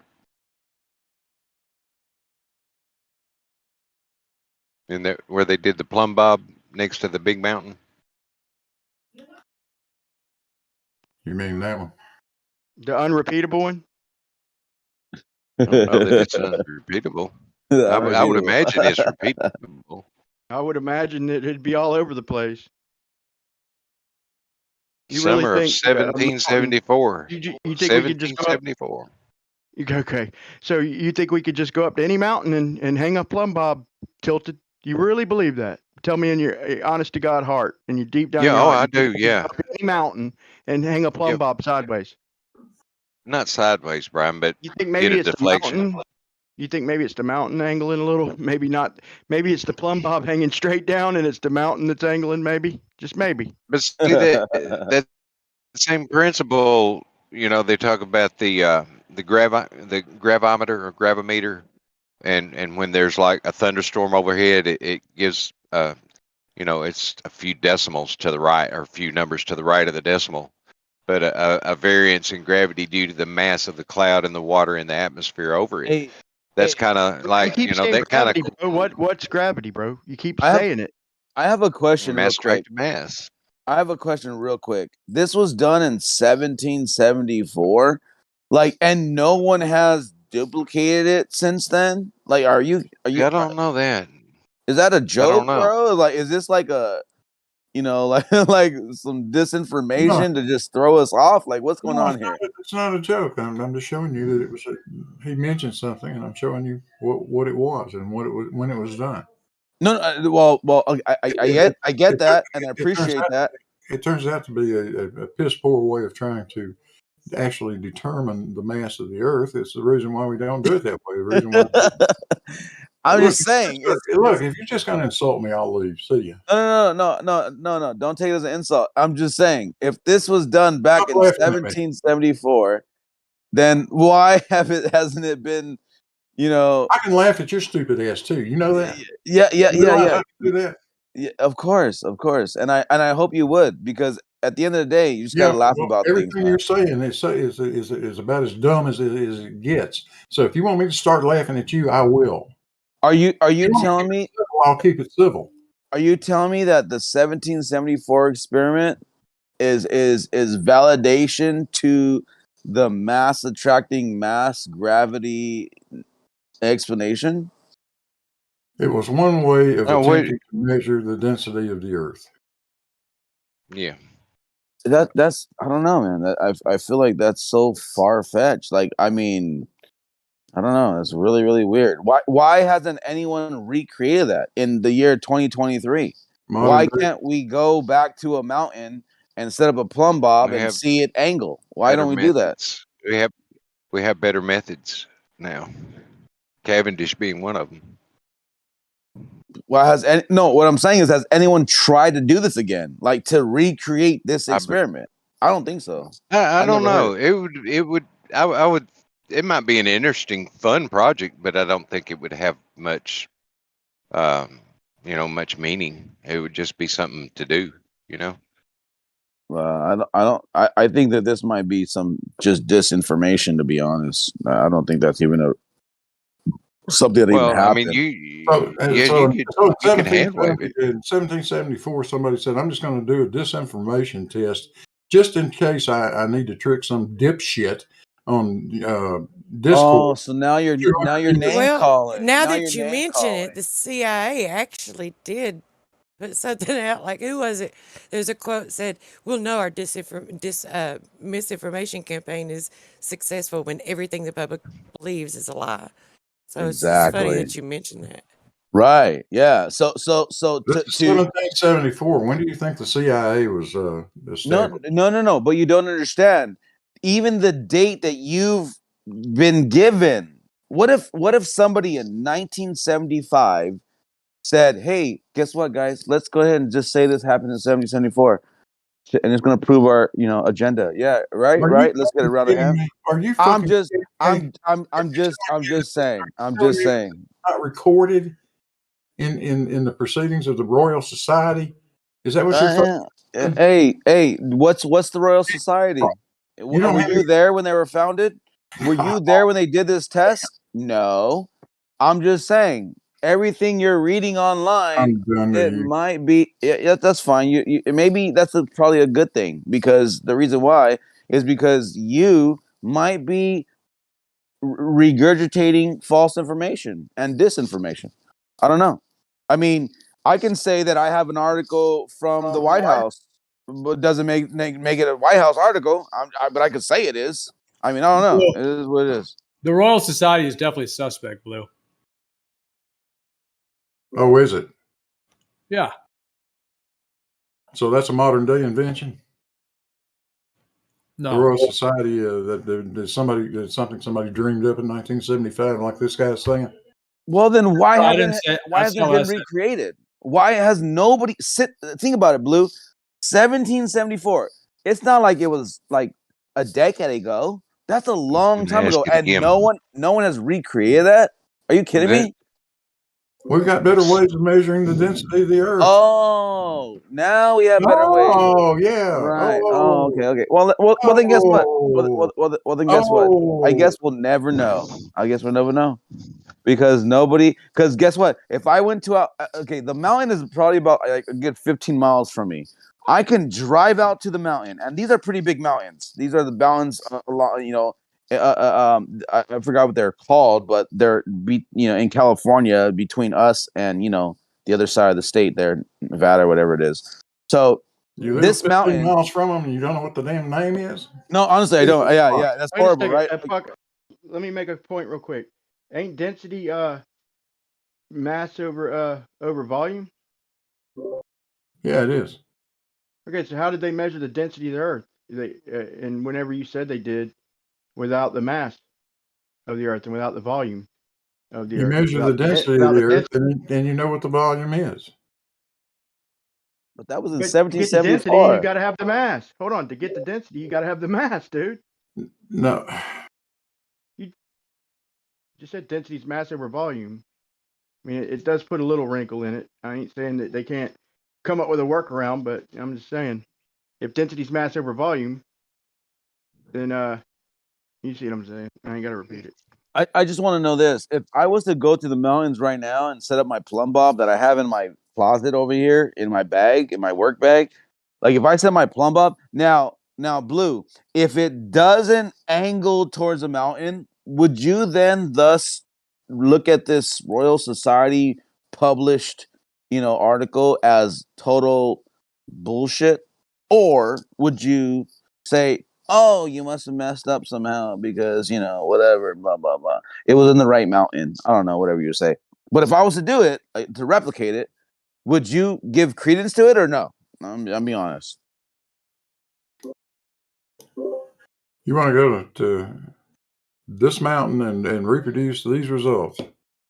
I mean, why hasn't anyone done it? I mean, you would think it should be a YouTube sensation. It should have 5 million views or 30 million views. Because if someone is going to say that, hey, I can recreate something from 1774.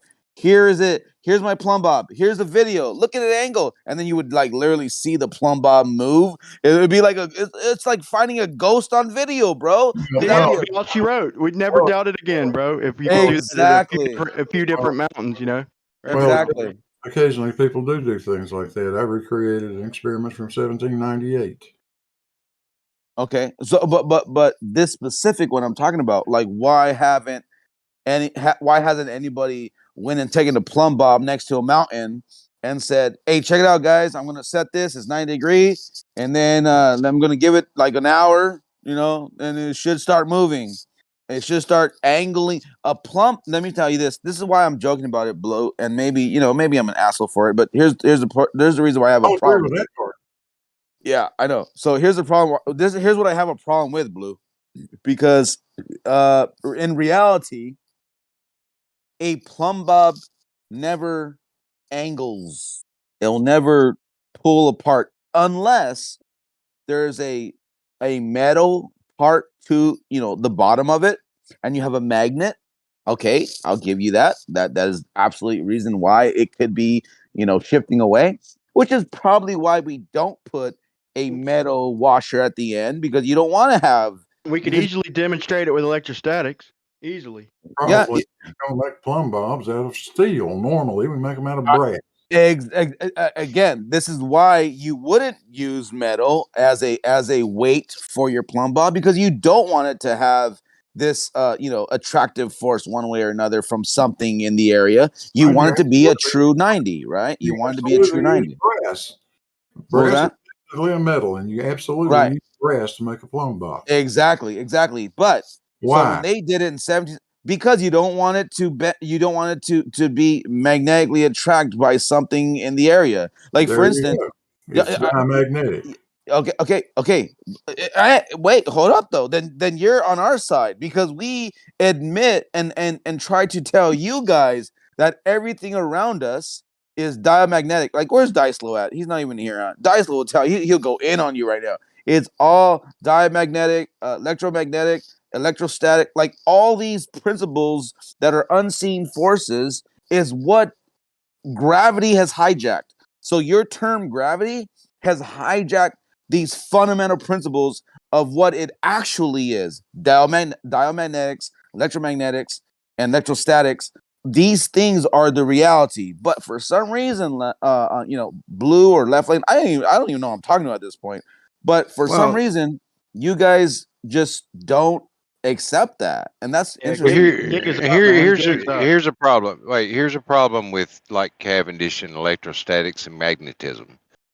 If you don't ground the apparatus and take all the precautions in isolating electrostatics, it'll if you don't wait a minute.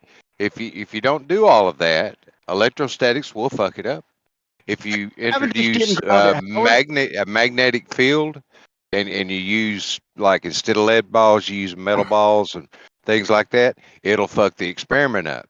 So you isolate all these. You isolate. I'm not Brian. Brian, I'm not through. Brian, I'm not Brian. Just didn't ground it though, bro. I'm not through, Brian. I'm not through. What do you mean he didn't ground it? He did ground it. He grounded every metal piece on it. Absolutely, No, he didn't, man. No, he didn't. Yes, he did. Blue, Blue. did you not ground your apparatus? I didn't say Blue. I said Kevin.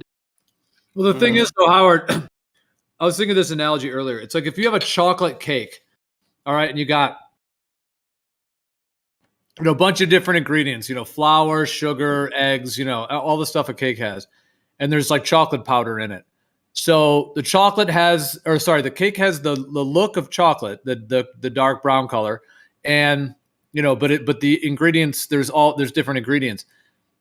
It would trying to say that you've isolated for or quote unquote controlled for electrostatics within Cavendish. That would be, I'm trying to make an analogy to say that would be like saying that you've accounted for all the chocolate in the cake, even though the chocolate's embedded with the cake. You can't get the chocolate out to then isolate that it isn't the chocolate that's making it look brown, for example. I don't know if that analogy was really that good, but I was trying to.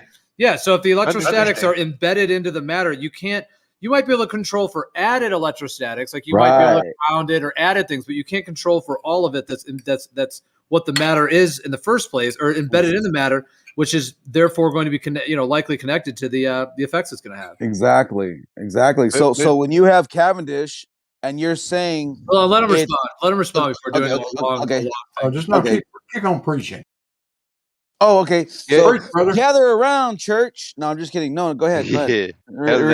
Well, the thing, I mean, I understand, Gio, what you're talking about are the intermolecular or intra atomic, I would say, the charge, the electrostatics that you're calling of the subatomic particles that's holding those together. But those don't really have any effect on it. They're happy. They're neutral. How do you know? They're not. How do you know that? Because you can measure it. We have instruments to measure these electrostatic forces. Yeah, but if the electrostatic charge is 10 to the 32nd times stronger than gravity, you think you are, even if you're measuring it down to the 20th decimal. Wait. Even if you're measuring it down to the 20th decimal place of zero, you're not even barely halfway. I'm just trying to imagine if that was a force that can be involved. I see it acting almost like a magnet, where the balls would just clack together. You talk about how much stronger electrostatics are than gravity. It's been proven. I just don't see any way that it would have anything to do with it. Okay, so if you have a known force in electrostatics, it's known and measurable and you can calculate it. If it's stronger, if it comes out like the answer to that equation is greater than the force of your gravity written on paper, okay? So how does that then not negate your answer if it's lesser than? You could take the metal masses such as Blue used in his. You could lay them on the table. Okay. And you could measure the electrostatic forces on that lid. And then you could possibly have, something. Look, this thing's got. Look at what this is reading, and you're just not going to get that. Well, I only said that because you said that it was zeroed out, and maybe the surface electrostatics, but it's dynamic, man. No. The electrostatics is on the surface, Brian. They don't permeate the mass. They're just electrostatic charges are on the surface of things. Okay, but it does. When you does. ground them, It does. That's why when you ground them, they go away.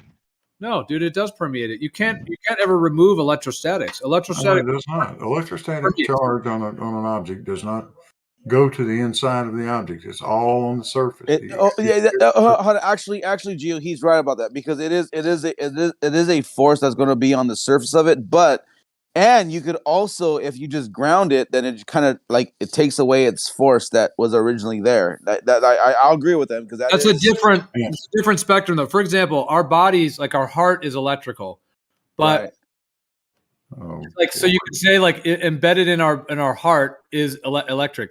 You could add an electrical charge by rubbing a balloon and sticking it to your body and add a charge, but that doesn't mean that you're eliminating. Just because you don't have the added charge you controlled for that doesn't mean that something intrinsic within it does not still have an electrostatic force involved.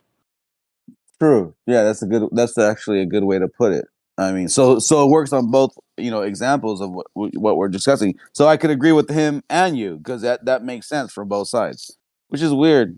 How about that? Well, the only thing you guys say that is correct is that electrostatics is part of matter. It's part of everything. The strong nuclear force is what holds the nucleus of an atom together. That's what we're trying to do. Unify all the forces, Blue. Can I preach for a few minutes? You guys? Yeah, go on, brother. Preach on. What chapter are we on? Go ahead. Strong nucleus. Protons have exactly the same charge as electrons do, only opposite. That's what holds the electrons in orbit around the atom. But once you have an equal number of electrons and protons, that thing is electrically neutral.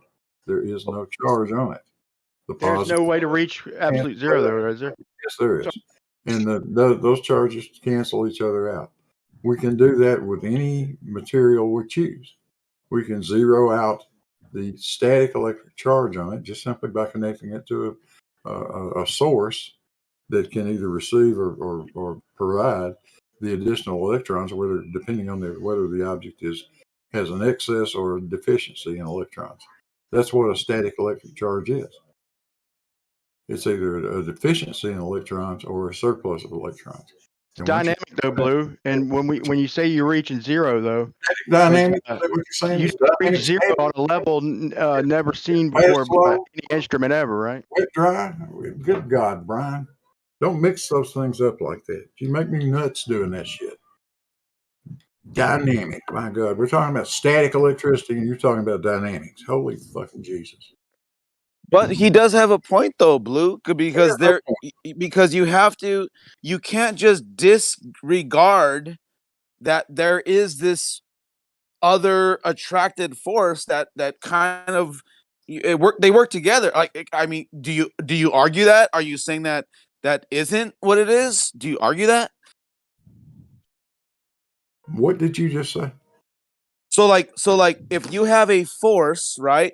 That this dial, magnetic or whatever, this force that's happening, and if you have this force and then you have this other thing called electrostatics, but you want to try to separate them when they kind of work together because it's all types of forces going on, and you can't just isolate one.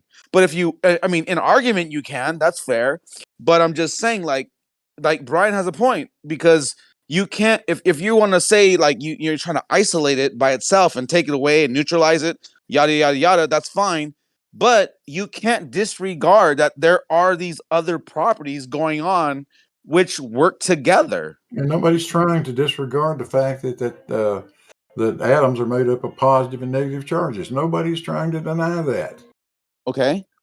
So Brian, what were you trying to explain then? Maybe I misheard. I'm sorry. Maybe I thought I heard Well, my something. main point is this: when they say they're zeroing out electrostatics, sure, the meter might read 0 or 0.001, but it would have to read 0.00032 zeros with a 1 to say you're eliminating it. We don't have any devices nowhere near that accurate, because that's what they mean when they say that the electrostatic force, the electrostatic force is so much more powerful than the gravity. It's like 10 to the 32nd times stronger, man.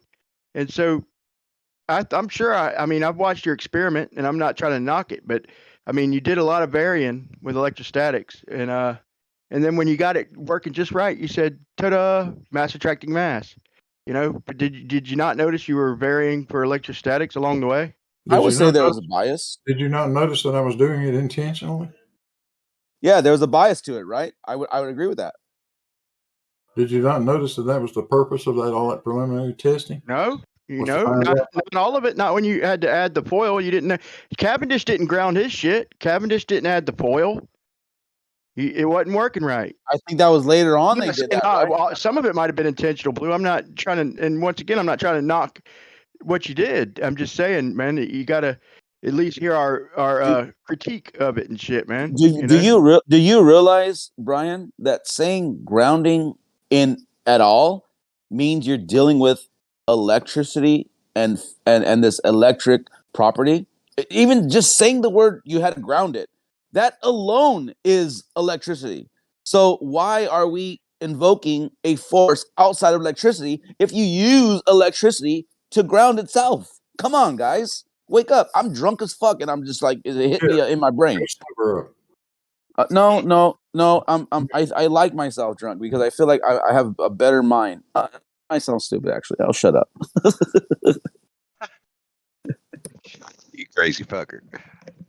I've been drinking since 2 days ago, right? Like so 10 o'clock 2 days ago I've been drinking. And I did sleep for like 4 hours. I woke up and got another beer. So call me alcoholic, I don't care. But I think that I still make sense in my logic, because if you're grounding something, you're dealing with electricity. You're getting rid of it. Hey, Pop.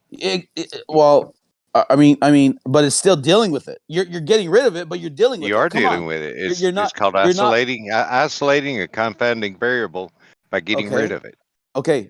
And once you get rid of electricity, then this crazy phenomenon happens? Is that what you're saying? But you at least had to acknowledge electricity existed even before your original statement, because you had to get rid of electricity to make this happen. But in reality, there's electricity. I mean, can you at least agree to that? Can you be humble enough to say, yeah, there's electricity? I would say, yeah, I would say yes, there were some electrostatic charges that would interfere with the experiment. Right. That's why he grounded it. And I also lined the box the small masses were in. That box was lined with copper foil, like a Faraday cage.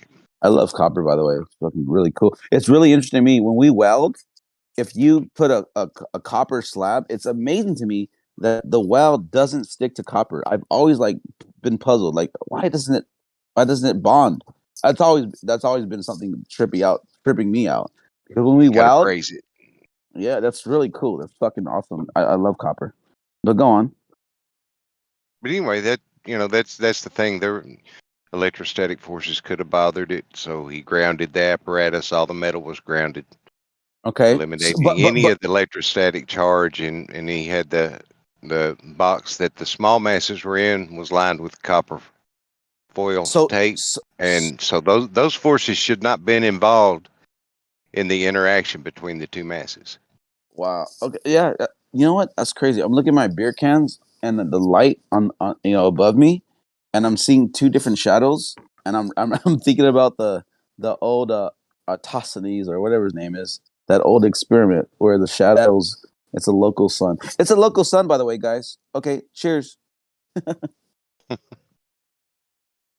anyway, and we could, I mean, we could hammer on Cavendish and all that, but from my perspective, these things are pretty well understood, and the way that I understand them, and I say it's there's a more lot of accepted. it is accepted, yes, but Yeah. and we talk about consensus and mainstream. Right. And when you get something figured out and you get it right, then consensus tends to go along with those things. Right. And Oh, that just represents my position in it. Right. I'm going to show you a really cool. Hold on. Let me. What about the things that are consensus that are wrong? I agree. I'm not 100% on things just because of consensus, but the things that I've investigated and that I understand, that I've done quite a bit of things. I've ran a machine shop, and I've built some engines and done some mechanical stuff. So I do understand some of these things in physics. I've had physics in college as I've learned a lot too, 101, man. but Look, Howard, it's just it I've just learned a goes lot, bro. along. I just with what I understand the way things are. I learned a lot even from Blue, Howard. But check it out, man. We've gained a lot of knowledge since 1800 and way back when, when we made some of these theories, we have gained so much knowledge, and it's like all y'all are trying to do is hang on to a damn model. We're trying to progress, man, and give these kids something to work for and fix shit. And even if you hang on to, the globe and all that, man, we're trying to progress, and y'all are trying to just hang on to a fucking model. Like, dude, do you No, realize what you're I've doing? Well, you're not letting us. You're not letting the world progress. You're part of the team. I encourage you to do Have a good one. experiments. I always brag on you every time you do stuff, and that's what needs to come if you want to make progress in the ideas that you got. So I don't know if you saw I appreciate that, man, but I'm more referring to the up and coming generation. They're we learned a lot, bro. Some of these models were a little premature. Part of your model, and at the very least, fix it. With some of the shit we know now. Plasma physics, electrostatics, and when they made the sun a gas, bro. Dude, just that alone is, that's before they had a grip on plasma physics, man. And now we know it can't be a gas alone. And you're just clinging on to a model is all I feel like science is doing right now. Not letting the up and comers do their thing, man. Hey Brian, I've been wanting to ask you for a long time. Like, who's this girl on your profile that's like hot as fuck? That's my wife, man. Back about 10 years ago when we were on a Bahama cruise, man. No disrespect. I'm like, yo, this girl's hot as fuck. My bad. Yeah, she's still pretty, man. But yeah, I'll try to remember that picture. My bad. Hey, Dude, I don't know if you saw my. She said, "You gonna fuck with me after I just folded your clothes? I will unfold all these motherfuckers right now." Hey, that's a keeper. Right? That's a keeper. She folded your clothes. That's a keeper. No, I don't know if you saw my my camera. I live shot my camera with the shadows, and this is on a flat table, like, and we can represent this. How does this? Come on, blue and left lane. Like, how do you guys just hand wave the fact that these shadows are represented on a flat plane? Like, why do you guys have to invoke a ball curve when you can simply explain it on a flat plane? Honestly. And I don't mean to change the subject up, but I'm just saying, like, this is like, No, it's all right. I haven't ever done the Eratosthenes. I understand the geometry involved, but it's not an argument I get involved with. But I'm going to have to back out. But I'll be on the side listening. All right. Do you want me to show you again on my camera how it's a flat table and we get those same shadow, like different angles because of the light being above me? Obviously, it's local. So if you could replicate this, experiment or this, idea, then why do you have to invoke a curve when you can replicate it on a flat plane? That's all I'm saying. Like, why? Why? Are you talking about Eratosthenes? Yeah, here I'll do it again. Hold on. I don't need to see anything. Okay, I'm gonna show you. Okay, so I'm gonna put this can here. Look at the sun. The sun is right here. That's the sun. It's a light. Okay, and then you have a shadow. Yay! And then you come over here, and look at that angle. Look at that. It's flat. Look at the table. Flat. So, like, why do we have to invoke a curve if you could recreate it on a flat plane? That's all I'm saying. Like, because you can't. No, but I just did. I literally No, just didn't. did. Okay. No. Maybe I'm wrong. I don't know. That's fine. That's fair. Yeah, Blue, you can get those angles with the close and local light source. Yeah, what you found out is, and if you measure those angles on that flat surface, right? I literally just did it. Like, our eyes saw it. If you measure the angle of those shadows on that flat surface, if you have a way of doing it accurately, you can pinpoint the elevation of that light. Those two angles will give you those two angles will take you right back to the light. You'll be able to predict and calculate the altitude of the light above the table. Okay, but the whole point. Okay, but when you do that with Eratosthenes and you do it at two different latitudes, you find out something goes radically wrong. No, atmosphere. Now the sun has to be at two radically different elevations. And no, it doesn't. It ain't radical, but it's just atmosphere. It is radical, Brian, because you've never fucking done it. So don't. What are you talking about, man? I fucking made an equation to fix it, dude. Never fucking done it. You've never fucking done it. Come on. I think I just did it right now. I've done it, and others have done it many times. The Eratosthenes has been repeated many, many times. And when you do it at different latitudes, you find out that the only way you can take all those angles back to a single point is if you put the sun a really long way away. Okay, we know that. But here's this, Blue. Miles. And then it only works. Then it only works if those angles are measured off a curved surface. What about the radius of the Earth? If it's the atmosphere and like acted like a lens, along with perspective and maybe a little refraction, over long distances, any of the three or all of the three, giving it a spherical appearance like we see with our dome around us and shit. Could you accurately map that on a flat piece of paper? You can't make it work on a flat piece of paper. Answer's no, you couldn't. Right, you couldn't, because you're trying to map a spherical vision on a flat piece of paper, and therefore it wouldn't be perfect. I believe it.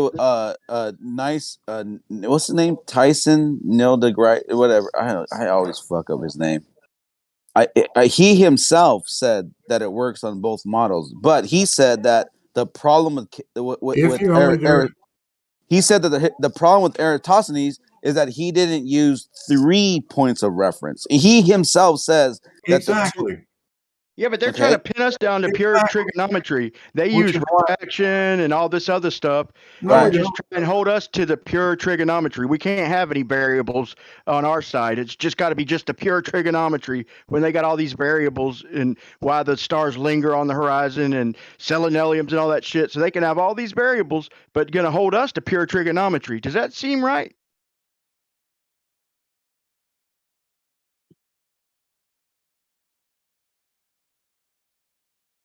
Yeah, there's definitely a, you can recreate that on a flat plane, and I think that just negates anything that they want to say that it has to be a ball. I'm just saying, like, if they themselves can at least be honest with themselves, maybe we could start at that point and have an honest discussion. I get pretty sick of being told I'm dishonest. I really do. Okay, my apologies. I didn't mean to say that you're being dishonest. I'm just saying that you're not accepting the reality that these things can be reproduced without having a curve ball, and maybe you have to do that with a bias, because if you can accept the fact that it works perfectly over a plane, only because it would, like, it would force you to have to believe that maybe it's not a curved ball that you live on. That's fair, that's fine. But I'm just saying, the fact that that even exists to where you can prove that it works on a flat plane with a local light in the sky, I don't know. Maybe, I don't know.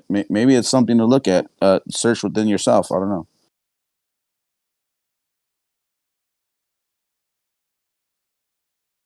I looked at it, and it will not work on a flat plane.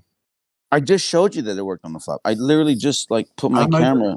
I made the measurements. Actually, it was me and Dr. Bob made the measurements at the same time. Who measured the distance? Who measured the distance between y'all, Blue? Who measured Google, right? Your model. So you used your model to tell you the distance I between. I used my latitude and longitude just like Bob did. So you used your model, right? Stop calling it a model. Okay, I measured, and the distance between us doesn't make any difference. I was looking at the angles. Well, has anybody verified these distances? Yes, I've driven to fucking Michigan before from my house, Brian, many times. No, I'm just kidding. I have driven there. Yes, I verified the fucking. Next time you drive it, check the odometer according to the mile markers and see how far you get before you start deviating. And then once you deviate 1 mile, start back over and see how long it takes and shit. You know, the distance between flat and curved is not very measurable. What? Within a continent? Yeah, it's not accurate. You can't just drive in an odometer and say you measured a distance. Oh, good God. I'm not saying they ain't right, Blue. I'm saying that if the difference between flat and curved is over 69 miles, is only like 10 feet or a little over like 10 and a half feet. You think you're going to measure it to that accuracy? I didn't say I did, Brian. You said, how did I measure the distance between me and Bob? I used Google Earth. If you want to know the truth, are you saying those distances are wrong? Yeah, you used your model. You used your model. Are you saying the distances are wrong on Google Earth?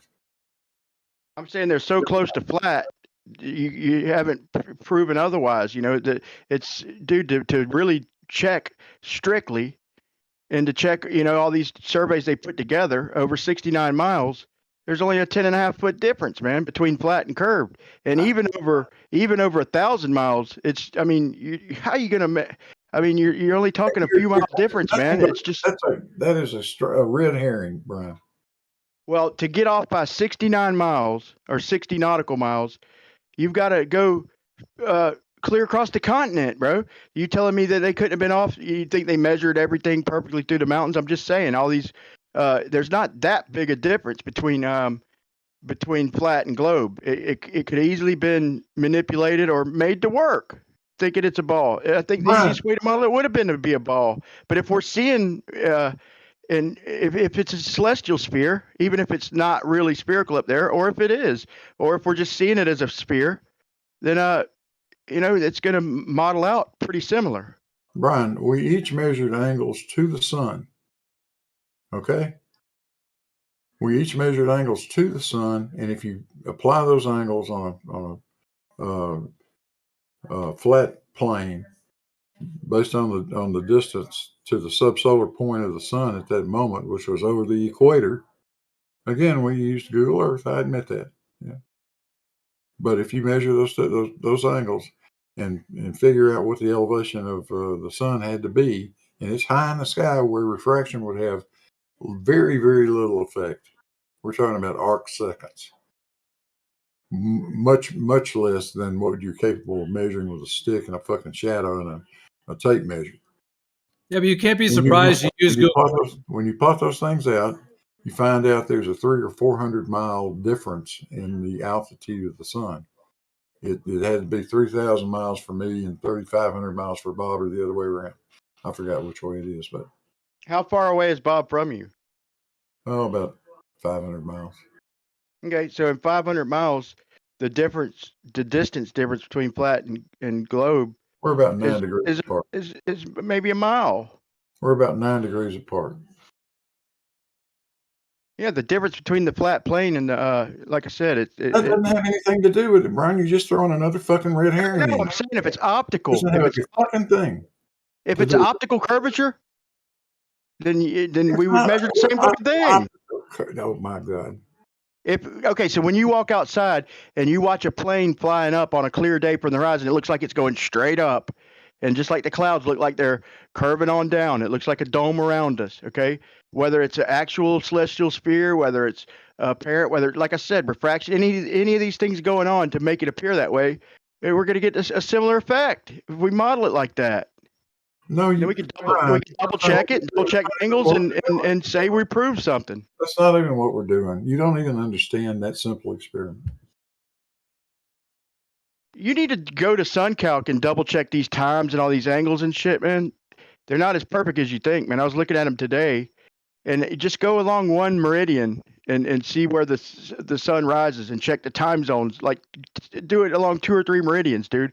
It's fucking a jumbled up mess, bro. On the globe, you have UTC +4 and then +2, and then sometimes it jumps like 3 fucking time zones on the same fucking meridian, dude. And it's different times in some meridians.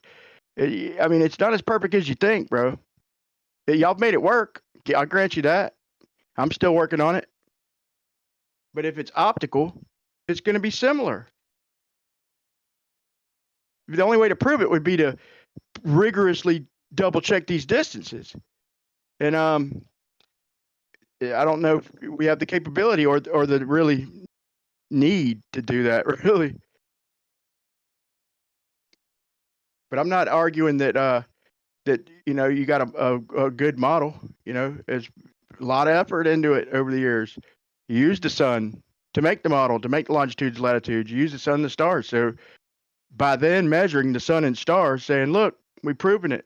Yeah, you proven that you made the model using the sun and stars and the angles from them. But man, you got to be a little critical of your own model from time to time, even if it's just you by yourself.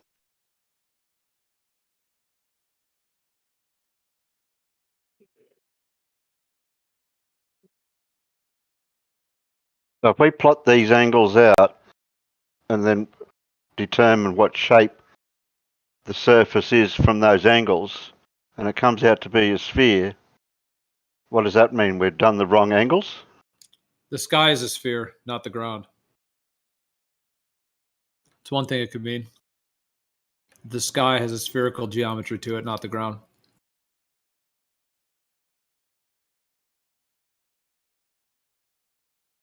Which makes sense on a dome firmament. Absolutely.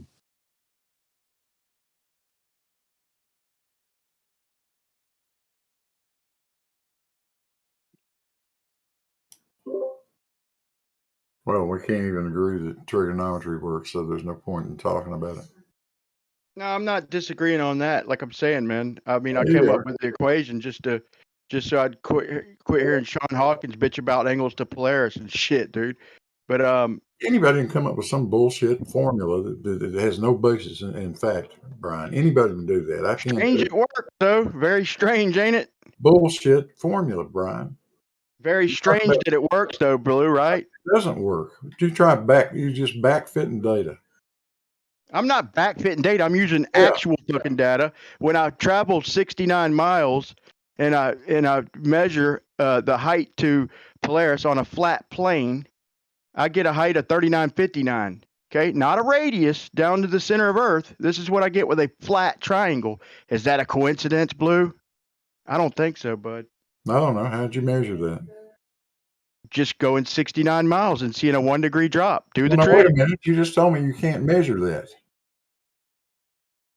You guys just got through reading me the you riot can't act. measure 11 You guys just got through reading me the riot act about using an odometer. Tell me how you measured it. I just said you can't distinguish 10 feet over 69 miles, and I still stick to that. I'm saying pure trigonometry. Y'all like to hold us to with no other variables. which is that fair? I mean, just holding us to pure trigonometry and not giving us any other variables whatsoever. Is that fair? I don't think it is.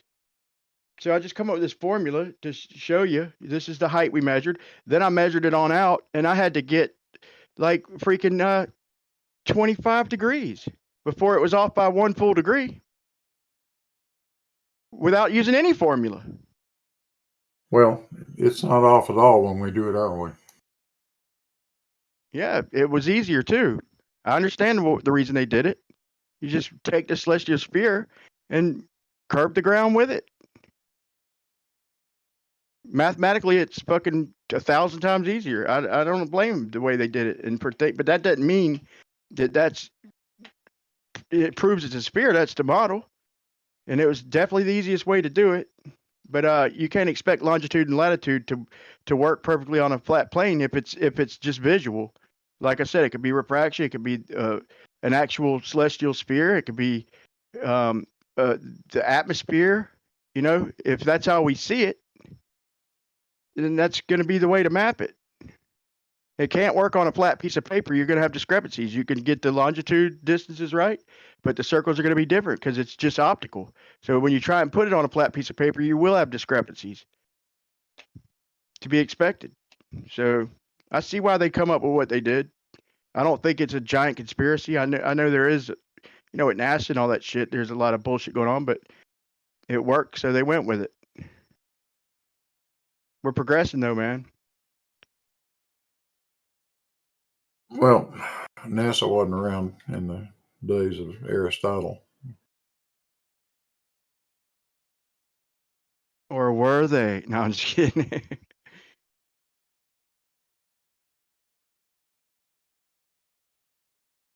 Blue, is it safe to say that there are things that are really questioning your position? And by the way, let me mention, once upon a time, it was probably all of our positions because we all grew up in that same ball earth, you know, teaching. But we are questioning it because that's where we stand. We're now going against what we've been taught because there's things that aren't making sense. Even in your, go ahead. You're talking about math? Talking about the ball earth. Well, no, you said growing up we're all the same. So when we were taught math, how to learn things through mathematics, you're saying that that's wrong? Well, I'm not specifically talking about math. I'm saying specifically more just the concept that it's a ball and that it's spinning around the sun. That's all I'm saying. That we all been taught that. If you were to rewind the tape to you as a child, you learned, as we did, that it's a ball because that's what they taught.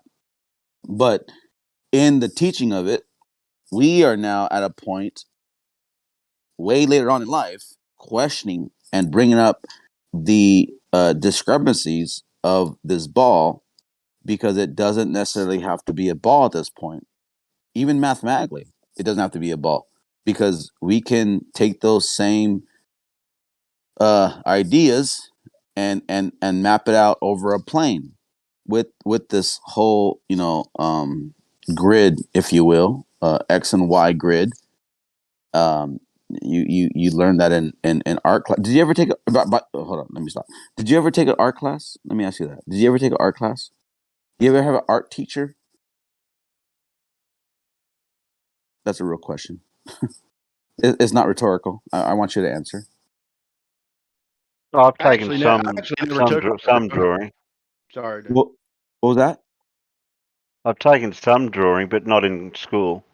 Okay, so I remember specifically in grade school, I had an art class, and one of the first things they teach you is the vanishing point over the horizon, and you had to draw everything like symmetrically to that focal point where you have, it's called a vanishing point. So when you can draw, if you were to draw a street, buildings and all that, it would always be on a grid that's flat and horizontal, and every angle would be always positioned to a focal point. That's kind of like art 101, right? Like that's what you do. That's what you have to do. And when you go beyond this horizontal in your ball belief, this is where all the fuckery starts to happen, because then you guys say, "Well, it's curving over that grid," but you're negating the fact that the whole principle of it to begin with is on a grid, a flat horizontal grid, kind of like Tron. You remember the movie Tron? Are you old enough to remember Tron? What, the first one? I am. Okay, so Tron was also an XY, right? Grid, flat, horizontal. It was like, it was flat. I mean, I guess we could say 10 different ways to explain that. But once you start invoking a curve, that doesn't make sense logically to what we've been taught originally. So almost like they taught you ball earth, but they also taught you a flat grid. It's contradicting itself because it's not even possible in that discussion. But that's the way we were learned. That's what we were taught. So I don't know, like, why you guys have to invoke this curve when that's not even the way we draw things. No one ever draws anything according to a curve because it's always based upon that focal point. Can I say my closing statements, man? I really got to go, but I wanted to get in one last final word, if that's okay with everybody. Yeah, go ahead. I was gonna say to Blue and the other guy and whoever else is listening, like, let these kids, man, look, instead of suppressing this shit, let these kids work towards something, man. Let them be a part of something and new discovery. Like, it's in our blood to want to explore and shit like that, and new adventures. So now that we think it's a ball, we got our greatest minds like looking off into damn space, dude. We got our best and brightest chasing bullshit and like trying to become astronauts and all this dumb shit. There's no future in that, man. Let these kids get grounded and make a model and freaking redefine everything and make improvements along the way, man. Give them something to do, man. As it is right now, man, it's looking bad, dude. It's looking bad, man. And we're trapping our minds because they still want to explore, but there ain't nothing left, so they can't go down south and do anything. So they got to look off into space and dream of shit, bro. It's looking sad, bro. We got to give them something to do. They got a whole new world to create and be a part of and re-explore. I mean, we're fucking gonna cheat them at that, man. We keep arguing with each other, man. But I appreciate y'all listening, man. For sure. It's just interesting to me that a lot of things get overlooked only to confirm their bias, and it's just weird to me. Why does that happen? Why does that happen, Blue? Why does that happen, Left Lane? Why do they overlook these fundamental principles and understanding that you are drawing something on a grid? Now, a grid in its own nature is a horizontal plane. Nothing about it is curved. Nothing about it's curved. But you can invoke that later on down the road, but that would be it goes against its principle. Like, you get what I'm saying? I don't know. Maybe I'm too drunk. I don't know.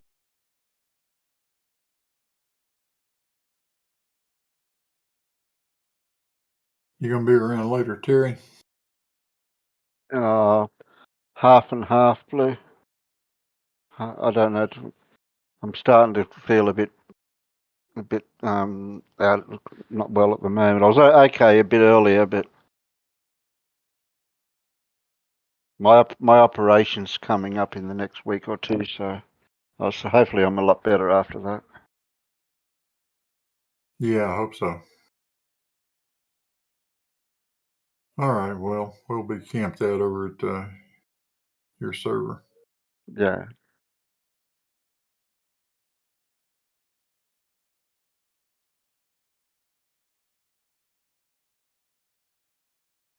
I am interested if you guys have a rebuttal to what I just said about that grid. And as a what's it called? As a missile plane? Yeah, I think it was called. Why does that not raise a red flag to you guys and just honestly look into that or realize that?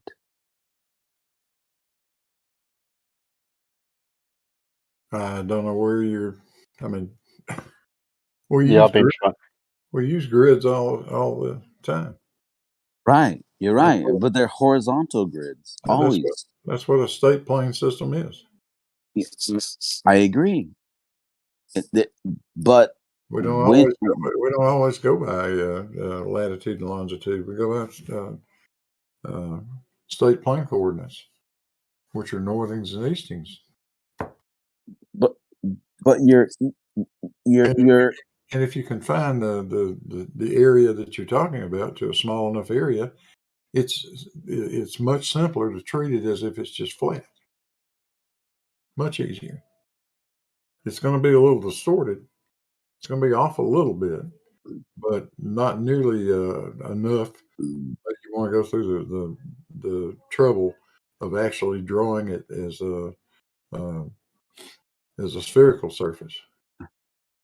okay, so I posted something right now at 36 minutes after the hour. There you go. This is a grid, okay? Yeah. I posted it, and how would, in your world of a ball Earth, when do you take a straight line and invoke that it's curving? Because it's not. You can't do that, because that's not how it works. That's not I can't I can't emphasize that more. Or no, I said I misspoke. What's the word I'm looking for? You can't put an emphasis more than it being straight. And straight is not curved. A line that is straight is not curved. One line to another. And the reason why I posted what I posted is because the farther you go, it's still horizontal. And it's an infinite distance at this point. It's all on a grid, regardless. It's straight lines. But somehow you guys just start curving those lines. And that's not reality. That doesn't even make sense. I even want to say mathematically, it doesn't make sense. But if you created a math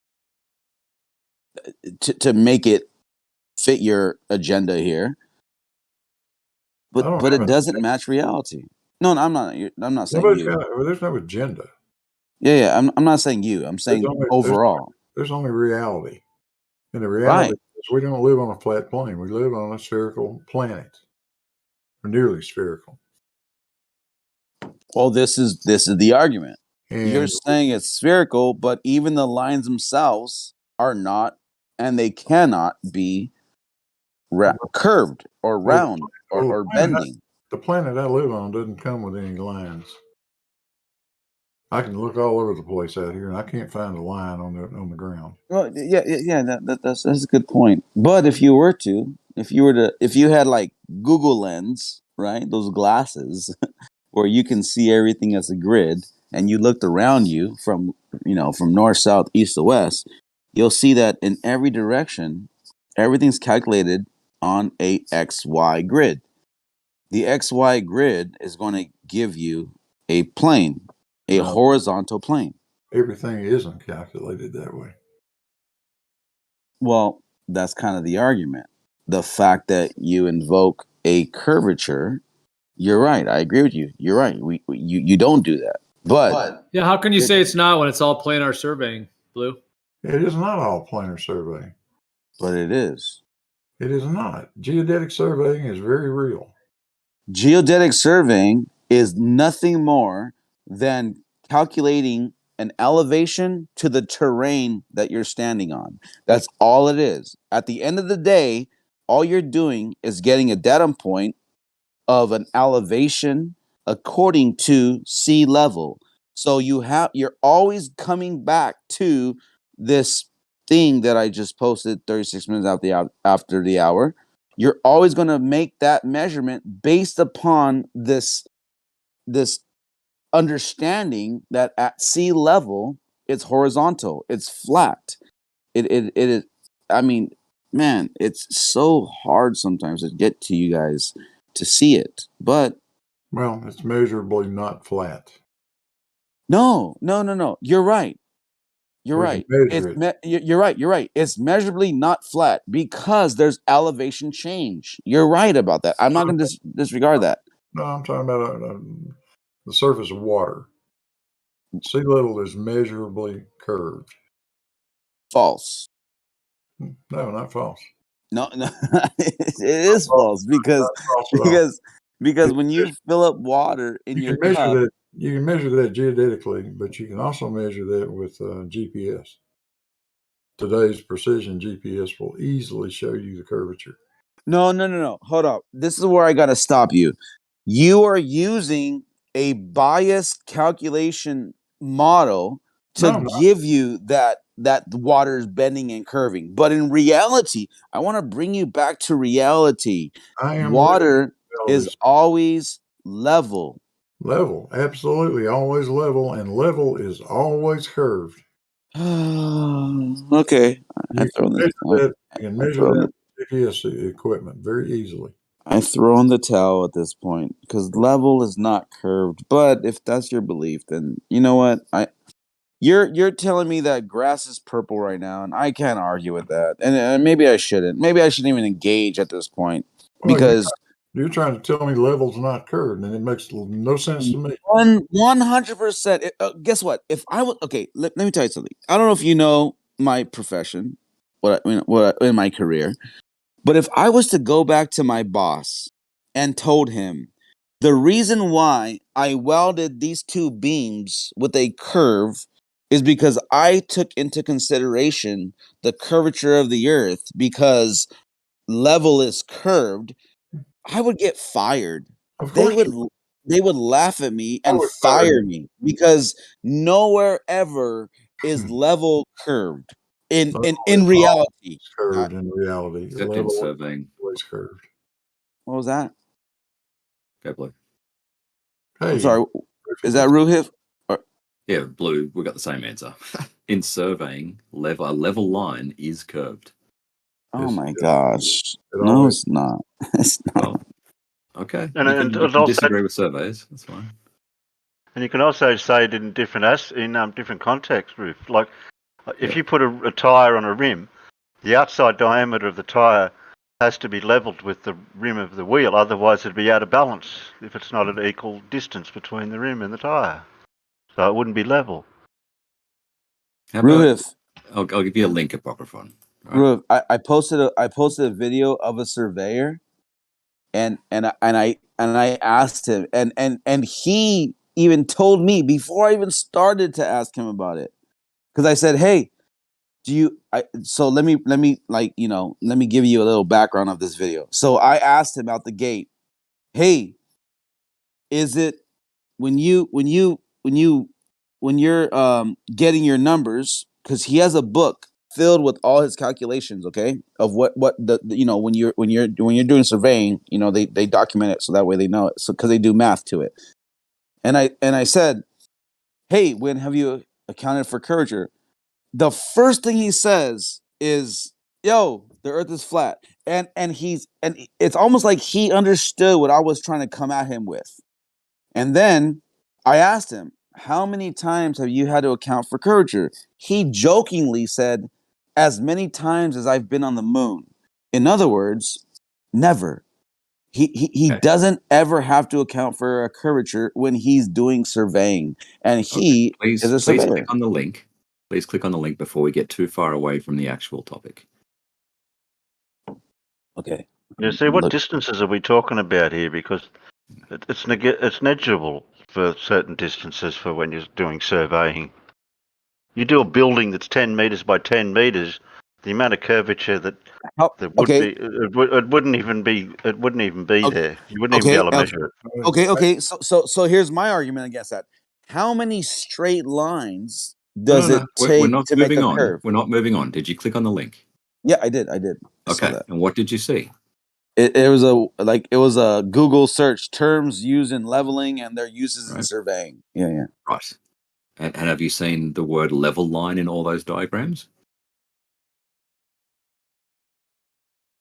I'm sorry. What? Have you looked at the images in that link? No.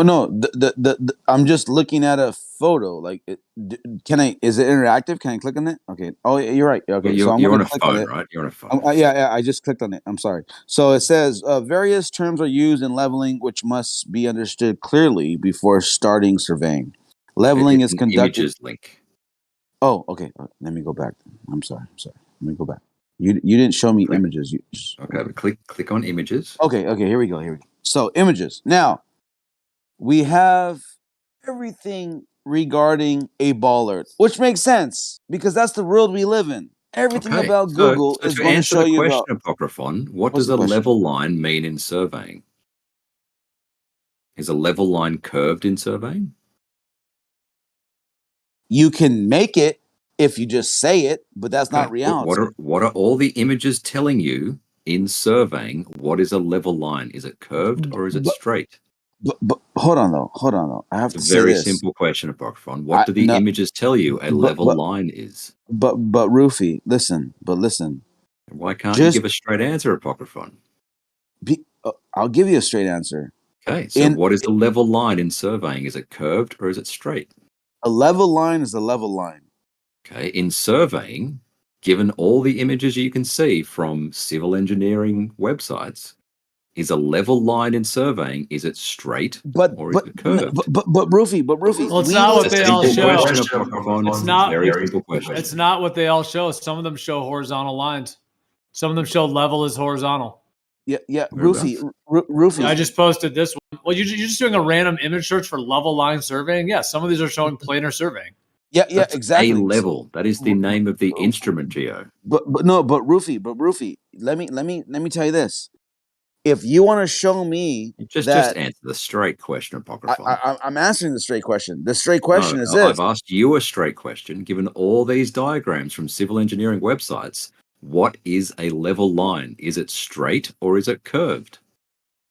In these images, it's showing that you have to account for curvature. But in reality, level line is curved, right? A level line is curved, correct? But in reality, you is don't. a level line that's curved, not Apocryphon? reality.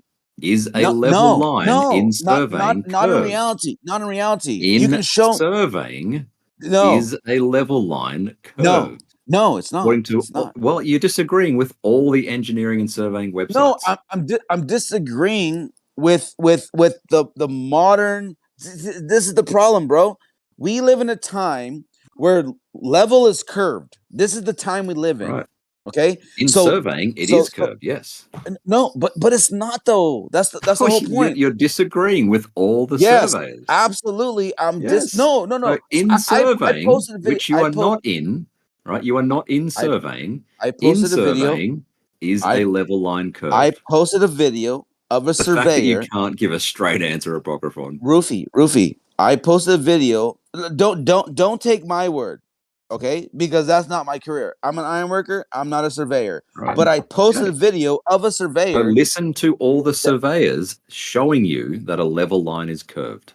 No, the surveyor I posted tells you that he never has to account for curvature. It literally is contradicting to your statement. It's contradicting your statement.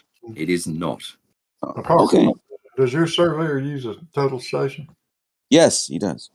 Really? Would you ask him if he knows if his total station takes curvature into account? No, it's never. It never does that. I'll tell you, the only thing they take into consideration is the calibration of the instrument. That they know that at a certain distance, the light, the straight line that it's shooting is going to eventually go off of that, only because it's not calibrated to work beyond a certain distance. That's all it is. It has nothing to do with curvature of the Earth. Get the model, get the exact model of that total station, and we will show you that it takes curvature into account. Can you do that? But no, but it doesn't though. No, it's not. Get the model, and we will show you how it does. It absolutely does. No, it doesn't, man. You guys Get the model. Get the no, it does. model It's this guy not. uses, It's and we not will show you that accounting it for does. curvature, bro. It's Get the account. model, and we will show you that it does. No. It's not. Okay, you can say that it's counting for curvature, but in the manual, it's counting for calibration. Two different things, my friend. Guarantee you, it will Two different account for things. curvature. Get the model no, number, no. and we will You show can you. say that. You can say that, but that's not reality. That is not the world we live in. Now, you can have websites and manuals that are saying one thing, but in reality, the calibration is what's being considered, not the because when you go so far with the total station, they do understand that it can only keep a straight line for so far because of refraction and all these other really cool optical things. So they only even suggest that you only transfer lines after or beyond no further than 250 feet. If you go beyond 250 feet, these instruments aren't calibrated to keep that straight horizontal point. And so it's not about curvature of the Earth, Roofy. You can say that. That's fair. You can say that to your to the pigs fly. I'm just saying that is not the way they do it, and it's not something that they practically do. You claim that a total station, whatever total station this guy uses, does not take into account curvature. I'm asking you to get the model number to show you that it does. And you will refuse to do that because you know who's going to win this, right? No, it's not about who's going to win it. Hold on. No, matter of fact, get the model number then. Hold on. Matter of fact, hold on. Let's just say, hold on. Let me give you a model number. Give me a second. Of the actual one he uses? I'm gonna find out. Give me a second.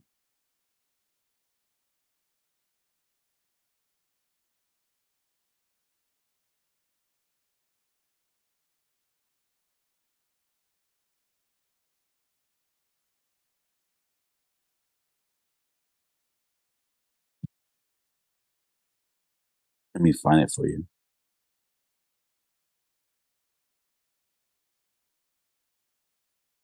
Are you asking the guy what model number it is, or what are you doing? No. I'm looking up the exact one that he was using. I'm looking it up because you can see it in the video, and I'm just looking at images to try to find the same exact one. This is really hard, by the way. I'm not seeing it.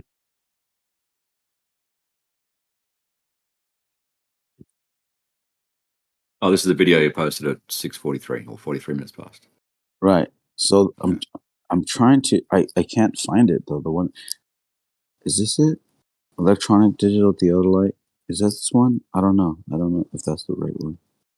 No, All right. That looks like a Leica, I think. Not sure. I'm honestly not sure of which one you use. Actually, that would have been a really good thing to information to use or to grab. Yeah. But does it really matter what one it is? Don't they work off the same principles, no matter what brand or whatever they are? Yeah, they'll all have a mode that will incorporate refraction and curvature. No, but Roofy, you keep saying that, but that's not true, bro. Listen, the surveyor himself said that they don't have to account for curvature. Right.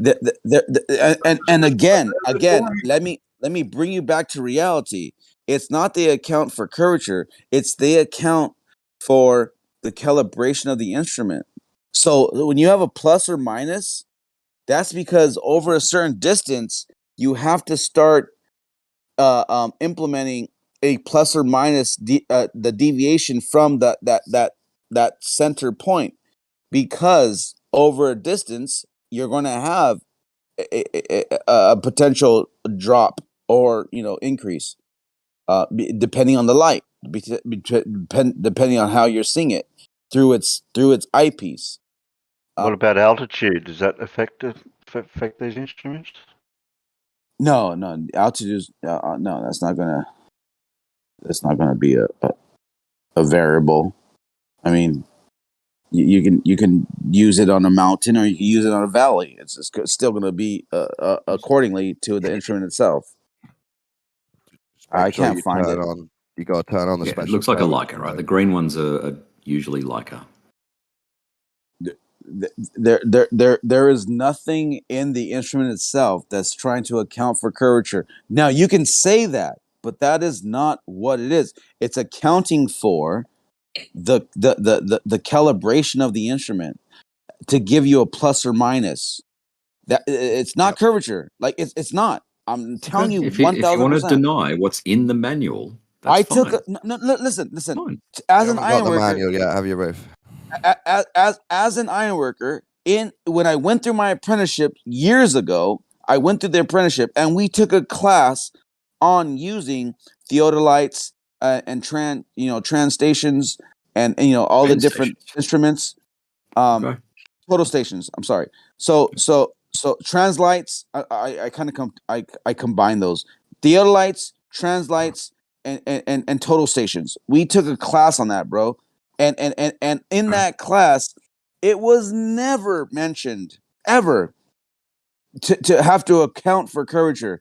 But what they did teach you is that over a distance, you have to account for the calibration of the instrument to where this is why. So if the maximum is 250 feet to get a good reading, they suggest don't even go beyond 100 feet because when we're building something, we want to be as accurate as possible. So they do understand the principles of light bending and these things having it could have an effect on a mirage, if you will, or whatever it is.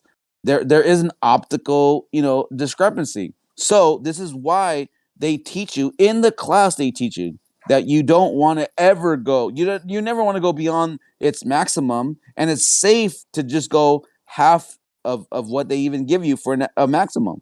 So when we transfer lines, it's only at the most 100 to 150 feet. And if you have to go greater than 250 feet, then they suggest to you, and this is the class that I took, okay, Rufy? It's a class I took. They will suggest that go to 150 to 200 feet and then mark it and then transfer the line, meaning you take your instrument and go to that point and then you're going to calculate or send that line further beyond that because the instruments itself are not made to be beyond that. Go ahead. Can I back you up, Microphone? They've already admitted that they need to have special mode that adds in curve math for them on that tool. What do you think they use to do like geodetic surveying? You already admitted that they have a curve mode. I've got you turned down, Dawn. Sorry. Blues posted the math that they have to add on. Using that tool, you have to believe Earth's a globe and then use the mode that adds in the curvature. So you can't use the tool as proof Earth curves, can you?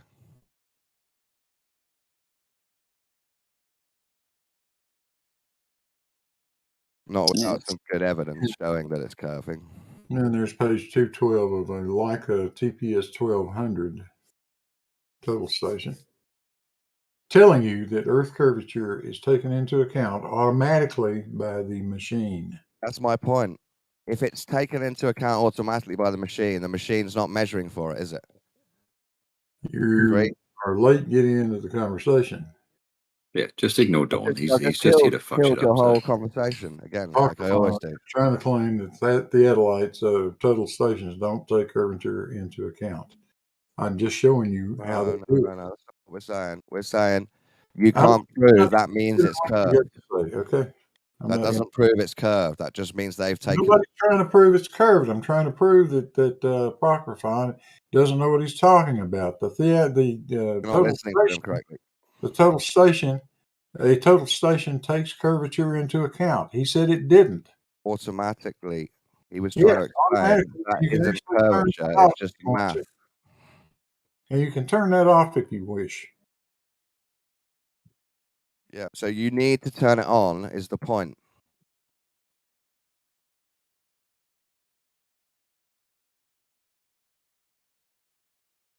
Or apocryphon. You could have a concave Earth mode. Just because you turn on concave Earth mode doesn't make the Earth concave.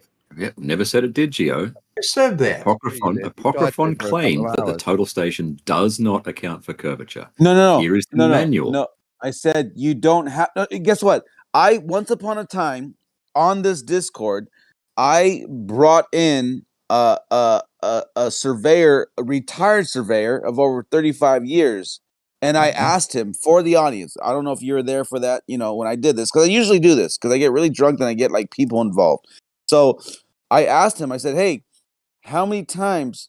35-year retired surveyor. I said, "How many times did you?" And Zanuck was like, "Ask him about the manuals. Ask him about the manuals." And I asked Tony, I said, "Tony, did you ever come across the manuals that say you have to account for curvature?" And he himself said, "Yeah, no, he's right. It does talk about, you have to calculate for curvature in the manual, in the book. It does say that." I said, "Okay, did you ever do that though?" He said, "No, because that's not the way it works. Like, I know the manuals say that, but in real on the job, you're never calculating for curvature. You don't have to do that because when you're transferring lines, it's all horizontal. And it's all over a specific, according to sea level." That's what he said. He's a retired surveyor over 35 years, and he So himself the key said, phrase there, when you are transferring lines. right? That's not the only thing that you can do with a theodolite or a total station. Okay. Right.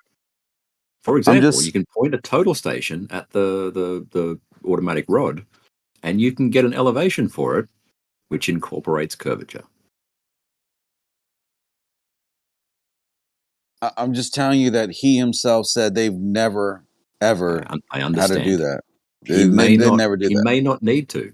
He may just be on little building sites, building houses and buildings. No, right? no. He was a city surveyor, and when they're like building roads and freeways and shit like that, and they had to incorporate like long distances. When you're building a highway that's fucking 20 miles long and you're surveying it, you do have to fucking incorporate what their knowledge of how to transfer the line from sea level.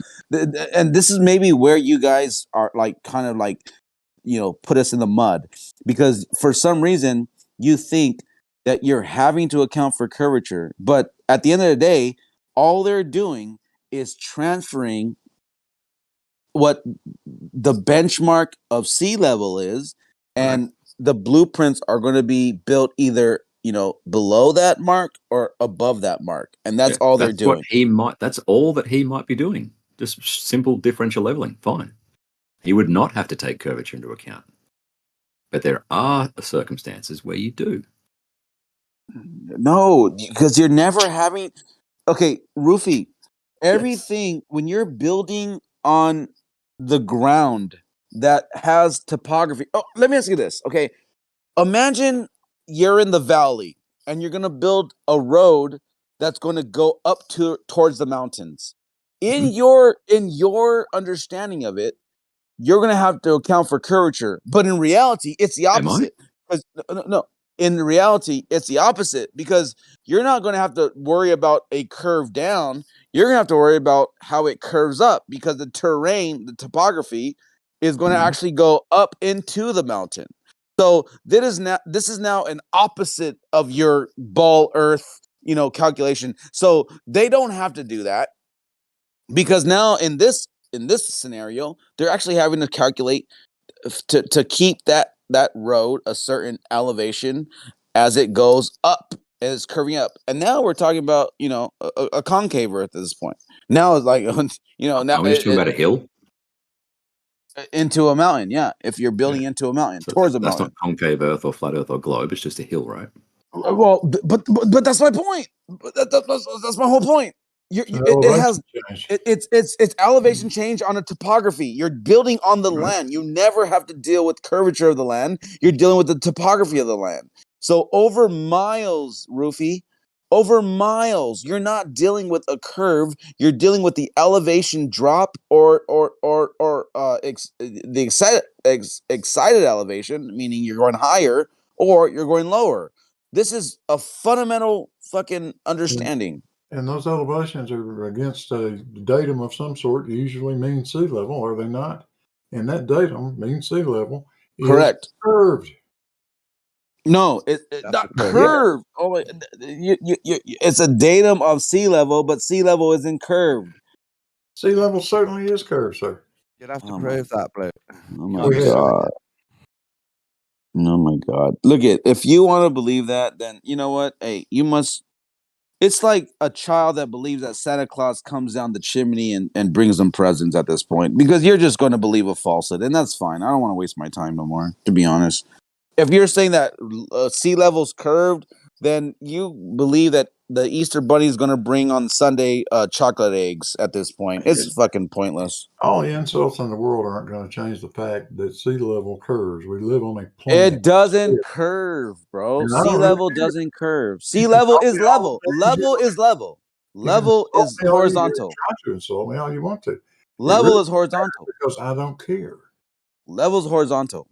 Now, so if you go back to the grid I posted at what was it, 36 minutes after the last hour, there's nothing curving about that. It's all straight and horizontal.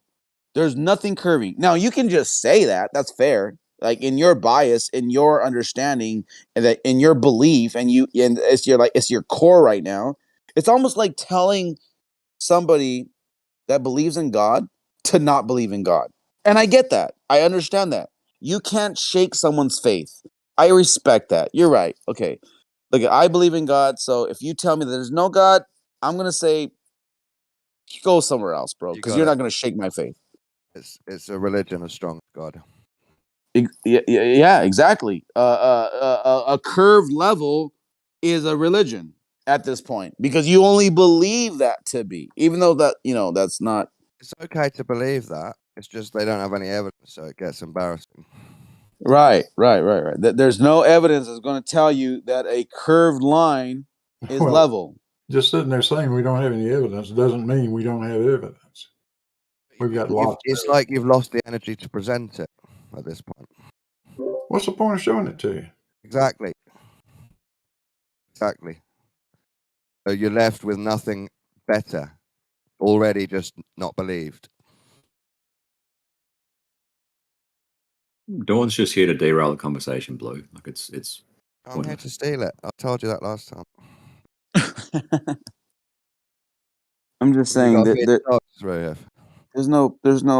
there's no logic in curve being level and flat. There's no logic in that. I mean, if you accept that, if you believe that, that's fair. Go ahead. You can believe in what you want what to I believe. accept or believe. Among surveyors, a level line is curved. No, I literally posted a video of a surveyor saying, no, he doesn't. He himself said the earth is flat. He's a surveyor.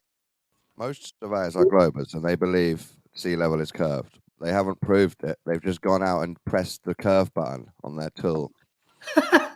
Ruev, are you upset that Don's going to drop the globe and he's going to be a potent force for the truth? And He's just here to disrupt conversations and derail. So I got to turn down.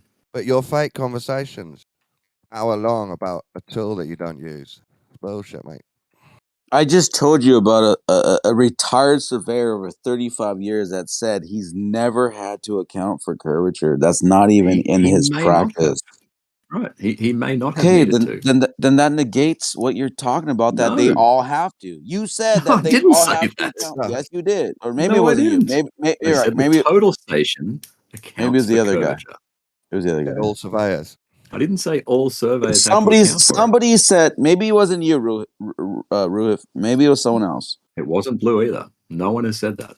No, somebody did say You that admit not all all surveyors surveyors count for curvature. treat it as curved. You admit some surveyors treat it as flat. If you're just working on a building site, building a warehouse or whatever, you don't need to. Okay, how many? Okay. With that being said, Ruhif, how many flat warehouses, horizontal, plane, grid, flat, how many warehouses does it take to make a curve in your world? Because if you built everything flat and you put it on a basketball, then somewhere when you get out, now you're building into the sky at one point or another. It would have to be. You're now going like here. Let me get a picture real quick of a ruler on a basketball. I understand, but my question is going to be: to what tolerance are these buildings flat? Oh shit! Do they build them flat or do they build them level? It's also a good question. Look. Okay, if you want to say level is curved, to me, I'm gonna just put me on record. When you say level is curved, you sound like someone saying a man can have a baby at this point, because those are just definitions that are fucking retarded. Okay? Yeah, I agree. They're just definitions. Yeah, that are retarded. Because if you're You're gonna say, if you say, wait, a man can have a baby. No, that's not. But guess what? They are changing the dictionaries to say that a male can have a baby. They're literally changing that. So guess what? We live in a time where, for some fucking weird reason, level is curved, which is fucking stupid. I don't understand that. It's stupid. You can disagree. That's fine. You can disagree what level means. Exactly. You That's sound like a completely fine. you sound like a transgender telling me you can disagree that a man can have a baby, but I believe that a man can have a baby. You're fucking retarded. Not you, that transgender. It doesn't matter whether you believe level is curved. It is a fact, though, that in surveying, a level line is curved. It's a fact in your diagrams and the model that's been built. Guess what, Ruhif? If I was Hitler, remember all the small warehouses you just said don't use a curve. If I was Hitler and I told all my people that followed me that the white bloodline is superior to all other bloodline, or that's probably even inaccurate. But if I told them that, those are just words. Those are just words. And if I produced an online, community with the internet, to where you go to my Google and I'm going to tell you these falsehoods, then you're going to believe them only because you've gone to it to search for answers. Doesn't make it true, but that's where you've gone to. So when all these online things, popping up in front of you when you search, is level curved, do surveyors count for curvature, and all these things pop up, yes, then that's what you're going to believe. I get that, but you are hand waving the fact that all I'm saying is that this is a falsehood. Only because you have all these websites to back you up, you're saying this is why I believe it. But I'm telling you, it's a falsehood. I'm not saying that in surveying, the fact that it's a level line is curved is proof of a curved Earth. I'm not saying that. I'm just saying in the context of surveying, a level line is curved. Yeah, whether that matches reality doesn't matter. Always. It's not always curved, is it? Because we just talked about all the surveys that use a flat level line over small distances. Yes. How many flat planes does it take to make a ball? Okay, so let's go to Florida. I think Florida or maybe Kansas, one of those two, are like the flattest states in America. How many of those would it take to make a curve? Matter of fact, let's just take that one state. What was that? Kansas and Florida are both curved. Oh. All right. They might not have much change in elevation. I give up with you. I'm sorry. I give up. Pretty close as well. It's like I'm talking to a wall, and that's fair. That's fine. At this point, hello, you're here. We're talking. That's fine. But I don't think we're gonna get anywhere because you're not accepting reality and truth, and you want to tell me lies and falsehoods are accurate, and I can't accept that. And maybe we can flip that coin, and you can tell me the same thing, because you can say you're saying the truth, and I'm saying lies. You got it. I've just simply showed you a Google search that tells you that is a very strong consensus among surveyors that a level line is curved.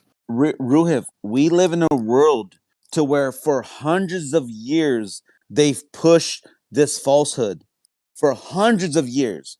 So It guess what? doesn't matter. No, In it does matter. surveying, No, the it does level matter. line is curved. No, That's just the end of no, it. it's not. It's not though. It's not though. So, okay, you only say that because over the hundreds of years, they have typed up a website and told you level is curved, guys. Yes, that's fine. It You're doesn't it's matter the only back. justification. It You're doesn't matter only even if it's true. it's It only matters that backing up. surveyors. It's only backing up the Not lie. all surveyors, It doesn't matter. Some It doesn't surveyors, matter some whether it don't. corresponds to reality. The fact is, in What? surveying, Not a a fact. level line is curved. That's not a Oh my god! Did you just say it doesn't matter if it correlates to reality, Ruth? Exactly, Yes, Gio. Did you Exactly. just say that? That We're fucking threw me literally- off right now, We're Gio. literally talking like, come about a on. definition. his whole position. We're literally talking about a definition. That's going on the soundboard. Okay, Yeah, I'm that's fine. telling you, Cut it out. Ruhif, you just that threw me off, bro. I'm not gonna lie. You say some stupid shit, but that has to be one of the dumbest things you ever said. You don't have to go according to reality.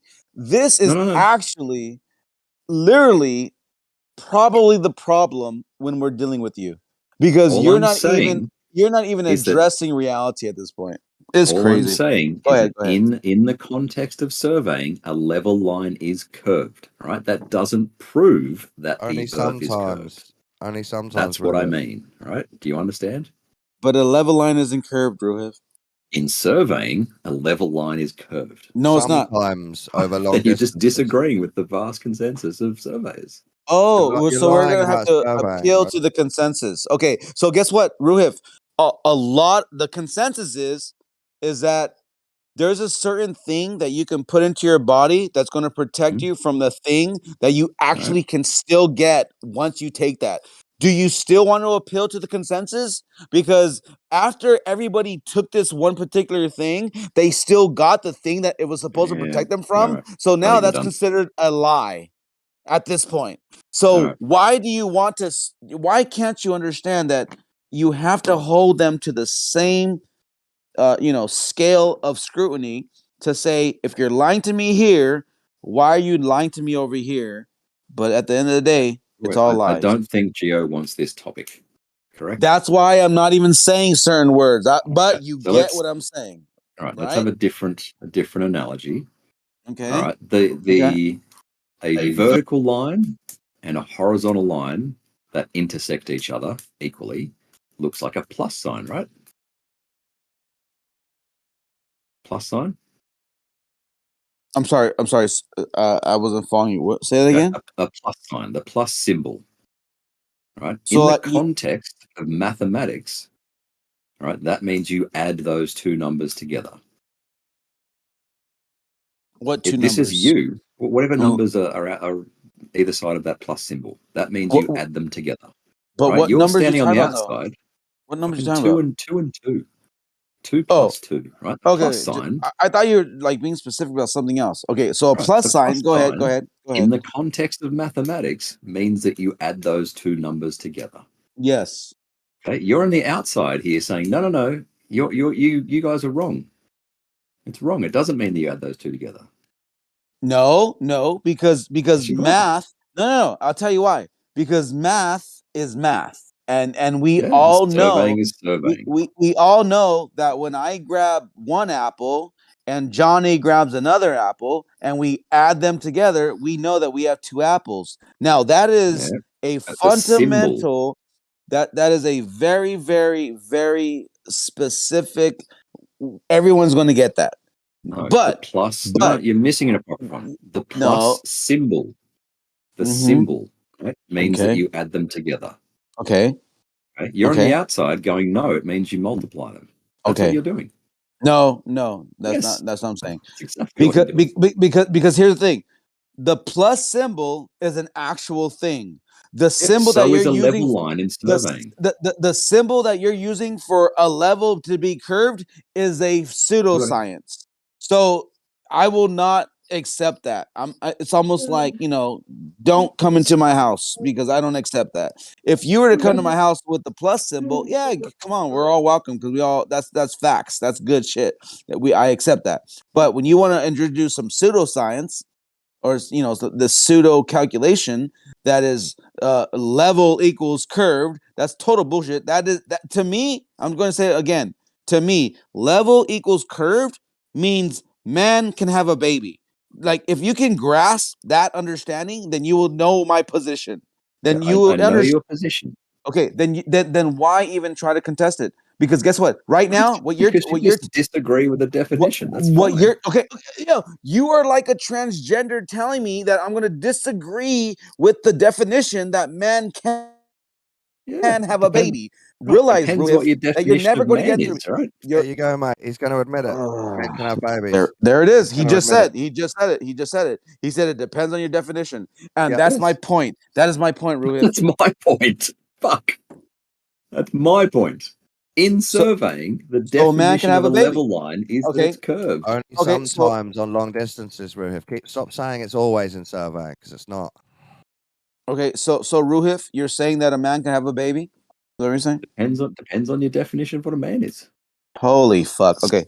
I check out. I throw in the white flag. I'm gonna mute myself. Okay. Ruhif believes there's multiple definitions for man now, and you can just make them up. Is there any definition of a man, Ruhif, that can have a baby? I don't know, Gio.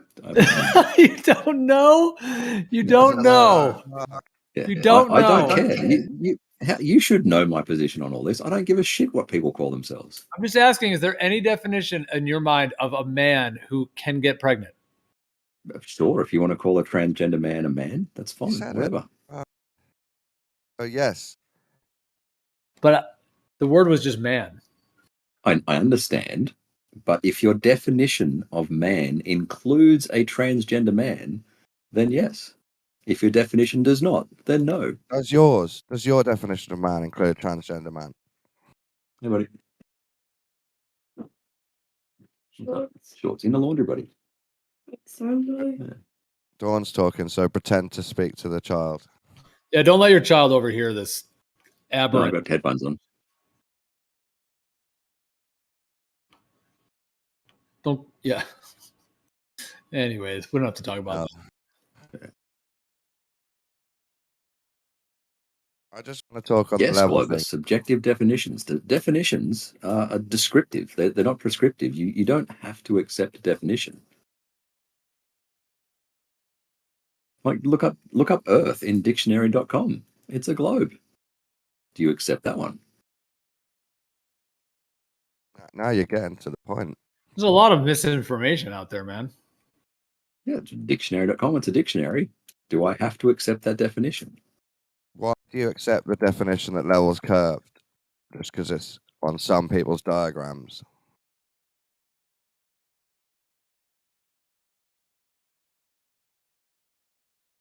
Riff, you have to turn up Don. No.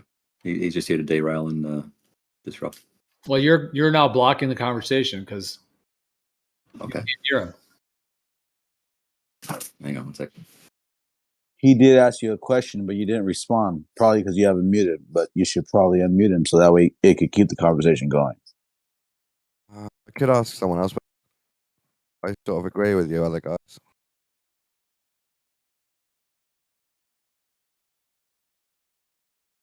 I'm just saying, like, I checked out because when a person is going to argue definitions of a book that has been obviously,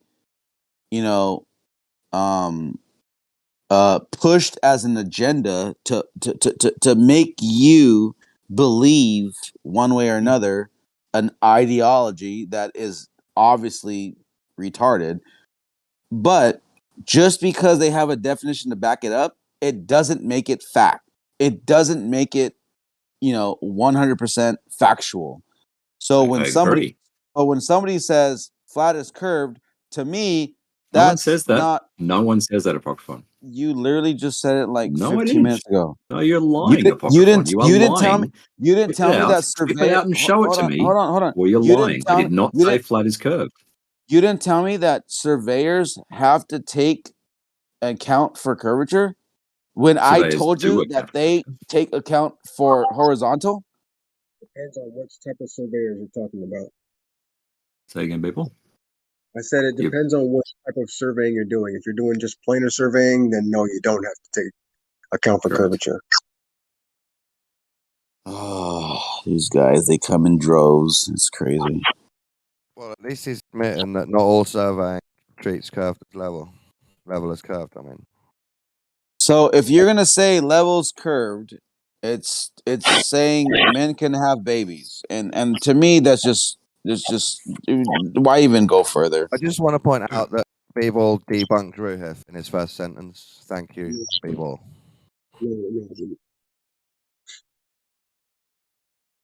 Yeah, because if all surveyors have to account for curvature, but Bevo just said no, it's only local, and you know, It's only some surveyors sometimes Right. on long distances Right, who believe right. it's a globe.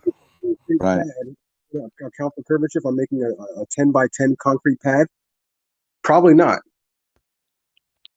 It's not because it doesn't exist, it's because it's too small to be any meaningful.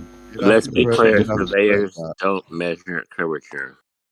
Absolutely. They don't measure curvature. They measure the topography of the land. That's it. Enough said, case closed. Who told you that measure curvature? Who told you that? Yeah. What was that?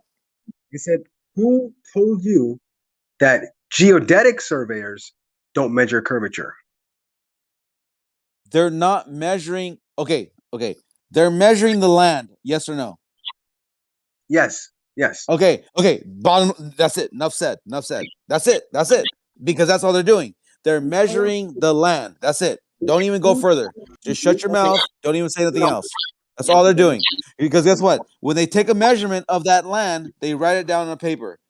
Now you or somebody else can invoke a curve that they're measuring curvature. No one's out there on the fucking ground trying to measure curvature. They're literally fucking just measuring the land. That's it.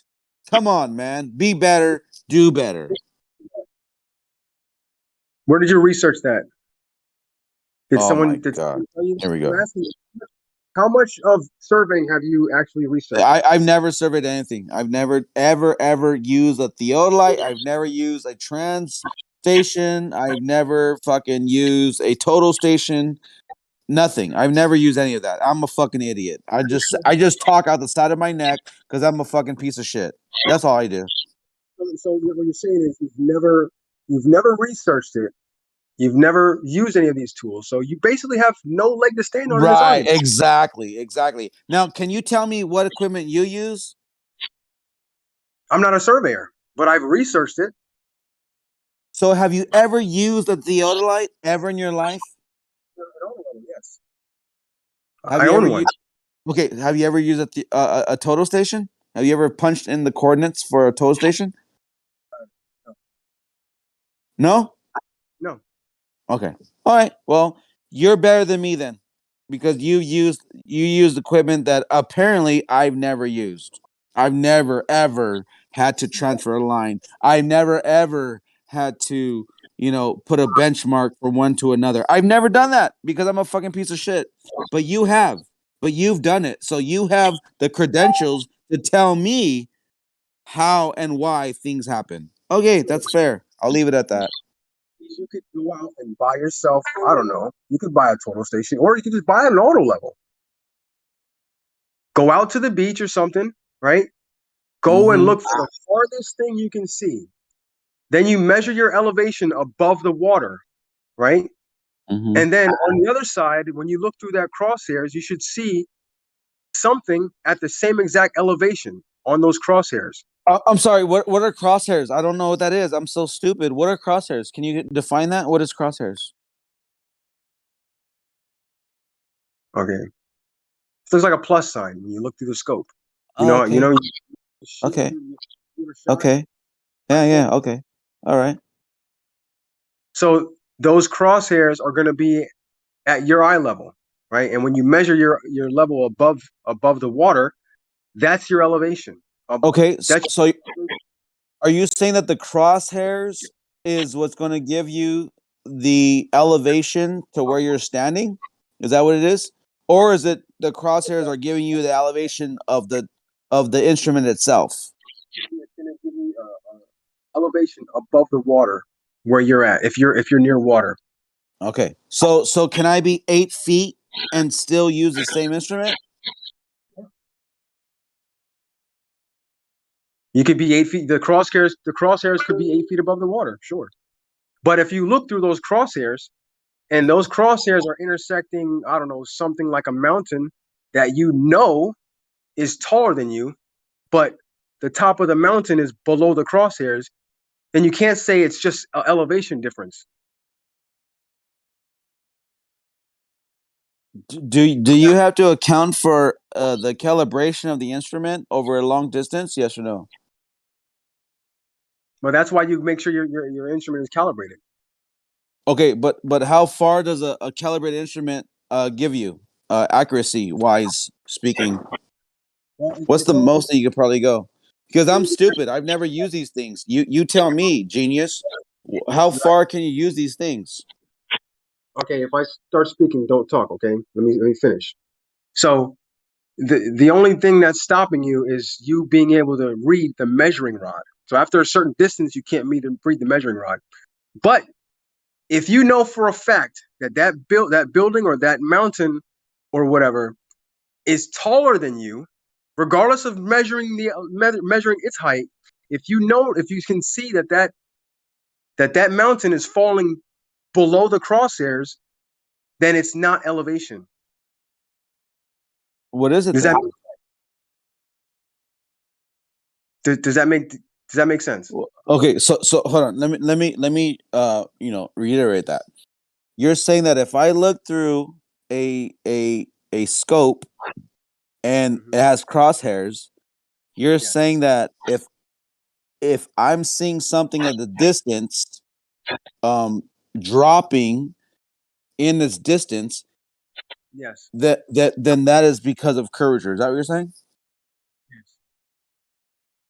Okay, how far does this instrument that I'm looking through, how far is it accurate itself? The only thing you're worried about is being able, when they say you can't use this instrument for certain distances. The only reason why they say that is because after a certain distance you can't read the numbers on the rod. But that's fine, because if I see a building, right, and I know the size of the building, I can just use that as my measuring rod. What is the distance that you're talking about? How far is that in the eyepiece? How far is that building in that eyepiece? Let's say 15 miles.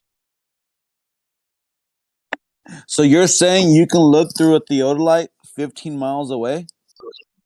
I'm talking about an auto level. Yeah, you can use a theodolite too, but I'm talking about an auto level. Okay, so at auto level, let's say it's like how far is it off the ground? 6 feet? Let's say 11 feet. 11 feet. Okay. Mm-hmm. So if you're 11 feet off the shore, right, at sea level, you're saying that you can see a building 15 miles away. Is that what you're saying? Got a 30x magnification scope. Okay. So you're saying that you can see the building 15 miles away from